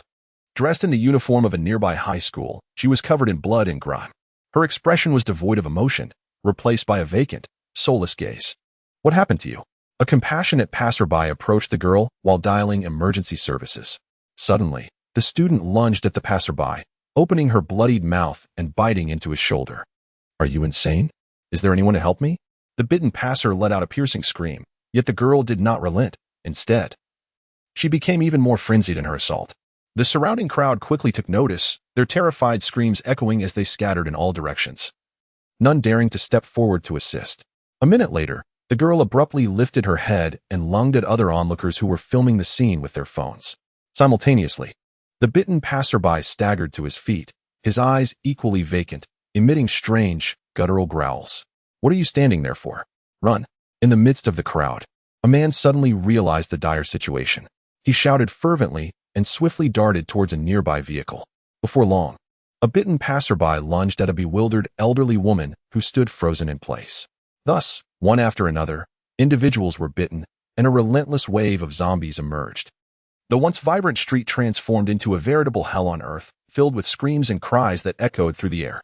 Blood stained the pavement, and the nauseating stench of gore permeated the atmosphere. Yin Qing slowly opened her eyes, startled by the gruesome scene before her. The ground was a river of blood, and dismembered limbs lay scattered all around. Beside her, 2 zombies were hunched over, gnawing on the body of a middle-aged man who lay on the ground. The man, barely clinging to life, was filled with despair and terror. He lacked the strength to resist, allowing the zombies to bite into his thigh.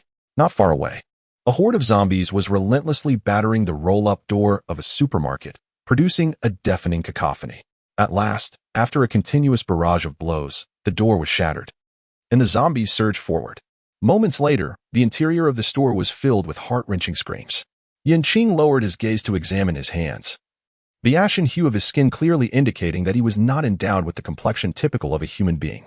Ah, splendid. He was not alive. Now, he could finally rest in peace. Qing turned and walked towards the adjacent men's clothing store. The interior of the shop was relatively tidy, yet the cashier's counter appeared somewhat disordered. It seemed the owner had not forgotten to take the money with them in their haste to flee. Qing slowly approached the mirror, gazing at his reflection. Clad in a blue and white hospital gown, the once pristine fabric was now marred by glaring bloodstains. Unlike other zombies, whose eyes were dull and devoid of life, his pupils glowed a vivid crimson.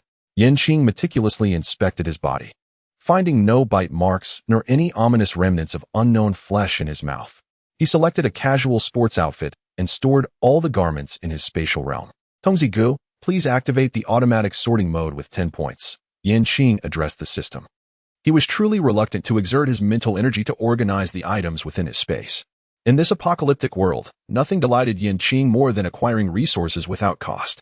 Not only did he earn points, but he could also stockpile a variety of supplies in his spatial domain. Qing leisurely entered the changing room, shedding the blood-stained hospital gown for comfortable athletic attire. Once dressed, she seated herself on a chair, awaiting the system to transmit her memories. It was evident that she was in a world recently engulfed by a zombie crisis.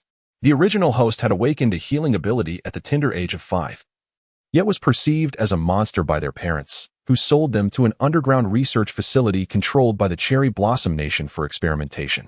The original host endured relentless torment, subjected to a myriad of bizarre viruses injected into their body, only to have their innate powers automatically expel these afflictions. A cycle that continued until they reached 17.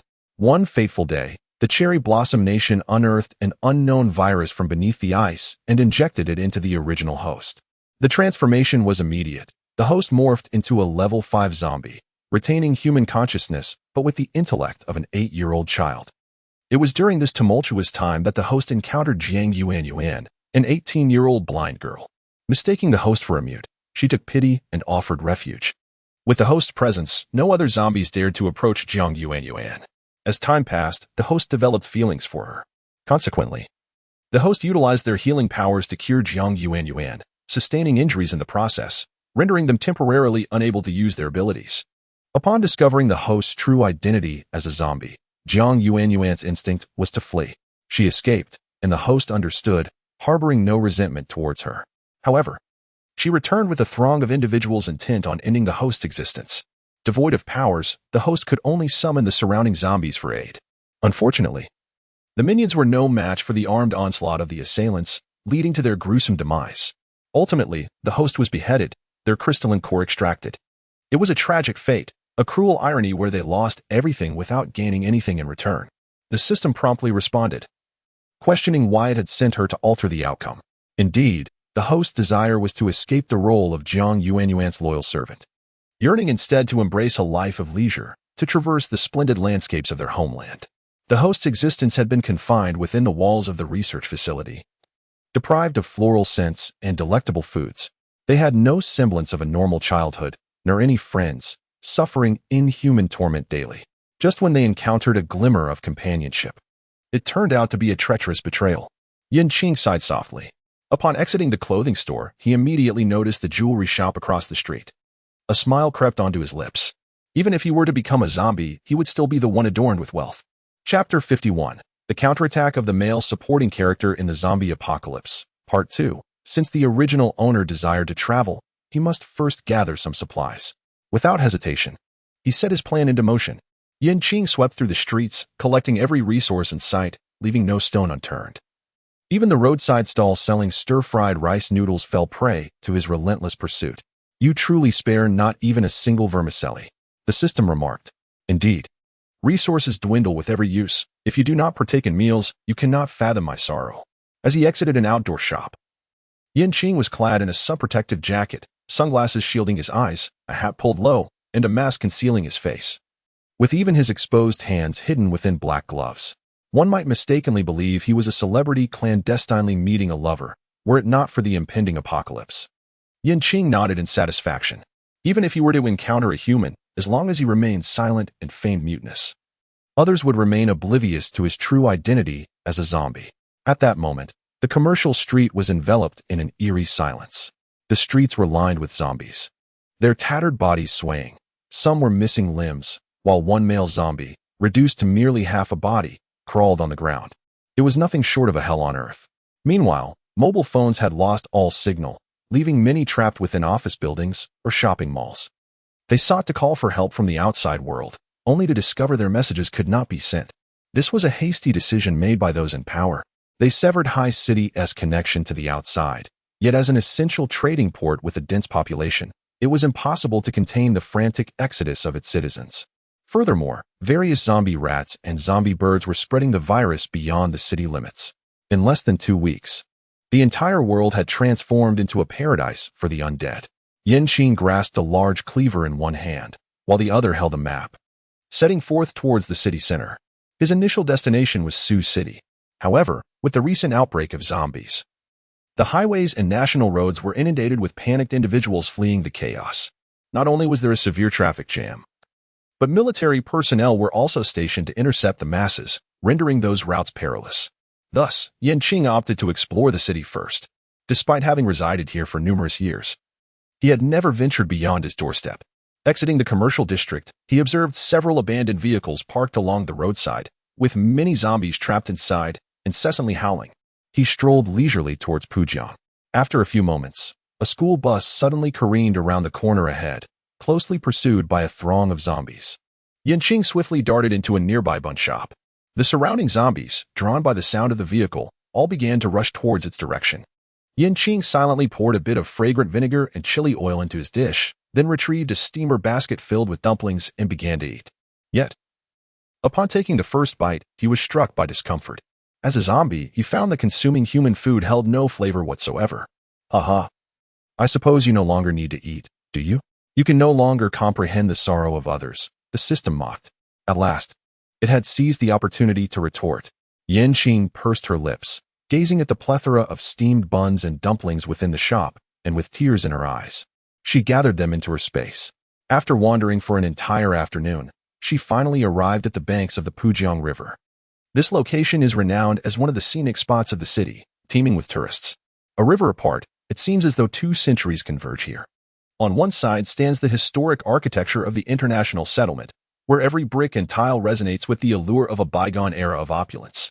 On the opposite side, towering skyscrapers rise majestically, embodying the bustling vibrancy of the modern metropolis, pulsating with the energy and charm of this dynamic city. Qing stood joyfully by the railing, holding an unknown tourist's phone and striking a peace sign. Successfully checked in. Having arrived, one must indulge a little in the nearby mall, right? Not far away. In a certain mall, 2 men and a woman were hiding in the back kitchen of a restaurant.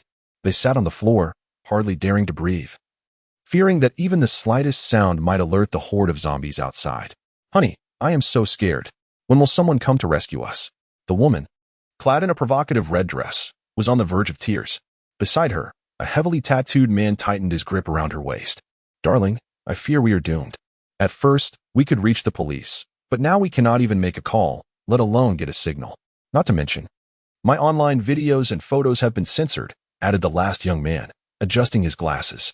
I suspect either the signal in our city has been severed or the entire world has collapsed. We must rely on ourselves. This is the back kitchen, and the door nearby leads to the storeroom. Although we currently have food and drink, remaining here would lead us to certain death. The young man, Zhou, was a high school physics teacher who had come to the mall to buy toys for his nephew, only to find himself ensnared in such a dire situation. The tattooed man immediately inquired, "So how do we save ourselves? The number of zombies in this mall is beyond count." Zhou picked up a toy car from the floor. With this, it seems these zombies are sensitive to sound. I will attach my phone to the toy car, set an alarm for 5 minutes, and send it out. When the alarm goes off, a significant portion of the zombies outside will be drawn away, providing us with an opportunity to escape. After pondering for a moment, the tattooed man deemed the plan unreliable. That toy car is just an ordinary one. We cannot see the outside. What if it attracts the zombies from our level, or even several floors above? Seeing his proposal rejected, Zhou remained silent. rising to head to the storeroom to begin inventorying their supplies.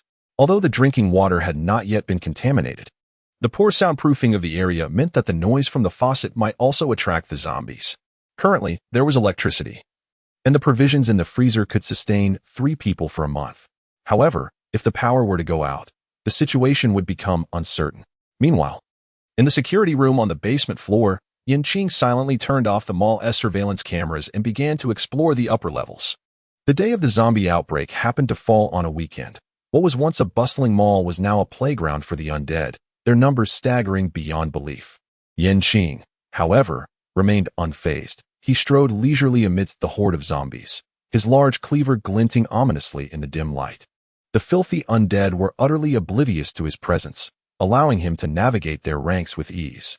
Perhaps this is the advantage of masquerading as a zombie. While others flee for their lives, one can stroll as if in a market. The system remarked with a hint of mockery. Qing chuckled softly and replied, "That is merely the initial stage. As humanity's abilities advance, these zombies will ultimately be expelled from the cities."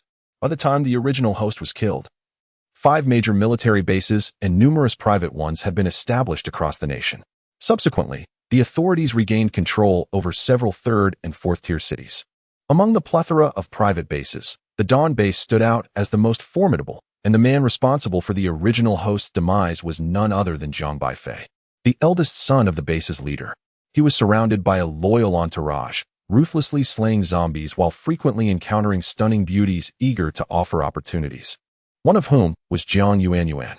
Utilizing the pure crystal core within the original host, he ascended to the status of an 8th-level ability user, becoming humanity's final hope. In this lifetime, without the original host providing him with the crystal core, Qing was intrigued to see how far this man, who wielded the script of a dragon among men, could develop. Meanwhile, in a secluded villa on the outskirts, the blind Jiang Yuanyuan was utterly perplexed.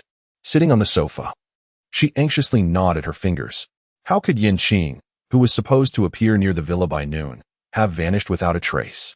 Chapter 52. The Counterattack of the Male Supporting Character in the Zombie Apocalypse, Part 3, Jiang Yuanyuan has been reborn. She met her demise in the 10th year of the apocalypse, cast into the jaws of a zombie dog by Su Jinjin, the new favorite of Jiang Baifei. Witnessing this betrayal, Jiang Baifei coldly embraced Su Jinjin and departed without a shred of remorse. Indeed, with her abilities merely at level 3. In a world where the average was 5, she had long been discarded by him. In her final moments, an inexplicable memory of a zombie boy surfaced in Jiang Yuanyuan's mind. He had always silently protected her, ensuring she suffered no harm.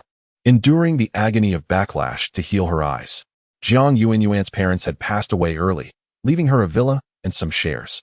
Relying on the annual dividends, she hardly needed to worry about finances and spent her days sequestered at home, venturing out only occasionally to retrieve packages.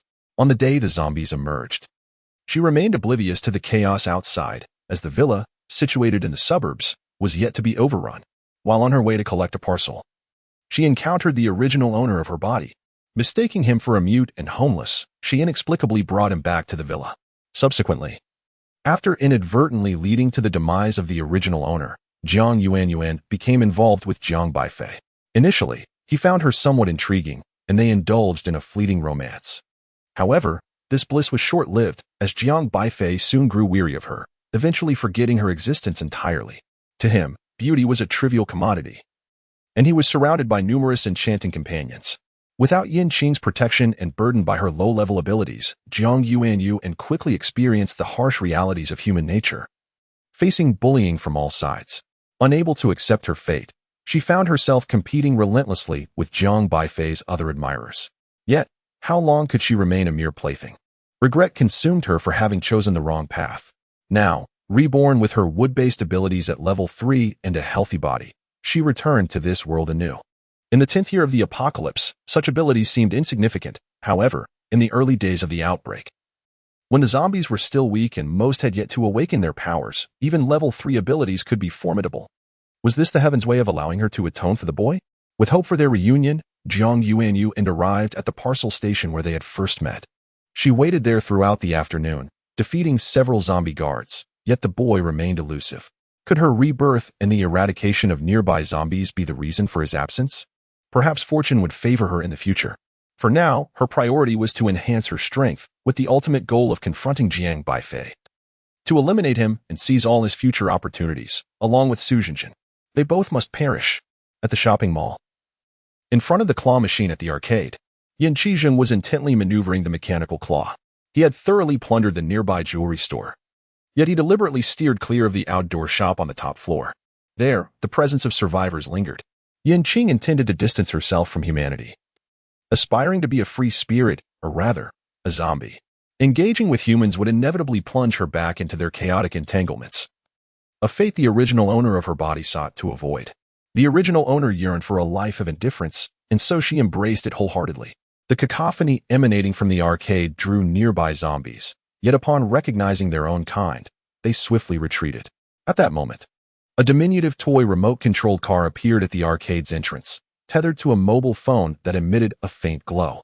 This remote-controlled car had been maneuvered by Zhou Wei, relying solely on his memory, having traversed from the opposite side of the mall. This marked the farthest reach of the car's capabilities. Seconds later, the phone's ringtone pierced the silence, crisp and resonant. In an instant, the air was filled with the chorus of zombie howls, irresistibly drawn to the sound of the ringtone. As a relentless tide of the undead surged into the arcade, among them was a massive male zombie, weighing no less than 180 pounds. Charging towards the claw machine where Yin Qing stood, resembling a wild beast in a frenzied state. Unprepared, Yin Qing instinctively tilted his hand, causing the once precise mechanical claw to veer dramatically off its intended path. Blast. His streak of 10 consecutive victories. Host. I had just suggested that you spend 100 points to activate the real-time map mode, yet you were too stingy to comply. Look where that has led us. The system could hardly contain its delight. Although his host was deemed a top-tier employee, he was undoubtedly the most miserly of them all. Reluctant to expend points on marketplace items, preferring to hoard them instead, Yin Qing was enraged. Earning a mere 100 points for completing a world with a 3-star rating was hardly sufficient. He only received 50 points for such an achievement. Did they truly expect him to activate a real-time map for a zombie world? If they wished for it, so be it. Who did they think they were looking down upon? Regardless, the first world required a payment of 100 points. But subsequent tasks would only demand a mere 1 point to unlock again. In the end, he was still ahead, with the 100 points in hand. The system gleefully opened the forum, ready to share screenshots. The miserly host had finally been tricked into parting with 100 points. It would never admit to deliberately withholding information from Yin Qing. How amusing. Irritated after spending the 100 points, Yin Qing vented his frustration by snapping the neck of a nearby plump zombie. The surrounding undead remained oblivious, still shrieking around the incessantly squeaking toy car. In the restaurant's back kitchen, 3 individuals pressed tightly against the door, holding their breath and listening intently to every sound outside.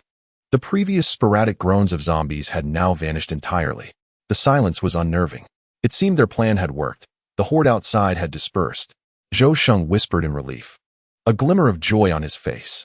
At that moment, the trio was fully equipped. Thick tape was wrapped around their hands and necks as a precaution against zombie bites. Each held a sharp kitchen knife, their makeshift backpacks filled with provisions. Are we ready? I'll take the lead. Brother, you bring up the rear. They nodded in agreement and slowly pushed open the kitchen door. Outside, the floor was stained with blood. Tables and chairs lay haphazardly on one side, clear remnants of the previous zombie rampage.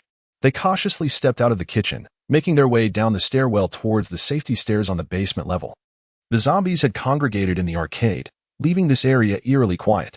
Each step they took was fraught with vigilance and tension, fearful that a misstep might attract attention from the lurking undead. From the 5th to the 7th floor, the doors to the safety passages were securely shut, ensuring no zombies wandered within. As they opened the door to the 7th floor safety corridor, they were confronted with 5 zombies, their backs turned as they meandered aimlessly. What now? The trio exchanged glances, their eyes filled with despair. They had intended to reach the outdoor shop on the rooftop for supplies. But now they faced a formidable group of zombies. 3 against 5. They stood no chance. This is utterly unbeatable, yet they cannot retreat back to the restaurant. Zhou gazed out at the circular, hollow layout of the shopping mall, and a sudden spark of inspiration illuminated his mind. He shook his phone in hand, and a cryptic smile curved at the corners of his lips. Moments later, the device traced a graceful parabolic arc through the air, accompanied by the thunderous roar of heavy metal music, and was hurled directly into the desolate central atrium. The unexpected sound instantly captivated the attention of zombies on every floor. Drawn as if by some enchanting force, they leapt down from their respective levels, resembling a cascade of dumplings, creating a truly spectacular scene. The zombies soared through the air, tracing arcs before crashing heavily onto the ground below, producing a series of dull thuds. Incredible! You truly are impressive. The tattooed man could not help but give a thumbs up. Indeed, those with knowledge engage in a distinctly different kind of play. Chapter 53, The Counterattack of the Male Supporting Character in the Zombie Apocalypse, Part 4. Qing stood on the first floor, his gaze fixed upon the grotesque forms of zombies before him, their bodies mangled beyond recognition. He curled his lips in disdain. Whose brilliant idea was this? Had he not reacted swiftly, he would surely have been reduced to a mere pulp beneath those ravenous creatures by now. Qing shook his head in resignation, pondering silently. It would be wise to keep a distance from humanity in the future. To escape, he must first locate a functional vehicle. In the underground parking lot, numerous zombies roamed aimlessly, many still clutching shopping bags, clearly transformed into the undead during their frantic attempts to flee. Qing carefully assessed his surroundings, ultimately fixing his gaze upon a Land Rover Range Rover. In the entire parking lot, only this vehicle's door was ajar. He strode purposefully towards the car, poised to reach for the door, when suddenly, a cacophony of zombie growls erupted from within, causing the vehicle to tremble incessantly. What could this possibly be?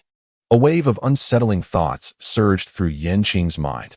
He abruptly flung open the car door, his crimson eyes widening in disbelief. Goodness!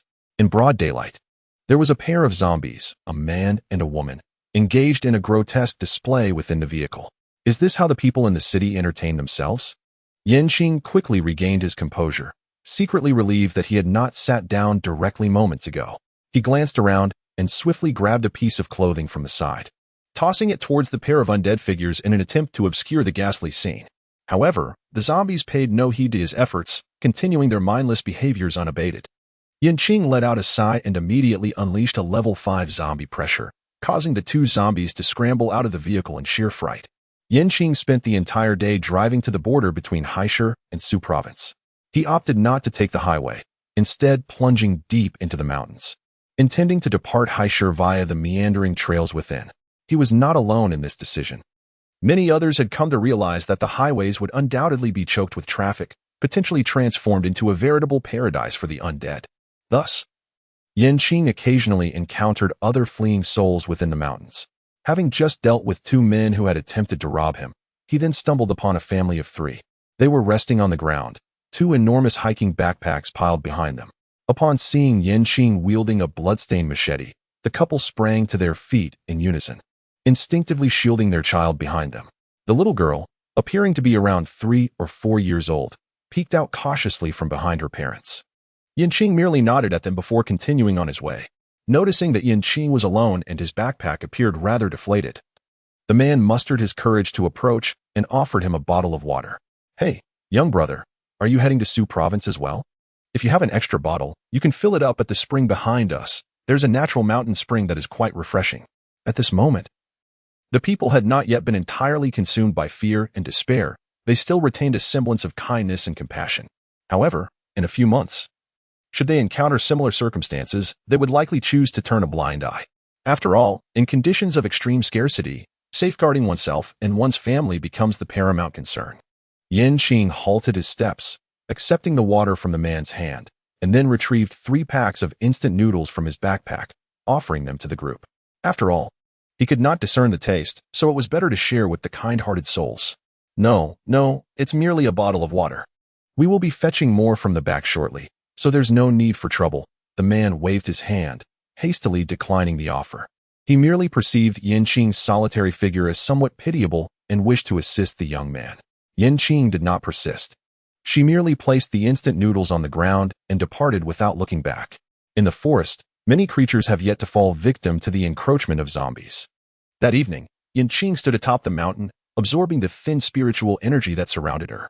In this apocalyptic world, the evolutionary paths of living beings seem to have crystallized into 2 distinct modes: the flesh-devouring upgrade method and the crystal core upgrade method. Zombies ascend by consuming the flesh and blood of humans and mutated animals, or by devouring the crystal cores of their kind. Conversely, Those with abilities and mutated creatures evolve by ingesting the crystal cores of zombies or the flesh and blood of their mutated counterparts. Unfortunately, the current zombies have not yet developed crystal cores, leaving Yanqing unable to acquire any and compelling her to revert to primitive cultivation methods. Whether this approach is effective remains uncertain, yet she resolved to give it a try. After a night of meditation, Yanqing sensed a mere increase of 1 in her energy. Though not entirely non-existent, it was negligible at best. It appears that the method of consuming one's kind for upgrades offers a far superior cost-benefit ratio. Yanqing tirelessly toiled during the day and devoted his nights to tranquil cultivation. At last, after 4 days, he arrived at the border of Su province, poised to descend to the national highway to change vehicles for his onward journey. Just then, a throng of people came rushing towards him in a state of panic. Shouting as they ran, "A horde of zombies is approaching. Flee at once." Yanqing focused her gaze and noticed that a family of 3 was among them. The man carried a heavy backpack and tightly held his daughter in his arms.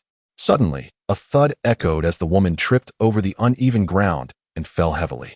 Upon witnessing this, the man immediately clasped his daughter with one arm while extending his other hand towards his wife, attempting to help her to her feet. The woman, meeting the concerned gaze of her husband, was overwhelmed by a profound sense of helplessness. She was acutely aware of the severity of her injury and feared she could not keep pace with their escape. Reluctant to become a burden to her family, a glimmer of resolve flickered in her eyes as she struggled to push her husband's hand away. "My ankle is sprained. I won't be able to run far. Take Nini and flee." The man's eyes glistened with unshed tears, his jaw clenched tightly, his heart torn as if by a blade. His wife was sacrificing herself for their escape, yet how could he bear to leave her to face danger alone? He lifted her up, insisting, "No, you are my wife. We must run together." However, she forcefully shoved him away, heading in the opposite direction. "I will buy you time. Run as far as you can." The man felt as if his heart were being carved out, tears brimming in his eyes, torn between his young daughter and his beloved wife. Moments later, he took a deep breath, making a heart-wrenching decision. "Wife, I promise to take good care of Nini." As the woman watched her husband and daughter retreat into the distance, a serene smile graced her face. She drew a fruit knife and swiftly made a cut on her hand, blood immediately gushing forth. As she descended the mountain, she shouted, "Beasts, I am here." The horde of zombies, catching the scent of blood, grew increasingly agitated and surged towards her. Yet, the woman displayed no trace of fear. Confronting the approaching undead, she decisively sheathed the fruit knife, retrieving a steel pipe from her backpack, gripping it firmly in her hand. Her gaze fixed upon the zombies with unbridled hatred. "I will take down as many as I can. As long as they escape, I will not have suffered in vain," she murmured to herself, bracing for the ultimate sacrifice. Chapter 54. The Counterattack of the Male Supporting Character in the Zombie Apocalypse, Part 5. Just as the horde was about to pounce upon her, a figure descended from the heavens as if a divine warrior had arrived. Yanqing leaped into the midst of the horde of zombies, armed with a formidable machete. Each swing of his blade was accompanied by a piercing whistle, and within a mere 10 seconds, the entire group of zombies lay defeated. "Is it you?" A woman recognized Yanqing, her eyes sparkling with gratitude and joy. Yanqing nodded lightly, extracting a tissue from his pocket to wipe the bloodstains off the machete. "Are you unable to speak?" The woman, having encountered Yanqing twice now, could no longer suppress her curiosity and inquired. Yanqing paused momentarily as she wiped the blade, then nodded again. "No wonder you always prefer solitude." After surviving such a harrowing ordeal, a woman yearned to express her gratitude. She rummaged through the supplies in her backpack and discovered that the only item she could offer was a self-heating hot pot. With a smile of genuine appreciation illuminating her face, she handed the hot pot to Yanqing and sincerely said, "Thank you for saving my life. My name is Li Yun, but at this moment, I possess nothing of value. Please accept this self-heating hot pot as a token of my gratitude." Yanqing waved her hand, signaling Li Yun not to be concerned, and then pointed towards the direction in which the father and daughter had departed. A sudden tightness gripped Li Yun's heart as she recalled her husband and daughter. An urgent desire to seek them out and ascertain their safety surged within her. However, just as she prepared to take a step forward, an excruciating pain shot through her foot, rendering her immobile. Lowering her gaze, she discovered that her ankle had swollen, the pain piercing like needles. She couldn't help but furrow her brow, her entire face contorted in agony. The fierce determination to eliminate the zombies and protect her family that had surged moments ago had now dissipated, replaced entirely by the torment in her ankle. Qing let out a sigh. What else could he do? To save a person is to see it through to the end. To escort a Buddha is to accompany him to the West. He feigned searching through his backpack, while in reality, he retrieved a bottle of Yunnan Baiyao, some hemostatic powder, and bandages from his spatial storage. Currently, zombies are not sensitive to human scent, but they are acutely aware of the smell of blood. As a zombie, Qing naturally detected the sweet aroma emanating from Li Yun's hands. Li Yun was acutely aware that she had become a burden. Yet the longing for her husband and daughter left her no time for sorrow. She swiftly tended to her wounds and returned the remaining Yunnan Baiyao to Qing. This spray is indeed precious. I cannot accept it any longer. Thank you for your assistance. I shall seek them on my own from this point forward. The woman was resolute, unwilling to trouble Qing further. Qing, unable to utter a word, reluctantly retrieved the medicine and instead handed the woman the hefty machete he had previously wielded. Li Yun understood the significance of controlled weaponry. She reminisced about the past, when the three of them had to rely on a kitchen knife and a fruit knife to barely defend themselves against the relentless onslaught of zombies. Although these utensils served their purpose to some extent, their effectiveness paled in comparison to that of a machete.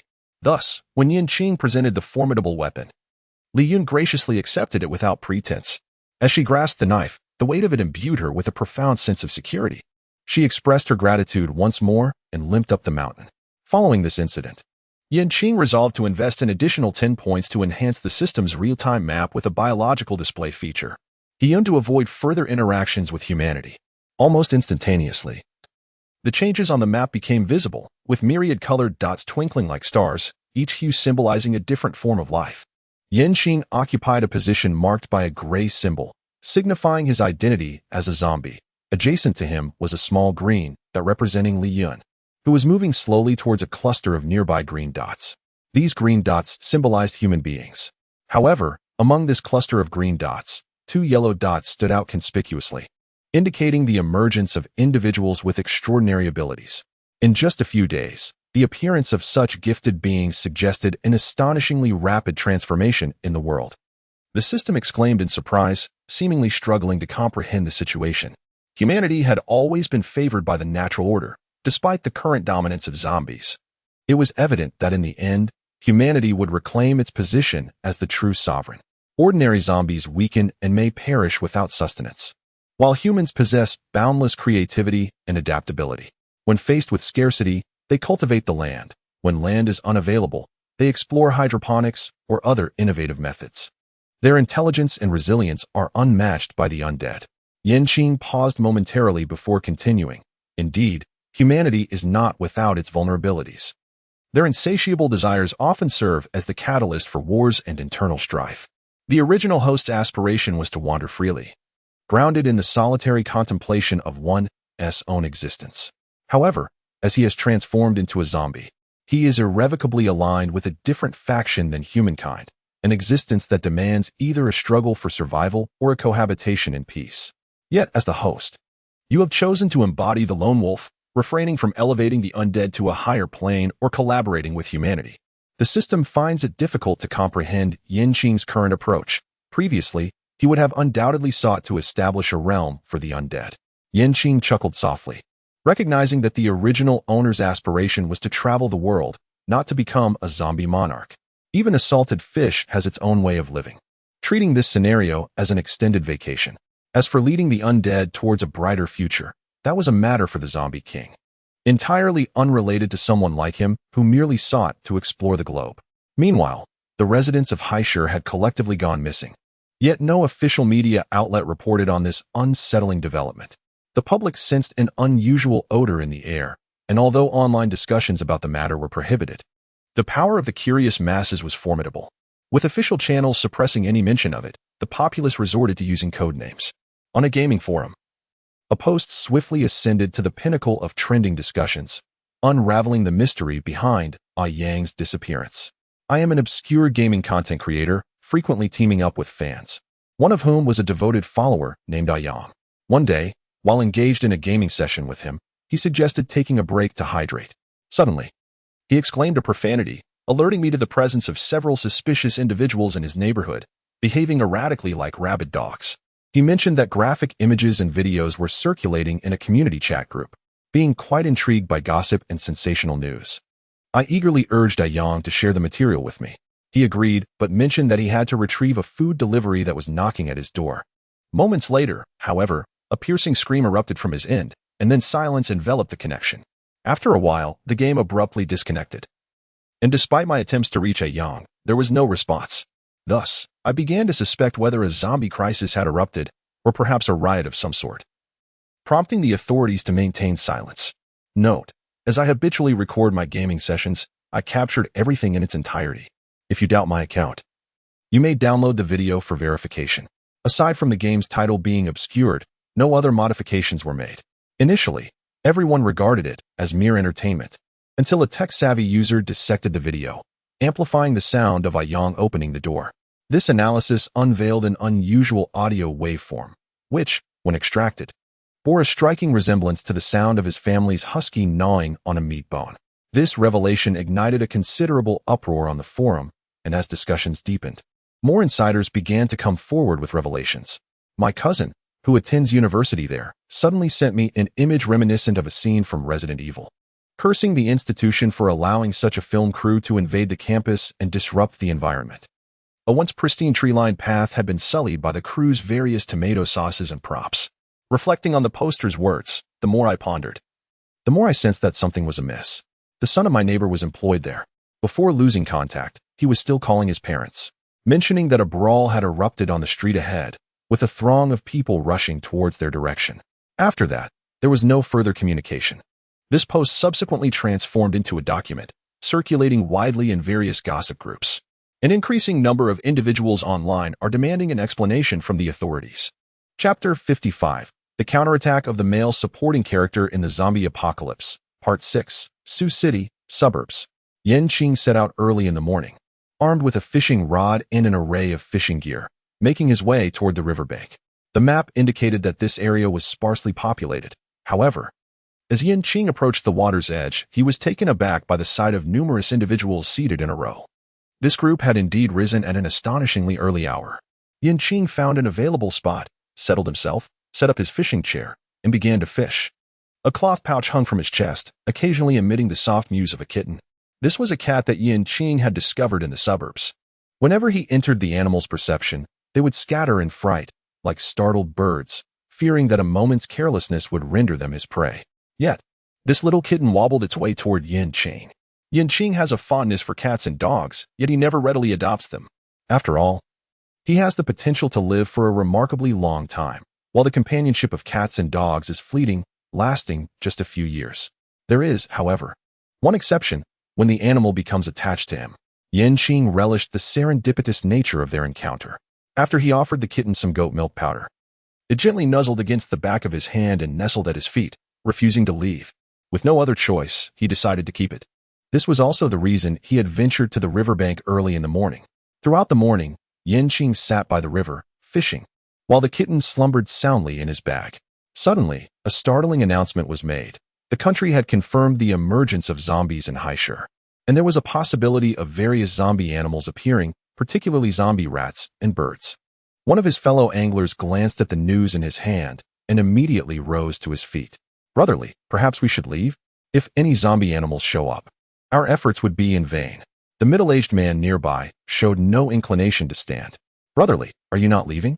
Aren't you afraid of zombie birds? We're so close to Haishur." However, Li Kuei merely waved his hand dismissively. "I've set numerous traps today. If I leave now, all my efforts would be for naught." Qing felt a profound respect within his heart. This elder brother is truly remarkable. I must take my leave now, as I still need to visit the market to procure a fish to bring back. As soon as the words left his lips, the man had already tidied his belongings and was ready to depart. In just a few minutes, only Li Kuei and Qing remained in the vicinity. "Little brother, why do you linger? Are you reluctant to leave your bait?" Li Kuei inquired with curiosity. Qing was momentarily taken aback, then nodded thoughtfully, gesturing to her throat and waving her hand dismissively.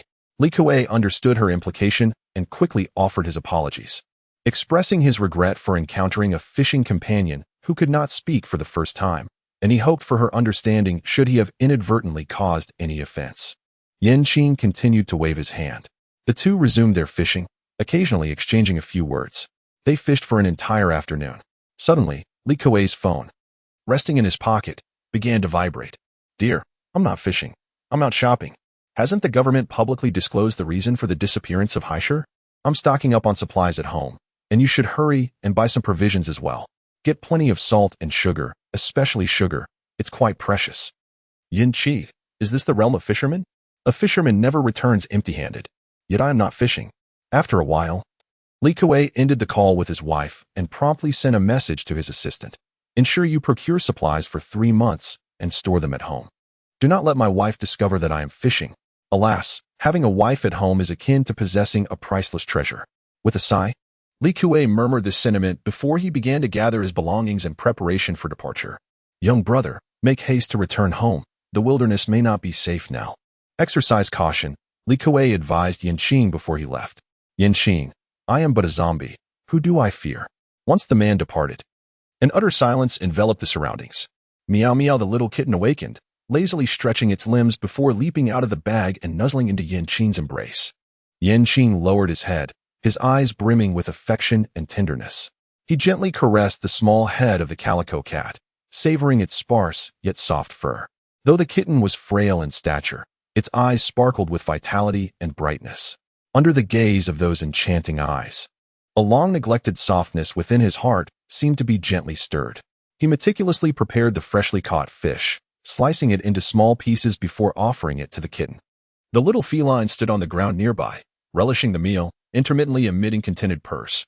As Yin Qing rose to her feet, dusk had quietly arrived. The afterglow of the setting sun bathed the entire reed marsh, each stalk enveloped as if in a delicate golden veil, gently swaying in the caress of the breeze. In this gilded realm, the silhouettes of a person and a cat elongated in the fading light. Indeed, if one were to disregard the incessant chatter of the system echoing in her mind, it would be a tranquil and enchanting scene. Host, would you like to know why the announcement regarding zombies was suddenly made? The system's excited voice broke the silence. For just one point, I shall reveal the truth to you. This is a splendid opportunity to earn points, and having learned from the veterans on the forum for so long, I am no longer the submissive A-Tong of the past. No, thank you. Yin Qing decisively declined. There was no way he would allow them to exploit his points any further. It was utterly impossible. The system, unwilling to concede, persisted with its temptations. Speaking of which, it does have a connection to you. Don't you truly wish to know? Just 1 point, it's quite a bargain. Yin Qing rolled her eyes.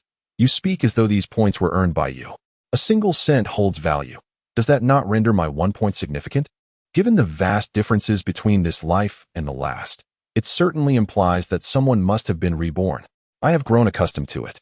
Yin Qing possessed an extraordinary spiritual power.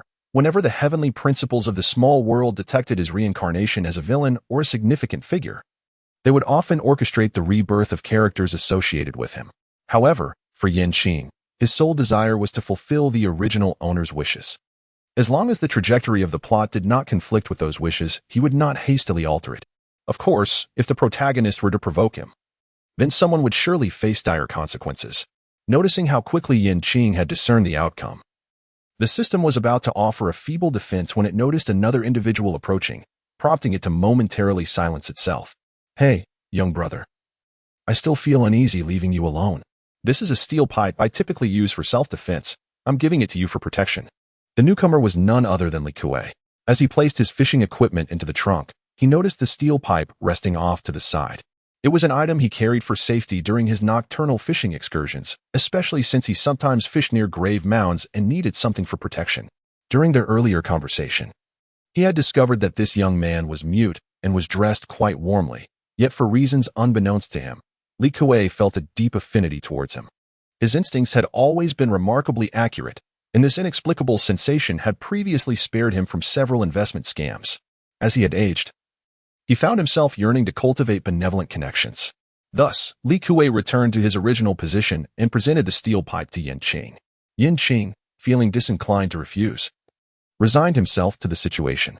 After all, he was but a voiceless zombie. Yet, he harbored an aversion to being indebted to others, and at present, he possessed nothing of value. Thus, he produced a portion of the beef jerky he had crafted with his own hands and handed it to Li Kuei. It was a delicacy made by his family, truly delightful in taste. Yin Qing typed this passage on his phone. Li Kuei cheerfully accepted it, expressed his gratitude, and departed. However, at that moment, Li Kuei was unaware that this beef jerky was no ordinary meat. It was crafted from a mutated cow that Qing had hunted, enhanced with a blend of meticulously selected spices, designed to awaken the latent abilities within the human body. Because of this packet of beef jerky, Li Kuei and his family, after consuming it that evening, awakened their powers the following day, gaining the ability to protect their loved ones in a post-apocalyptic world. The flesh and blood of mutated animals significantly increased the probability of humans awakening their abilities. This phenomenon spread across the internet, prompting many to gather various tools and venture back into the mountains to capture different mutated creatures. Chapter 56. The Counterattack of the Male Supporting Character in the Zombie Apocalypse, Part 7. Globally, various regions have suffered from varying degrees of zombie attacks, with densely populated countries facing the most severe consequences. In these nations, the mutation rate of zombies escalated rapidly, transforming many into terrifying creatures. For instance, in the land of cherry blossoms, bustling streets are now teeming with hordes of zombies wandering aimlessly. To escape the onslaught, people were forced to remain indoors, avoiding any sound. In such circumstances, some reclusive individuals boasted online about their ample supplies, claiming they would be the last ones laughing. However, as the saying goes, the innocent suffer for the guilty. Their ostentation eventually incited envy and greed among their neighbors.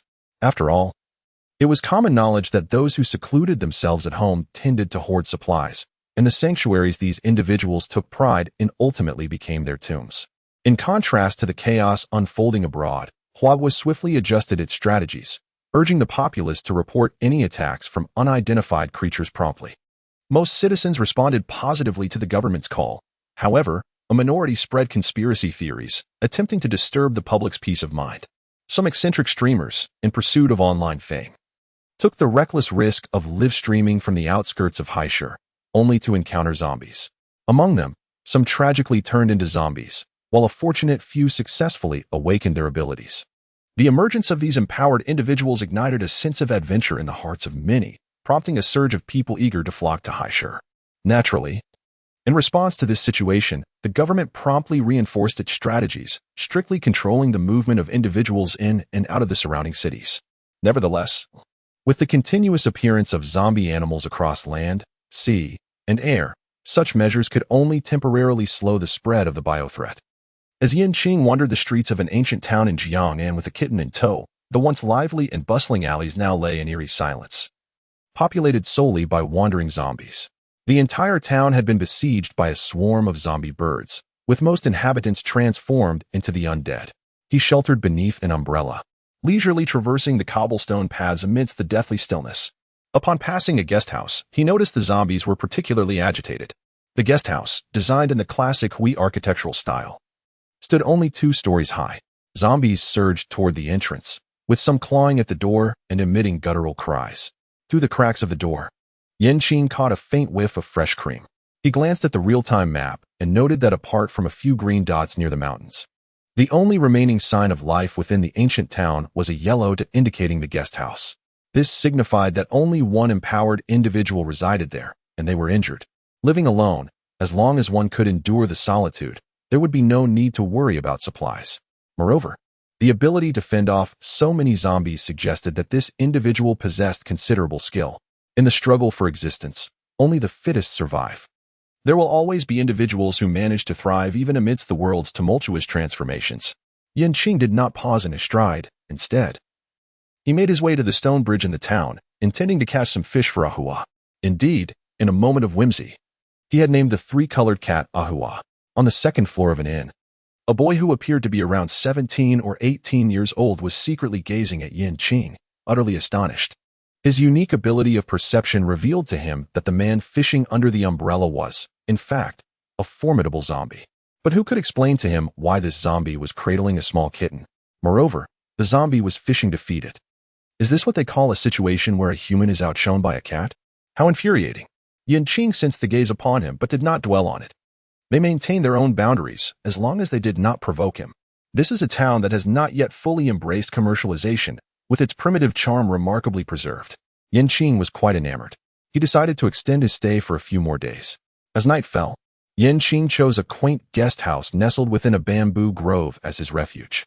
This establishment was enveloped by dense bamboo, offering a serene and elegant ambience. Seated in the courtyard on the first floor, he quietly reveled in the surrounding scenery. In the night sky, a luminous moon hung high, its silvery light filtering through the gaps in the bamboo leaves, casting a dappled pattern upon the ground. The shadows of the bamboo danced upon the walls, swaying gently in the breeze, resembling a dynamic ink wash painting. Qing closed her eyes, listening to the gentle rustle of bamboo leaves, feeling the soft caress of the breeze against her cheek. However, this tranquility did not endure for long. Awa, resting on Qing's lap, twitched its ears, and its fur bristled in an instant, as if sensing something amiss. It uneasily directed its barks toward a certain direction, its tone infused with tension and a sense of forewarning. Qing had long noticed the crimson dot on the map. Following Ahua's gaze, he beheld a bamboo viper gracefully slithering out from the bamboo grove. This serpent's form was notably more robust and elongated than the typical bamboo viper. Its body swollen to 3 times its usual size, with scales glimmering with an eerie, cold light, clearly indicating a mutation. The bamboo viper seemed captivated by the trilling of the calico cat, as it slowly raised its head, flicking its tongue, and drew nearer to Qing and the calico cat. Qing furrowed her brow slightly. Bamboo leaf green, alas, could not be concocted into snake wine. A lamentable situation. Just as bamboo leaf green was about to approach Qing, she suddenly struck with swift and precise movements, driving a blade directly into the serpent's vital spot. The snake writhed violently, attempting to break free, yet Qing's grip was as unyielding as iron pincers, firmly restraining it. Without hesitation, she summoned the sword from her previous world. Ordinary blades were incapable of delivering a fatal blow to mutated creatures. The divine sword Qing had procured from her last world had cost her 800 points to transport into this space for safekeeping. However, the sword's spirit failed to awaken. The insufficient spiritual energy of this world rendered it dormant, allowing Qing to evade disaster.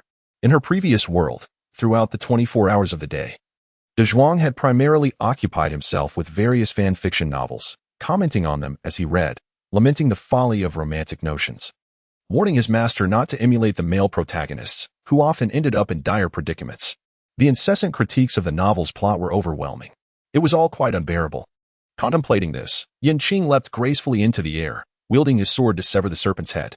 Instantly, the serpent's body lost control, thrashing violently, while the head fell helplessly to the ground, blood splattering in all directions. Qing swiftly kicked the serpent's severed head into the corner, preventing any potential secondary harm.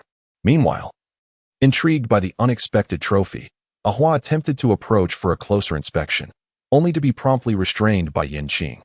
The decapitated snake head retained a degree of vitality for a time, should it suddenly spring to life and bite Ahua. He would need to utilize the snake's gallbladder as an essential ingredient in crafting an antidote. In the stillness of the night, it was far more prudent to focus on his cultivation. As for the mutated serpent, its flesh would serve as a substantial nourishment for both of them.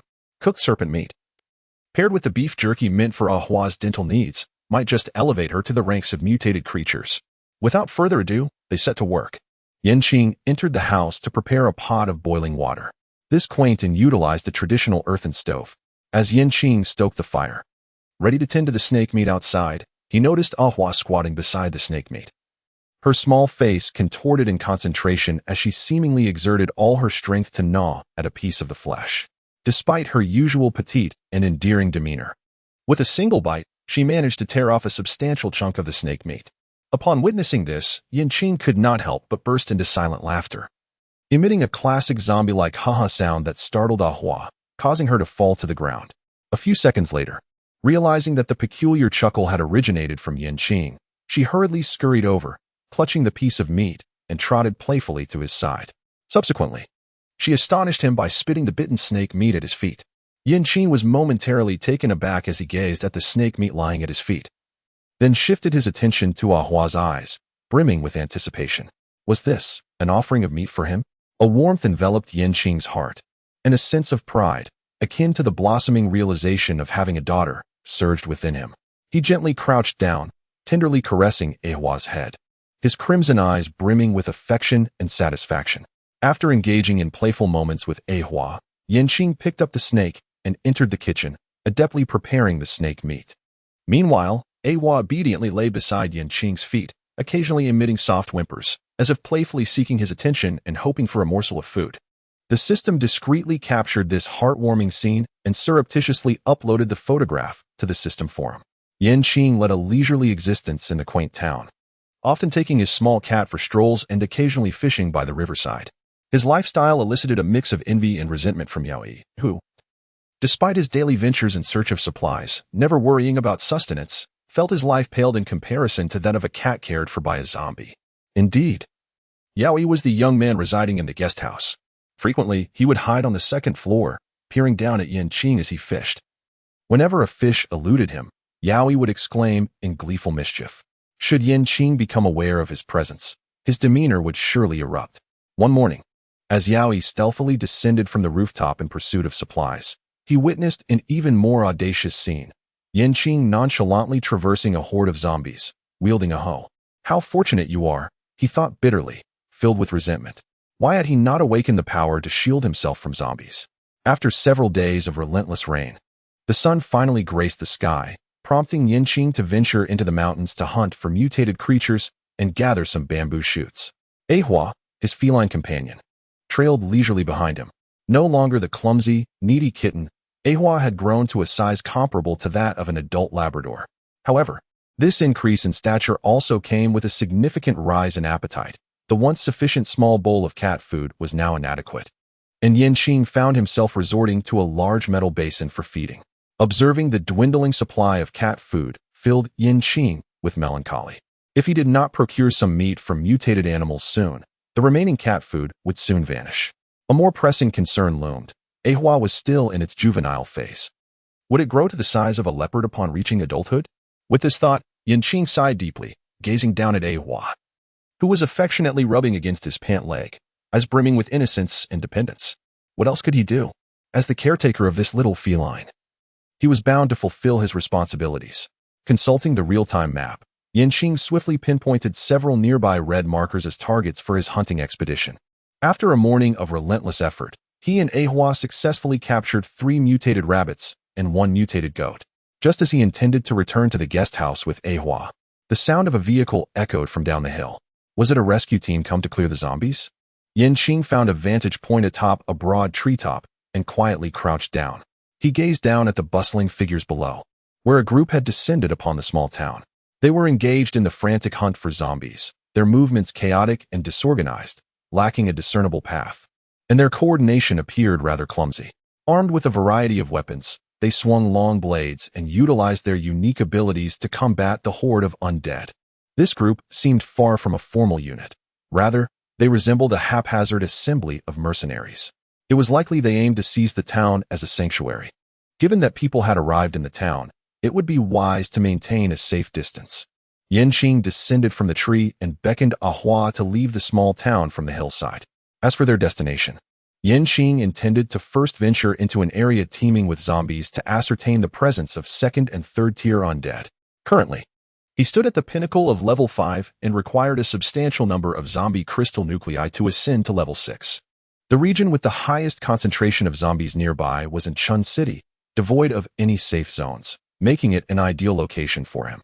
After some calculation, he estimated that traveling on foot would take approximately 10 days, so he ultimately resolved to drive instead. Meanwhile, Yaoi discovered that the peculiar zombie had vanished. A group of brazen and ruthless thugs had descended upon the town and the survivors near the mountain, mistaking them for official rescuers. Ignited smoke signals and a plea for assistance. Upon their arrival, these marauders wasted no time and brutally killed all the survivors. Yaoi could keenly sense the overwhelming malice radiating from this group, compelling him to flee for his safety. His parents had passed away when he was young, leaving their home divided among relatives, and he had endured years of hunger and cold. Ultimately, he was taken in by a reclusive elderly woman in the town. But that respite was short-lived. She passed away a few years later, leaving Yaoi once again an orphan. He struggled alone, earning a meager livelihood by tutoring the village children. After finally gaining admission to university, just as he was on the brink of experiencing a different world, the zombie apocalypse struck unexpectedly. Yaoi remained uncertain whether the zombie crisis was a blessing or a curse for him. The malicious relatives who had once divided his family's assets had all transformed into zombies, each one falling to his hand. Initially hoping to continue his life in that place, he found himself forced to leave the town, now overrun by a band of thugs. He could only wonder if he would ever encounter that strange zombie again in the future. Qing was wholly absorbed in the act of driving, oblivious to Yao Yi's thoughts. As the vehicle roared to life, it invariably attracted the attention of a horde of zombies. Yet, these creatures were merely of the first tier. And without hesitation, Qing unleashed the oppressive aura of his fifth-tier status. The first-tier zombies, unaccustomed to such a display, recoiled in fear and dared not approach. Throughout the journey, Qing's formidable presence radiated, ensuring that no zombie dared to draw near. Suddenly, the sharp roar of an engine pierced through the air from behind, as a white SUV sped towards them, followed by a throng of restless zombies. The white vehicle swiftly matched pace with Qing's car. Just as he prepared to accelerate and shake them off, the window of the SUV rolled down, revealing an arrogant face adorned with yellow hair. The young man, brimming with confidence, waved mockingly at Qing and taunted, "Here's a little gift for you, trash." No sooner had the words left his mouth than a torrent of crimson liquid splattered against Qing's windshield, and the SUV sped away into the distance. Qing was suddenly enveloped by an enticing aroma that heightened his appetite. It was the scent of human blood. The off-road vehicle sought to divert attention, luring the horde of zombies behind to assault Qing. Upon detecting the intoxicating fragrance of blood, the zombies descended into a frenzy, converging upon Qing's vehicle. However, this madness lasted but a fleeting moment, for the undead soon sensed the overwhelming pressure emanating from within the car. This invisible force struck them like a colossal hammer, jolting them back to their senses. What the hell? A level 5 powerhouse. We must not provoke. Terrified, the zombies abandoned their assault on Qing's vehicle, redirecting their efforts to chase after the vehicle that had spilled human blood. Qing sneered softly. Do they wish for his demise? Such a notion is nothing but a delusion. Qing immediately issued commands to the horde of zombies, instructing them to fixate on the vehicle and relentlessly pursue the yellow-haired man, ensuring that he met his demise without leaving any survivors. Inside the white SUV, the yellow-haired man occupied the driver's seat, a sycophantic smile adorning his face as he frequently turned to flatter the couple behind him, a man and a woman, proclaiming the effectiveness of the methods provided by the elder brother and sister-in-law. Indeed, their approach was infallible. The couple seated in the back, comprised of a robust man exuding an aura of ferocity and a woman whose beauty was striking yet whose eyes betrayed a cold cruelty, were none other than Li Ji and Jiang Qin, a pair of fugitive murderers who had unexpectedly awakened supernatural abilities. The husband, Li Ji, had manifested powers of the metal element, while his wife, Jiang Qin, had awakened ice-related abilities. Thus, the couple resumed their former illicit activities, engaging in murder and trafficking.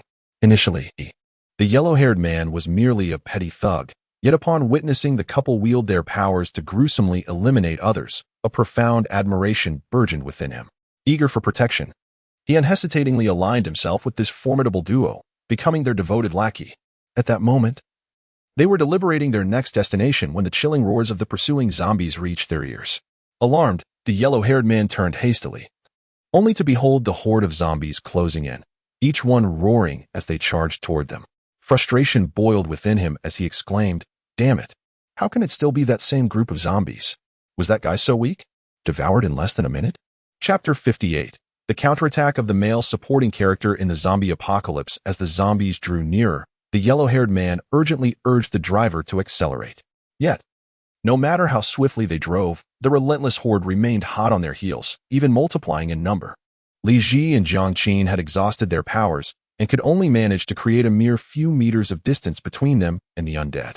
In a moment of despair, they spotted a black vehicle parked not far ahead, with a man clad in black seemingly standing beside it. A flicker of hope ignited within the yellow-haired man. Perhaps this was the opportunity to shake off the zombies. He rolled down the window, prepared to hurl his last bottle of blood at the stranger, only to realize that the figure was strikingly familiar. No way, isn't that the unfortunate fellow? Yin Zhao, with his yellow hair, shook his hand and then lifted a bucket filled with the blood of mutated creatures, dousing the interior of the white SUV. In an instant, he transformed into a small bloodied figure. The horde of zombies grew increasingly fervent, moving faster than before. Among them, a pinnacle-level zombie, enticed by the scent, viciously gnawed off the arm of a nearby comrade, swiftly evolving into a second-tier zombie. In a frenzy, Yin Zhao discarded his blood-soaked garments, but despite his efforts, The stains clung stubbornly to his body. In the back seat, a couple exchanged glances. Li Ji suddenly produced a length of rope from somewhere and silently tightened it around Yan Qingzhao's neck from behind. Yan Qing now gasped for breath, struggling in vain against the superior strength of the ability user behind him. Before long, he succumbed to asphyxiation and lost consciousness. Jiang Qin swiftly moved to the passenger seat and kicked Yan Qingzhao out of the vehicle. The zombies halted their pursuit, descending upon him and tearing him apart until only bones remained. What had just transpired with that man? Why did the zombies not attack him? Having shaken off the horde, Jiang Qin exhaled in relief and began to inquire with her husband, Li Ji. He too shook his head. Had he known the man's capabilities, he would never have allowed Yan Qingzhao to provoke them so carelessly. It was evident that the couple recognized the SUV as the very vehicle that had been doused in blood moments before. Lost in thought, a sudden, dull thud resonated from the roof of the car, prompting the occupants to look up in alarm. A conspicuous dent had formed on the vehicle's top. The driver reacted swiftly, slamming on the brakes to halt the car. Almost immediately, a massive mutated cat appeared at the front of the vehicle. Meow. The mutated cat extended its sharp claws and viciously raked them across the hood, producing a grating sound that sent chills down the spines of the three inside. Jiang Qin's complexion paled as panic seeped into her voice. Heavens, how can there be such a large mutated cat? Her greatest fear was indeed cats. And this one was particularly monstrous and menacing. Desperately, she cast a pleading glance at her older brother seated in the back, her voice trembling. Darling, you must find a way to deal with it. I'm allergic to cat hair. I can't take it anymore.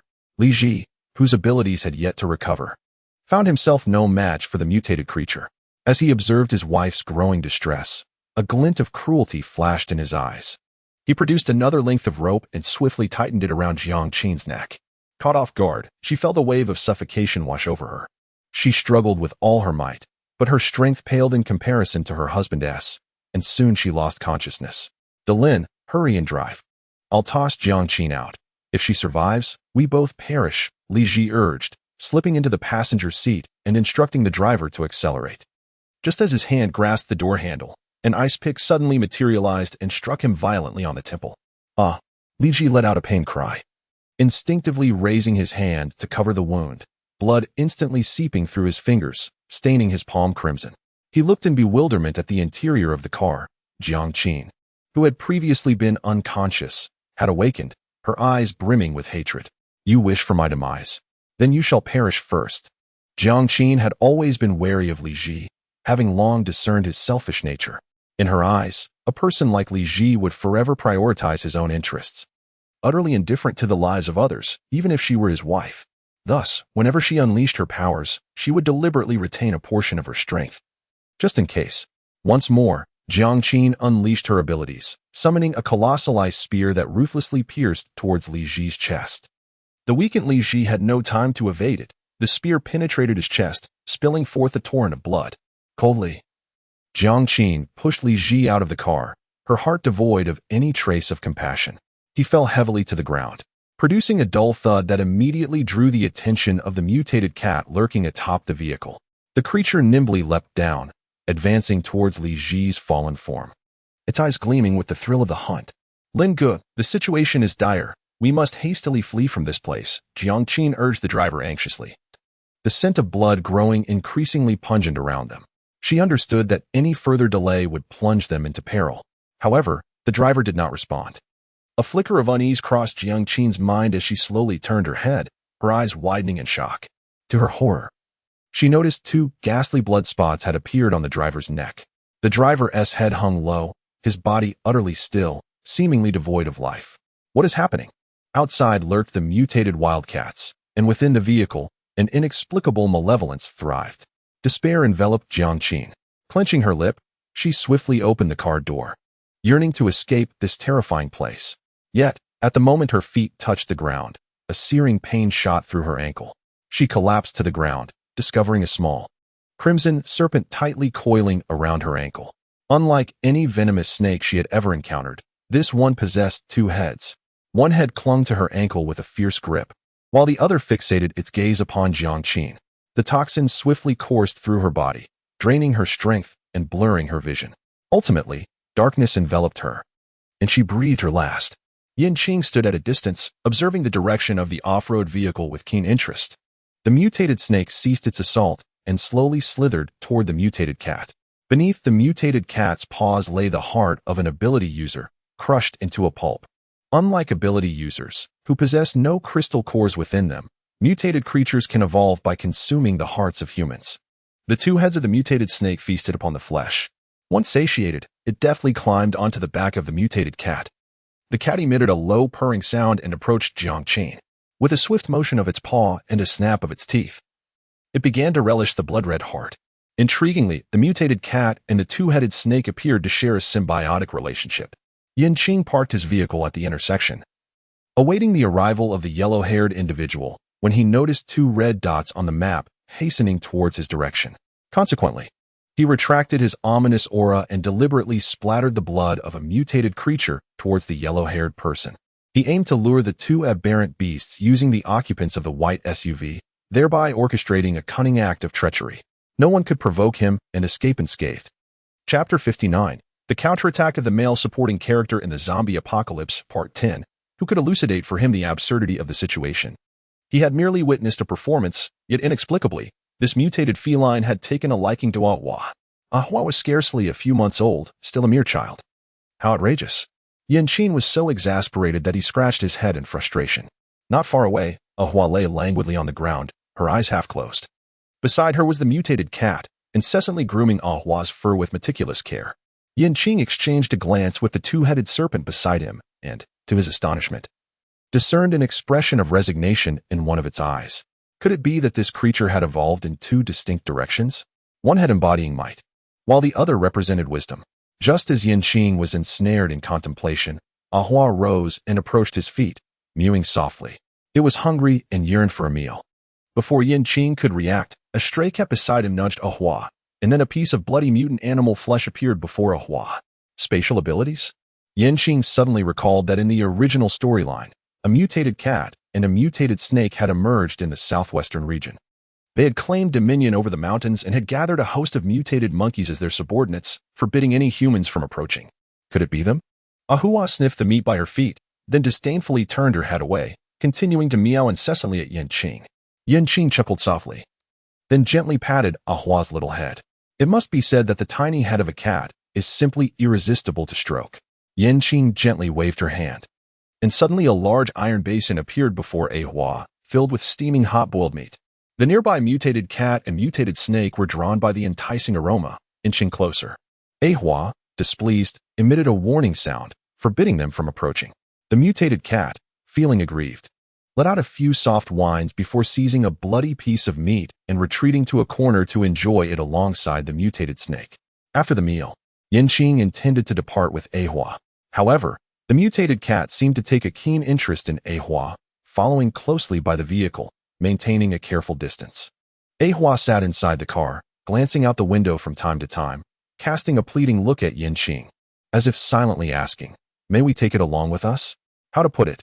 Qing suddenly experienced a sense of the inevitability of parting with a beloved daughter. He smiled helplessly, then sighed as he gradually brought the vehicle to a halt. Since Ahua cherished this peculiar cat, he was willing to provide it with a home. Qing resolved to adopt the mutated cat and the two-headed snake, providing them with a warm sanctuary. He named the mutated cat Xiao Chao and the mutated snake A Shuang. Throughout his journey, aside from encountering traffic in certain areas that necessitated walking, Qing did not come across any thoughtless individuals or zombies. Shortly after his departure, a well-equipped team swiftly arrived, armed with firearms and clad in uniform attire. Each member of the team remained fully focused, their sharp gazes scanning the surroundings to ensure there were no safety hazards. "Captain, it seems we have arrived a moment too late. Target 1 is no longer here." A man approached a woman and handed her a tablet, which displayed surveillance footage of Qing from earlier. This woman was none other than Jiang Yuanyuan, reborn.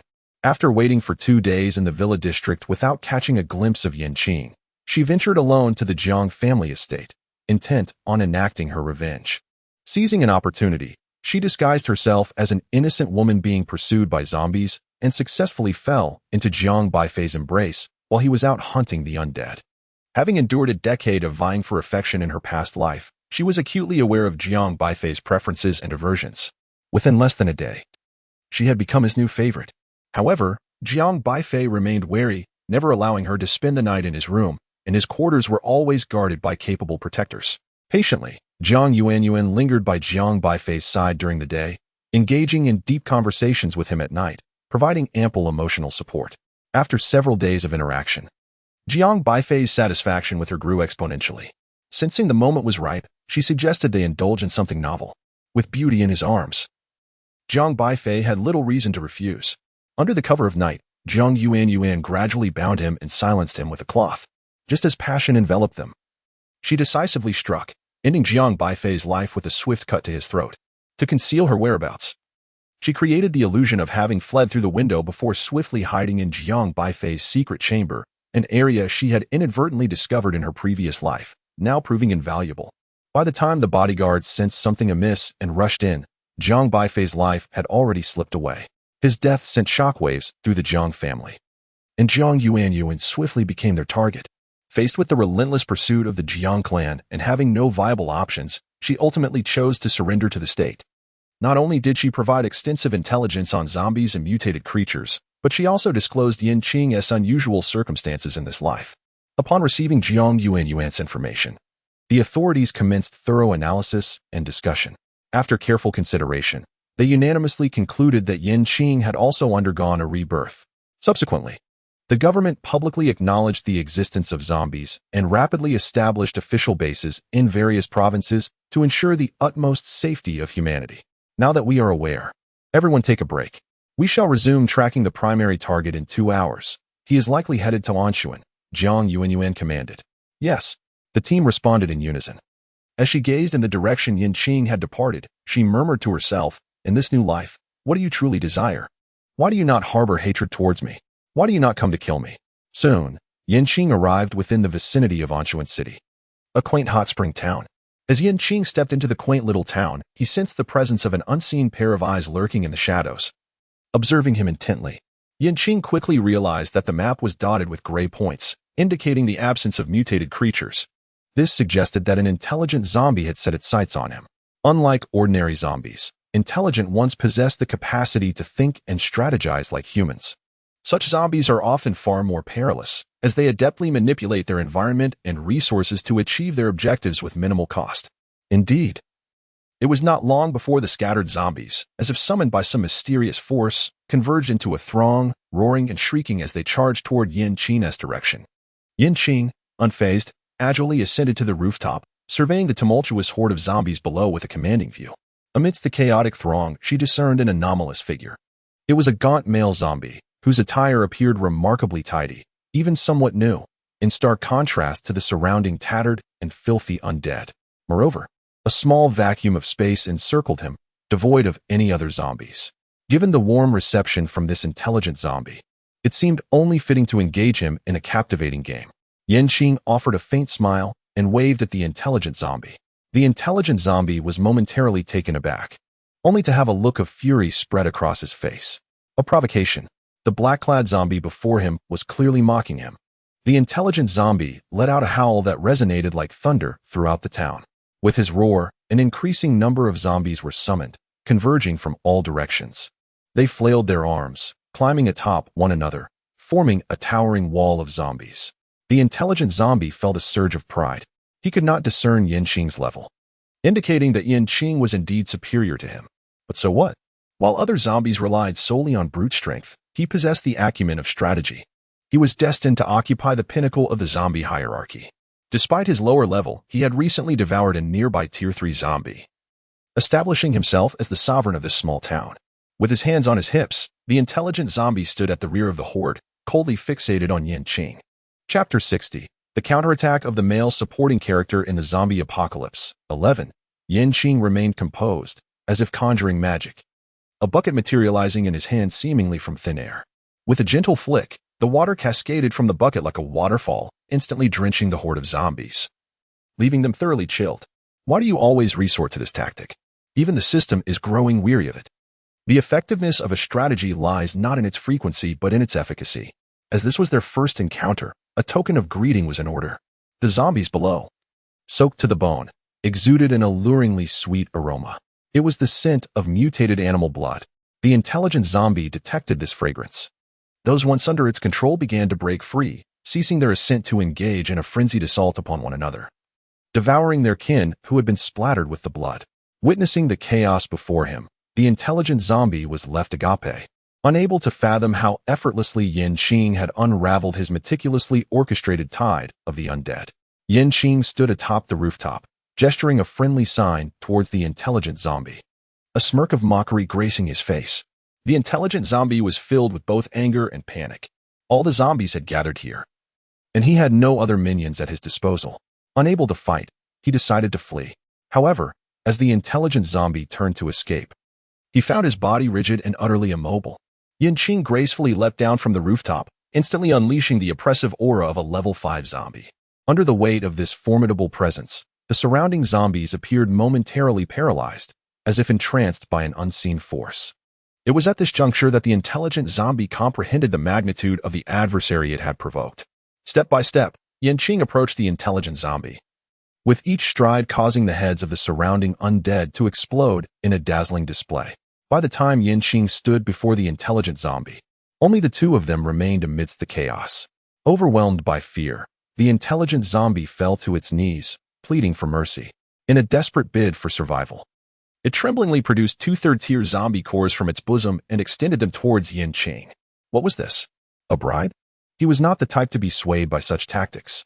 Noticing Qing's lack of response, the intelligent zombie assumed he needed to offer more and retrieved another 2 third-tier zombie cores. But this was not quite accurate. He was no longer human.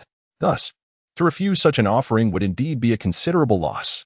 In the very instant Qing accepted the cores, the intelligent zombie suddenly lashed out, transforming its hands into claws and lunging for Qing's head. At that critical moment, 2 mutated cats appeared simultaneously, swiftly pouncing upon the intelligent zombie. One pinned its head while the other restrained its legs, effectively immobilizing the creature. With a swift strike, Ahua shattered the intelligent zombie's head, ensuring it would not rise again. In the wake of this demise, a pale blue core rolled from the zombie's shattered cranium, glimmering enticingly. The mutated cats, Ahua and Xiao Qiao, were the valiant saviors of the moment. Ahua playfully nudged the core towards Qing's feet and then gently tugged at the hem of his trousers with its paw. Having exerted itself so diligently today, it believed Qing ought to reward it with a generous portion of mutated animal flesh. Yet, Ahua was no longer the diminutive feline it once was. It had grown to a formidable size, possessing immense strength. With a resounding sound, the scene unfolded further. Qing's trousers were abruptly torn down by Ahua, revealing her slate-gray skin.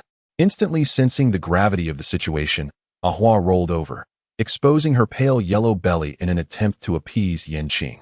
Qing, since you have taken on the role, what purpose do I serve? He picked up the pale blue crystal core from the ground.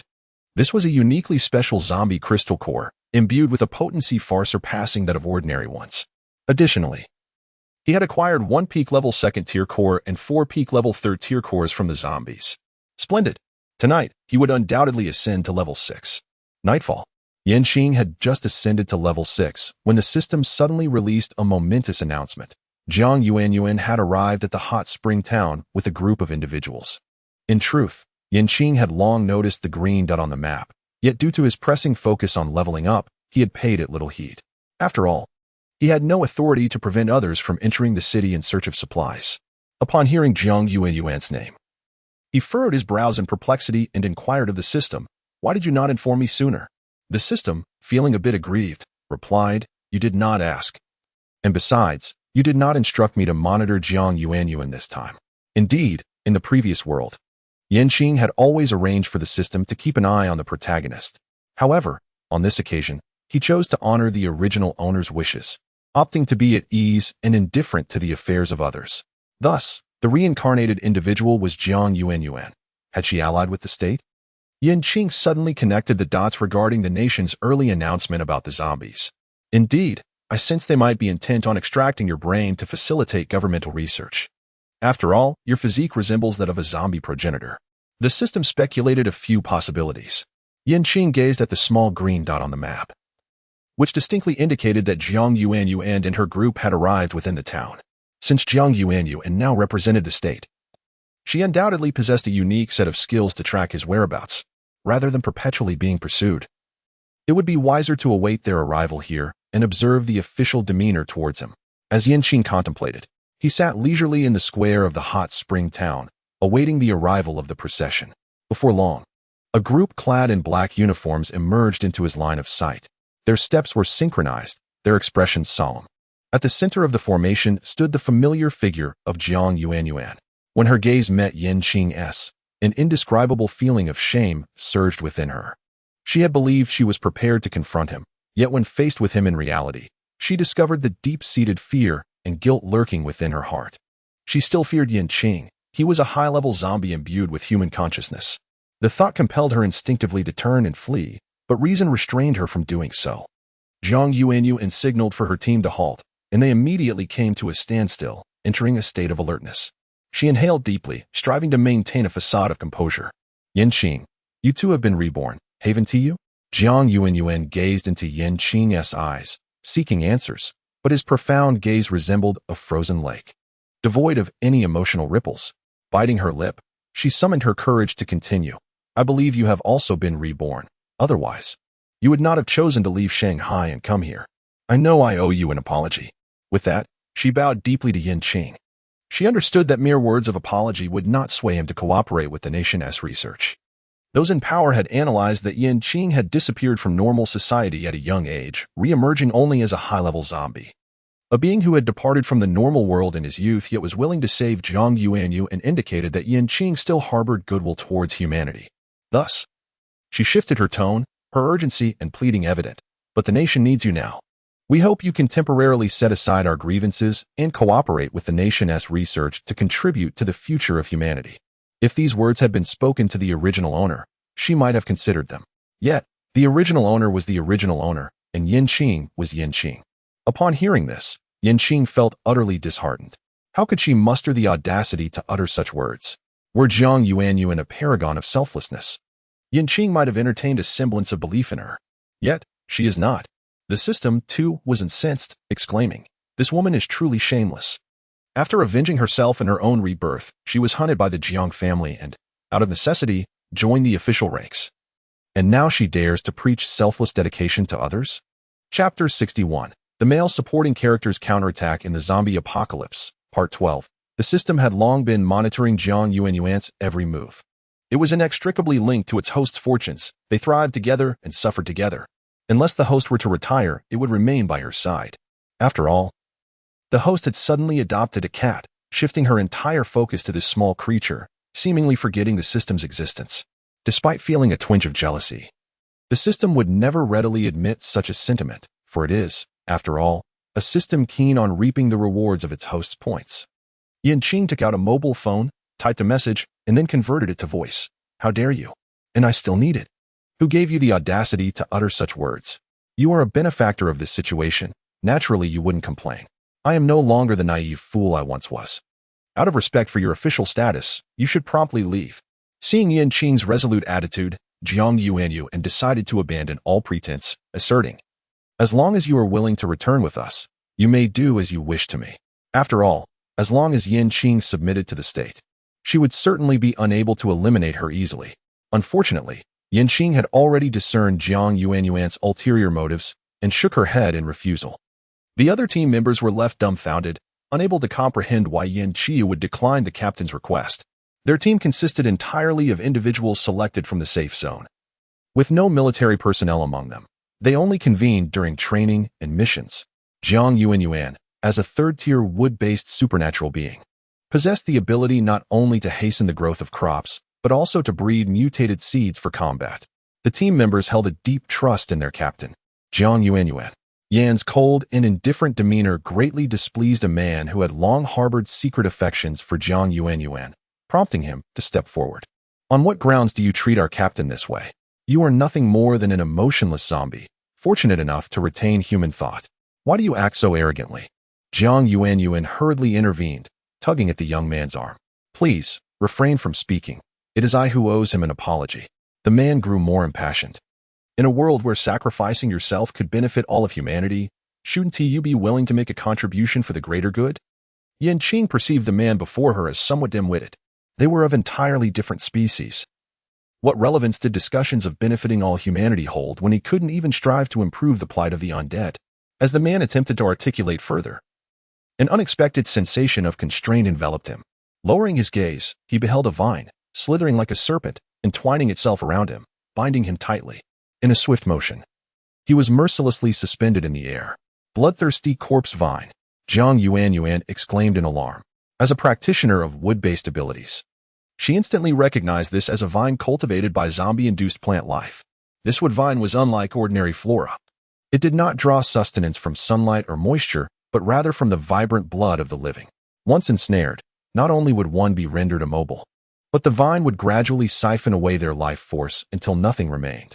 Upon reaching level 7, Yan Qingxing discovered a newly manifested anomalous wood-based ability within him, capable of accelerating the growth of plants and transforming them into mutated flora. Jiang Yuan intervened to prevent her team members from drawing their weapons, inquiring of Yan Qing. Have you already encountered a new companion? Jiang Yuan refrained from attributing the wood-based ability to Yan Qing, as she was aware that he possessed only a rare healing ability. Assuming that a mutated zombie accompanied him, Yan Qing wrinkled his nose in disdain, finding this group utterly uninteresting.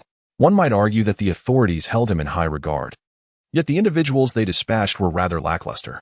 Conversely, if they did not value him, it was perplexing that they still sent someone to seek him out. In truth, Yan Qing harbored a misunderstanding. When Jiang Yuan pledged her allegiance to the state, she embellished her actions towards Yan Qing. What was originally a scenario in which Jiang Yuan abandoned Yan Qing transformed into one where, during her venture to the safe zone to exchange supplies, she caught the eye of Jiang Baifei, who seized her by force. Upon learning of Yan Qing's existence, Jiang Baifei deliberately allowed Jiang Yuan to escape, leading Yan Qing to believe that she had intentionally leaked information. Thus, even in his rebirth, Yan Qing was disinclined to meet her. While Jiang Yuan's first act upon her own revival was to eliminate Jiang Baifei, whose frivolous lifestyle as a second-generation wealthy heir before the apocalypse only added to the complexity of the situation. The officials not only refrained from suspicion but found Jiang Yuan's account entirely plausible.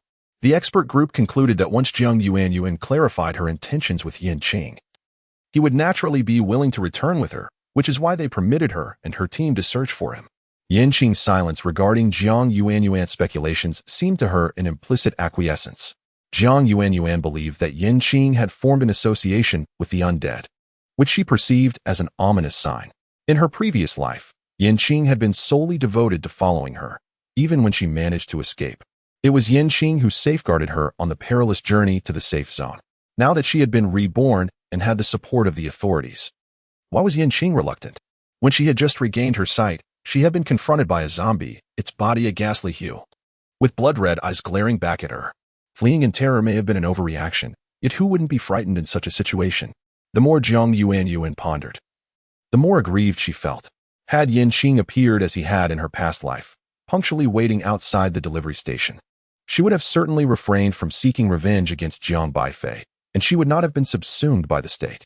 Yan Qing met Jiang Yuan's gaze, which was laden with grievance, his brows furrowing in contemplation. What was Jiang Yuan staring at him for? It was not as if he had a knife pressed against her neck, compelling her to apologize. The urge to strike her was overwhelming. At that moment, the bloodvine, recently awakened, seemed to sense Yan Qing's emotional turmoil. It cast the boy aside and rushed to Jiang Yuan, delivering a resounding slap to her face. Her cheeks swiftly swelled, and she gazed at the bloodvine in disbelief. The vine quickly returned to Yan Qing's side, propping itself up with its tendrils, swaying as if awaiting his praise. Yan Qing gently caressed the tip of the bloodvine, which seemed to sense his tenderness and began to shrink, ultimately transforming into a seed that quietly nestled in the palm of his hand. This bloodvine was a manifestation of his extraordinary ability, perfectly attuned to his thoughts, capable of capturing even the subtlest flicker of his intentions. Thus, as soon as the notion of striking Jiang Yuan flitted through Yan Qing's mind, the bloodvine obediently complied. It seemed he would need to exercise caution in the future.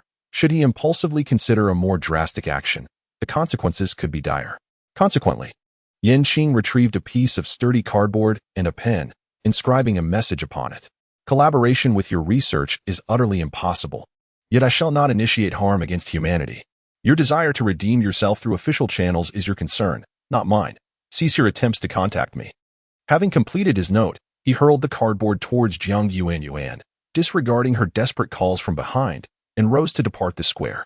As Qing exited, the zombies previously subdued by his overwhelming presence regained their freedom of movement. They detected the scent of humanity in the square and rushed towards it in a frenzy. Jiang Yuan had initially intended to pursue Qing but was urgently pulled into a vehicle by her team, swiftly fleeing the town.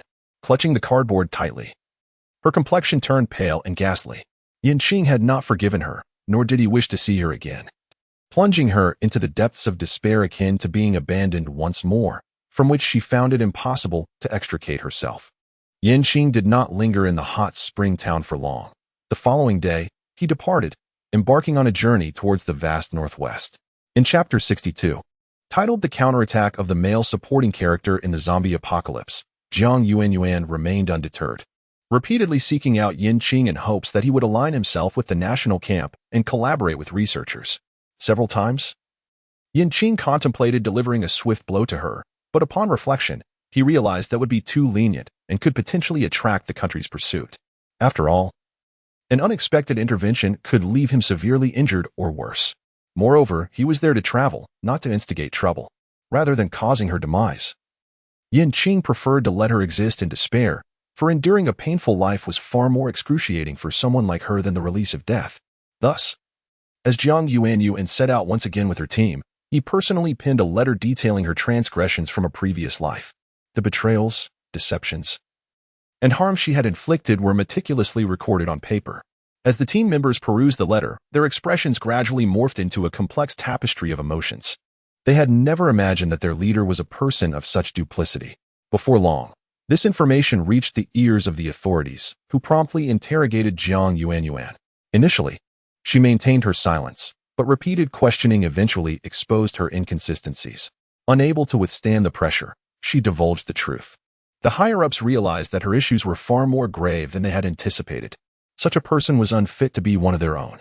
Consequently, they swiftly placed Jiang Yuan under surveillance and provided Qing with ample supplies suitable for travel and camping, assuring him that they would refrain from further disturbance.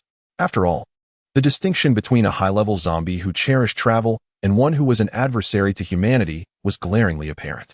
The Northwest, with its sparse human presence and breathtaking vistas, was undoubtedly the optimal location for Qing's explorations. In this lifetime, thanks to the swift actions of the authorities, most individuals remained in their nearest safe zones, avoiding private bases. Thus, the only people he encountered along the way were those attempting to recruit him or teams out scavenging for resources. Of course, when passing through privately established checkpoints, Qi was not one to hold back. Ahua and Xiao Qiao were formidable enough to intimidate anyone. By the time they reached the arid expanses of the Northwest Desert, 2 months had elapsed. Do not inquire why. The answer lies in his need to allocate time to hunt for the mutated creatures he was responsible for. With a few flesh-eating beasts at home, Qing had no choice but to shoulder the burden of work, albeit he indulged in ample sightseeing, to accommodate the spatial needs of his 2 mutated cats. He had no alternative but to dismantle the entire back seat of his vehicle, allowing Ahua and Xiao Qiao to lie down with some semblance of comfort. The desert was engulfed in swirling sands, a vast expanse of desolate yellow stretching infinitely. Ahua and Xiao Qiao curiously explored the sandy terrain, finding the texture beneath their paws soft. In a moment of clumsiness, Ahua tumbled from the summit of a dune down to its base. Unfortunately for Qing, he happened to be standing right in front of Ahua and was consequently swept down the slope alongside her. Qing was thoroughly wrapped up, showing no signs of distress. In contrast, Ahua was in disarray, its mouth and fur coated with sand. With a gentle shake, the grains cascaded down like delicate snowflakes. Xiao Qiao, feeling anxious, stood atop the slope, calling out incessantly. It crouched down, carefully inching forward a few steps, allowing its body to slide swiftly down the incline of the sand dune. With a sudden thud, Xiao Qiao collided with Qing, quickly rising to circle around Ahua as if checking for any injuries. Qing, treated as a mere cushion, remarked, "Is this how one displays courtesy?" The weather in the desert fluctuated between good and bad. As a zombie, Qing is impervious to the drastic temperature fluctuations of the desert. Yet Ahua and her companions are not so fortunate. Although they are all mutated beasts, tough-skinned and resilient, the extreme temperatures render them quite uncomfortable. While Ah Shuang can seek refuge within Yin Qing's sleeve, Ah Hua and Xiao Chao find themselves at a loss. During the scorching heat of the day, they struggle to find their footing, and at night, the biting cold leaves them unable to move. Yin Qing reluctantly spent 15 points to outfit the 3 mutated beasts with temperature-regulating suits, after which they could move freely in the desert. Yin Qing and the mutated beast traversed the desert, the golden grains of sand crunching beneath their feet. He was following the map's guidance, progressing towards the 2 crimson dots that indicated the presence of mutated animals. Suddenly, a deep, resonant snarl shattered the silence ahead. Yin Qing focused his gaze, spotting 2 camels approaching him. These camels were colossal in stature, their size double that of a typical adult camel, yet their humps sagged pitifully. It was evident that they had not fed in quite some time. The one on the left even had frothy white bubbles forming at the corners of its mouth. One must admit, his fortune was rather remarkable. The day prior, he had been in pursuit of a mutated rattlesnake, which had nearly claimed Ah Hua's life with its venom. Fortunately, Xiao Chao had managed to pull the rattlesnake away just in time, allowing Ah Hua to escape from peril.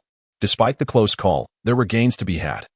Ah Shuang had consumed the snake's gallbladder and had since fallen into a deep slumber, signaling an impending upgrade. Upon sighting Yin Qing and the mutated cat, the 2 camels charged forward a short distance. Ah Hua and Xiao Chao sensed the threat and responded with low growls, their fur standing on end as they prepared for confrontation. Suddenly, an amorous male camel lunged at Yin Qing, its mouth agape to reveal sharp teeth, attempting to bite down on his arm. However, Yin Qing reacted swiftly, evading the male camel's assault with a deft sidestep. Yin Qing swiftly retaliated, plunging both hands into the eyes of the male camel. The creature let out a mournful wail, retreating in agony. The female camel, initially engaged in a struggle with Ah Hua and Xiao Chao, immediately abandoned the 2 mutated cats upon witnessing the injury to her counterpart and charged towards Yin Qing. After days of rigorous training, Ah Hua and Xiao Chao had evolved into proficient hunters. They quickly seized the moment. One pounced while the 2 mutated cats lunged at the flanks of the female camel. Xiao Chao sank his sharp teeth into a substantial chunk of the female camel's flesh, eliciting a pained shriek as she struggled to escape his grasp. Yet, Xiao Chao maintained a firm hold, denying her any chance of reprieve, and instead ascended onto her back. With several vicious bites, the female camel's back became a canvas of crimson, her anguished cries reverberating across the arid desert. Although the male camel could not perceive the immediate surroundings, the sounds of the female's distress filled him with anxiety, prompting him to thrash his head wildly in an attempt to extricate himself from his predicament. At that moment, he turned towards the female camel, beginning to chew on something in his mouth. Yin Qing sensed an impending danger. He astutely perceived that the stallion camel harbored something perilous within its maw. In a single bound, Yin Qing conjured a colossal iron hammer in his grasp. Without a moment's hesitation, he swung the hammer with a force akin to thunder, striking directly at the camel's head. A resounding crash echoed as the creature's head was forcefully driven into the ground. Its body trembled for several seconds before falling still. At that instant, a noxious green liquid oozed from the camel's mouth, swiftly spreading across the adjacent sand. The liquid emitted a pungent odor, and upon contact with the sand, it produced a hissing sound of corrosion. Yin Qing and the mutated cat swiftly retreated, as the sand touched by the liquid rapidly turned black, transforming into a series of pits. This liquid possessed corrosive properties. Chapter 63. The Marriage System. The Male Supporting Characters Counterattack. Part 1. That evening, Yin Qing commenced the dissection of the male camel. It is widely known that camels are ruminants with 3 stomachs. However, during the dissection, he discovered that this particular camel possessed 4 stomachs. The 4th stomach, slightly smaller than the others, was filled entirely with a corrosive green liquid. Yin Qing could not help but marvel at the formidable transformative power of nature. The more scarce the resources, the more unique the life forms that emerge. As she ventured further westward, she encountered an array of extraordinary creatures. There were mutated scorpions that had evolved the ability to change color, a peculiar cactus that, one moment appeared docile, and the next, relentlessly shot forth needles, a gregarious mountain goat adorned with horn-like steel blades, a golden eagle capable of sonic interference, and even a Tibetan fox that could vanish into the earth in the blink of an eye. Yin Qing departed this world prematurely, relinquishing control of his body back to its original owner. The original owner had never encountered the true essence of the world. Having been born into a realm devoid of warmth, he only experienced the notion of home through Jiang Yuan Yuan, yet that home was but an illusion. Consequently, he was unwilling to endure such anguish once more. However, Qing believed that only by personally experiencing the beauty and wonders of nature could one truly attain liberation and comprehend the profound truths of existence. When Qing opened his eyes once more, he was greeted by a night sky adorned with countless stars.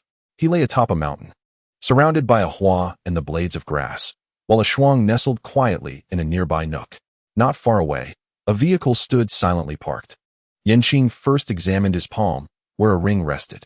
Following the lingering directives of Qing's consciousness, he removed his glove, bit into his fingertip, and let his blood drip onto the ring. A flash of white light enveloped him as the ring swiftly transformed into a tattoo upon his finger. Qing could sense that the ring contained all the supplies left for him by Qing. There was gasoline, maps from various regions, and even several portions of processed mutated animal meat, an abundance of resources. Throughout his journey, Qing had chased sunsets while driving, stood by crystal-clear lakes listening to the sound of his palms splashing against the water's surface. With his eyes shut, it felt as though the trees and winds of the universe swayed in his honor. No longer did he see a white ceiling above. Instead, he beheld snow-capped mountains bathed in the glow of the evening sun, the starlight along the riverbanks at dawn, and most importantly, the unwavering gaze of a hua, who looked at him with eternal devotion. Lowering his gaze, he noticed a note in his hand, inscribed with Qing's words.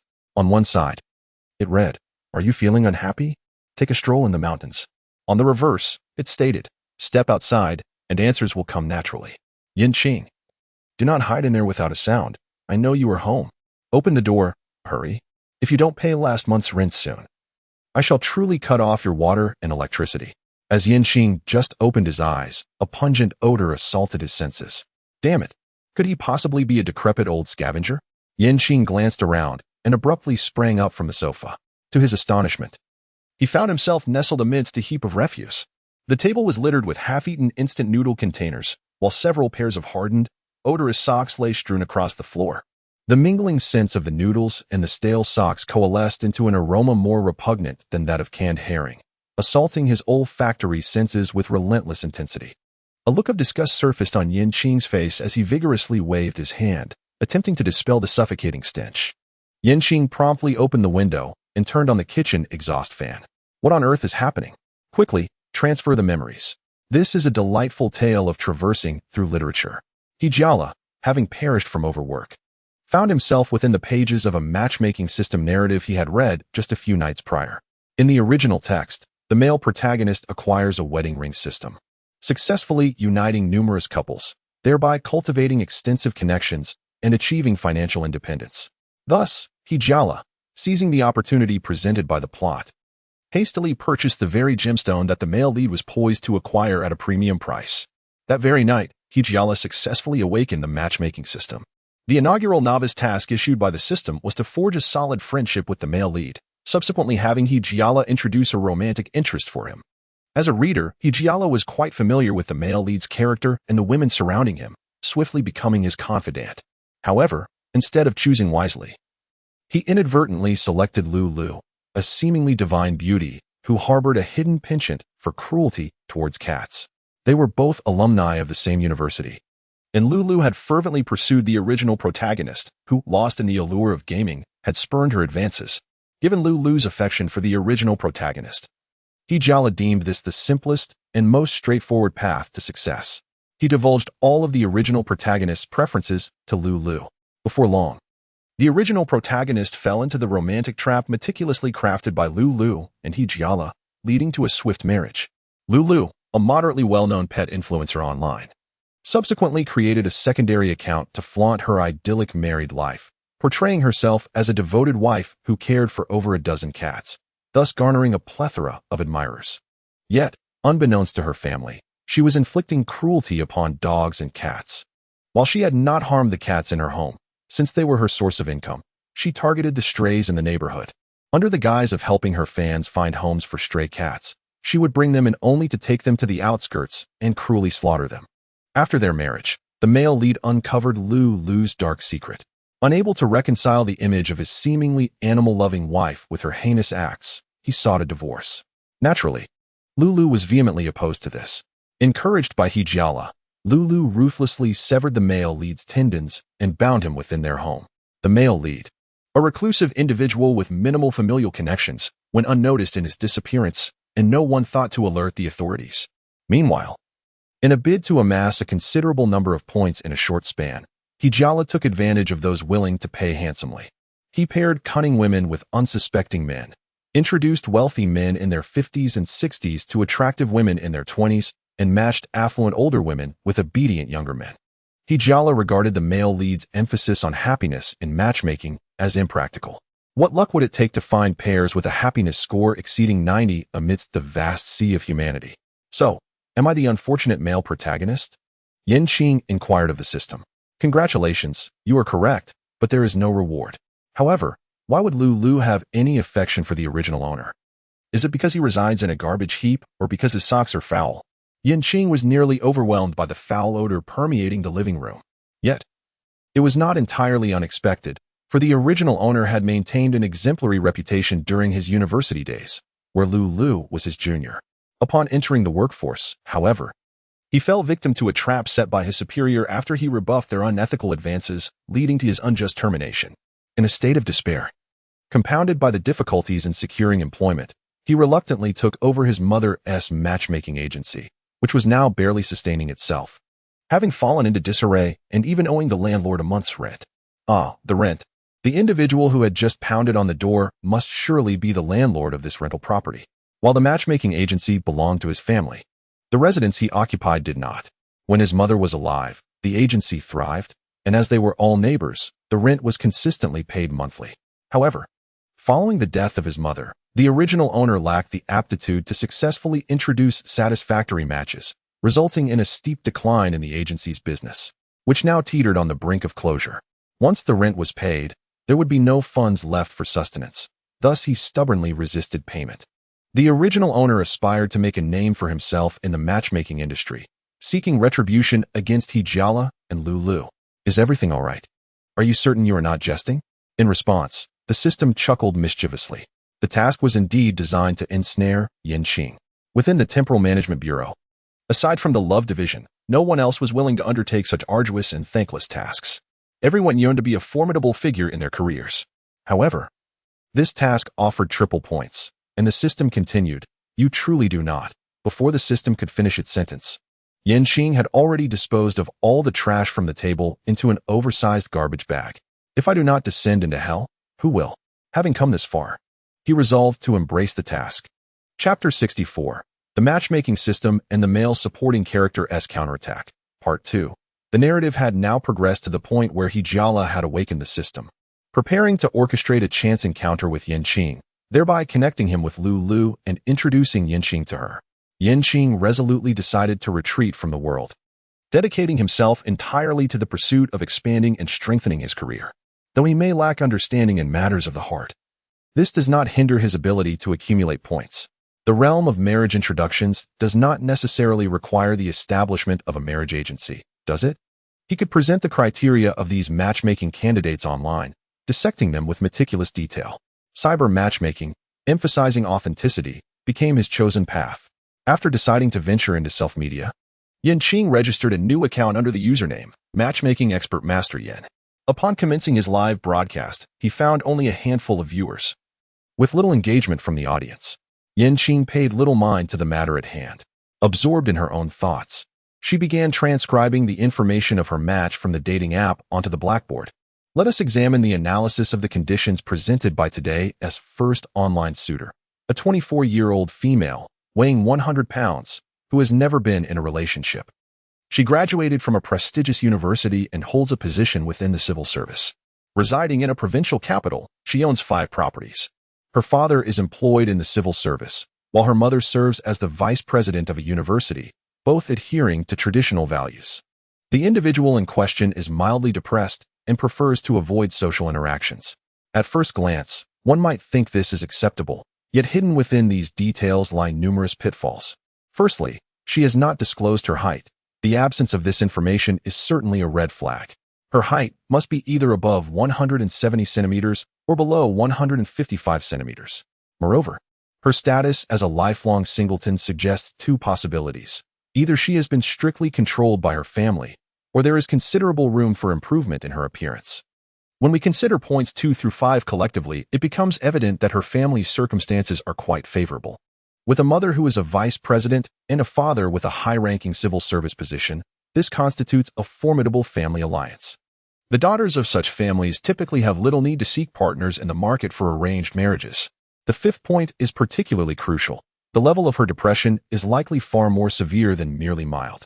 In this day and age, societal pressures weigh heavily on everyone, and it is not uncommon for individuals to grapple with psychological issues. However, those who are bold enough to include such matters in their dating profiles often face challenges that exceed their descriptions. Severe depression could hinder her ability to function within the civil service, leading me to surmise that she might be experiencing moderate depression instead. In terms of emotional intelligence, she possesses considerable potential for growth. Conversely, in a more blunt assessment, one might say she is merely average in appearance. The notion that marrying her would result in an assuredly dependent son-in-law is not unfounded. If the civil service itself struggles to accommodate her, then the underlying issues must be significant. To summarize, she is a woman who has been strictly raised by her parents, and a sudden event has triggered her depressive episode, leaving her either exceptionally tall or short. Such individuals must be wary of unscrupulous men, as they are quite vulnerable to being taken advantage of. I urge those who suffer from similar psychological afflictions to earnestly seek medical assistance, rather than succumbing to isolation in their own world. Aside from oneself, no one can truly rescue another. Those who hope for salvation from others may appear to improve, but often the outcome is tragically worse. Qing sincerely analyzed in front of the camera. Over the course of one night, she elaborated on several conditions, attracting around 100 followers. Naturally, these individuals were introduced by Jiala, the matchmaker from the original storyline. The first woman indeed suffered from moderate depression, and Jiala introduced her to a man of ulterior motives. This man discreetly bribed Jiala with a substantial sum of money to recommend wealthy families with only daughters. Aware of the man's insincere intentions, Jiala nevertheless divulged the woman's information to him in advance. The man initially crafted a classic hero-saving damsel narrative to win the woman's favorable impression. Upon their meeting on the day of the blind date, he orchestrated a fateful reunion. He expressed no concern over the woman's height of 178 centimeters and showered her with warmth during her moments of vulnerability, assuring her of his unwavering presence, thereby gaining her affection and trust. Once they established their relationship, he consistently demonstrated care for her parents, even bringing her home for family meals. Seeing their daughter, who had always lived alone, willingly return home to dine with them, her parents grew increasingly fond of the man. Consequently, the couple quickly married. After the wedding, the man excelled even more than before. He presented her with a bouquet of flowers daily, prepared her breakfast each morning, and accompanied her to and from work. He began to insinuate that her tragic life stemmed from her parents' stringent expectations. He encouraged her to embrace her true self, asserting that she need not adhere to her parents' every whim. She should assert herself against her parents rather than remain confined in a small office, merely a puppet with a mechanical smile. Over time, the woman's misunderstanding of her parents deepened, and with the man taking her on various travels during holidays, he guided her towards resigning from her job to pursue her own identity. The woman resolutely decided to quit. Her parents, of course, could not comprehend her choice, questioning why she would abandon a stable job. Consequently, when the young woman, in a fit of anger, threatened to resign in front of her in-laws, the man first spoke highly of her to appease them, urging them not to be upset. He then, rather casually, revealed the scar and bruising on his wrist, subtly suggesting that she had harmed him during one of her episodes. The parents, traditionally inept at communicating with their daughter, found their long-simmering grievances erupting in the face of their daughter's immaturity and their son-in-law's apparent maturity. Witnessing the rift between father and daughter, the scheming man intervened once more, proposing a trip abroad to help the young woman regain her composure, assuring her parents that he would take good care of her. However, as they reached a cliff by the seaside, the man callously pushed her off when she was unprepared. He then descended the cliff, and upon confirming her death, he cruelly broke his own arm, crafting the illusion that they had both fallen simultaneously. Henceforth, the cunning man indulged in a banquet of treachery. He recorded the entire live stream, later editing it and posting it on his account, tagging each video with a provocative question: "Will this marriage ever happen?" The videos quickly went viral. Qing experienced a meteoric rise, amassing an astonishing 100,000 followers overnight. earning him the moniker Analysis Brother from his admirers. During his subsequent live broadcast, he was showered with gifts amounting to several thousand yuan. Just as he contemplated ending the stream, a fan contributed a carnival gift and requested to connect for a consultation on various matters. Qing quickly agreed. It would be foolish to forego the opportunity to earn money. The person offering a reward was a young man who first politely greeted the audience in the live stream before stating his intention. I find your analysis quite persuasive, and I would like your assistance in analyzing a situation for a friend of mine. Upon hearing this, the barrage of comments surged. A classic case of I have a friend. Bro, be a little bolder. What is there to fear in the internet society? As long as the payment is in place, I can be that friend. I would accept any criticism. Cough, cough. Well, it's actually my own consultation. I fell in love with my girlfriend at first sight, and she unexpectedly became pregnant. We plan to get our marriage certificate next month, and my family is willing to provide 800,000 yuan and a house as a bride price. However, my girlfriend insists on waiting until the child is born before my mother resigns to take care of the grandchild. My girlfriend is from a mountainous area where there is a tendency to favor sons over daughters. Last year, her mother specifically cared for her brother's children and has no time to look after my girlfriend's child.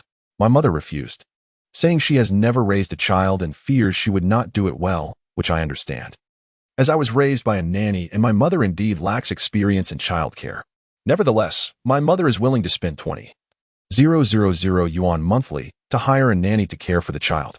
I conveyed my mother's thoughts to my girlfriend, but she immediately retorted that no outsider could compare to a grandmother, claiming my mother is too old and does not need to manage the company, suggesting it would be better for her to stay at home and care for the child. She said if my mother truly loved me and our child, how could she be reluctant to spend that little money? I wanted to persuade my girlfriend further, but she blocked me and declared that the marriage was off, insisting on terminating the pregnancy immediately. I am perplexed. I genuinely love my girlfriend and the child. Yet I do not wish to put my mother in a difficult position or lose my girlfriend. I see that you have great analytical skills. Could you provide your insight on whether this marriage can proceed? Chapter 65, The Marriage Introduction System, The Male Supporting Characters Counterattack, Part 3. This is a classic dilemma where both sides are dear. If it were me, I would also find it challenging. If there were no child involved, it would be easier to resolve, but now that there is a child, it becomes more complicated, considering the significant disparity in values between mother-in-law and daughter-in-law. It is clear that living together would be fraught with difficulties. The online discussion escalated rapidly. Qing lowered her head, pondering for a moment before asking, "Where did you meet your girlfriend?" The man was taken aback by Qing's seemingly unrelated question, and after a brief pause, he replied, "In a coffee shop. One day, a sudden heavy rain caught me off guard. I forgot my umbrella, and she lent me hers, walking away in the rain herself. What? Why do I not deserve such an idol-like encounter? Is it simply because I lack that 800,000 yuan and a house? It seems I can smell the scent of gossip. Upstairs, not everything is gossip. This is merely a straightforward issue of differing maternal perspectives, is it not? How long have you two been dating? Do you harmonize well?" Qing chose to disregard the comments and continued her inquiry. The man responded, "We had been dating for over 6 months when she suddenly became pregnant. From the moment we first met, I felt she was my destined partner. We shared an extraordinary connection, both enjoying hiking and golfing, among other mutual interests. Unlike other women, despite her rural background, she had ventured out early to forge a successful career for herself and was quite affluent, showing no interest in my wealth. I offered her several handbags, which she initially refused. I had to insist. Later, she transferred tens of thousands to my Alipay account, asserting that such lavish gifts were typical of a romantic relationship. That was the day we officially established our bond. I felt a twinge of envy. What difference does it make to the world if there is one more wealthy individual like me? My dear brother, look at me. We are like long-lost siblings, separated at birth." In contrast to the various antics of the fans, Qing furrowed her brow. This narrative seemed to follow the script of a modern gold digger tale, prompting Qing to ask directly, "So, after receiving money, did you continue to give her gifts?" The man patted his chest confidently. "Of course. I cannot fall short compared to my girlfriend. I gifted her an Audi A6 and several more handbags." The viewers in the live stream began to catch on to Qing's implication, speculating that the woman was merely seeking more financial gain. "No, that's not it at all," he insisted. "I initially planned to give a bride price of 1 $88 million and a house, as I genuinely wanted to start a family with her. However, my girlfriend claimed that the bride price was excessive and that we did not require so much money. When we discovered her pregnancy at the beginning of the month, she was already over 2 months along, so we decided to wait until next month, when the baby would be 3 months stable, to register our marriage. Then this situation arose. She truly is not after my wealth. She already owns a house in the city center and has been running her own business for quite some time. The main issue is that my mother and girlfriend have reached an impasse over this matter, and no attempts at reconciliation have proven effective. My girlfriend insists on terminating the pregnancy. As he spoke, the man sent Qing some photographs privately. Qing noticed that one of the photographs was taken by a man at his girlfriend's workplace, capturing the company's name perfectly. Qing promptly opened his computer to conduct a search. At first glance, he noticed that the number of insured individuals was recorded as 0, which immediately led him to a decisive conclusion. Based on the photograph you provided, the company appears to employ around 50 people. However, the insurance data indicates no enrolled members. This raises suspicion that the company may either be unscrupulous or a mere shell corporation. It would be prudent for you to verify this privately. Furthermore, according to legal stipulations, if a couple is in a relationship and the woman becomes pregnant but decides to terminate the pregnancy, the man is typically required to bear a reasonable portion of her medical expenses, caregiving fees, and nutritional costs associated with her treatment and recovery, generally around 50%. Should this company indeed be a shell entity, there is a significant likelihood that you find yourself entangled in a low-level scheme. Fortunately, since you are not married, the implications are less severe. Had you been wed and she pregnant, the law would typically favor the expectant mother, complicating any potential divorce. Lastly, in a scenario where a prospective mother-in-law offers to pay for a postpartum caregiver, it is unusual for anyone to refuse such assistance. This situation serves as a test of compliance, gauging your willingness to make concessions for the sake of the child. If you acquiesce, further demands are likely to follow. It is advisable to discreetly investigate whether that apartment genuinely belongs to her and ascertain the legitimacy of her company. Upon hearing this, the man sent another gift and hastily exited the live stream. Something about this woman was decidedly unsettling. If the mother-in-law was willing to allocate funds for a caregiver yet she remained reluctant, it certainly raised suspicions. Perhaps her family was struggling financially, leading to psychological issues that necessitated her grandmother's involvement in caring for the grandchildren. It is crucial to remember the foundation of their relationship. The prominent individual deemed them exceptionally compatible, a term that already implies intent and preparation. Nowadays, it is not uncommon for men to be deceived into marriage, but women are equally capable of orchestrating elaborate ruses. High-end scams often target nouveau riche individuals and those suffering from mental health issues, as the former typically lack extensive networks, rendering them more susceptible to manipulation. Conversely, wealthy individuals with psychological ailments may find it challenging to extricate themselves once targeted. While many assert that only women encounter pregnancy scams, men, particularly those starved for affection, can also fall victim to such schemes, especially when high-stakes operations are backed by organized teams, unlike the more rudimentary scams previously mentioned. Therefore, prior to making a commitment, it is imperative to thoroughly understand your partner's background. Basic health screenings are essential, as are inquiries into credit history, marital status, and potential legal issues. Indeed, I have a classmate who discovered just before obtaining their marriage certificate that their partner had a prior marriage and a 3-year-old child, a revelation that was utterly overwhelming. Nowadays, one must also verify educational credentials, as some individuals with merely an associate degree might claim to be graduates of prestigious universities, crafting an elaborate facade of high academic achievement.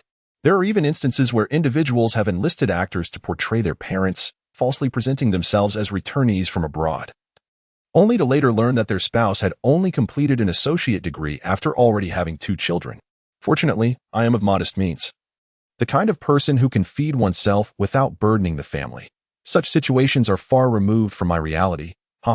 Initially, no one took it seriously. But after a few days, during Qing's live broadcast, a prominent supporter generously gifted 3 grand prizes and requested to join the conversation.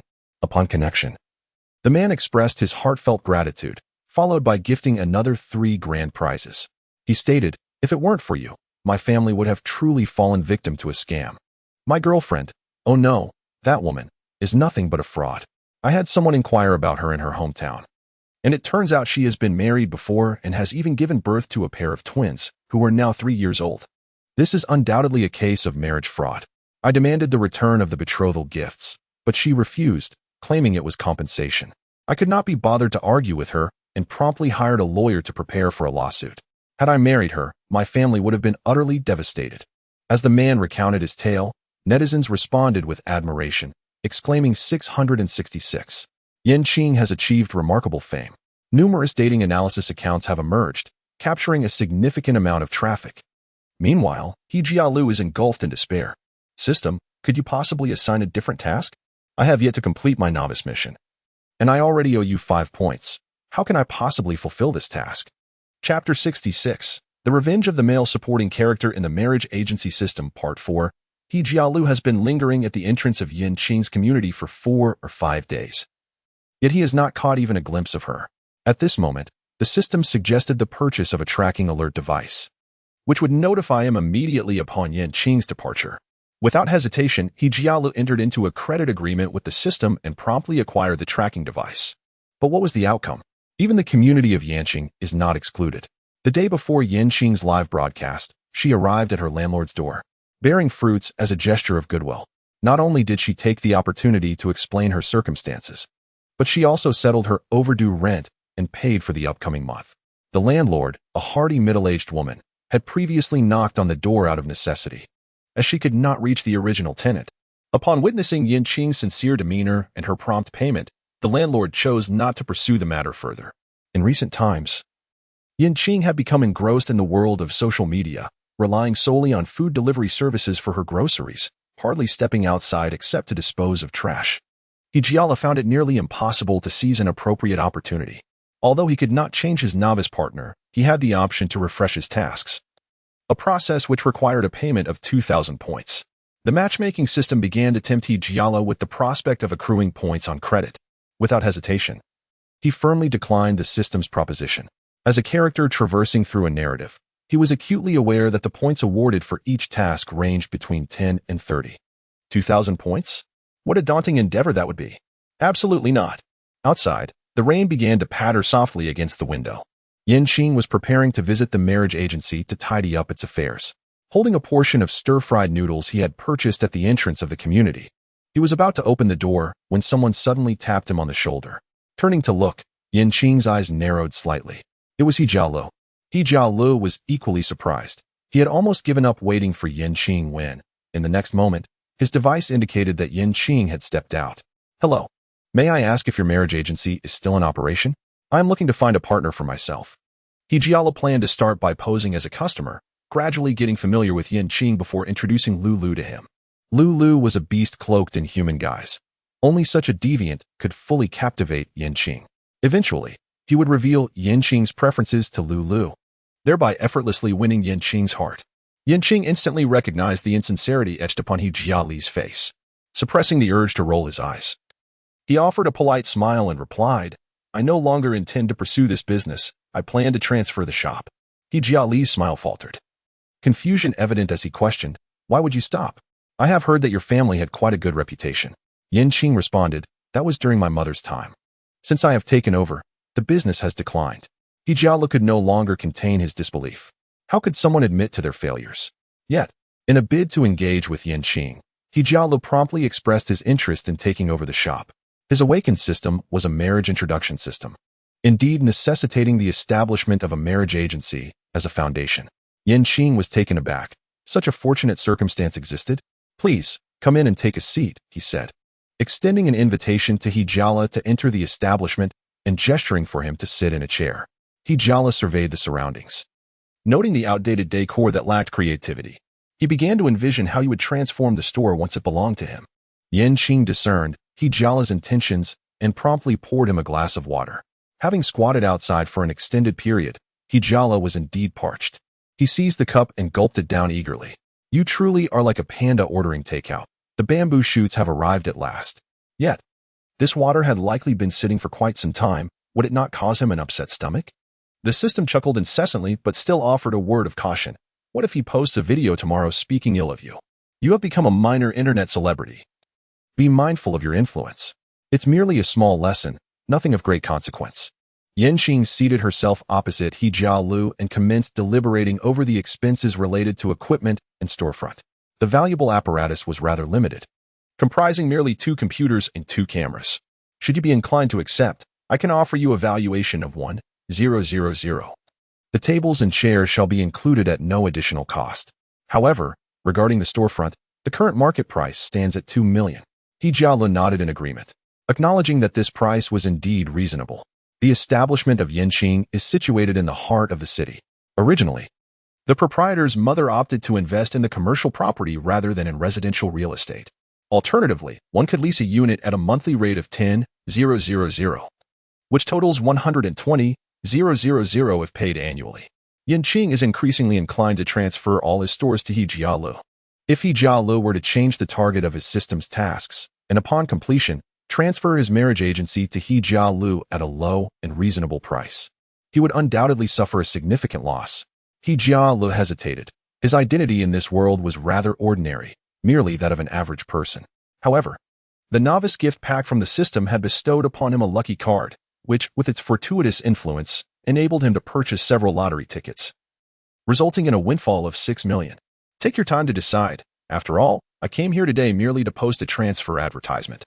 Others won't be so quick to snatch up my store, Qing suggested strategically, retreating to advance. He Jialu panicked.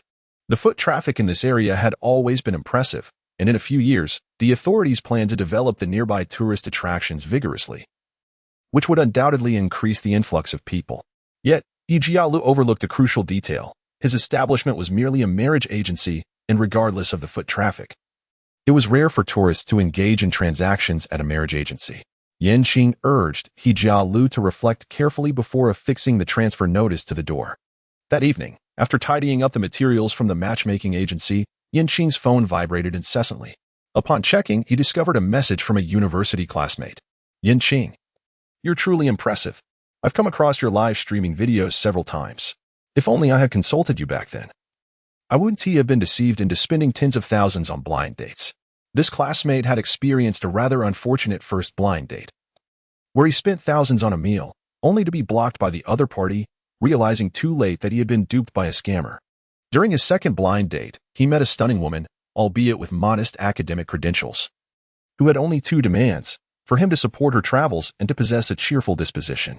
Initially, he thought little of it until, during a night of drinking, a friend who had once been a police officer subtly hinted that he had seen this woman in a certain location. The third blind date seemed perfect, and he nearly proposed, only to learn later that the woman privately confessed her disinterest in men, revealing she had been compelled by her family to engage in blind dating. Consequently, he abandoned the idea of blind dates altogether, opting instead to embrace the notion of fate. As their conversation progressed, the man revealed his true intention. Do you remember Lulu? A few years ago, didn't you change your WeChat? She reached out to me today, inquiring if I had your contact information. She was so fond of you back then, and I thought she had moved on to pursue someone else. To my surprise, it seems you still hold a place in her heart. After a few playful jests, he continued, however, I believe it is only right to seek your consent before sharing your contact details. If you agree, I shall proceed. If not, I will inform her that I do not have it. Qing swiftly replied, I do not wish to encounter her. She is utterly terrifying, and I cannot endure it. During their university days, Lulu fervently pursued the original owner, waiting outside the boys' dormitory with breakfast in hand, come rain or shine. Lulu even went so far as to bribe the original owner's roommates to capture candid moments of her daily life in the dormitory. Fortunately, the roommates all refused. The original owner had rejected Lulu countless times, yet she never relented. During that period, many classmates deemed the original owner to be insensitive to romantic overtures, believing her to be playing with the affections of others. It was only later, when Lulu shifted her focus onto another target, employing the same frenzied tactics, that everyone realized it was not the original owner's lack of romantic understanding, but rather Lulu's inherent madness. Chapter 67, The Counterattack of the Male Supporting Character in the Marriage Agency System, Part 5. Qing was aware that Lulu would stir up trouble, yet she did not anticipate the swiftness with which Lulu would act. The contact information had been declined last night, but this morning, Qing's account was inundated with frenzied mentions from a throng of fans. Qing clicked in to take a look. To her astonishment, a blue cat sat on the floor, fixated on the tablet screen. which was playing a recording of Qing's live stream from the previous night. The video was accompanied by humorous captions. "Look, this is our chubby one, who, in order to watch the matchmaking analysis master's live stream, has even neglected its favorite dried fish." This video garnered over 1 million likes overnight, with numerous netizens teasing and joking in the comments. And some even began shipping Lulu and Qing. Lulu had long desired to transition her career. She no longer wished to feign affection for the cats in her home before the camera. Had it not been for the need to earn money, she would have long since parted with them. Yet, she found no opportunity to make this change. Her fans were merely enamored with her daily interactions with the cats, who often disregarded her. The advertisements available to pet influencers were rather monotonous, yielding little financial gain. She aspired to become a lifestyle influencer or explore other niches, which would allow her to attract a diverse range of advertisements and even venture into live commerce. As she hesitated, Qing rose to prominence online. She immediately recognized him as her senior from university, whom she had once pursued. Initially, she aimed to establish a rapport with Qing privately, ideally. She hoped for a deeper connection. However, lacking his contact information, Lulu resorted to riding the wave of his newfound fame, unexpectedly finding that netizens were quite receptive. The views on her newly posted videos soared to dozens of times her previous figures.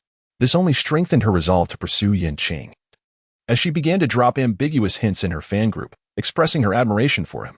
That evening, as soon as Qing's live stream commenced, Lulu rushed into the broadcast room, showering it with gifts, swiftly becoming the top donor.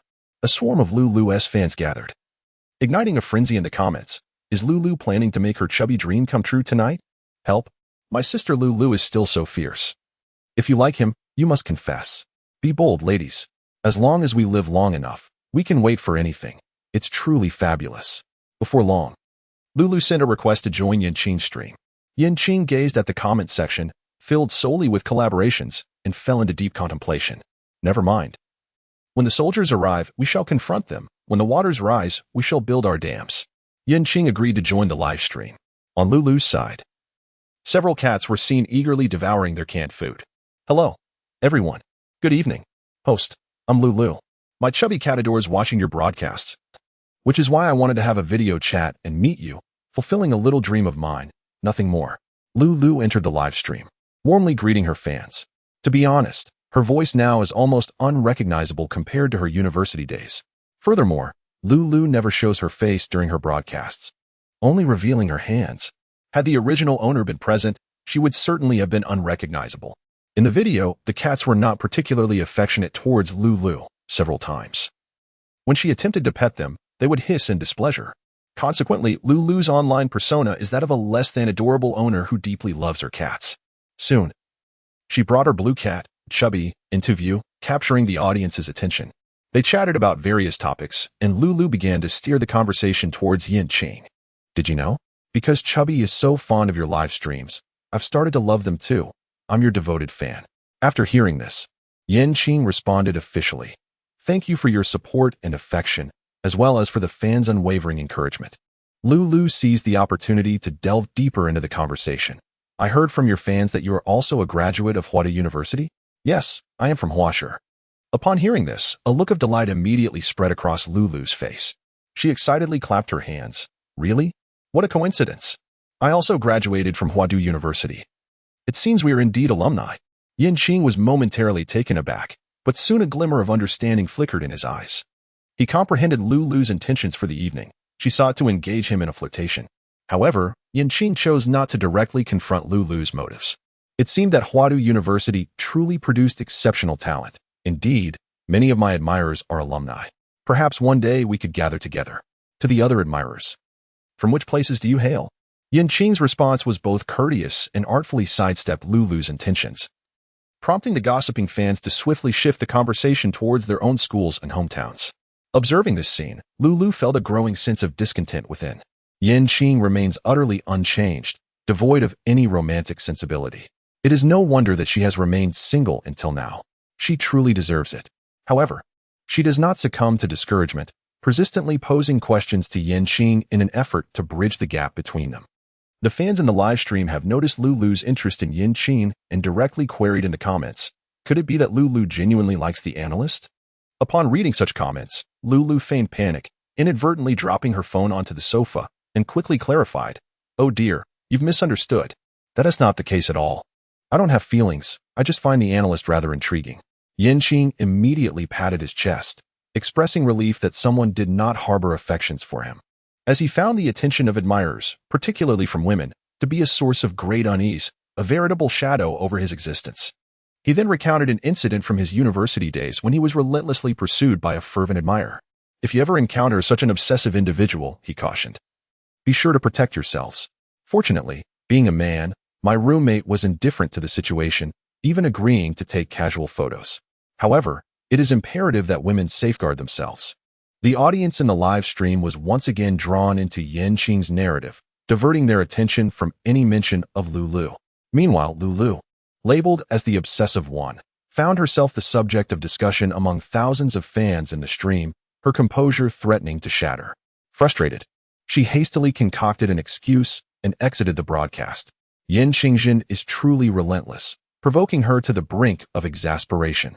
For several consecutive days, Lulu has not graced Qing's live stream with her presence. As Qing stepped into the marriage agency, she was promptly seated by He Jialo. "Qing, you have finally arrived. I have some queries I wish to discuss with you." "What questions?" "I possess only a rudimentary understanding of the workings of this agency, or else it would not be in such disarray." He Jialo found himself ensnared in a predicament. After acquiring the agency from Qing, he discovered her recent surge in popularity online. However, he had been unable to fulfill his novice tasks. Thus, he resorted to using the agency as an excuse to summon Qing. He began to inquire about various fundamental aspects. These details are readily available online and are quite straightforward.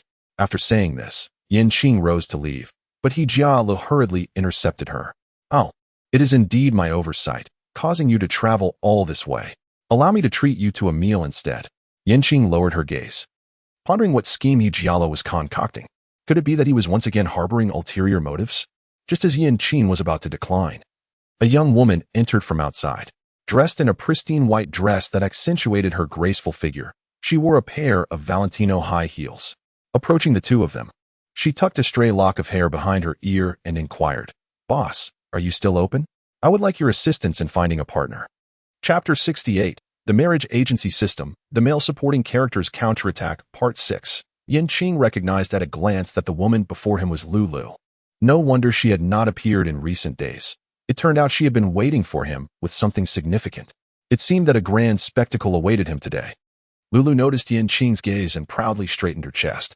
She had spent a considerable sum on cosmetic surgery, and her current visage was far more exquisite than during their university days. She was an entirely transformed individual.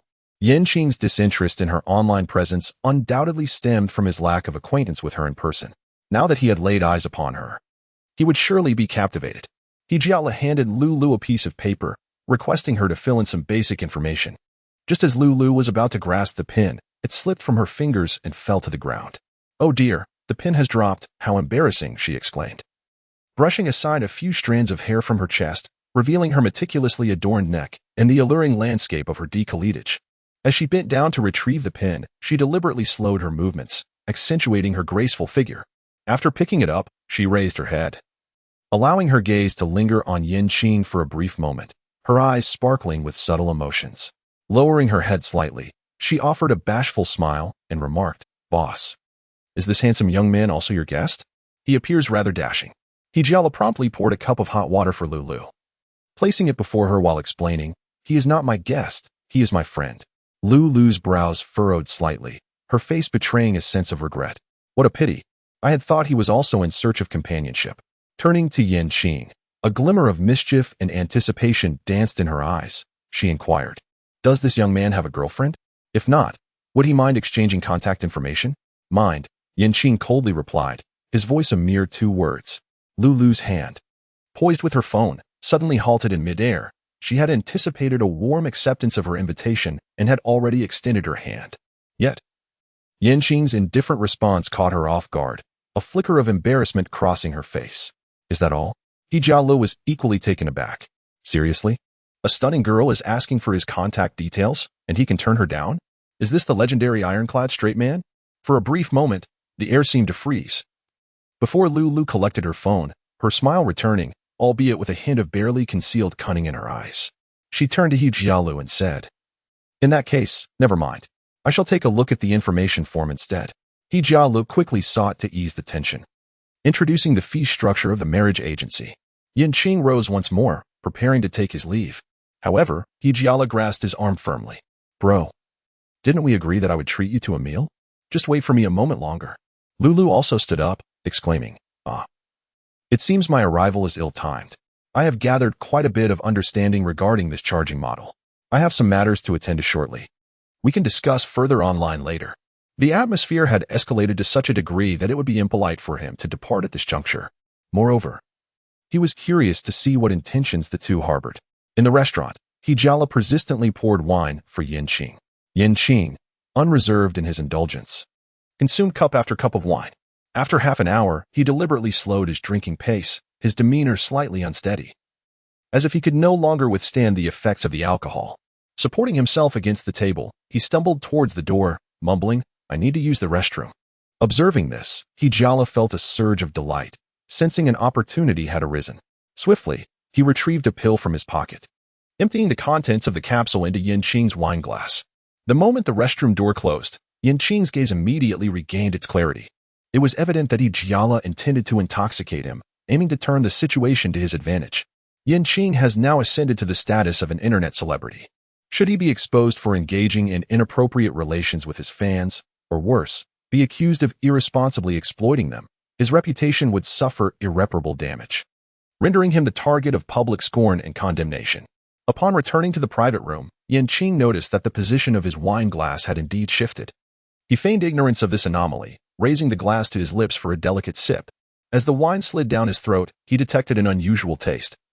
Furrowing his brow slightly before swiftly masking his concern, pretending to be more inebriated, he set down the glass, covering his mouth with his hand as if to stifle a cough, while discreetly expelling the liquid from his mouth. Afterward, he shook his head, adopting an expression of dizziness and discomfort. He Jialu, pleased to observe that Yin Qing appeared genuinely intoxicated, promptly rose to his feet, feigning concern. "Yin Qing, you don't seem well. Let me assist you upstairs for a moment of respite." Yin Qing feigned weakness and nodded submissively as He Jialu assisted him in ascending the stairs to the room that had already been prepared. Inside, He Jialu gently laid Yin Qing down on the bed, a triumphant smile gracing his face. He swiftly retrieved his phone and sent a message to Lulu. "Yin Qing is intoxicated. Come quickly. Right now." Yin Qing immediately sat up, producing a spray and directing it towards He Jialu. This was an aphrodisiac spray that Yin Qing had meticulously prepared in advance. Originally intended for the breeding of rare creatures in the interstellar realm, it could induce intense physiological reactions in a short span of time, plunging the recipient into a state of bewilderment. He Jialu was caught off guard, the drug striking him full force. Instantly, he was overwhelmed by a wave of dizziness, and his body began to exhibit uncontrollable physiological responses. Despite his struggle to rise, he found himself utterly powerless, collapsing weakly onto the bed. The hotel, themed for couples, was illuminated in shades of deep red and dark purple, rendering it difficult to discern one another's features. Yin Qing gazed at the chain by the bedside and the tools hidden within the drawer, a cunning plan forming in his mind. He retrieved a pair of handcuffs from the drawer and secured He Jialu, then slipped into the shadows. A sound echoed at the door as the card reader beeped. Lulu entered the room. She beheld a man lying on the bed, his hands shackled to the headboard, a satisfied smile gracing his face. "This He Jialu certainly knows how to handle such matters," she mused, entirely oblivious to the fact that the man on the bed was not Yin Qing. Slowly, she removed her coat and approached the dimly lit bed. Meanwhile, Yin Qing seized the opportunity to ignite an aphrodisiac incense, its delicate fragrance enhancing emotional turbulence, luring one into a deeper state of bewilderment without their awareness. Under the influence of the incense, Lulu became lost in her own fantasies, completely unaware that Yin Qing had quietly exited the room. The following day, sunlight filtered through the gaps in the curtains, casting dappled light across the room. Lulu rubbed her sleepy eyes, swathed in a bathrobe, relishing this rare moment of tranquility.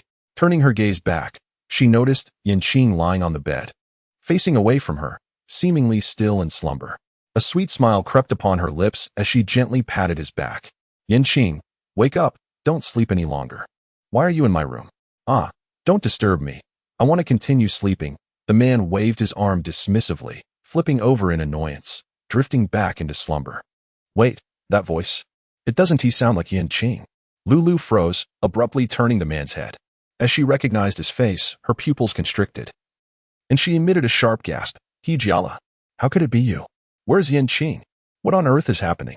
Chapter 69, The Marriage Agency System, The Counterattack of the Male Supporting Role, Part 7. Jiala's face turned pale, terror-stricken as he looked at Lulu. Lulu. How did you end up here? His voice trembled as he attempted to explain, I don't even know why I'm here. Lulu paid no heed to his explanations. Are you doing this on purpose? Setting this trap to harm me? Jiala rubbed his temples, trying to recollect the events of the previous night. Suddenly, he sat up sharply, his eyes gleaming with a keen light, as if he had grasped a crucial clue. It's Qing, he muttered to himself, analyzing the situation. This is all his doing. He must have known about our scheme, so he played along, leading me to believe that the drug had worked, only to ensnare us in a trap, and then Lulu slammed her fist on the bed, gritting her teeth in fury. Qing is utterly despicable. I will not let him off easily. He must pay for this. Before the two could deliberate on their subsequent actions, Lulu's phone rang, piercing the tension in the air. As she answered, a stranger's furious voice erupted from the other end, laden with curses. Lulu, you vile woman. How could you have cruelly slaughtered the stray cat I rescued? What kind of heart do you possess? You are inhumane. A wave of dread washed over Lulu, and she hastily ended the call, her fingers trembling as she opened a certain app. The sight that greeted her drained the color from her face. The comments and private messages had exploded, inundated with vitriol and accusations from netizens. The topic pet blogger Lulu abuses cats had rapidly gained traction on social media, ascending to the pinnacle of trending searches. All of this chaos stemmed from a video posted by a user, juxtaposing footage of her abusing a cat with clips of her playfully interacting with felines during a live stream. Every detail, from the sounds to the nail art on her fingers, matched perfectly. What shattered Lulu further was the revelation that a viewer recognized the cat in the abuse video. It had been a gift from another user who had hoped she would help find the cat a loving home. The user shared videos and photos of the kitten, lamenting, I never imagined that a pet blogger with so many cats at home would privately engage in such cruelty. As the online investigation deepened, more users began tracing the video's details, with some identifying the filming location as a dilapidated building in the flower market, thereby solidifying the allegations against Lulu. I unfollowed Lulu a long time ago. It's understandable if one cat dislikes her, but if over 10 cats all feel the same way, then clearly there is something wrong with her. Animals possess an innate sensitivity. How could they favor a woman who slaughters her own kind? I'm utterly astonished. I used to idolize celebrities, only to witness their downfalls. Then, I followed couple bloggers, only to see them split apart. Now, I find myself following a pet blogger who turns out to be a cat-abusing pervert. What on earth? It's over. It's all over for her. Her reputation and career appeared to be in ruins. Jiala, noticing Lulu's distress, softly inquired, What's wrong? Who was on the line? Grasping a pillow as if it were a vessel for her frustrations, Lulu hurled it at Jiala. It's all your fault. Why did you contact me out of the blue? It must be Qing seeking revenge. He definitely orchestrated this. Jiala, equally exasperated, retorted, My reaching out to you is my concern, but the scheme of seduction was your idea, wasn't it? You bought the drugs too, so what right do you have to blame me? The emotions of the two individuals escalated, their quarrel growing increasingly intense, ultimately culminating in a physical altercation. Meanwhile, in Qing's live stream, the atmosphere was vibrant as he patiently instructed his online audience on the art of discerning suitable romantic partners, sharing a wealth of practical experiences and techniques. Just as Qing was reveling in the joy of his broadcast, the system unexpectedly announced with a hint of malice that Jiala and Lulu had been apprehended for their brawl and were now confined to the station for a cup of tea. Qing was momentarily taken aback, but soon a faint smile graced her lips. Lulu's video had been crafted by hired hands and subsequently disseminated online. Lulu was a hypocritical individual, relishing the display of her supposed kindness and compassion in public, thriving on admiration. To deal with such a person, mere disgrace would suffice to bring her to her knees. Outside the police station, Lulu and Jiala exchanged glances, tacitly avoiding any mention of Qing, characterizing the incident as a mere altercation stemming from the woman's bad mood. With neither party pressing charges and the altercation not deemed severe, the police issued a verbal warning to both. Lulu, burdened with a heavy heart, was disinterested in further quarrels with He Jialuo. She hurried home, yearning to return to her relatively tranquil space to untangle her chaotic thoughts. As the elevator doors opened slowly, she stood frozen in disbelief. The entrance to her home was overrun with bouquets of chrysanthemums and wreaths. Even a grotesque paper effigy lurked in the corner. She approached swiftly, inspecting the floral tributes, only to find them inscribed with curses and insults. These were gifts from enraged netizens directed at Lulu. Enraged, she trembled with fury. Yet the ordeal was far from over. Just as she lay down on her bed, still grappling with her tumultuous emotions, her phone began to vibrate incessantly. Upon opening WeChat, she was inundated with messages from pet-related advertisers. They inquired about the veracity of the alleged cat abuse incident, asserting that if true, according to their prior agreement, Lulu would be liable for exorbitant compensation. A wave of despair washed over her. These advertisers constituted a significant source of her income, and now she faced not only financial ruin, but also the prospect of repayment. Was this an attempt on her very life? No, she could not remain passive. As long as she was not featured in the video, she would not concede. That very night, Lulu released a new video. In it, her eyes were swollen from crying as she passionately denounced the netizens, declaring that the accusations of cat abuse were unfounded, a malicious defamation and intimidation against her. She demanded an end to the attacks and an apology from those who had wronged her. The moment this clarifying video was released, some curious onlookers found themselves bewildered. Could it be that she was wrongfully accused in this cat abuse incident?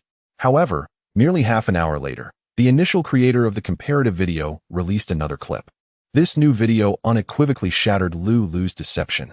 It was a self-recorded video, wherein Lulu's face was clearly visible as she laughed incessantly at the camera. As the camera panned, it revealed a blazing fire pit, over which a skinned kitten was ensnared in a metal grate. The helpless creature struggled desperately, emitting heart-wrenching cries of despair. The entire scene was appallingly brutal, provoking outrage. Lulu's clarification video instantly transformed into evidence of her own shortcomings, prompting furious netizens to report her to the authorities, leading to her once again being escorted to the police station for a stern discussion. However, as of now, there exists no legal protection for cats and dogs, and Lulu would, at most, receive a reprimand. The system, perplexed, inquired how this merely resulted in her losing her financial means. Qing smiled. For the true spectacle had only just begun. There was no need for haste. Chapter 70, The Marriage Agency System, The Male Supporting Roles Counterattack, Part 8. Another video was gaining traction online. In this footage, a man was elaborately recounting Lulu's past. He denounced Lulu as a deviant, a master of feigning vulnerability to attract affluent suitors. During my university years, Lulu was my senior. When she pursued me, many advised against accepting her advances, as she had employed the same tactics on others. At that time, my immaturity clouded my judgment, and I was moved by her tragic backstory. Lulu claimed she had to rely on part-time jobs to cover her living expenses each week. Sympathetic to her plight, I wished to help her improve her circumstances. Thus, once we were together, I indulged her every whim, frequently purchasing gifts and transferring money to her.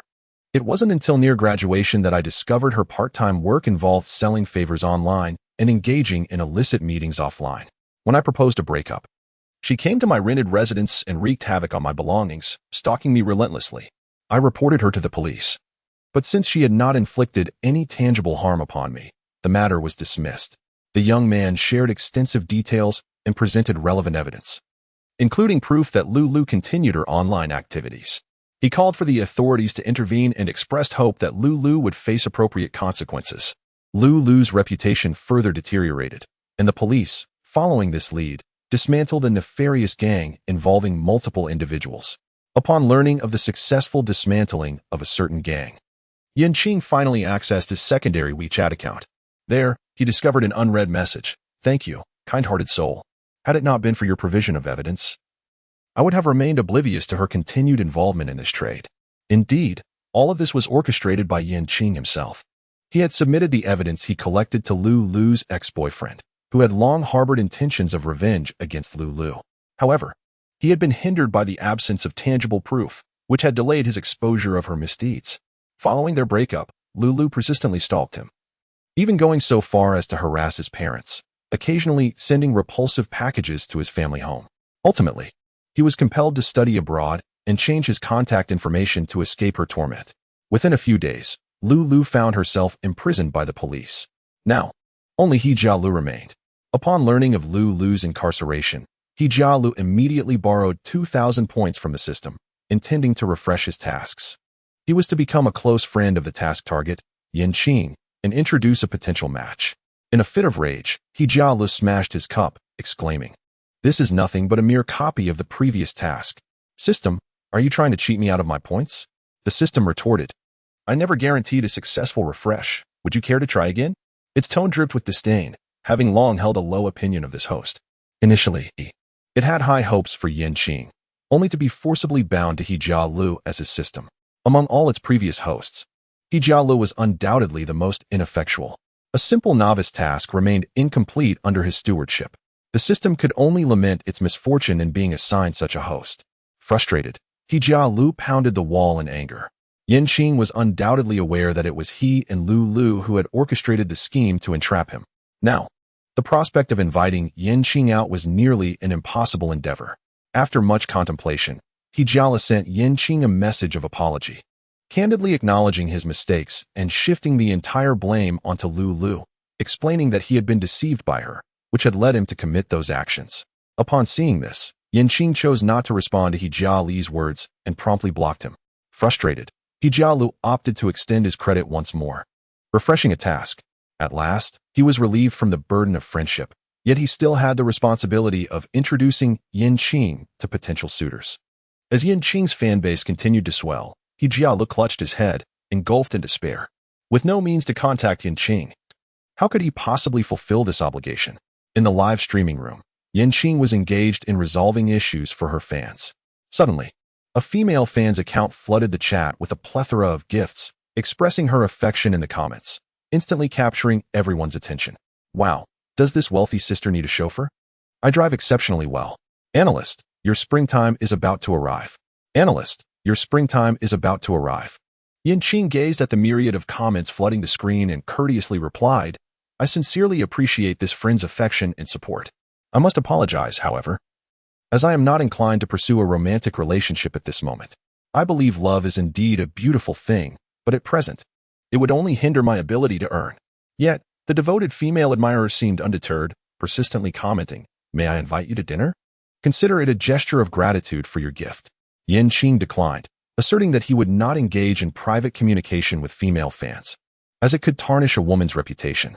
Nevertheless, this particular female admirer remained undeterred, persistently sending him direct messages that included not only her previous declarations of affection but also some alluring personal photographs. Qing chose to disregard the situation. This state of affairs persisted for a week, with the devoted female fan appearing in the livestream daily, reiterating similar phrases.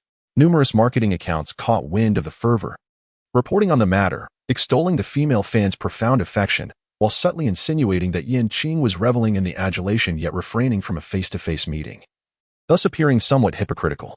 The audience in the live stream began to fragment, with some casual viewers mocking Qing, accusing him of accepting gifts from the female fan without offering commensurate acknowledgement. Analyst brother is not a female streamer, so what is there to fear? Such a passionate girl is a rarity. If analyst brother does not want her, then I shall take my chance.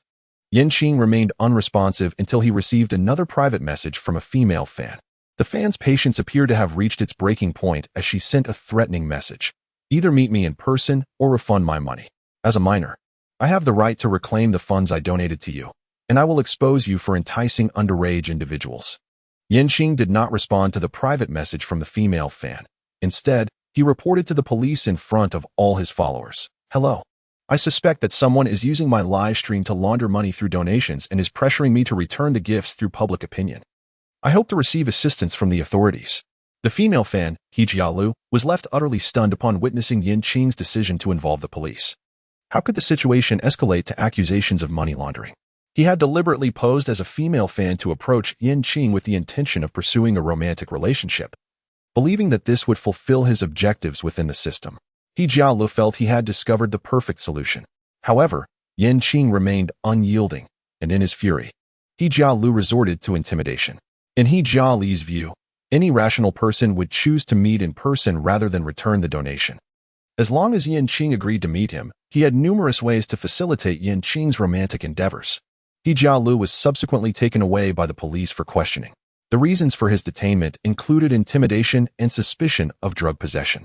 Indeed, the police discovered illicit substances in He Jiali's home, which he had intended to use against Yin Qing. With control over Yin Qing, he imagined he could dictate whom Yin Qing could date. Fans, upon hearing the police report, were in awe, praising his analytical skills for detecting the deception. If it were them, they would have succumbed easily. Who would suspect that a wealthy benefactor showering gifts was actually a man? Truly an eye-opener. Chapter 71. The male supporting character defamed the next time Yin Qing heard He Jiali's name was on a criminal news channel. He Jialu was convicted of illegal possession of drugs and sentenced to 3 years in prison. Upon his release, he squandered the meager lottery winnings on a life of excess, ultimately resorting to alcohol in a dilapidated matchmaking agency. Meanwhile, Yin Qing had blossomed into a popular influencer with millions of followers, residing in an upscale community, leaving He Jialu with no opportunity to enact his plans. He Jialu blamed his failures entirely on Lulu, believing that if she had captured Yin Qing's heart, he would have completed his initial task and avoided such a downfall. On the day Lulu was released from prison, He Jialu made a point to pick her up. During their journey back to the city, he feigned car trouble, seizing the opportunity to incapacitate Lulu. He then stabbed her 9 times before disposing of her body in a remote area. Days later, Lulu's corpse was discovered by nearby villagers, who promptly alerted the authorities. The police swiftly launched an investigation and soon identified He Jialu as the prime suspect. Faced with irrefutable evidence, He Jialu found himself with no avenue of escape and was ultimately sentenced to life imprisonment. Meanwhile, Yin Qing emerged as a renowned expert in matchmaking analysis, assisting numerous individuals deceived by cunning women and manipulative men. On the day of his 40th birthday, Yin Qing departed from this world. Brother, today's ingredients are exceptionally fresh. I also bought some beef. Let us enjoy hot pot tonight. Before him stood a girl with an innocent demeanor, clad in a delicate aquamarine dress, clutching a large bundle of groceries. Sitting on the sofa, Yin Qing sprang to his feet instinctively, taking the plastic bag from her hands. The bag overflowed with provisions. And Yin Qing remarked, "Surely, the two of us cannot consume all of this." The girl rolled her eyes and replied, "Whether we can or cannot, we shall eat it. I received my bonus today, so let this be a celebration." With that, she proceeded into the room, saying, "I'll go change. You start preparing the vegetables and cooking some rice. I'll take care of the rest." Yin Qing responded with an acknowledgement and then proceeded to the kitchen. This is a romance novel that challenges conventional values. Xiao He has been in love with her childhood companion, Yu Xizhou, since their youth. However, Yu Xizhou is infatuated with Yin Wan at first sight and is utterly indifferent to Xiao He's affections. In her quest to win Yu Xizhou's heart, Xiao He resolves to tarnish Yin Wan's image in his eyes. After investigating Yin Wan's background, Xiao He sets her sights on both Yin Wan and the original owner's identity. Yin Wan and the original host are siblings, with only their father remaining in their hometown. Strangely, these siblings never return home for the new year. Xiao He exploits this as an opportunity and hires a man overseas who specializes in video manipulation to falsely accuse Yin Wan and the original host of having an inappropriate relationship. To enhance the credibility of this slander, the man fabricates numerous indecent chat records and various vulgar composite videos. Thus, a scandal, widely circulated on WeChat, comes into existence. These crude and sensational rumors spread rapidly, leading to the social demise of Yin Wan and her brother. Their colleagues and former university classmates begin to engage in online gossip, speculating about the siblings' relationship. I always wondered why such attractive siblings never dated. Turns out they were involved with each other. It's no surprise that they look distressed whenever family is mentioned. Perhaps they feel guilty. Spreading rumors comes at no cost, while refuting them demands great effort. The siblings promptly report the incident to the police, who, after investigation, can only confirm that the videos are indeed fabricated. However, the individual who disseminated them resides overseas, making the investigation challenging, and they urge the siblings to remain patient. The siblings refuse to succumb to the rumors, continuously striving to clear their names online. Yet, no matter their declarations, even with police confirmation, it proves futile. No one believes them. The question lingers, why them and not others? A single hand cannot clap, surely. Their past behaviors must have contributed to this situation. As the adage goes, a fly does not land on an egg without cracks. An increasing number of acquaintances surface, forming factions. Meanwhile, Yu Xizhou's affection for Yin Wan dissipates swiftly. He ceases his pursuit and turns to accept Xiao He's advances. Nevertheless, the tragedy does not end here. Behind Yan lurked a deranged stalker who, consumed by the venom of online rumors, was incensed to discover that the goddess he revered was, in his eyes, so unworthy. One fateful rainy night, this stalker violated and murdered Yan. As her brother, the original protagonist felt compelled to avenge his sister's tragic fate.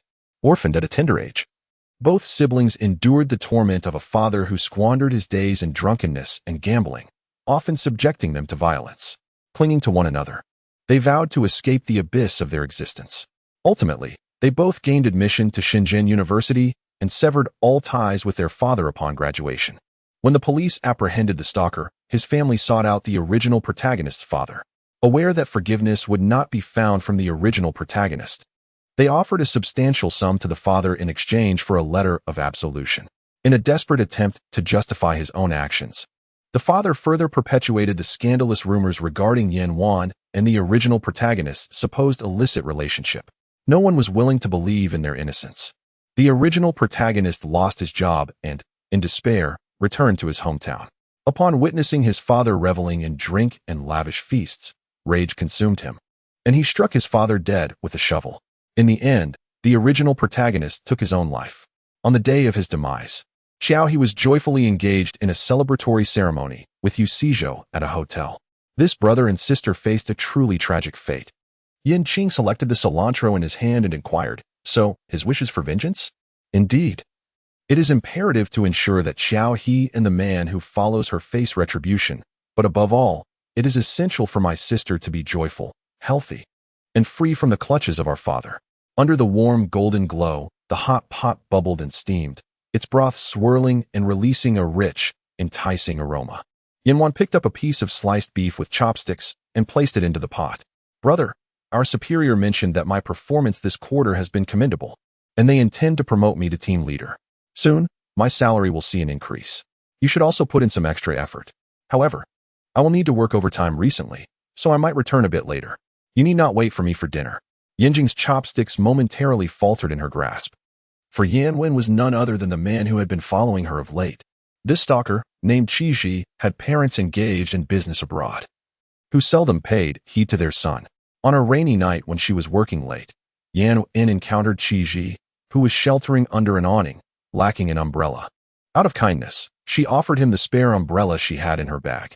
In that fleeting moment, Qi perceived Yan as an angel descending from above. He was instantly captivated by her kindness and beauty, falling deeply in love with her. However, he was of diminutive stature, even shorter than Yan. Qi felt an overwhelming sense of inferiority, believing that he was worlds apart from her and unworthy of her affection. Consequently, he chose the most extreme means to follow Yan daily. Silently, he trailed behind her, observing her every move, indulging in his twisted sense of possessiveness. "If I finish work early, I shall come to escort you. There are many perverts about lately, and it is unsafe to walk alone at night." Yan chuckled lightly. Teasing, "Oh, come now, I know you care about me. But instead of picking me up, you might as well pay more attention to the girls around you and hurry to find me a sister-in-law. Don't just point fingers at me. We are of the same age. By mentioning me, you're essentially talking about yourself. Why don't you find a partner to set an example for me?" Qing retorted. Yan lightly cleared her throat, feigning ignorance to Qing's words, and began to fervently serve meat into Qing's bowl. "The meat is cooked. The meat is cooked. Hurry and eat, for if one neglects to savor the meat, they shall grow old." Qing helplessly shook his head and responded with a smile, "All right." Chapter 72.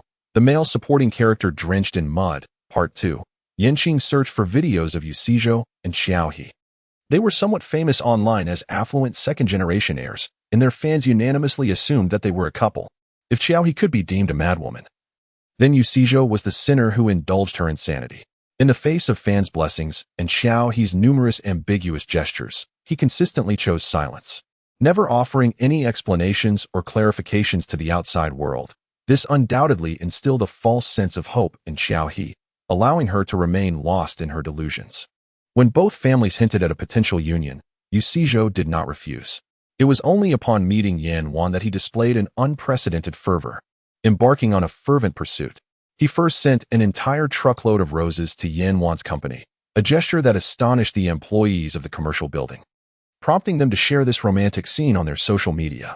However, this self-declared romance brought unexpected troubles to Yinwan. Such misguided notions of romance turned her into a target for Qiao He's wrath, and later, the internet users accused her of seducing Yuzhou, claiming she sought to disrupt others' love. Since Qiao He opted to leverage the anonymity of the internet to tarnish her reputation, Qing resolved to retaliate in kind, harnessing the power of the web to strike back at them decisively. Qing registered an account as a comic blogger. In her inaugural video, she presented a poignant tale of the first encounter between a young boy and a young girl. The girl experiences an instant infatuation, while the boy regards her merely as a sister. Indeed, Qing intends to transform the story of Yuzhou and Qiao He into a graphic narrative. Yuzhou cherishes Qiao He as a sibling, providing her with ample care throughout their formative years, which is undoubtedly true. He refrains from shattering Qiao He's illusions. Considering the familial ties between their households, this is not inherently problematic. The true misstep lies in his encounter with what he perceives as true love, as he simultaneously tacitly accepts the union of their families while ardently pursuing Yinwan. People are often swayed by preconceived notions. Having already assumed that Yuzhou and Qiao He are childhood sweethearts, a pairing seemingly fated by destiny, Qing's endeavor is to shatter such perceptions, revealing the truth of the matter. He enables netizens to comprehend that, at times, a man's tacit acceptance serves as a veiled form of evasion. He harbors no desire to inflict pain upon Qiao He, nor is he willing to relinquish his pursuit of Yinwan. This ambivalence is precisely the catalyst for Qiao He's slander against Yinwan. For several consecutive days, Qing took it upon himself to pick up Yinwan after work. However, the system alerted Qing that the stalker, Qi, had reappeared and remained infatuated with Yinwan. Qi possessed an attractive visage, yet stood at a mere 5 feet tall. Due to his parents' incessant business travels, they left him in the care of a nanny, showing little concern for his academic progress or emotional development. Whenever Qi attempted to contact them, they would hastily respond with a few words before swiftly diverting to discussions of monetary transfers, as if financial support were the sole remedy for their absence. During his middle school years, his overly delicate appearance led to ostracism by his peers, fostering a profound aversion to schooling. In high school, Qi resorted to skipping classes daily, mingling with unsavory youths on the streets. One fateful encounter with a beautiful girl selling skewers captivated him, igniting an obsession. The girl, realizing she was being followed, ultimately chose to involve the authorities. However, as Qi had not inflicted any tangible harm upon her, the police could only provide him with a verbal reprimand. Undeterred, Qi escalated his harassment, acquiring the girl's contact information at a steep price from others. He inundated her with repulsive and lewd messages, even sending her clandestinely taken photographs. The girl, hailing from a single-parent household and reliant on her mother, faced immense pressure when her mother fell ill during her high school years, requiring substantial funds for surgery. With no alternatives, she opted to drop out of school and set up a stall to earn money. Despite her fear of Qi's advances, she had no choice but to persist in her endeavors. However, the situation took a dark turn when, after numerous rejections, Qi finally erupted. One fateful night, he attempted to assault the girl, but his nerves betrayed him, allowing her to escape to a bustling area where she successfully called the police. Soon after, Qi was apprehended for attempted rape. Upon learning of this, his parents hurried back from abroad, first seeking out the girl and offering to cover her mother's medical expenses as compensation. The girl accepted this offer and provided a letter of forgiveness. Consequently, Qi was sentenced to 2 years in prison. Yet, upon his release, Qi showed no signs of remorse. Relying on his affluent background, he continued a life of reckless indulgence, frequenting arcades and karaoke bars. On one particular day, as he exited an arcade, he stumbled upon Qing and Yinwan shopping at a supermarket. At first sight, he was smitten by Yinwan. He was drawn to girls who embodied both innocence and desire. Yinwan's pure appearance, coupled with her alluring figure and long, lustrous black hair, stirred an insatiable longing within him. The sight of a tall, slender man accompanying her ignited a fierce jealousy, prompting Qi to fantasize about harming him. Currently, he lingered just behind them, as the system relayed real-time footage to Qing. On the opposite side of the aisle, a diminutive man fixated his gaze on Qing and Yinwan. It was evident that Yinwan was precisely the type Qi coveted. There was no escaping that piercing stare that seemed to threaten to disassemble her entirely. The system issued a series of alerts. Qing paused momentarily while reaching for the chili sauce. He had no intention of avoiding the situation. Rather, he merely wished for Yin to enjoy a few tranquil days. He retrieved his phone, located a specific conversation, and sent a message with his location. He was at the supermarket, requesting her presence. After sending the message, Qing turned to Yin and remarked, "Is there a lack of fruit at home? Let us peruse the fruit section. Durian is in season, and I shall buy one for you." Qi detested foul-smelling items. Yet Yin delighted in durian, stinky tofu, and snail rice noodles. This undoubtedly diminished his fondness for her. Indeed, as Yin excitedly selected durians, Qi's brows furrowed deeply. Such a wonderful woman. Not only had she acquired a boyfriend, but she also relished durian. It was rather disheartening. Nonetheless, her appearance was truly captivating, perfectly aligning with his ideal vision of a spouse. Just as Qi found himself in a quandary, he was suddenly jostled from behind. "Who is it? Can't you watch where you're going?" Qi impatiently turned around. His gaze fell upon a muscular man, towering at approximately 190 centimeters. His arms adorned with tattoos, exuding an intimidating presence. The irritation that had initially surged within Qi dissipated upon witnessing the man's imposing physique. He attempted to sidestep the stranger, only to find the muscular man swiftly blocking his path. "I sincerely apologize, brother. I was distracted by my phone and inadvertently bumped into you." "My apologies," the man said. Qi was taken aback by the term brother. However, he dared not retort. Swallowing hard and replying awkwardly, It's fine." The muscular man promptly patted his chest and raised his pinky finger, saying, "That's good to hear. You nearly scared me to death. I thought I might have broken you with my clumsiness given your slender frame." Qi's eyes widened in disbelief, his mouth agape. "Wait. How can a robust man like you turn out to be so effeminate?" A shiver ran down Qi's spine. "I'm really fine. I must head home now. Please let me pass." The muscular man chuckled. "Oh, brother, don't be in such a hurry to go home. I was wondering why my eyelids were twitching today. It turns out I was destined to meet you. Fate has brought us together. My name is Chang. May I ask yours? What are you doing? Don't block my way. I have things to attend to. I need to go home." Chapter 73. The Male Supporting Role Drenched in Mud, Part 3. Chang sneered inwardly. Now he realized he had matters to return home for. How convenient, considering he had no such urgency when it came to bullying his sister. Chang is indeed the elder brother of the girl who nearly fell victim to Li Zi's transgressions. Their parents divorced during their childhood. The sister accompanied their mother to another province in search of a better life, while Chang remained in the town with their father.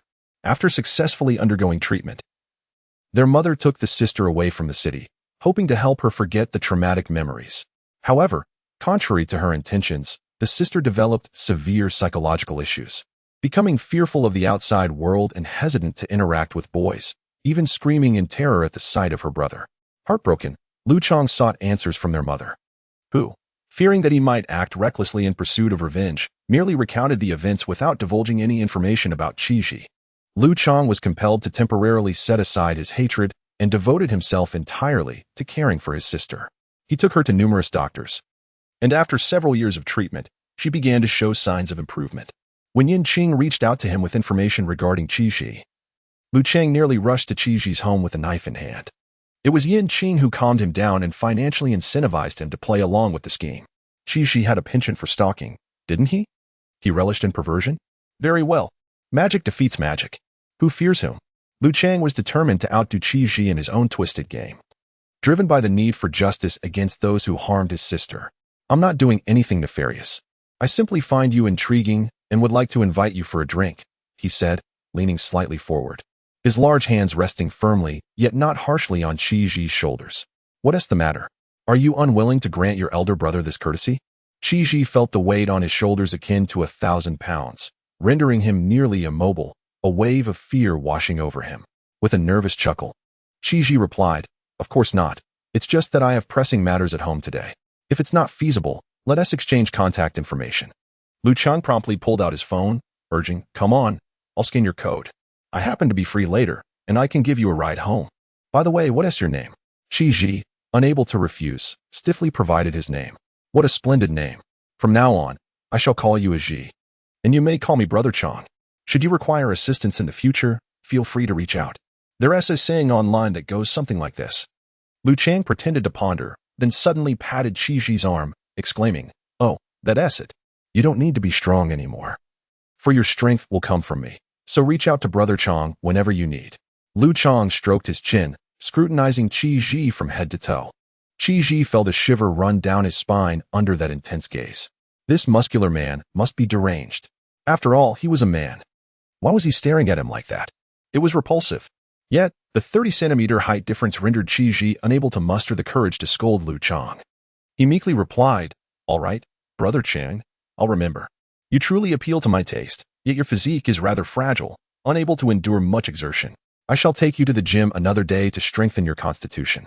Lu Chang wrapped his arm around Qi Ji, guiding him out of the supermarket. "Today, I have driven, so allow me to give you a ride. Tomorrow, I shall treat you to a meal." Astonishing. Host, your maneuver is simply remarkable. The system gazed in admiration at the retreating figures of the two. Qing smiled gently, allowing Qi Ji to truly experience the essence of a situation where heaven does not respond to one's calls, and earth remains unyielding. Several days passed, and Qing's account saw a significant increase in followers. The narrative has now progressed to the point where the two children have matured, and the families are beginning to discuss marriage arrangements. Meanwhile, a new woman has entered the man's life, initiating his pursuit. Qing deliberately recruited some online commentators to engage in fierce verbal battles in the comment section. Half of them defended the male protagonist, asserting that he bore no fault. His feelings for his childhood companion were non-existent, and he merely wished to spare her feelings. What was wrong with that? Others condemned the male protagonist for being a quintessential scoundrel, a coward who, due to familial ties, lacked the courage to refuse. Meanwhile, bystanders contributed their thoughts in the comments below the video. As the ensuing fervor began to rise, Qing planned to steer the attention of those eager for gossip towards Li Sizhou, using this comic as bait. Given that Qing was responsible for picking up and dropping off Yanwan each day, Yanwan naturally had little opportunity to hail a taxi, thus missing the chance to encounter Li Sizhou. On the other hand, Qi Ji experienced an overwhelming sense of despair. Lu Chang lurked outside his door every morning before dawn, instilling such fear in Qi Ji that he refrained from stepping outside for several days. Even deliveries and takeout were collected by the nanny, though there were times when she was absent. One day, noticing an absence of vehicles at the entrance, Qi Ji swiftly opened the door, eager to sneak out. After a week confined indoors, he felt he might lose his sanity.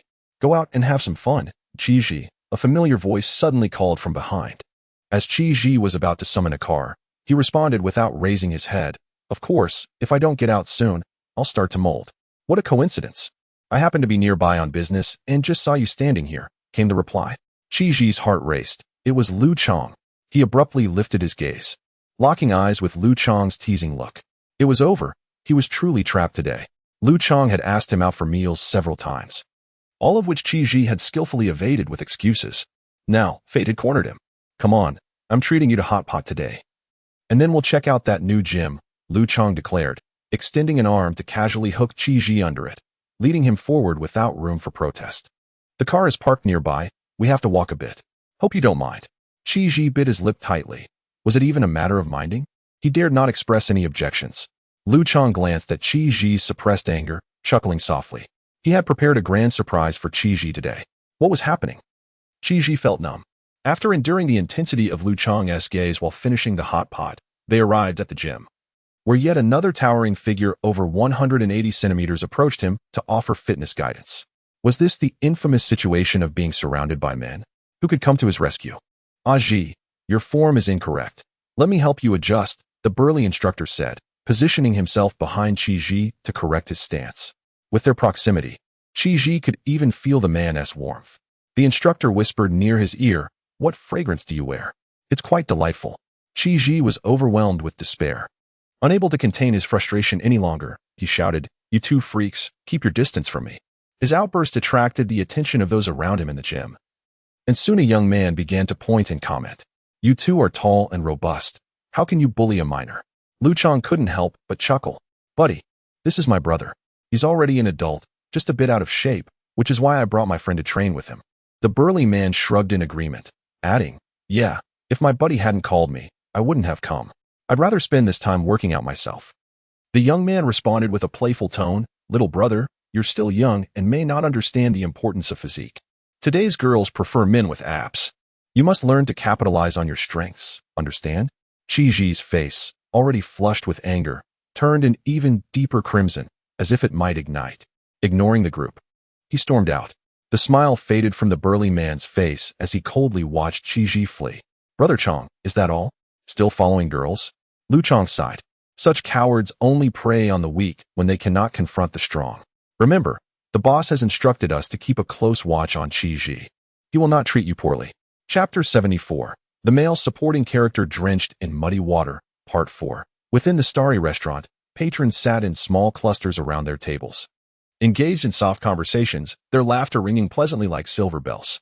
The air was infused with the enticing aroma of delectable food, which heightened one's appetite irresistibly. Yin once sat by the window, her gaze occasionally traversing the crowd, as if she were anticipating something. After a while, a familiar figure emerged within her line of sight. Brother, over here. Why does it take you so long to buy a cup of milk tea?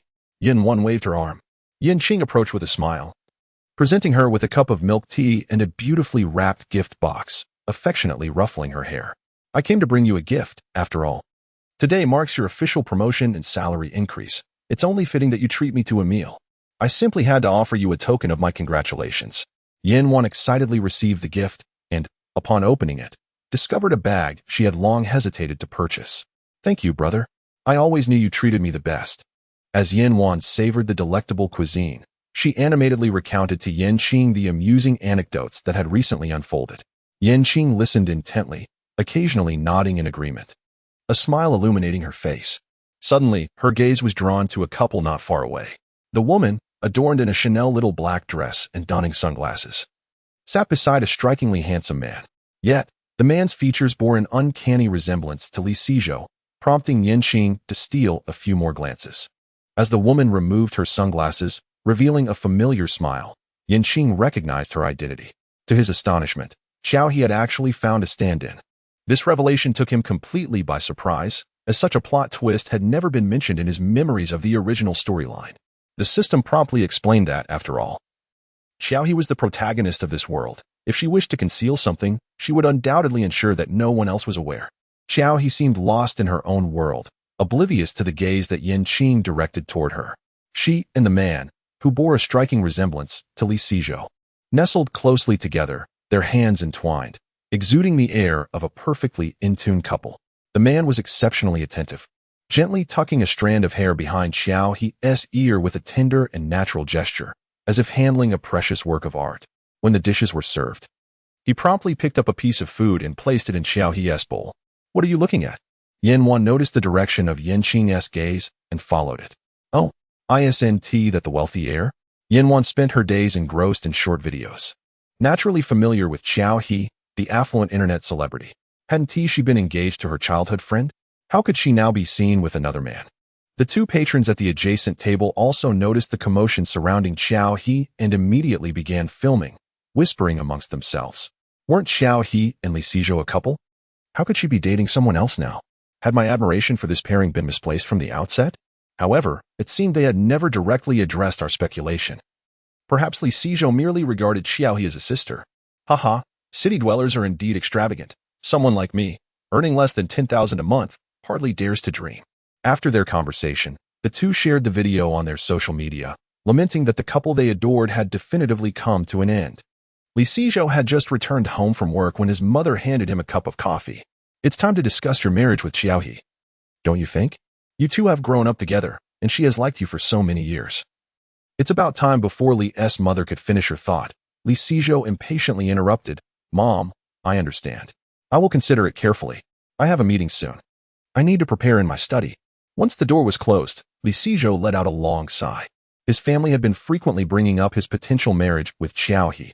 She was charming and obedient. Yet he only viewed her as a sister and harbored no romantic feelings for her.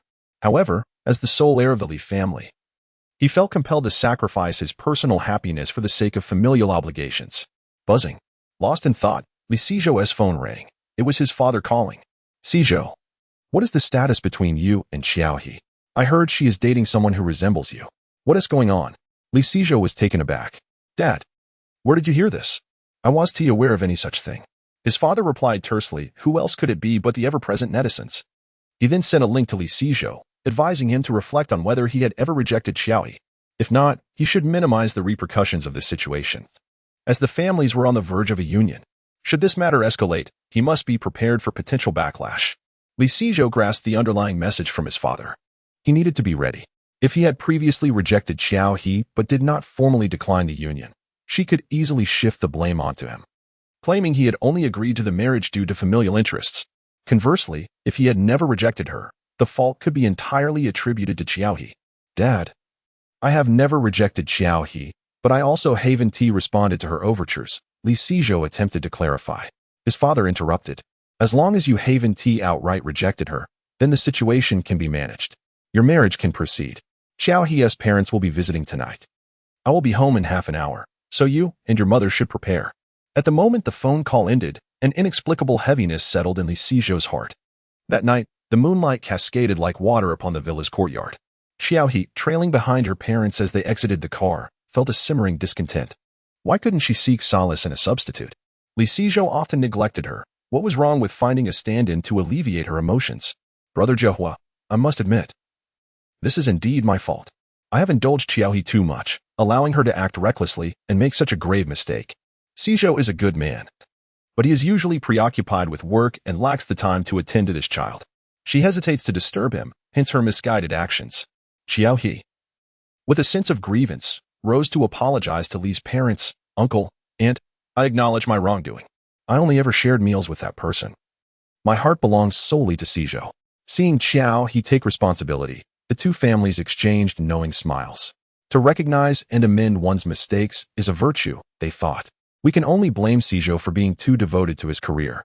Sizhou, since Xiao He has acknowledged her error, you should also say a few words. With a glance from his father, Li Sizhou followed suit. I will indeed be more mindful in my interactions with Xiao He. I sincerely hope she will not repeat such an error in the future. Xiao He immediately linked her arm with Li Sizhou's. I have made it clear to that person. He will no longer pester me. You need not worry, Brother Sizhou. The families resumed their discussion about an upcoming project collaboration, with Xiao He's father expressing a willingness to increase their investment. Li Sizhou chimed in occasionally, but more often, he found himself conversing with Xiao He under duress. Later that night, Li Sizhou tossed and turned, unable to find rest, his mind consumed by his mother's words. This project is of paramount importance to both our families. You must secure this marriage. Son, this is not pressure from your mother. You are now of age, and it is time you learned that your father has an illegitimate son, for years your junior, studying abroad. Although your father promised me that he would not involve him in company matters or grant him shares if your marriage falls through, it will undoubtedly influence your father's judgment regarding his heir. Taking a deep breath, he rose and moved to the window. His fingers gently traced the windowsill as he exhaled the pent-up frustration, lighting a cigarette. The smoke ascended gracefully in the moonlight, and Li Sizhou's gaze deepened. He could no longer afford to procrastinate. The Li family must belong solely to him. He needed to prioritize marriage and find a suitable ally. The girlfriend he had been secretly seeing must remain undisclosed. Chapter 75, The Male Supporting Character Drenched in Muddy Water, Part 5, within a certain social media platform. Netizens passionately debated a post. I told you, they are not what the fans imagine. It is undoubtedly a case of unrequited love on her part. This storyline feels increasingly familiar to me. Aside from the fact that the male lead in reality is not pursuing a particular female character, her narrative seems quite reminiscent. To the person above, I am aware. Is it not that recently popular serialized comic on a certain platform? Could it be that the artist possesses some insider knowledge? I suspected as much. I am not the only one who perceives this. The plot has now progressed to the point where the two characters have decided to become engaged. Qing watched with satisfaction as netizens engaged in lively discussions about his comic. Upon witnessing Xiao He's date that evening, he promptly incorporated this plot twist into the comic he was set to upload that day. Fans were left in a flurry of confusion, bombarding him with questions. Why introduce such a storyline for his innocent childhood friend, who was merely a pitiable soul yearning for unattainable love? In the comic, the childhood sweetheart successfully pursued the girl of his dreams, yet his girlfriend preferred to maintain a low profile, leading the two to engage in a discreet romance. Meanwhile, the childhood friend had found a substitute and was living her days in bliss. However, both parties tacitly accepted the engagement orchestrated by their respective families and were preparing to announce this joyous news to the world. Under Qing's account, Curious onlookers deliberated over the comic's narrative and the potential emotional entanglements that might unfold in reality. They speculated whether the two families would soon publicize their engagement as well. Qing smiled softly and then uploaded the latest comic.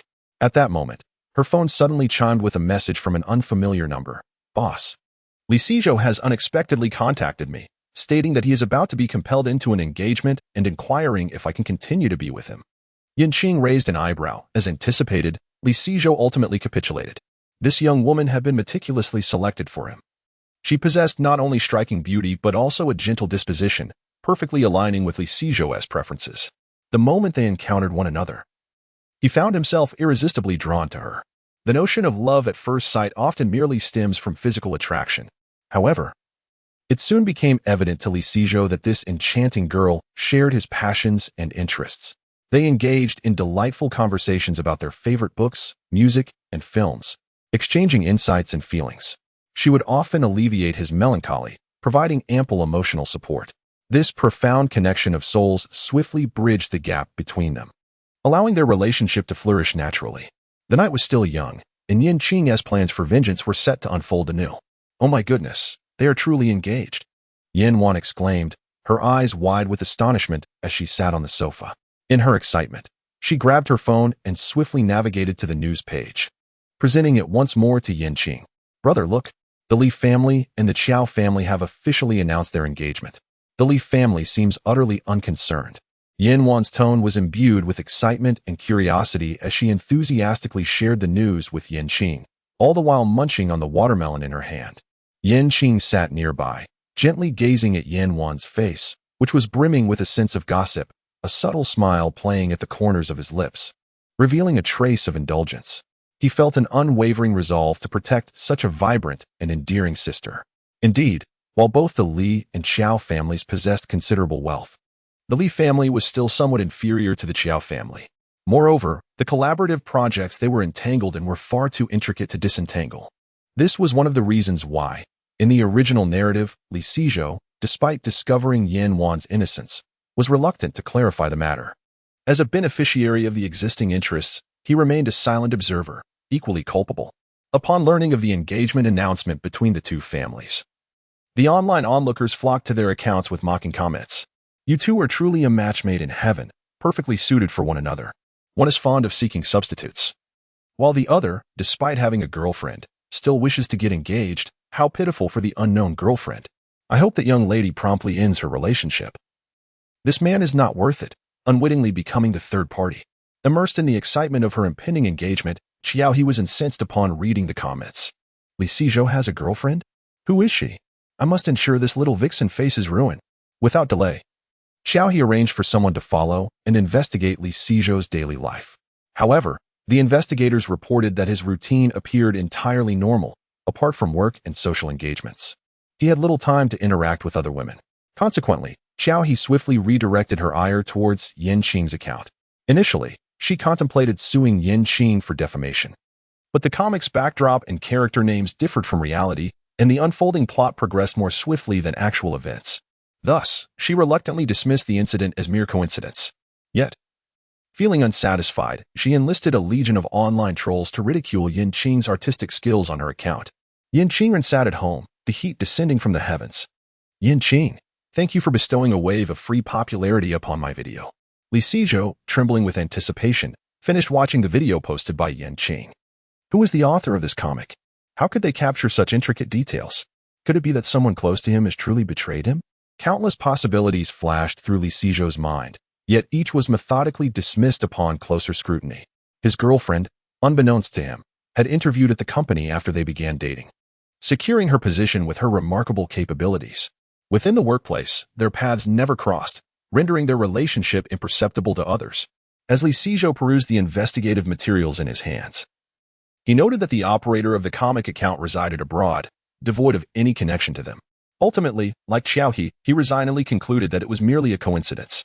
Outside the police station, Qi paced anxiously, uncertain whether to report his troubles.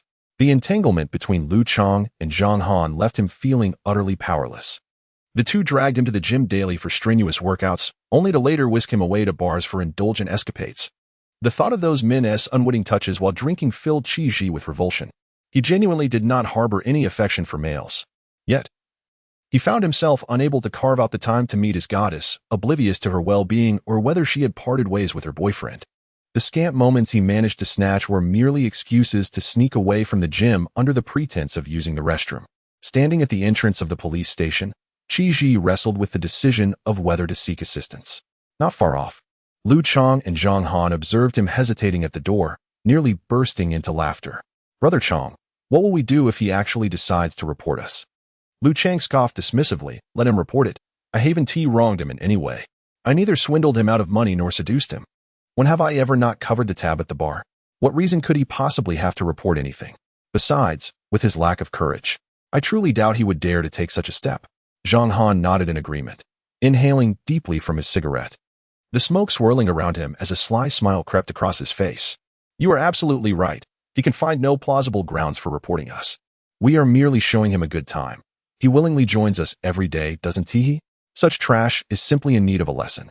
Indeed. After lingering at the entrance for a while, Qi turned and departed.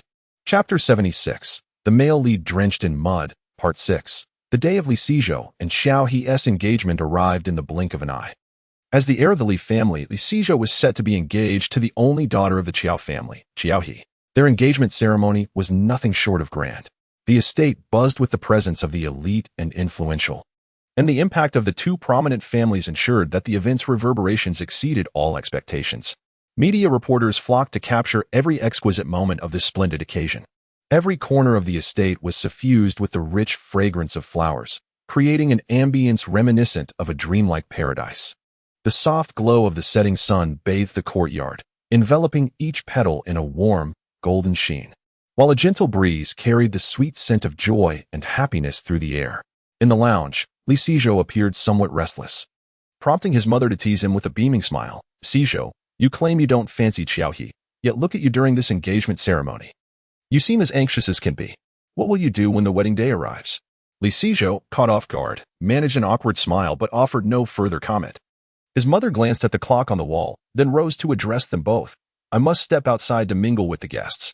Once the engagement ceremony concludes, you two can express your gratitude to the attendees." In the lounge, only Qiao He and Li Sijou remained. Qiao He shyly cast a glance at Li Sijou, who had pressed his lips together, occasionally glancing at his phone with an air of deep contemplation. "Sijou, do you have something important to attend to?" Qiao He inquired softly. "Oh, it's nothing," Li Sijou replied, lifting his gaze in an attempt to appear calm. "A friend is coming to the banquet, but there is some traffic on the way, so I'm just checking his location." Qiao He responded with a soft "oh" and refrained from probing further. For some reason, she sensed that this friend was not ordinary. Li Sijou glanced at his phone once more, yet the screen remained devoid of any awaited responses, intensifying his sense of unease and the bitter taste that lingered in his heart. Last night, his girlfriend had informed him of her decision to break up, stating that she had tendered her resignation a month prior and intended to leave the city. Naturally, Li Sijou was reluctant to accept this. He had tried to salvage the relationship, but Bai Yao's words pierced his heart like a sharp blade. "Sijou, I understand you have your struggles, but I, too, face my own dilemmas. I can only accompany you until the engagement day. It is my utmost limit. I do not wish to intrude upon another's marriage, so I am stepping away. I wish you both a lifetime of happiness." Desperately, Li Sijou sought to explain. "Bai Yao, do you think I want to marry her? I do not love her. The one I love is you. Please, for my sake, stay." Despite Li Sijou's earnest pleas, Bai Yao resolutely declined his affection. Over the course of their time together, she had nestled deeply within his heart. Only Bai Yao comprehended his anguish, quietly remaining in his embrace during his moments of sorrow, gently assuring him, "I am still here." She never inquired about the events that transpired, yet always offered solace and companionship precisely when he needed it most. Her presence was akin to a radiant beam of light in his otherwise shadowy existence. However, that light was now on the verge of departing. Li Sijou could scarcely fathom how unbearable life would be without Bai Yao. He understood that losing her was not an option, yet he found himself powerless in the face of her decision. The phone lay silently in his hand, while his thoughts drifted far and away. As soft piano melodies floated through the air, Qiao He and Li Sijou entered the courtyard hand in hand. Qiao He donned a pristine white gown, its hem fluttering like feathers, swaying gently with her every step, reminiscent of clouds dancing in a gentle breeze. Li Sizhou, clad in a black suit, allowed Xiao He to entwine her arm with his, their silhouettes appearing exceptionally harmonious in the golden hues of the setting sun. The surrounding guests were captivated, showering them with heartfelt blessings. At that moment, a backdrop screen to the right displayed a montage of their childhood photos, from tender youth to awkward adolescence. And now on the brink of embarking on their matrimonial journey, each image chronicled their growth and bore witness to their profound bond. Yet, as the guests basked in the warmth of the couple's engagement memories, the scene abruptly shifted. The once heartwarming photographs were instantaneously replaced by two astonishing videos. On the left, Xiao He was seen passionately kissing a stranger in a car, while on the right, Li Sizhou was captured embracing a fair-skinned unknown woman as they entered a villa. The guests were instantly drawn to the shocking footage, murmurs of bewilderment rising as they were left at a loss, unsure of where to direct their gazes. The atmosphere swiftly descended into awkwardness and chaos. Li's father urgently instructed the control room to remove the images and videos to prevent disruption of the engagement ceremony. However, this unforeseen incident cast a pall over the celebratory ambience, shrouding it in tension. Xiao He's complexion turned ashen as she hurled her bouquet to the ground. Li Sizhou, how dare you seek another woman behind my back? Li Sizhou stood frozen, astonished by the unfolding scene, at a loss for words to explain the situation. As Xiao He perceived his silence, her fury intensified, and she stomped her foot in frustration. Speak. Who is that wretched person? Why have you betrayed me? The surrounding media, akin to sharks sensing blood, frantically trained their lenses upon the two individuals, eager to capture their immediate reactions. The flashes of cameras erupted like a storm, while the murmurs of guests surged like a tidal wave. Confronted by Xiao He's fury and the relentless scrutiny of the media, Li Sizhou finally spoke. His voice as frigid as an ice cellar. The man in your car is not the same as the one I discovered previously, Xiao He. What right do you have to question me? Instantly, Xiao He was left speechless, her complexion oscillating between shades of green and white. She had secretly entertained several lovers, a fact known even to her parents. However, she had severed ties with them mere days before the engagement, ceasing all communication. As one farce concluded, a new wave quietly surged online. Just as netizens vied to be the first to witness the unfolding drama, Bai Yao emerged. She published an extensive post on social media, accusing Xiao He of perpetrating acts of violence against her and several other girls during their middle school years. She meticulously recounted the harrowing days of bullying, isolation, ridicule, and even physical harm. To substantiate her claims, she attached several photographs from that time depicting her injuries, images that were shocking and swiftly ignited a frenzy across the internet. Chapter 77. The Slandered Supporting Character, Part 7. My parents did not relent in their pursuit of justice. They endeavored to reclaim my dignity. However, the Qiao family, leveraging their influence, compelled others to withdraw their support from our family, resulting in a chaotic financial collapse overnight. Unable to bear such a blow, my parents tragically took their own lives by jumping from a building. I lost all support, while Xiao He continued to live her life as an exalted heiress, even garnering a multitude of followers online. As for Li Sizhou, he was complicit. In my youth, my fondness for sweets led to my obesity. When I faced bullying from Xiao He, I once sought his assistance, knowing she would heed his words. Yet, he brushed my hand aside, declaring, I am a disgusting fatso. Do not soil my clothes. That remark has lingered with me to this day. Thus, Li Sizhou, having been bedded by the very person you once found repulsive, and pleading with me not to leave you, I am eager to know how you feel now. Oh, by the way, do you both still cherish the engagement gift I bestowed upon you? Bai Yao's accusations were extensive, including Li Sizhou's reluctance to marry Xiao He and the scandal of an illegitimate child within the Li family, all presented with various pieces of evidence. The online community affectionately dubbed Bai Yao Revenge Sister. Remarkable indeed. She first endured humiliation to gather the evidence she sought, then disrupted the engagement banquet of both families, and finally resurrected past grievances. One can only imagine the turmoil within Li Sizhou's psyche. The classic notion of what I believe to be true love has evidently been a premeditated scheme all along. I always knew that there are not so many fated couples. Rather, most people simply make do with their lives. The Li family's facade of being a loving couple has crumbled, revealing that they have a love child outside their marriage. Suddenly, I recall that the comic artist had long elucidated everything. I must delve into their story. That very evening, numerous netizens flocked to Qing's account, meticulously correlating the narrative from the comic with reality, while many expressed their outrage towards Li Sizhou and Xiao He for their shamelessness. In his quest to locate Bai Yao, Li Sizhou spared no expense in hiring others to assist in the search. However, unbeknownst to him, Bai Yao had quietly departed the country under Yin Qing's arrangement, embarking on a journey abroad to embrace the carefree life she had always desired. In the wake of this public uproar, the stocks of both companies plummeted that very night. Xiao He and Li Sizhou were compelled to issue an apology, promising to compensate a substantial sum.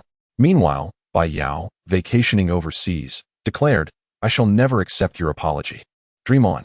The union between the Qiao and Li families was temporarily shelved, resulting instead in discord. To evade the tempest of public opinion, Xiao He was hastily sent to the United States by her parents, with plans to return only after the storm had subsided. Similarly, the Li family, in a bid to stabilize their partnership and investments with the Qiao family, sent Li Sizhou on the same flight to the United States. Li's father even proclaimed, "If you cannot win Xiao He back, you shall remain abroad forever and never return." Outside the villa, the sea shimmered like countless shards of gold, stretching infinitely. A gentle breeze caressed the air, carrying a faint scent of salty seawater. Clad in a bikini, Xiao He languidly reclined on a beach chair outside the villa.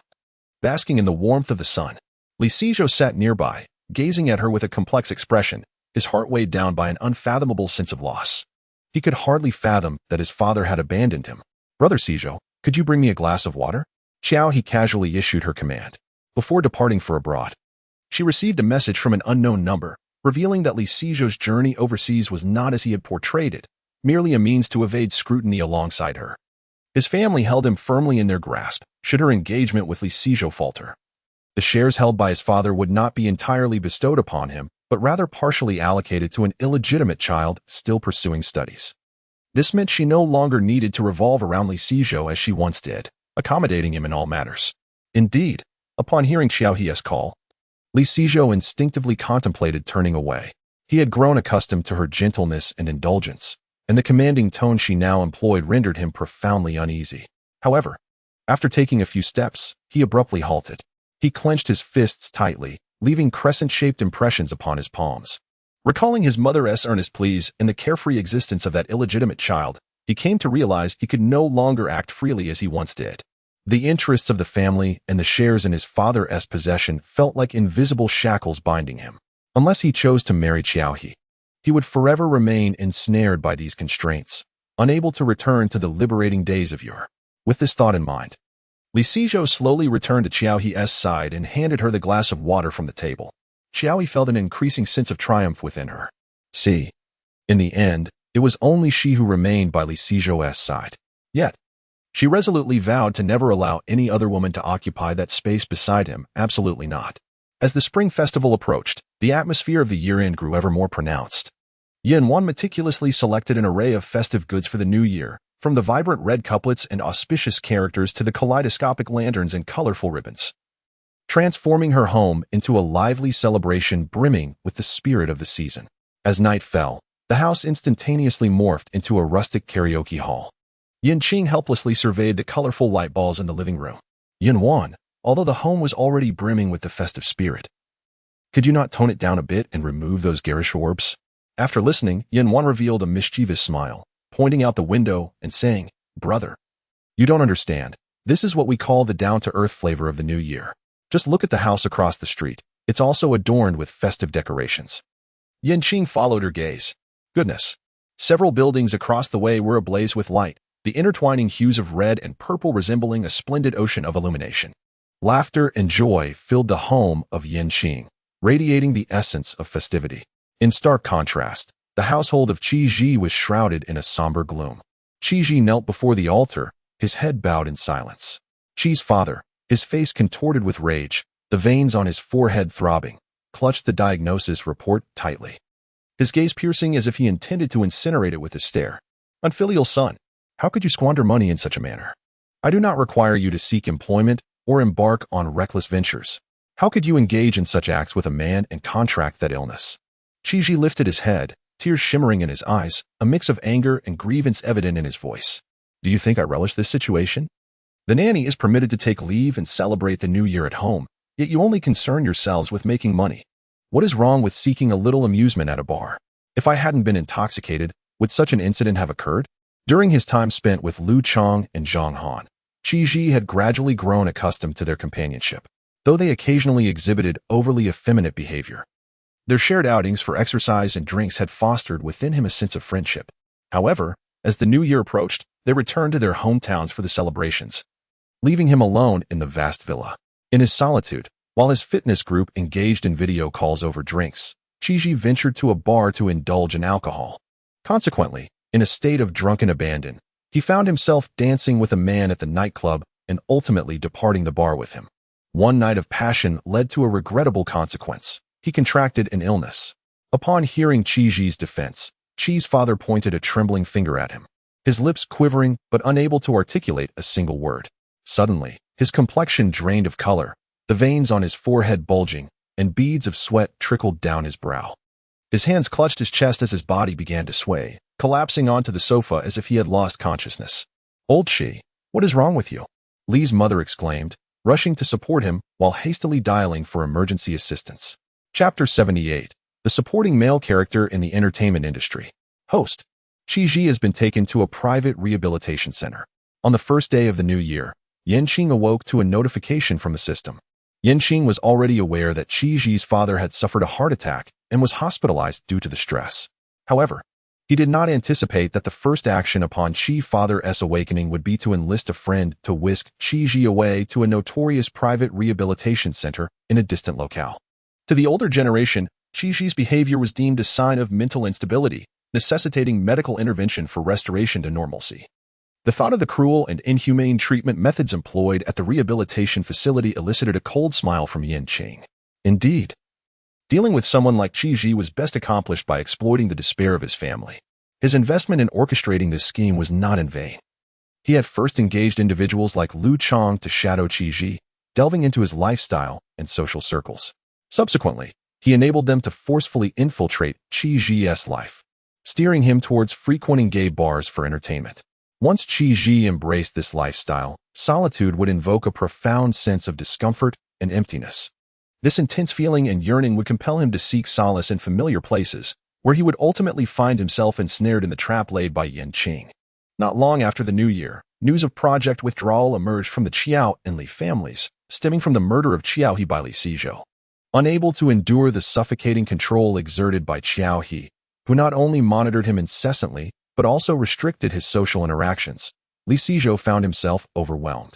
The final straw came when Qiao He treated him like a servant. One fateful night, after drinking, the long-suppressed turmoil within him erupted, culminating in the impulsive act of taking Qiao He's life. As for Yin Wan and the original protagonist's father, Qing exploited Yin father's fondness for drinking, using familial discord as a pretext to arrange for someone to care for him privately, frequently inviting him out for drinks. As the alcohol flowed, calamity was bound to ensue. On a snowy night, 3 years later, Yin father succumbed to the cold after drunkenly collapsing on the roadside. Another year rolled around to the spring festival, and Qing sat by the window, gazing at the snowflakes falling outside. Inside, the voice of Yin Wan called out, urging Qing to hurry and wash the vegetables in preparation for dinner. Qing reined in her thoughts, a gentle smile gracing her face as she rose and made her way to the kitchen. Now, free from the hindrance of these individuals, Yin Wan's life would unveil a different panorama. Qing became a comic blogger in this world, transforming his past experiences into illustrations. And it was only upon the passing of Yin Wan that he finally laid down his brush and departed from this realm. In the dimly lit rental room, Qing abruptly opened his eyes to find himself surrounded by a chaotic array of empty liquor bottles. The space felt suffocatingly small, with the air thick with the pungent scent of alcohol and the dampness of mildew, as if the very atmosphere had become viscous. Surveying his surroundings, he noticed that the room contained little more than a rickety bed and a worn-out table, with the floor strewn with a variety of liquor bottles and remnants of skewers from feast long past. Qing leaned against the edge of the bed, struggling to steady his unsteady body as he rose and made his way to the restroom. He rubbed his temples in an attempt to alleviate the intense throbbing in his head. This narrative unfolds within the realm of a male-centric entertainment industry tale. It primarily chronicles the story of director Su Fei, who unexpectedly finds himself reborn, leveraging the memories of his past life to ascend to the status of a world-renowned director. In his previous life, Su Fei was notorious for directing countless lackluster films, earning himself a reputation as the king of mediocrity within the entertainment circle. Despite his relentless efforts to secure funding for his projects, he consistently failed to grasp the pulse of the market, resulting in dismal box office performances that drew derision from both audiences and critics alike. Approaching the age of 50, he found himself mired in debt, with his life spiraling into despair. Yet, fate bestowed upon him a remarkable opportunity for redemption. Upon awakening, Su Fei discovered that he had been granted a second chance. Returning to his youthful 20s, just after graduating from university, brimming with ambition and dreams. Aware of the reasons behind his prior failures, he recognized the necessity for transformation. Utilizing his memories, he began to seek out the scripts that had garnered immense success in his former existence. His inaugural project was a low-budget film that had been a sensation in his past life. Armed with his recollections, he procured the script and enlisted the talents of aspiring actors who had yet to achieve fame, collaborating with them to bring this film to fruition. Upon its release, the film resonated deeply with audiences, garnering both acclaim and impressive box office returns. Savoring the taste of success, Su Fei was suddenly struck by an intriguing thought. Since he possessed knowledge of which films would thrive, why not pen his own scripts? Thus, Su Fei embarked on a frenzied spree of pilfering cinematic works from his past life that had yet to be produced. Coupled with his choice of actors, talented yet obscure individuals, each of his creations garnered considerable acclaim and box office success, gradually establishing him as a prominent director within the entertainment industry. Due to his youth and striking appearance, he swiftly captivated the hearts of a multitude of female admirers. Moreover, Su Fei engaged in romantic entanglements with several female artists. Beyond the so-called couples within the film crew, esteemed actresses, rising stars, and beautiful idols became regular guests at Su Fei's private estate. The body of Qing originally belonged to a promising young screenwriter and director on the rise in the entertainment realm. Prior to Su Fei's reincarnation, the original owner had already become a well-known director renowned for his remarkable talent. Not having undergone formal training, the original owner was merely a student of Chinese literature. A microfilm he created during his university years skyrocketed to fame online, and his first low-budget film post-graduation also became an instant sensation. The majority of his subsequent films were either self-penned or adaptations crafted in collaboration with others. The original owner was particularly discerning in selecting actors, insisting on employing only capable performers for each film. This not only provided emerging talents a platform to showcase their abilities but also revitalized the careers of seasoned yet overlooked actors, transforming them into dazzling stars in the cinematic world. He propelled numerous newcomers and underappreciated veterans to stardom, accumulating awards and being venerated by fans. In Su Fei's perspective, it was unthinkable not to utilize scripts from such remarkable individuals. After all, for a genius, it merely involved dedicating additional time to compose yet another masterpiece. Consequently, the original owner found himself stripped of one project after another. It must be said that Su Fei's thinking was rather simplistic. In his past life, he pursued only short-term financial gains, fervently focusing on the production of quick, superficial films while neglecting the essence of cinematic artistry and the intricacies of the industry. A truly exceptional film requires years of meticulous refinement and accumulation, from the carefully crafted script to the commencement of filming. Su Fei mistakenly believed that the absence of a film in the market indicated that no one was producing it, thus allowing him to seize the opportunity with ease. However, the script for the original owner's first film post-graduation had long been completed. It merely awaited further refinement, and the original owner had yet to begin preparations.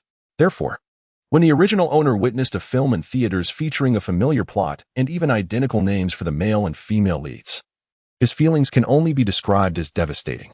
Chapter 79. The Supporting Male Character of the Entertainment Industry, Part 2. The original owner quickly approached Su Fei, who had by then gained a modicum of fame and a solid fan base, while the original owner remained merely a novice director who had produced a microfilm. Fearing retaliation from the original owner, Su Fei openly mocked him on a social media platform, taunting him not to claim ownership of every promising script he encountered. Furthermore, Su Fei audaciously lured away the original owner's assistant and utilized her to destroy the handwritten manuscript that had taken the original owner 3 years to craft. The assistant, portraying herself as a champion of justice online, claimed that the original owner's envy of Su Fei's talent had led to his dissatisfaction. In light of the situation, she felt compelled to speak out and subsequently submitted her resignation. With the assistant's defection, Netizens became increasingly convinced that the original owner was merely seeking attention and attempting to create hype, as even negative publicity can yield visibility. The tide of public opinion swiftly turned in favor of Su Fei. Meanwhile, the original owner's film project faced soft resistance, with investors contemplating withdrawal. As no one was willing to finance the original owner's work, fearing potential backlash from netizens that could lead to financial ruin, the original owner endured online harassment. And his only assistant not only resigned but also turned against him. Confounded by the assistant's actions, he sought to uncover the reasons behind her betrayal by visiting her home.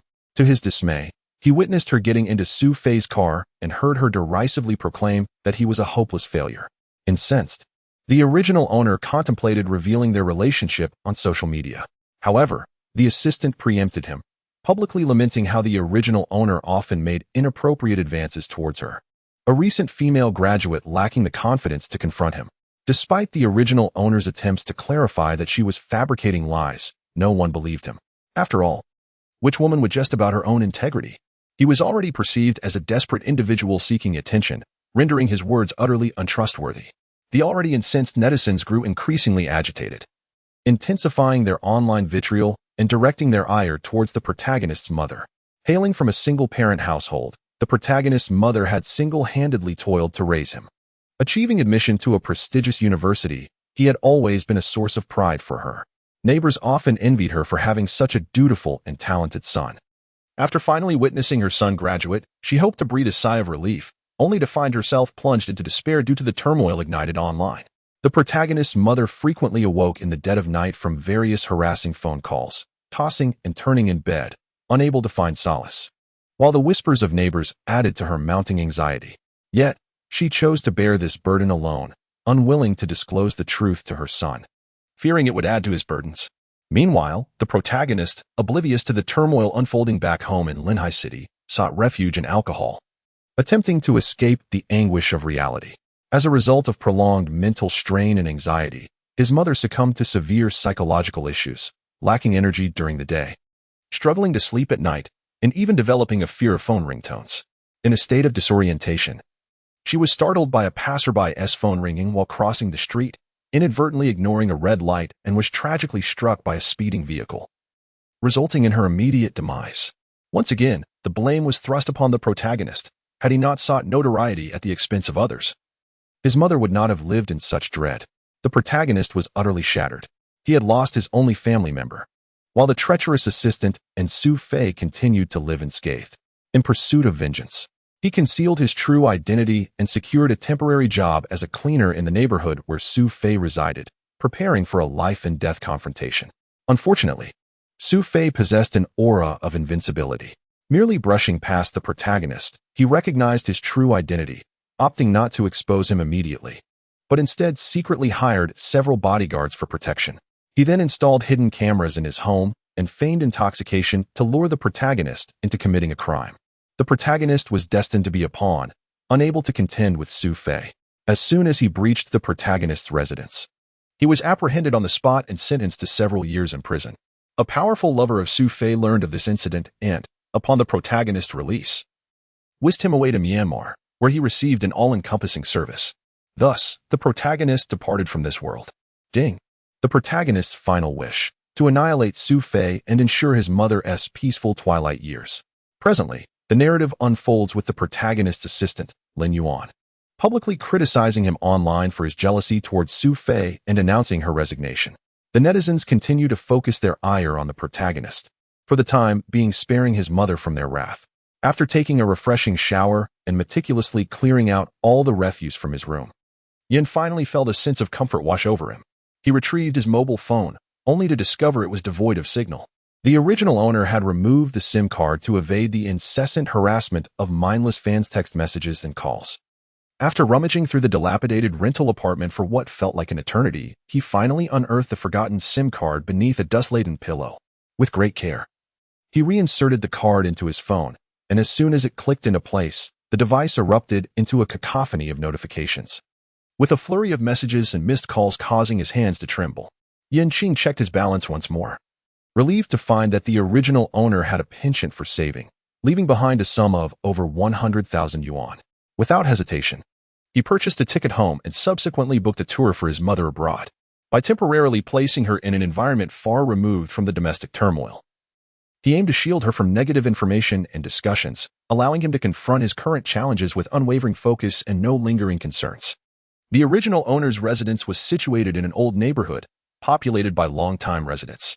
Fortunately, Qing had disguised himself so thoroughly that no one recognized him. As he stepped through the door, he unexpectedly encountered his mother, who was emerging from the kitchen with a bundle of fresh celery in hand. She looked at him with astonishment and inquired, "Son, why have you returned so suddenly? Aren't you busy preparing for a film?" Mother Yin is not particularly fond of the internet, thus she is currently unaware of the matters concerning the original owner. Qing did not respond to her mother's words and chose to change the subject. "Mother, are you planning to make dumplings with celery filling?" Mother Yin smiled and nodded. "Indeed, not long ago, I heard you lamenting your craving for the wild vegetable dumplings I prepare. I contemplated making several varieties for you, intending to send them once they were ready. Having just graduated from university, I understand that rent constitutes a significant portion of your expenses. I worry that you may be relegated to consuming takeout and fast food, which are often unsanitary and detrimental to your health." A warmth enveloped Qing's heart.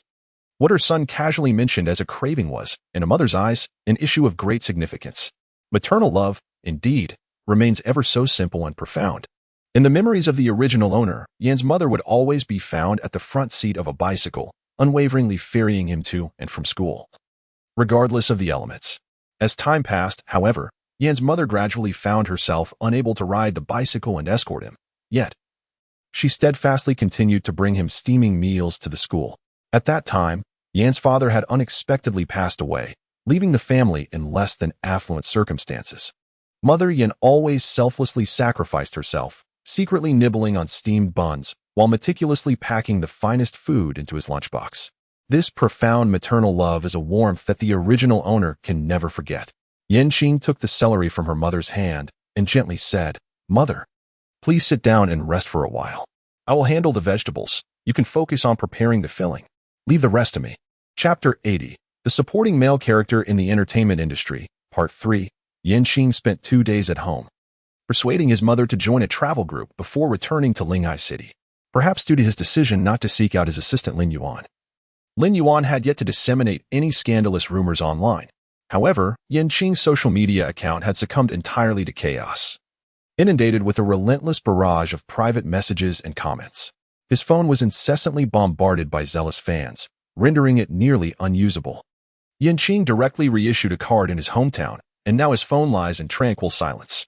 Following the incident, aside from a few inquiries from the original owner's classmates, there has been no further concern shown by others. In the entertainment industry, many individuals tend to curry favor with the powerful. It has become a common practice to cheer when others succeed and to push them down when they falter. Moreover, the original owner was an obscure and untrained novice director, devoid of any standing within the industry. Those with formal training often regard themselves with inflated self-importance, looking down upon someone of his unconventional background. Particularly in the absence of any backing, he easily became a target for exclusion and ridicule. Lin Yuan disposed of all his handwritten manuscripts in a trash bin several kilometers away, knowing well that the original owner had no habit of taking backup photographs. This was also the reason Lin Yuan felt emboldened to publicly tarnish his reputation online.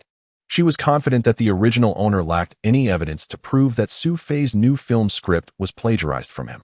However, in this era saturated with surveillance, one cannot escape the discerning eye of cameras, no matter what actions one undertakes. Qing, employing her technical expertise, successfully obtained the surveillance footage. In the video, Lin Yuan is seen entering and exiting the apartment building with a large black bag, before hailing a taxi to a dumpster several kilometers away, where she deliberately discarded a thick stack of notebooks before departing in the vehicle. To Qing's surprise, this stack of notebooks was picked up by a disheveled young man. Qing swiftly pinpointed the location of the young man and hailed a taxi towards the outskirts of the city. In a secluded underpass, a lad of approximately 17 or 18 years stood, clad in a tattered jacket, clutching a large snakeskin bag. His face radiated with joy as he conversed with a younger child. "Brother, look, I collected so many empty water bottles today," the youth exclaimed, pointing proudly at the bag brimming with bottles. "Let us save up a bit more, and in a few days, I'll buy you a big meat bun." The child's eyes sparkled with anticipation, but soon dimmed slightly. He gazed up at his brother and softly suggested, Brother, how about we get you a pen instead? I see your pencil is nearly worn down. The young man clicked his tongue in mild disapproval, gently ruffling his brother's hair. No worries. This time I promise to buy you the big meat bun. A brother's word is his bond. Afterward, the child carefully retrieved a book from the cloth bag behind him. Brother, isn't it time for you to teach me to write today?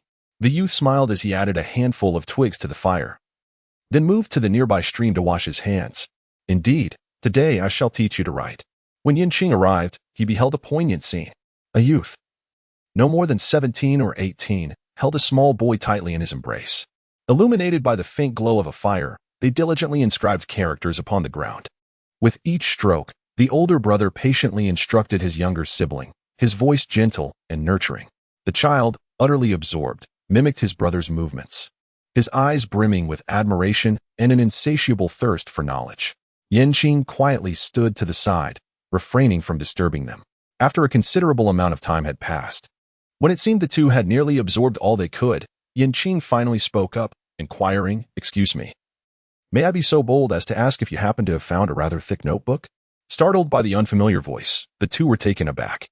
Swiftly rising to their feet and retreating a few paces, the young boy instinctively shielded the child behind him, casting a wary glance towards Qing.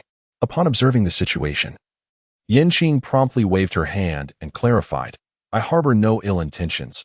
I merely came to inquire because someone mentioned that you had found my notebook." Noticing the two of you engrossed in your studies, I refrained from interrupting. As she spoke, Qing retrieved several hundred yuan in cash from her pocket and offered it to the young man as a token of gratitude, suggesting that he might use it to purchase whatever he might need. A flicker of surprise crossed the youth's eyes, but he quickly regained his composure. "You claim that notebook belongs to you. Pray tell, what does it look like?" Qing paused for a moment to recollect, then meticulously described the color and size of the notebook, as well as some of the contents recorded within. The young boy nodded in understanding, confirming that the notebook he had found was indeed the one lost by Qing. Without further contemplation, he handed the notebook, which the boy had been clutching tightly, back to Qing. "Since this belongs to you, please take it. However, we cannot accept any payment for it." Qing responded in astonishment.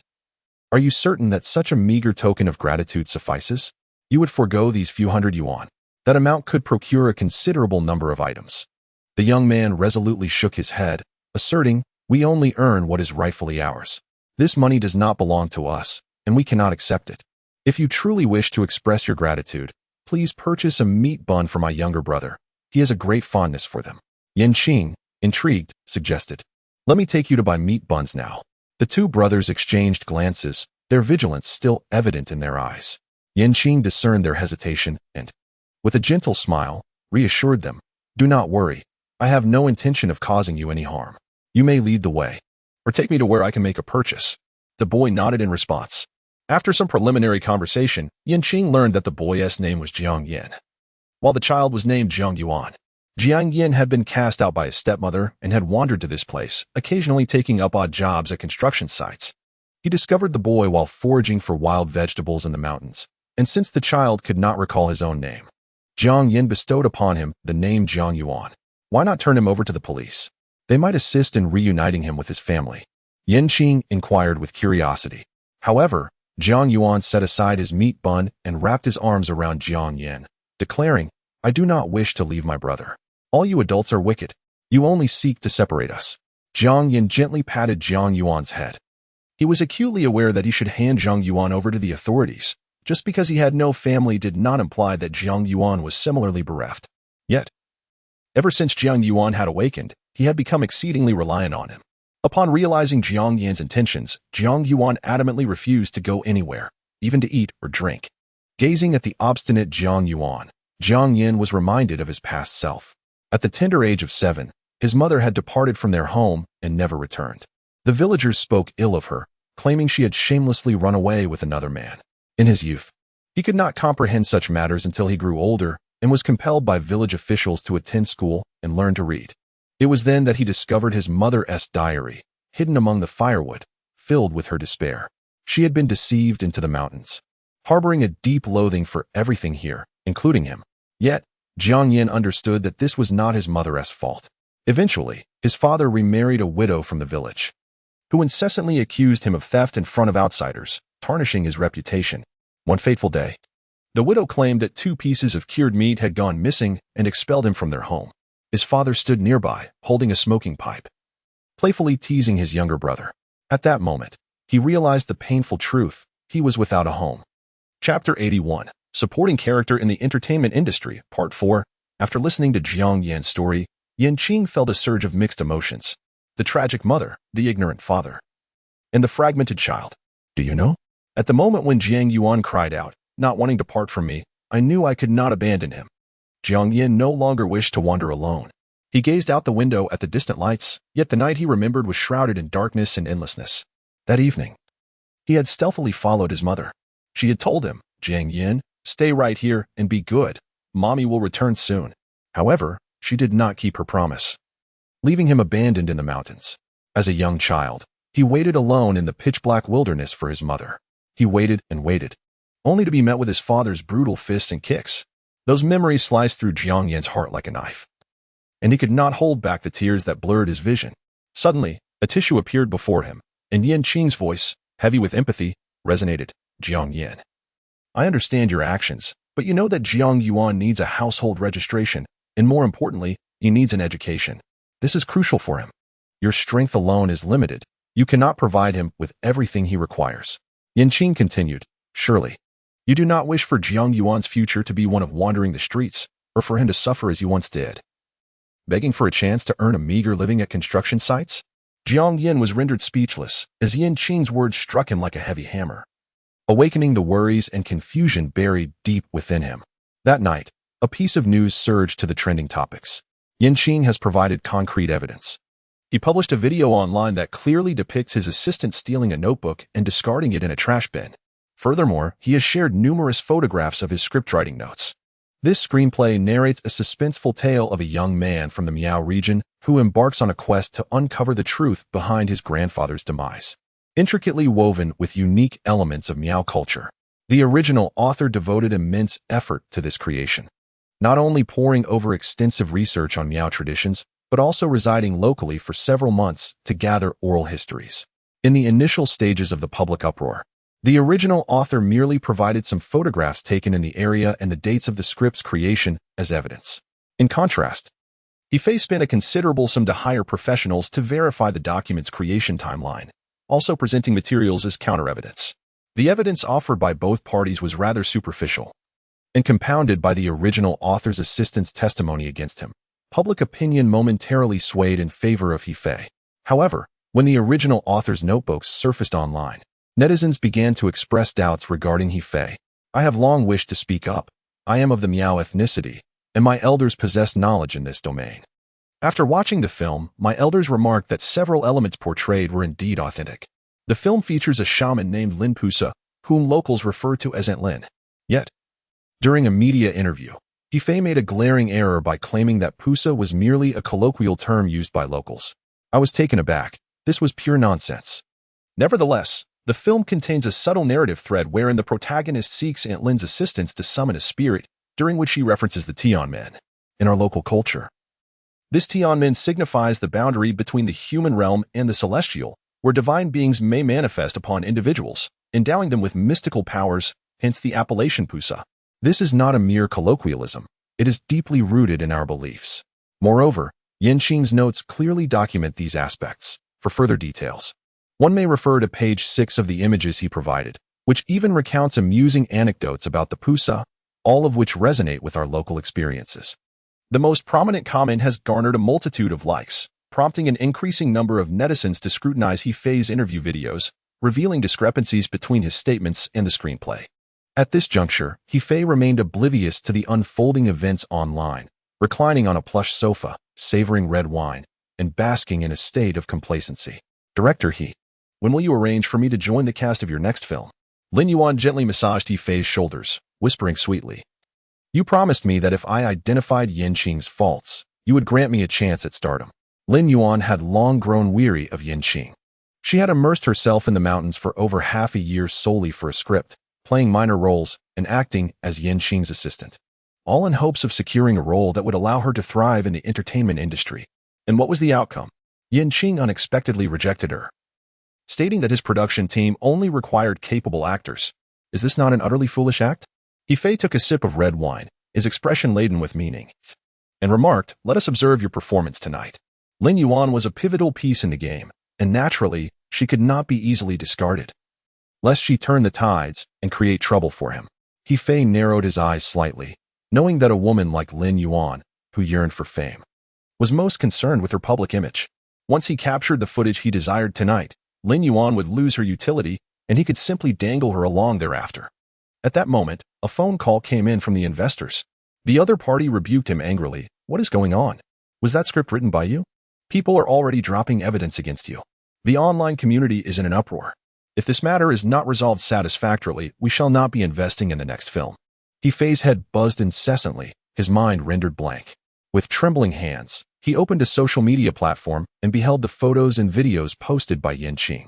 In a fit of rage, he turned sharply, delivering a resounding slap to Lin Yuan's face.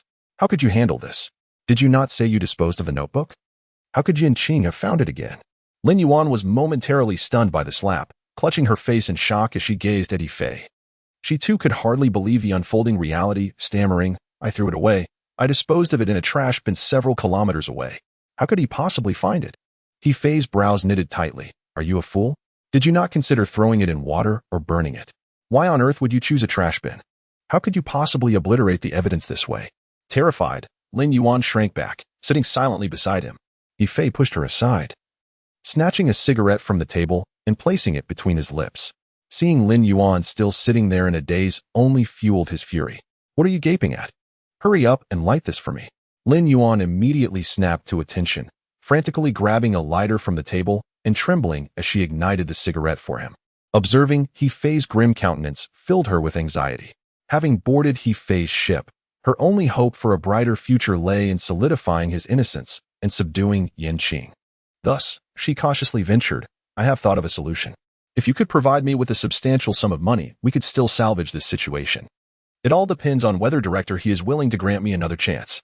He responded with a nonchalant "Oh," his expression slightly softening as he beckoned with his finger. "Speak, I am listening." As the online community fervently demanded an explanation from He, Lin Yuan was the first to step forward with a response. "I acknowledge my flaws. I am indeed a villain. However, Qing, you are not blameless either. You have repeatedly harassed me and threatened me against revealing the truth. At that time, I was merely a fresh graduate, and in the face of your intimidation, I chose silence.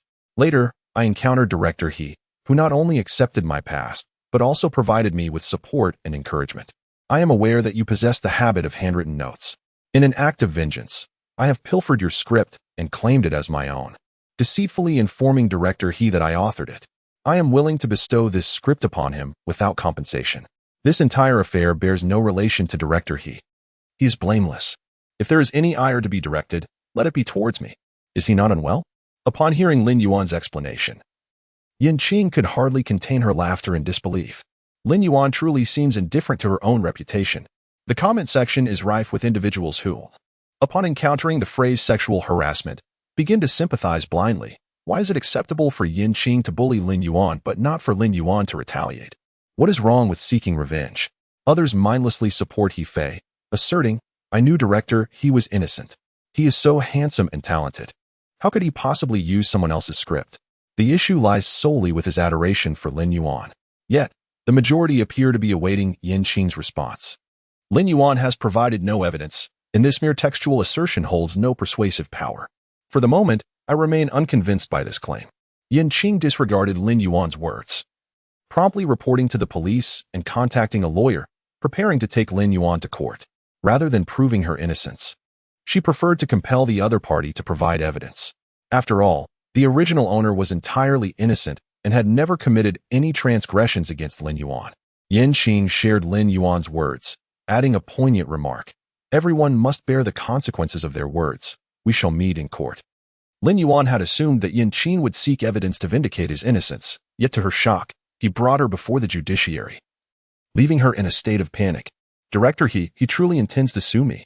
Lin Yuan's voice trembled, nearly incoherent, as she clutched He's arm, as if he were her sole pillar of support in that moment. He's brow furrowed, casting a cold glance her way. "I had warned you long ago that your idea was excessively reckless and untenable. Yet, you chose to disregard my counsel and persist in your obstinacy. Now, you must face the repercussions of your own actions.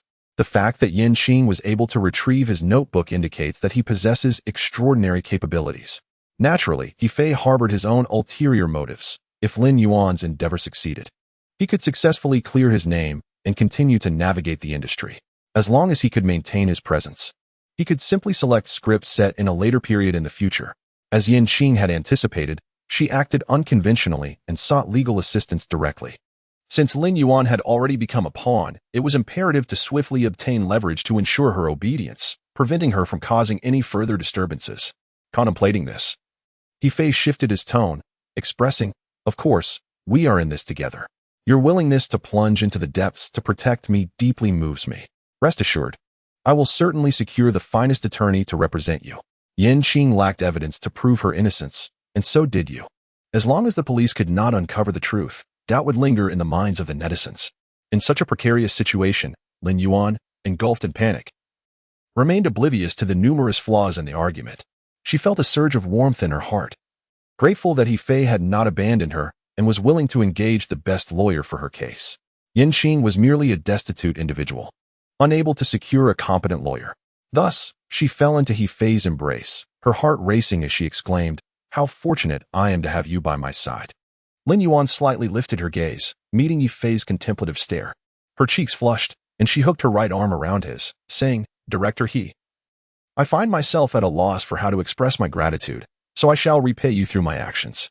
Meanwhile, a netizen, known for championing justice, raised a query regarding the allegations of sexual harassment against Qing. "I harbor several doubts concerning the assertion. As many netizens have pointed out, she possesses no evidence whatsoever, not even a chat record, making it difficult for the public to rally behind her. I spent an entire night delving into Lin Yuan's background and discovered she maintained a secondary account on a certain social media platform. A comparison of images 2 and 3 reveals striking similarities in the activity patterns of both accounts over the same time frame. Further investigation revealed that one of the images shared by her secondary account featured a costume from a production in which Lin Yuan had previously acted as an extra. The crux of the matter arises, a fortnight ago, her secondary account posted a message claiming she had finally added the WeChat of her admired director. Details can be seen in image 4. Upon comparison, this director turns out to be Su Fei. Hence, a question emerges. According to Lin Yuan, she provided the script to Su Fei free of charge due to their romantic involvement. However, the film premiered a month ago, and the timing of their friendship request coincided precisely with Qing's accusation of Su Fei's script theft. What kind of romance could they possibly be engaged in? Could it be that they're merely playing out a narrative of a director falling in love with me? The netizens quickly grasped the implication, with some even urging Qing to gather evidence and seek notarization. Look at this. Su Fei and Lin Yuan are both of questionable character. One steals scripts, the other spreads malicious rumors. They are indeed a match made in heaven. Qing gradually browsed through the comments from netizens, observing how this post continually ascended in popularity, even making its way onto the trending search list. In contrast to the information provided by the individuals involved, netizens often exhibit a greater inclination to trust the perspectives or insights offered by third parties. Qing nodded with satisfaction, subsequently paying 3 points to the system. "The effect was remarkable, and I am thoroughly pleased." The system, in high spirits, remarked, "I hope our future collaborations will be enjoyable." It had discerned that the host was not fond of its unsolicited promotions of mall products. However, should a need arise and the prices of the items be reasonably attractive, the host would undoubtedly indulge in some shopping. Today marks yet another day of earning a little profit from the host. Perfect. As night turned to day, Lin Yuan awoke, cradling her head, her body aching, clearly the result of a night spent in excess.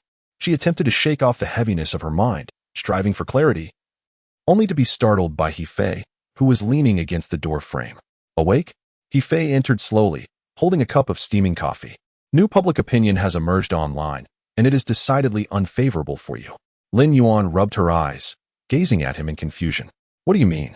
He sighed and elaborated. "It's still related to your issue. Your alternate Weibo account has been discovered by netizens, and now they all know that you and I only became acquainted a fortnight ago." Lin Yuan felt a chill run down her spine, momentarily at a loss for how to respond.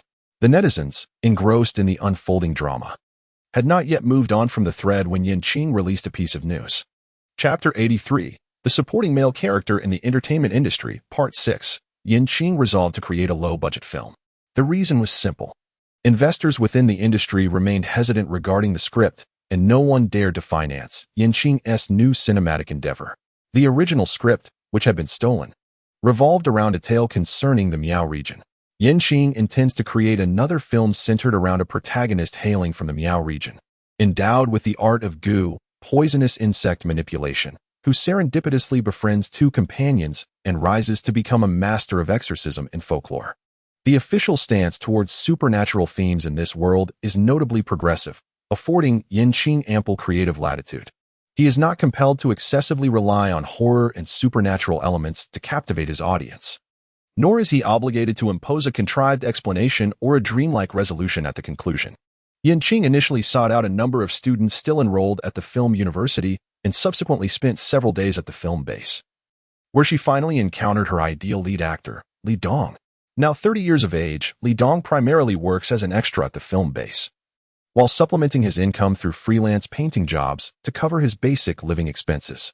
According to the original owner's memories, Li Dong is destined to achieve widespread fame in 7 years due to a particular film, propelling him to become a highly sought-after actor. When Qing first approached him, he presumed her to be a fraud. It was only after she presented him with the script that he decided to accept the role upon reading it. The script was remarkably well written. Although it ostensibly narrated tales of supernatural beings from various regions, it fundamentally explored the duality of human nature, revealing both its ugliness and beauty. Upon the announcement of the commencement of Qing's film, He-Fei swiftly followed suit, revealing that his own science fiction epic was also set to begin production. This time, He-Fei evidently learned from past experiences, approaching the endeavor with greater caution and diligence. Prior to filming, he consulted numerous university professors regarding celestial mechanics, diligently revising the script. With each consultation, he felt compelled to share a reflective essay online, eager for his followers to recognize his earnest efforts. As for his legal battle with Lin Yuan, the resolution came with Qing emerging victorious. Lin Yuan was not only required to publicly apologize, but also to compensate Qing for emotional damages. However, she steadfastly insisted that she had stolen the script and handed it over to He-Fei. The reasons behind this remain known only to Lin Yuan and He-Fei. On the day the verdict was announced, He-Fei issued an apology via social media, declaring his intention to return all earnings obtained as a screenwriter from the film project to Qing. Some netizens remarked that acknowledging one's mistakes and seeking to amend them is commendable, considering he was blinded by love. The sum he relinquished was allocated by Qing towards the initial funding for the film. Confusion arose as to why one would not confront He-Fei, the system inquired. Noting the capability to do so, Qing responded, "I shall refrain from striking now.